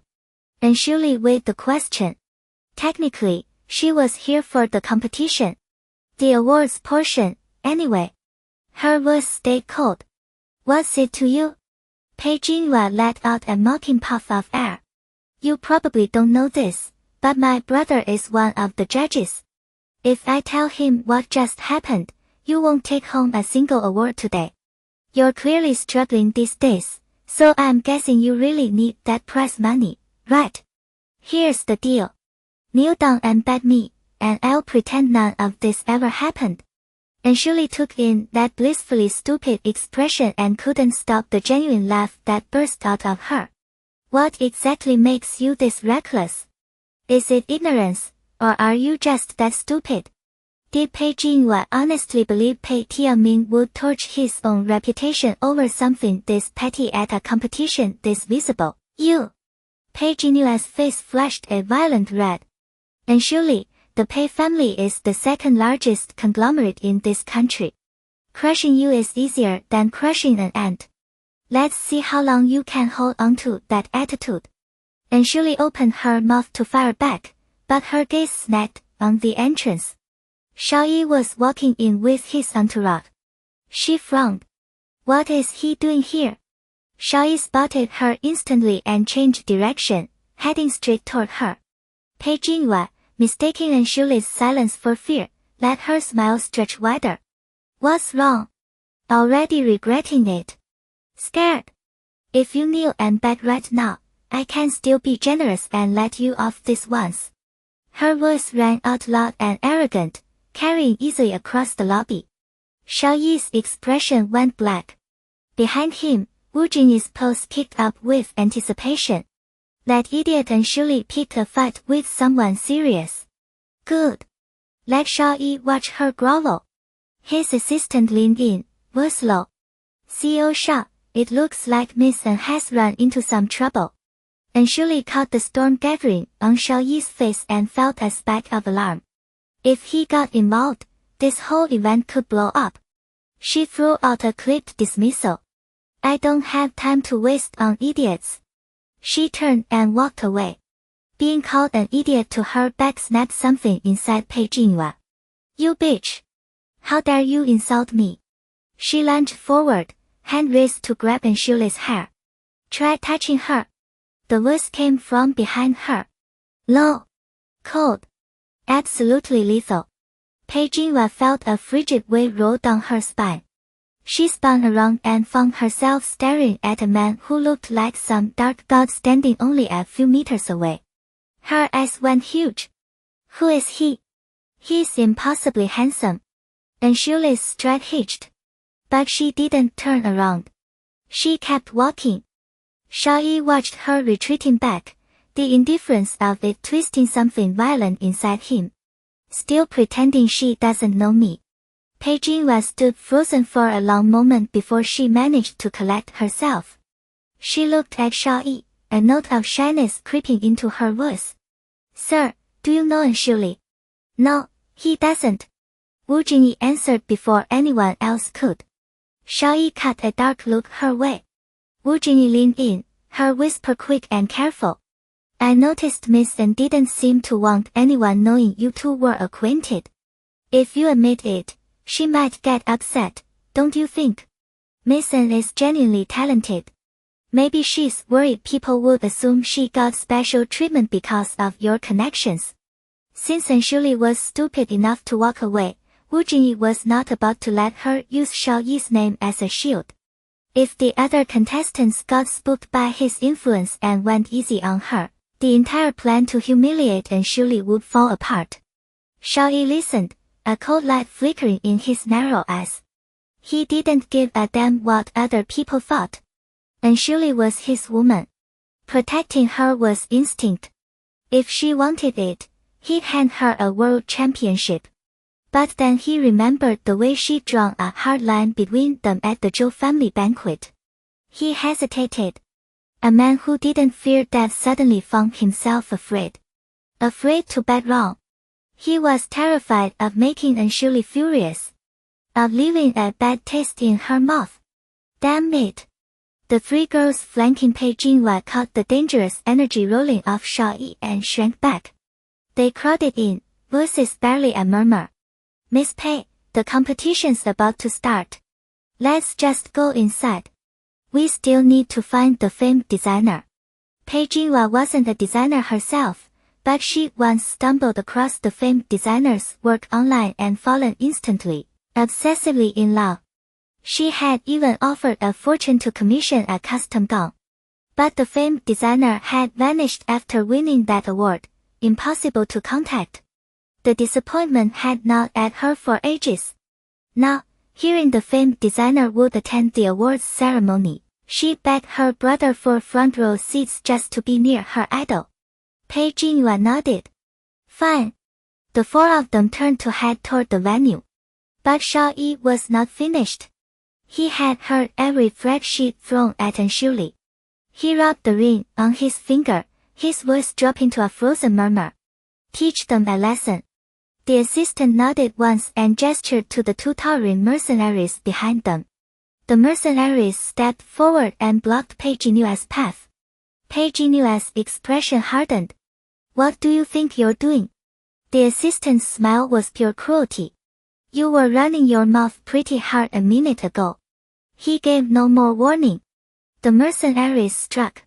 One slap across the face for each of the four women. The mercenaries were massive. A single blow sent blood flying from their mouths. Pei Jinhua burst into furious tears. How dare you hit me? I am a daughter of the Pei family. My brother will have you skinned alive. The assistant let out a short, mocking laugh. The Pei family. Our CEO Xiao doesn't concern himself with them. The name CEO Xiao hit Pei Jinhua like a bucket of ice water. Xiao Yi. The ruthless tyrant who ran the Xiao group. What was a man like him doing here? She stared at him, genuine terror swimming in her eyes now. CEO Xiao, I didn't offend you, did I? Xiao Yi twisted the ring on his finger, his gaze dark and murderous. Your breathing is too loud. It bothers me. Pei Jinhua went blank. Before she could process it, the mercenaries slapped each of them again. The three girls with Pei Jinhua couldn't take another hit. They dropped to their knees, sobbing and pleading. CEO Xiao, please, stop. Have mercy. Pei Jinhua was crying from the pain too, but she was Pei family stock. She wouldn't break that easily. You have no spine. She spat at them. The assistant's grin widened. Since Miss Pei is so strong-willed, we'll just add their share of the punishment to yours. The mercenary raised his hand again. Pei Jinua's legs buckled. She hit the floor on her knees. CCO Xiao. I'm sorry. Wu Jingyi stood watching the scene, jealousy scorching through her veins like poison. The Pei family was the second largest conglomerate in the country, and Xiao Yi had ordered their daughter beaten bloody over nothing. Just to vent for Anshuli. Was Anshuli truly worth all that? Worth being spoiled like this? Pei Jinhua fell to her knees, and the chaos finally died down. The organizers had been tipped off and rushed out to meet Xiao Yuan, who was already heading toward the competition venue. Pan Jichu, president of the Imperial Fashion Designers Association, approached with a smile plastered on his face. Mr. Xiao, we're deeply honored you took the time to attend. Your presence adds immeasurable prestige to our competition. Xiao Yuan didn't want to hear him ramble. Let's go inside. Pan Jichu quickly led the way. Mr. Xiao, right this way. As Xiao Yuan and his entourage entered the hall, the media reporters erupted. Holy crap, is that the head of the Xiao group? What's he doing here? Damn, this is huge. He skipped the International Economic Summit last month, but he shows up here. Get the shot, now. The CEO of the Xiao Group at the World Fashion Design Competition. This will blow up the trending lists just like when Master Yun shows up at an awards ceremony. Reporters surged forward, camera flashes blazing like a storm. Wu Jingyi quickened her pace, nearly walking shoulder to shoulder with Xiao Yuan. She loved this feeling standing at the center of the world, being worshipped. Only Xiao Yuan could make that dream come true. She flashed a perfect smile, already anticipating her beautiful face on tomorrow's trending news. But Li Feng stepped forward with his mercenaries, blocking the reporters. He didn't do anything drastic, just smirked and said, taking photos of Mr. Xiao. Don't want your jobs anymore. Or don't want your lives. The reporters froze, hands trembling. They quickly lowered their cameras. Li Feng said nothing more, just watched them calmly. Even his stare alone sent a chill down their spines. They hurriedly deleted every photo they'd taken. A big exclusive was important, but their lives were more important. You do not mess with the head of the Xiao group. Ever. Seeing they complied fast enough, Li Feng led the mercenaries back to Xiao Yuan's side. A short distance ahead, Pei Tianqi appeared, phone in hand, walking over while talking. Stop crying. I'll be right there. Xiao Yuan's eyes flickered with contempt when he saw him. And Ruoxi's ex-fiancé. Pan Jichu smiled at Pei Tianqi. Movie Emperor Pei, something wrong? The competition's about to start. Pei Tianqi had spent his career in show business and had never met Xiao Yuan. He glanced at the man briefly. Was it his imagination, or was there a distinct hostility in Xiao Yuan's eyes? He looked back at Pan Jichu. It's nothing. I'll be back in a minute. He started to move forward. But the entire hallway was blocked by Xiao Yuan's people. And since Xiao Yuan hadn't said a word, no one was moving an inch. Sweat broke out on Pan Jichu's forehead as he stood trapped between them. Offending either the Xiao family or the Pei family was a death sentence. Pei Tianqi stood there for over 10 seconds. Xiao Yuan's man still didn't budge. He forced a pleasant expression. Could you please move aside? Xiao Yuan spun the ring on his finger lazily, his eyes as cold as ancient glaciers. A sharp smile curved his lips. Move aside. That word isn't in my dictionary. Pei Tianqi could feel those words were aimed at him, though he'd never even met the man. Pei Tianqi's assistant stepped up, annoyed. Do you know who Movie Emperor Pei is?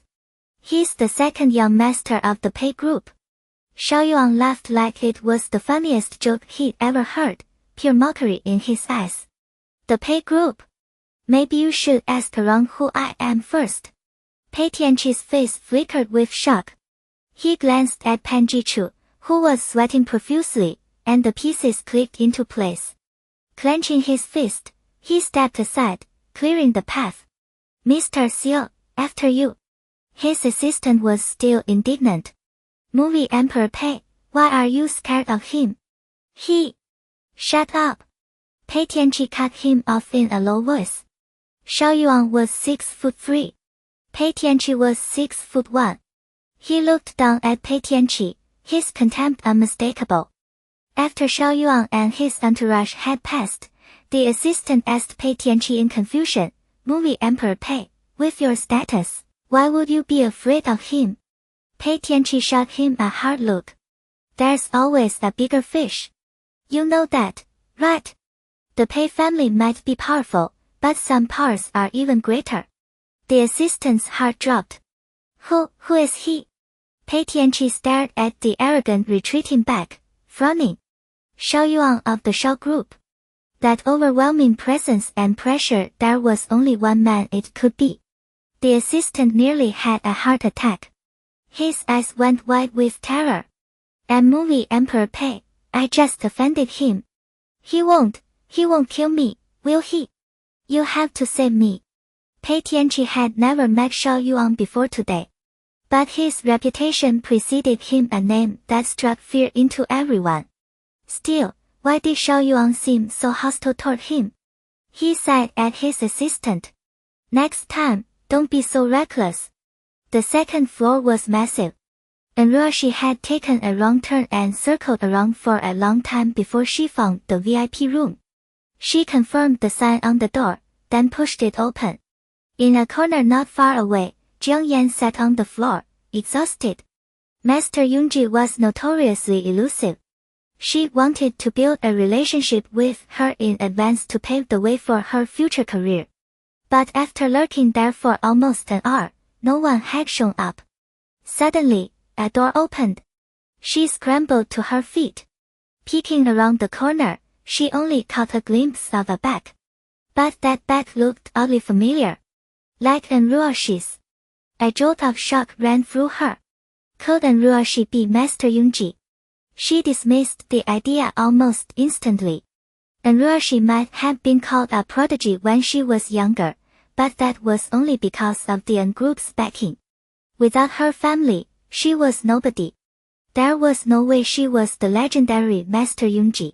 She must have been imagining things. She smoothed her clothes and walked toward the VIP room. Just then, the MC's voice echoed from the first floor. The competition is about to begin.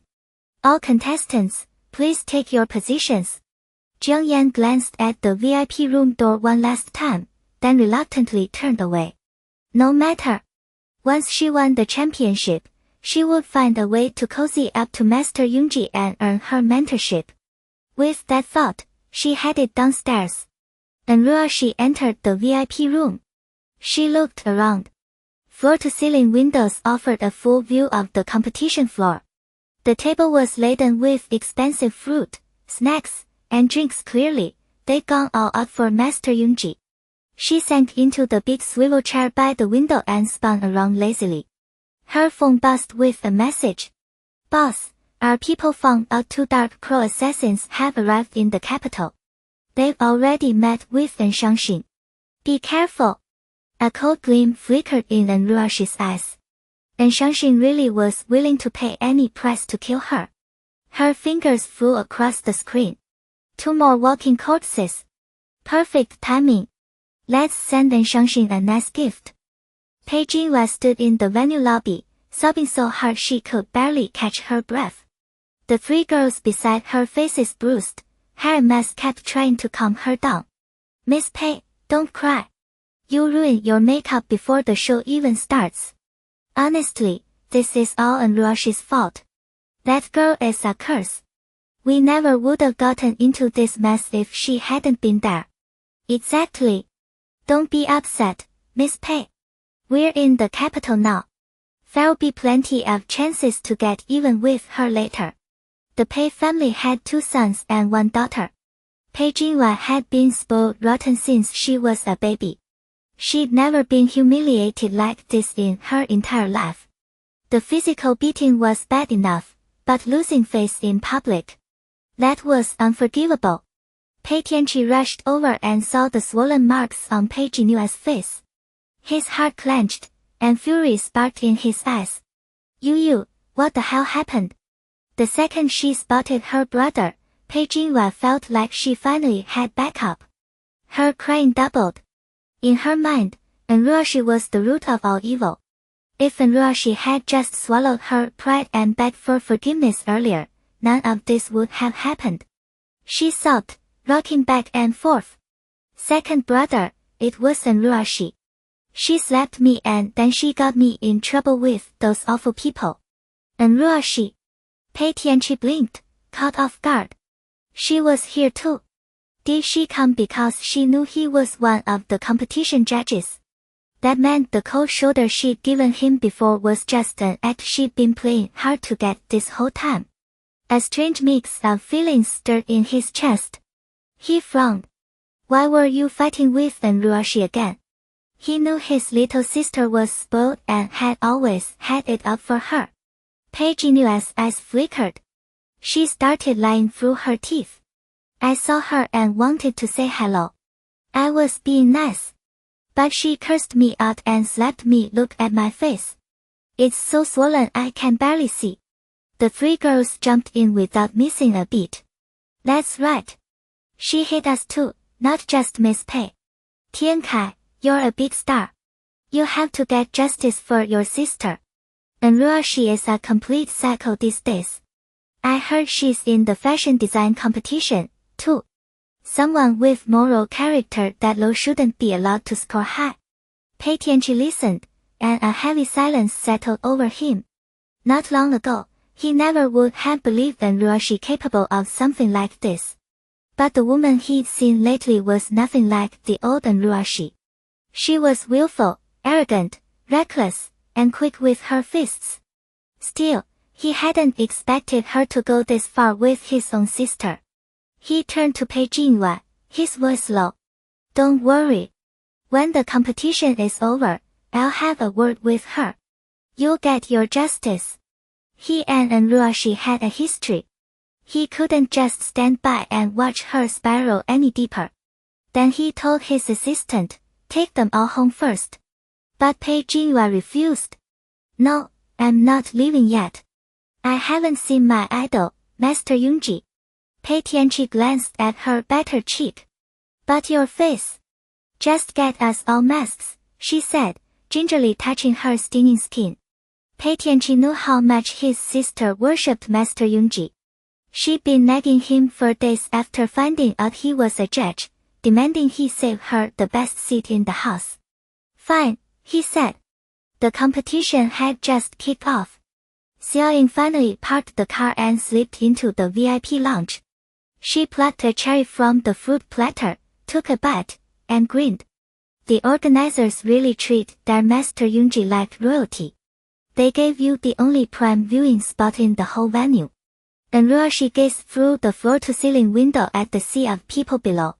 You have to keep a little mystery if you want to save the best for last, she said with a quiet smile. Xiao Yuan settled into the seat beside her. True. The organizers are raking it in off ticket sales from the Master Yunji hype alone. They damn well better keep you happy. And Ruoxi's expression sharpened, and she turned to face her. Is everything set? Xiao Yuan winked. Have I ever failed an order from you? Relax. By the end of today, the Jiang family is finished. And Ruoxi's smile curved, slow and sweet. Then I'll just sit back and enjoy the show. Down on the main stage, the host finished the opening remarks. The competition officially began. 20 designers had made the cut. The Imperial Fashion Council's board had painstakingly combed through thousands of submissions, selecting only the very best. The rules were simple.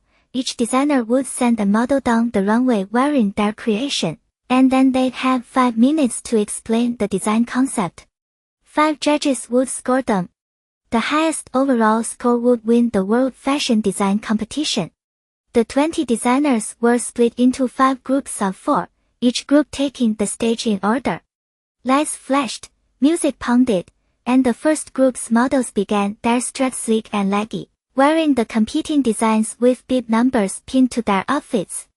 After the walk, the models lined up at the edge of the runway, and the designers stepped forward to introduce their work.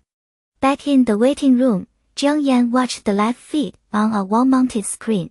Her gaze dripped with contempt. What is this garbage? Compared to my design, these look like rags from a street stall. It was a shame she'd drawn the last group. She'd have to close the show. If she'd gone first, the competition would already be over and done with. She glanced at her own outfit, neatly covered under its dust guard, and couldn't hide the smugness twitching at the corner of her mouth. Her design was going to stun the whole audience, the whole world. Her phone buzzed on the table. It was her mother. Her voice came through, tight with worry. Yan Yan, why can't I see you on screen yet? When do you go on? Jiang Yan flicked a look at the TV. I'm in the last group. I'll be on later. Are you absolutely sure you can win this time? Her mother's voice wobbled. Jiang Yan's jaw tightened. Her mom asked the same question every single day. It was exhausting. Mom, I've told you 100 times. The championship is mine. Why don't you believe me? I'm just worried about you, sweetie. But if you're so confident, when you get the award, can you bring your father up on stage with you? This is a chance to be seen by the whole world. If he stands beside you when you win, he'd be over the moon, I know it. Jiang Yan thought it over. Ever since her fling with Mr. Zhou had been exposed, her father had been cold to her. Maybe this would finally cheer him up. Fine. I'll invite him up when I accept the award. Her mother's voice brightened instantly. Wonderful. My precious girl. We'll be right here in the audience waiting for you to win. Jiang Yan hung up. She stared at the glittering stage on the screen, greed and pride blazing in her eyes. Her moment of glory was finally here. The private viewing room faced the stage through a one-way mirror. It had been built specifically after they learned Xiao Yi was coming. Even the 5 judges' seats were shoved off to the right edge of the stage. Xiao Yi slouched on the sofa, chin propped in his hand, bored senseless. Watching models pout and strut down the runway felt like a full-scale waste of time. He'd rather be at the office. Wu Jingyi sat on a stool nearby, her gaze locked on him like a hawk. The second she caught the disinterest on his face, she snatched a grape from the fruit platter and peeled it with frantic, overeager fingers. Her smile turned syrupy and fake as she lifted the grape toward his lips. Mr. Xiao, have some fruit. Xiao Yi caught a wave of her cloying perfume and his frown cut deeper. He swatted her hand away. Get lost. Wu Jingyi nearly pitched off her stool. His assistant grabbed her arm just in time. She looked up at him, breathless. Thank you. The assistant's voice dropped cold. Miss Wu, let's switch seats. The CEO doesn't like women getting too close. Wu Jingyi bit her lip, face blazing. Fine. She didn't want to move, but she was terrified of pissing Xiao Yi off. So she let the assistant take the seat nearest him. Xiao Yi still hadn't spotted Anshuli anywhere, and every second here crawled like an eternity. He pulled out his phone and texted her. When do you go on? Up in the VIP room, Anshuli stared at the message, confused. He came to watch her compete. Did he seriously have nothing better to do? She typed back fast. I'm not competing. Xiao Yi's eyes went dark. He glanced at Pei Tianming, who sat on the judges' panel wearing an expression of fake gravitas. Then why are you here? Anshuli thought for a second, then replied. You'll see. Xiao Yi scowled at the screen. She was playing games with him now. The judges started scoring. He watched Pei Tianming raise his scorecard with that pompous look and muttered, idiot. Then he texted Anshuli again. Where are you? She didn't answer. Xiao Yi dragged his tongue across his teeth and sank back into the sofa. Fine. He'd wait and see exactly what kind of game she was playing. This year's fashion design competition was the biggest yet, thanks to the buzz around Old Master Xiao. More designers had entered than in any previous competition, and the quality of the finalists' work was brutal. The head judge, Liang, was the champion of the very first competition and the founder of the legendary fashion house Liang. People called him the Caesar of fashion. His standards were punishing. It wasn't until the fourth group, contestant number 15, that a design finally caught his eye. The other 4 judges gave it high marks too, all above 9.5. Liang was impressed, but he still only awarded a 9. That was his highest score of the night. When designer number 15 came off stage, a crowd swarmed her. Congratulations! Highest score in the whole competition, and even Liang gave you a 9. That's insane. Your design is stunning. It's clearly inspired by Old Master Zhao's style, right? His aesthetic is almost impossible to replicate, and you're the closest I've ever seen. The championship is basically yours. We've been grinding through this competition together, so don't forget about us little people when you're famous. Yeah, yeah. Rich friends don't ditch each other. Backstage buzzed with flattery. Designer number 15 beamed but kept her voice modest. There's still one more group. Too early to call it. That was the moment Hong Lu led her model into the backstage holding area. She caught the tail end of the conversation and her voice sliced straight through. It's smart to stay humble. That way, when you lose, you won't look like a complete fool. Number 15 hadn't seriously expected to win, but Hong Lu's tone scraped her nerves raw. She shot a look at Hong Lu's model, who had a jacket draped over the outfit, hiding it from view. She fired back, and you're guaranteed to win, I suppose. The others piled on. Exactly. Her work is incredible. Is it really that hard to admit someone else is talented? Some people have zero talent but act like they're God's gift. Get over yourself. Let's just wait and see what she puts on that runway. She's about to humiliate herself. Hong Lu looked down her nose at them, smugness barely contained. The championship is mine. The announcer's voice rang through the speakers. Now, please welcome our fifth and final group of designers. First up, number 17. Hong Lu didn't waste another word. She led her model to the backstage curtain. The spotlight shifted. The last group of models hit the runway in their assigned order. The moment Hong Lu's model stepped out, the audience gasped. Wow, that design is incredible. Bold, modern, flawless. I am absolutely in love. The designer is a genius. It's not just beautiful, there's a whole story woven into it. It feels like it's referencing something iconic, but I can't quite place it. The model looks ethereal. Doesn't it look exactly like old Master Zhao's style? I thought the same thing. But isn't old Master Xiao just presenting the awards? Did he actually enter the competition? Most of the audience were designers themselves. They instantly read how sophisticated the work was. Backstage, Hong Lu hadn't taken her own turn yet. But hearing the crowd erupt, she felt victory already wrapped around her fingers. Her face glowed with excitement. Even the judges were stunned. Leon stared at the model, eyes wide. Truth be told, with his status in the fashion world, he didn't need to sit on a judging panel for a competition like this. But he was a die-hard fan of old Master Xiao. When he heard the old master was attending the awards, he volunteered immediately, just for a chance to see his idol in the flesh. He never expected to stumble across another designer with the same spark of genius. But, after studying the model for a long moment, he caught the flaw.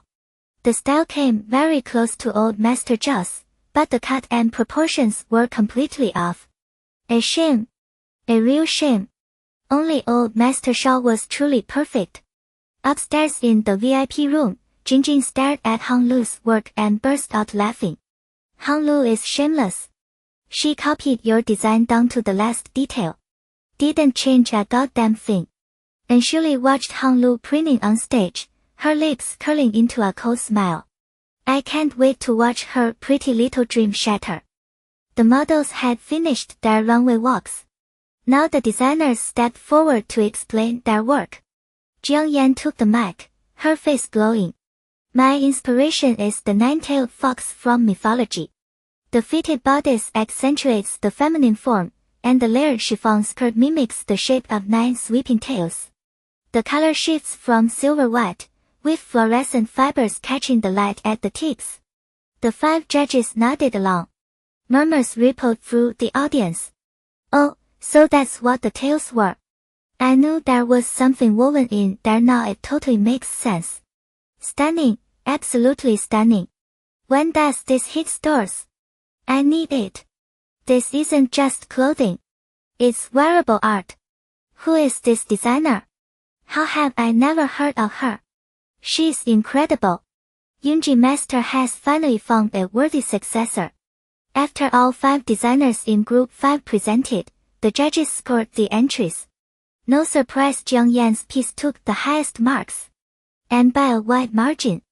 10, 10, 10, 10, and 9.5. Leon gave the 9.5. He adored the design but docked half a point for the cut and proportions. Xiao Yuan's heart soared. The champion, it was hers. Sitting in the audience, Zhang's father and mother were just as thrilled. Zhang's mother grabbed her husband's arm. Honey, did you see that? Our daughter won. Zhang's father could barely contain his pride. That's my girl. Zhang's mother smirked. My daughter is unstoppable. She said she'd win the world championship, and she did. You didn't believe her at first. Kept going on about how amazing Jiangning was. We never should have sent that lunatic to the psych ward. Zhang's father frowned at the old argument. Can we not bring up that crazy woman on such a happy occasion? Zhang's mother pressed her lips together and let it drop. She watched her radiant daughter on stage, pride swelling in her chest. Humph, her daughter was the best. That little bitch Jiangning wasn't fit to tie her shoes. Even though the champion was all but decided, the competition still needed to rank the top 3 and finalize details. After the judging, a 1-hour intermission preceded the awards ceremony.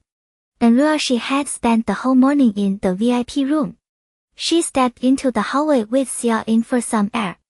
The corridor was lined with floor-to-ceiling windows. Sunlight streamed through the glass, casting dappled light across the floor. Xiao Yuan spoke into her phone. You have 1 hour. Get it done. The young lady says it'll be fine. Just follow her instructions exactly. When Xiao Yuan hung up, and Ruoxi asked, What's wrong?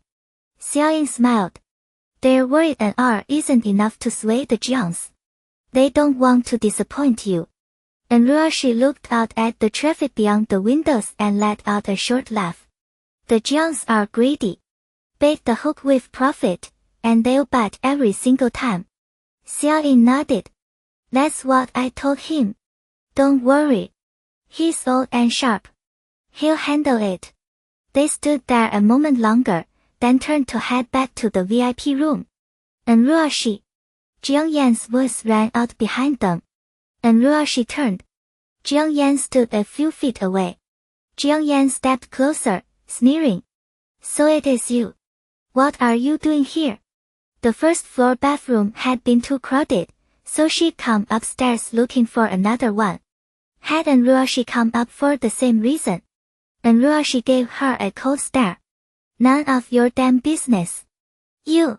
Fury flashed in Xiao Yuan's eyes, but she reined it in fast. She was a world champion now. She couldn't degrade herself. She smirked at Ruoxi. Don't tell me you entered the competition, got knocked out, and now you're lurking at the finals. She remembered Jiangning mentioning once that Ruoxi loved fashion design. But she'd never seen any of Ruoxi's sketches. Probably garbage, or the girl would have been flaunting them everywhere. And Ruoxi folded her arms and returned the cold stare. Same line, none of your damn business. Xiao Yuan was in far too good a mood to engage. She covered her mouth with a laugh. What's wrong? Can't handle seeing me win the championship while you couldn't even make it past the qualifiers. Feeling humiliated right now. Your mental fortitude is that weak. Later, when Yunji Master hands me the award, are you going to keel over from jealousy? Xiao Yuan let out a snort at Xiao Yuan's grandstanding. And Ruoxi quickly elbowed her. Those the gods wish to destroy, they first make mad. And Ruoxi looked at Xiao Yuan with open amusement. I don't know if I'll keel over, but I do know this. If you don't pay me back the 600,000 you owe me in 3 days, I promise you'll end up looking a whole lot worse. You. Xiao Yuan finally snapped. She spat. 600,000. I'm a world champion now. I'll have prize money, sponsorships pouring in. You think I can cover a measly 600,000? And Ruoxi's smile turned icy.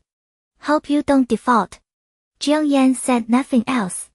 She shot Ruoxi a vicious glare and stormed off. Xiao Yuan watched her retreating figure and shook her head with a sigh. She has no clue that after today, she'll be out on the street. By the smoking area, Zhang's father was lighting a cigarette. Mr. Zhang. A warm voice hailed him. He looked over and forced a smile. Oh, Mr. Lu. What brings you here? Mr. Lu owned the largest clothing department store in the capital. His store carried dozens of brands and moved incredible volume. The Zhang family had tried multiple times to get their own brand in, but Mr. Lu had never been interested. Their company was too small. Mr. Lu smiled. This isn't the best place to talk. Let's find somewhere quieter. Zhang's father had been dying to get in his good graces. He quickly agreed. Of course, of course. They moved to a quiet corner. Mr. Lu grinned. You're a lucky man, Mr. Zhang. Raising such a talented daughter. At the mention of his daughter, Zhang's father felt a rush of confidence. His voice carried a hint of pride. Yan Yan has been outstanding since she was a little girl. Mr. Lu laughed heartily. I'll be blunt with you, Mr. Zhang. Are you still interested in getting into my department store? Absolutely. Zhang's father answered without a second's hesitation. Every clothing company that got into Mr. Lu's store made a killing. He dreamed of this for years. Mr. Lu said, then I have a proposal. Would you like to hear it? Please, go ahead. I can let your company into my store rent-free for 5 years. Rent-free? Zhang's father couldn't hide his shock. He knew the standard entry fee for Mr.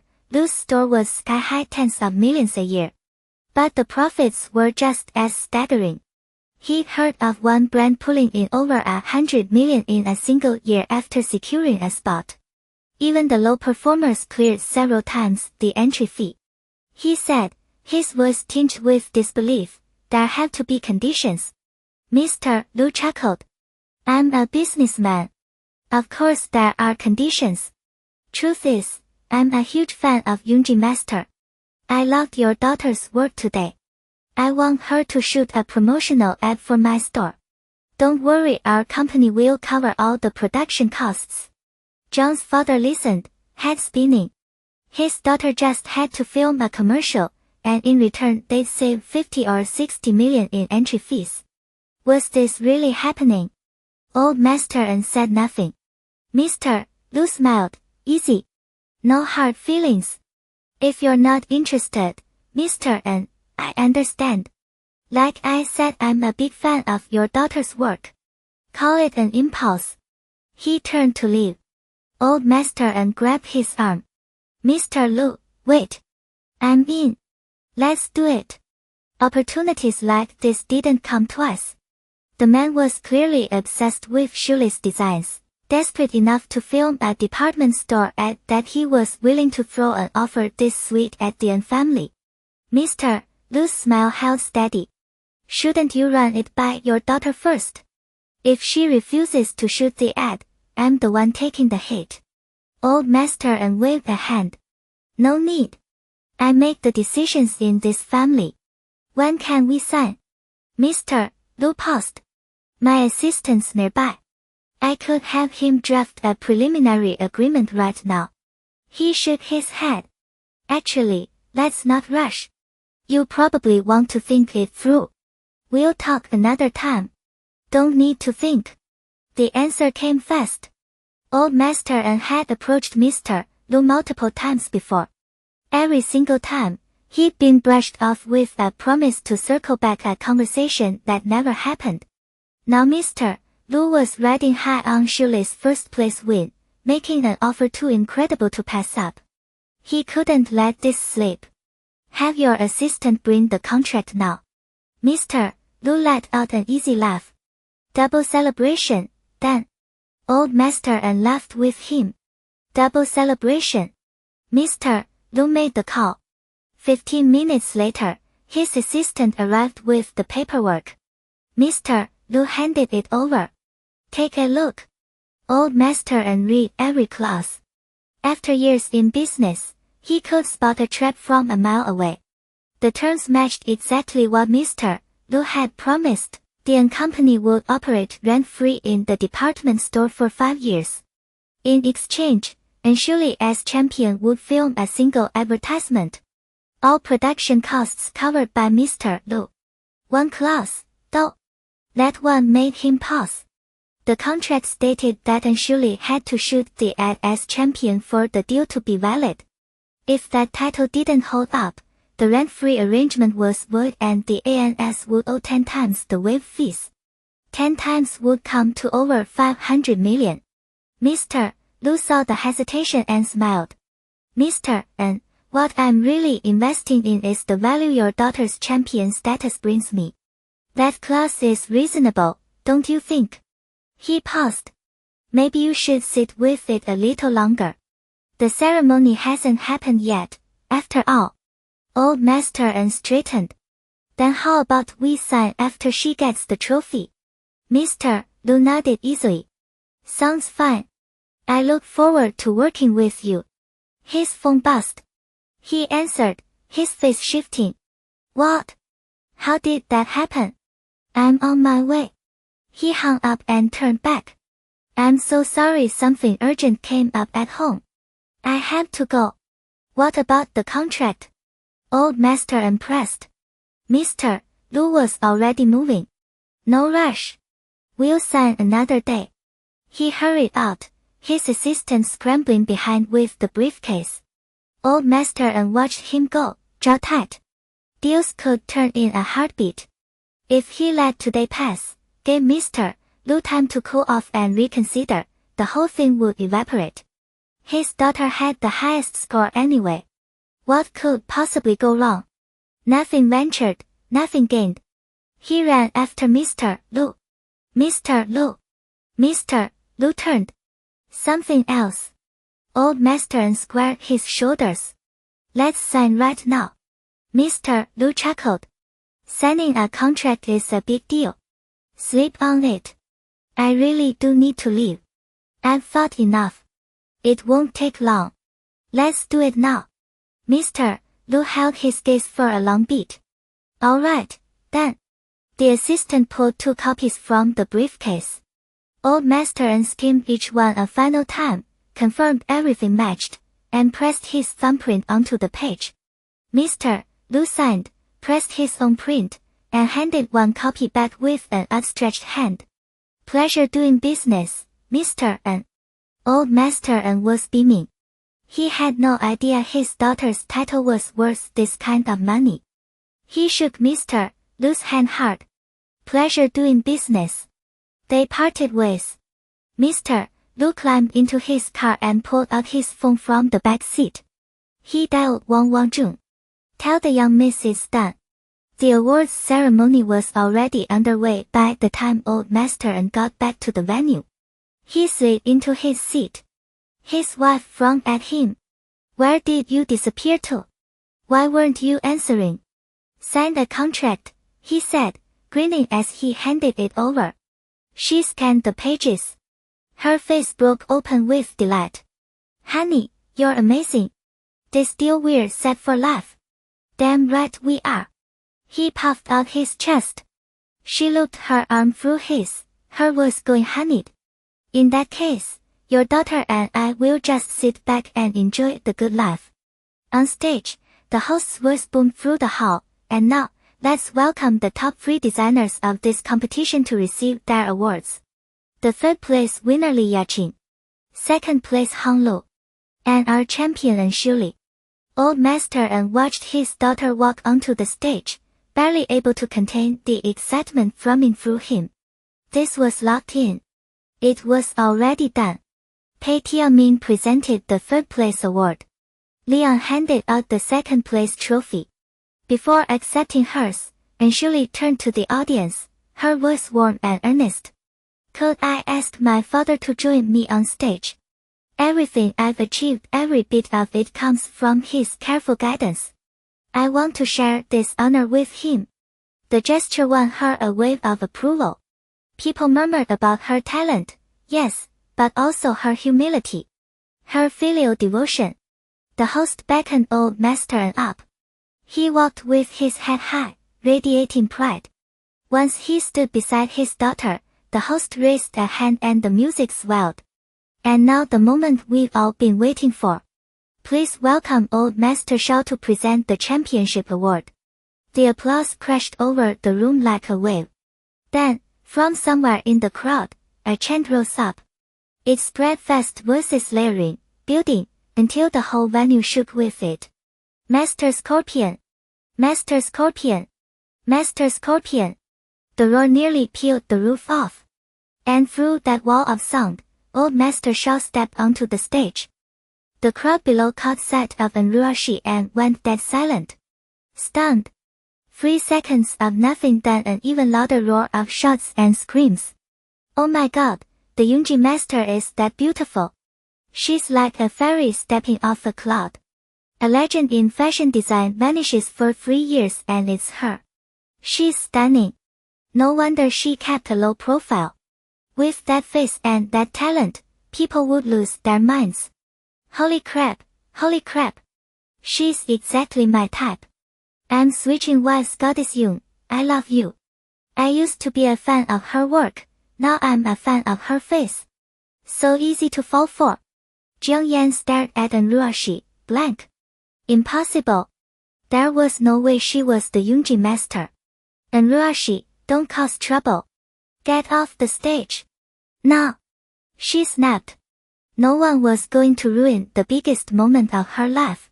Ruoxi's lips curled. If I get off, who's going to hand you your award? Xiao Yuan's eyes went wide with disbelief. You're really the Yunji master. Everyone who knew Ruoxi shared the shock. Xiao Yuan lounged on the sofa, watching. His gaze locked onto her like a wolf sighting prey, eyes narrowing with interest. The next second, he looked ready to pounce. That woman he'd set his sights on never stopped surprising him. Wu Jingyi's hands clenched on her knees, her knuckles bone white with jealousy. She thought Ruoxi was just a contestant. Now the woman everyone worshipped as a fashion icon was the same person she'd written off. Pei Tianming stared at Ruoxi, standing at the center of the spotlight. So beautiful. So dazzling.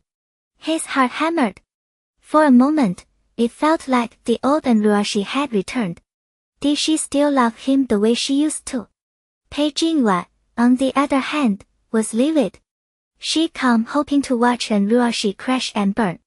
Instead, her own idol turned out to be Ruoxi. Disgusting. How could she have admired someone like that for so long? She shot to her feet, pointing a shaking finger. Fake. She's just some fallen heiress. There's no way she's the Yunji master. Don't let her fool you. The words snapped Xiao Yuan out of her daze. That's right. Everyone here knows her. How come none of us knew she could design before? Now suddenly she's the Yunji master. Something's fishy.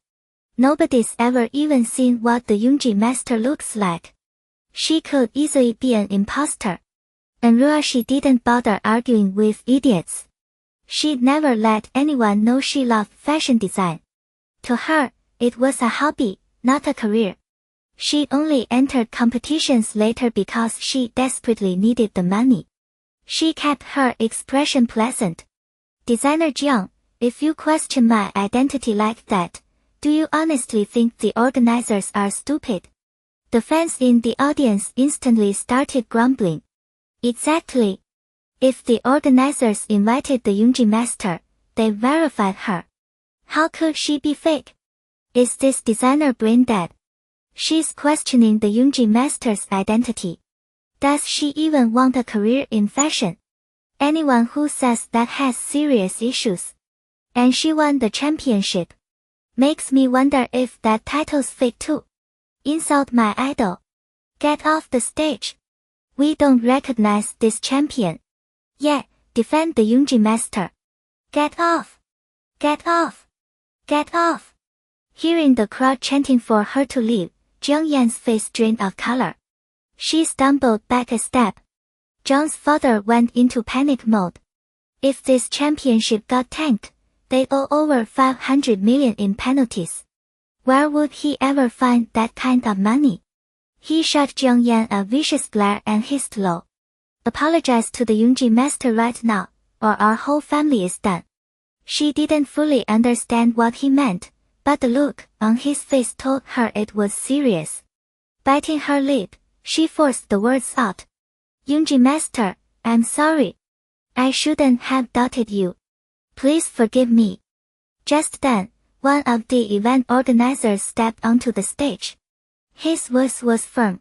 In this competition, some contestants use stage names, but the registration information must be authentic. Though the Yunji master has never made a public appearance, we verified her identity through multiple channels. She is indeed Miss Ruoxi. If you still have doubts, please look at the screen. The image shifted, displaying Ruoxi's original registration from the year she entered the competition. Her real name, ID number, a 2-inch photo, and the stage name, Yunji. The account used to collect prize money also showed her legal name, Ruoxi. Pei Jinhua still refused to believe it. She already hated that Ruoxi had always been better than her in the past.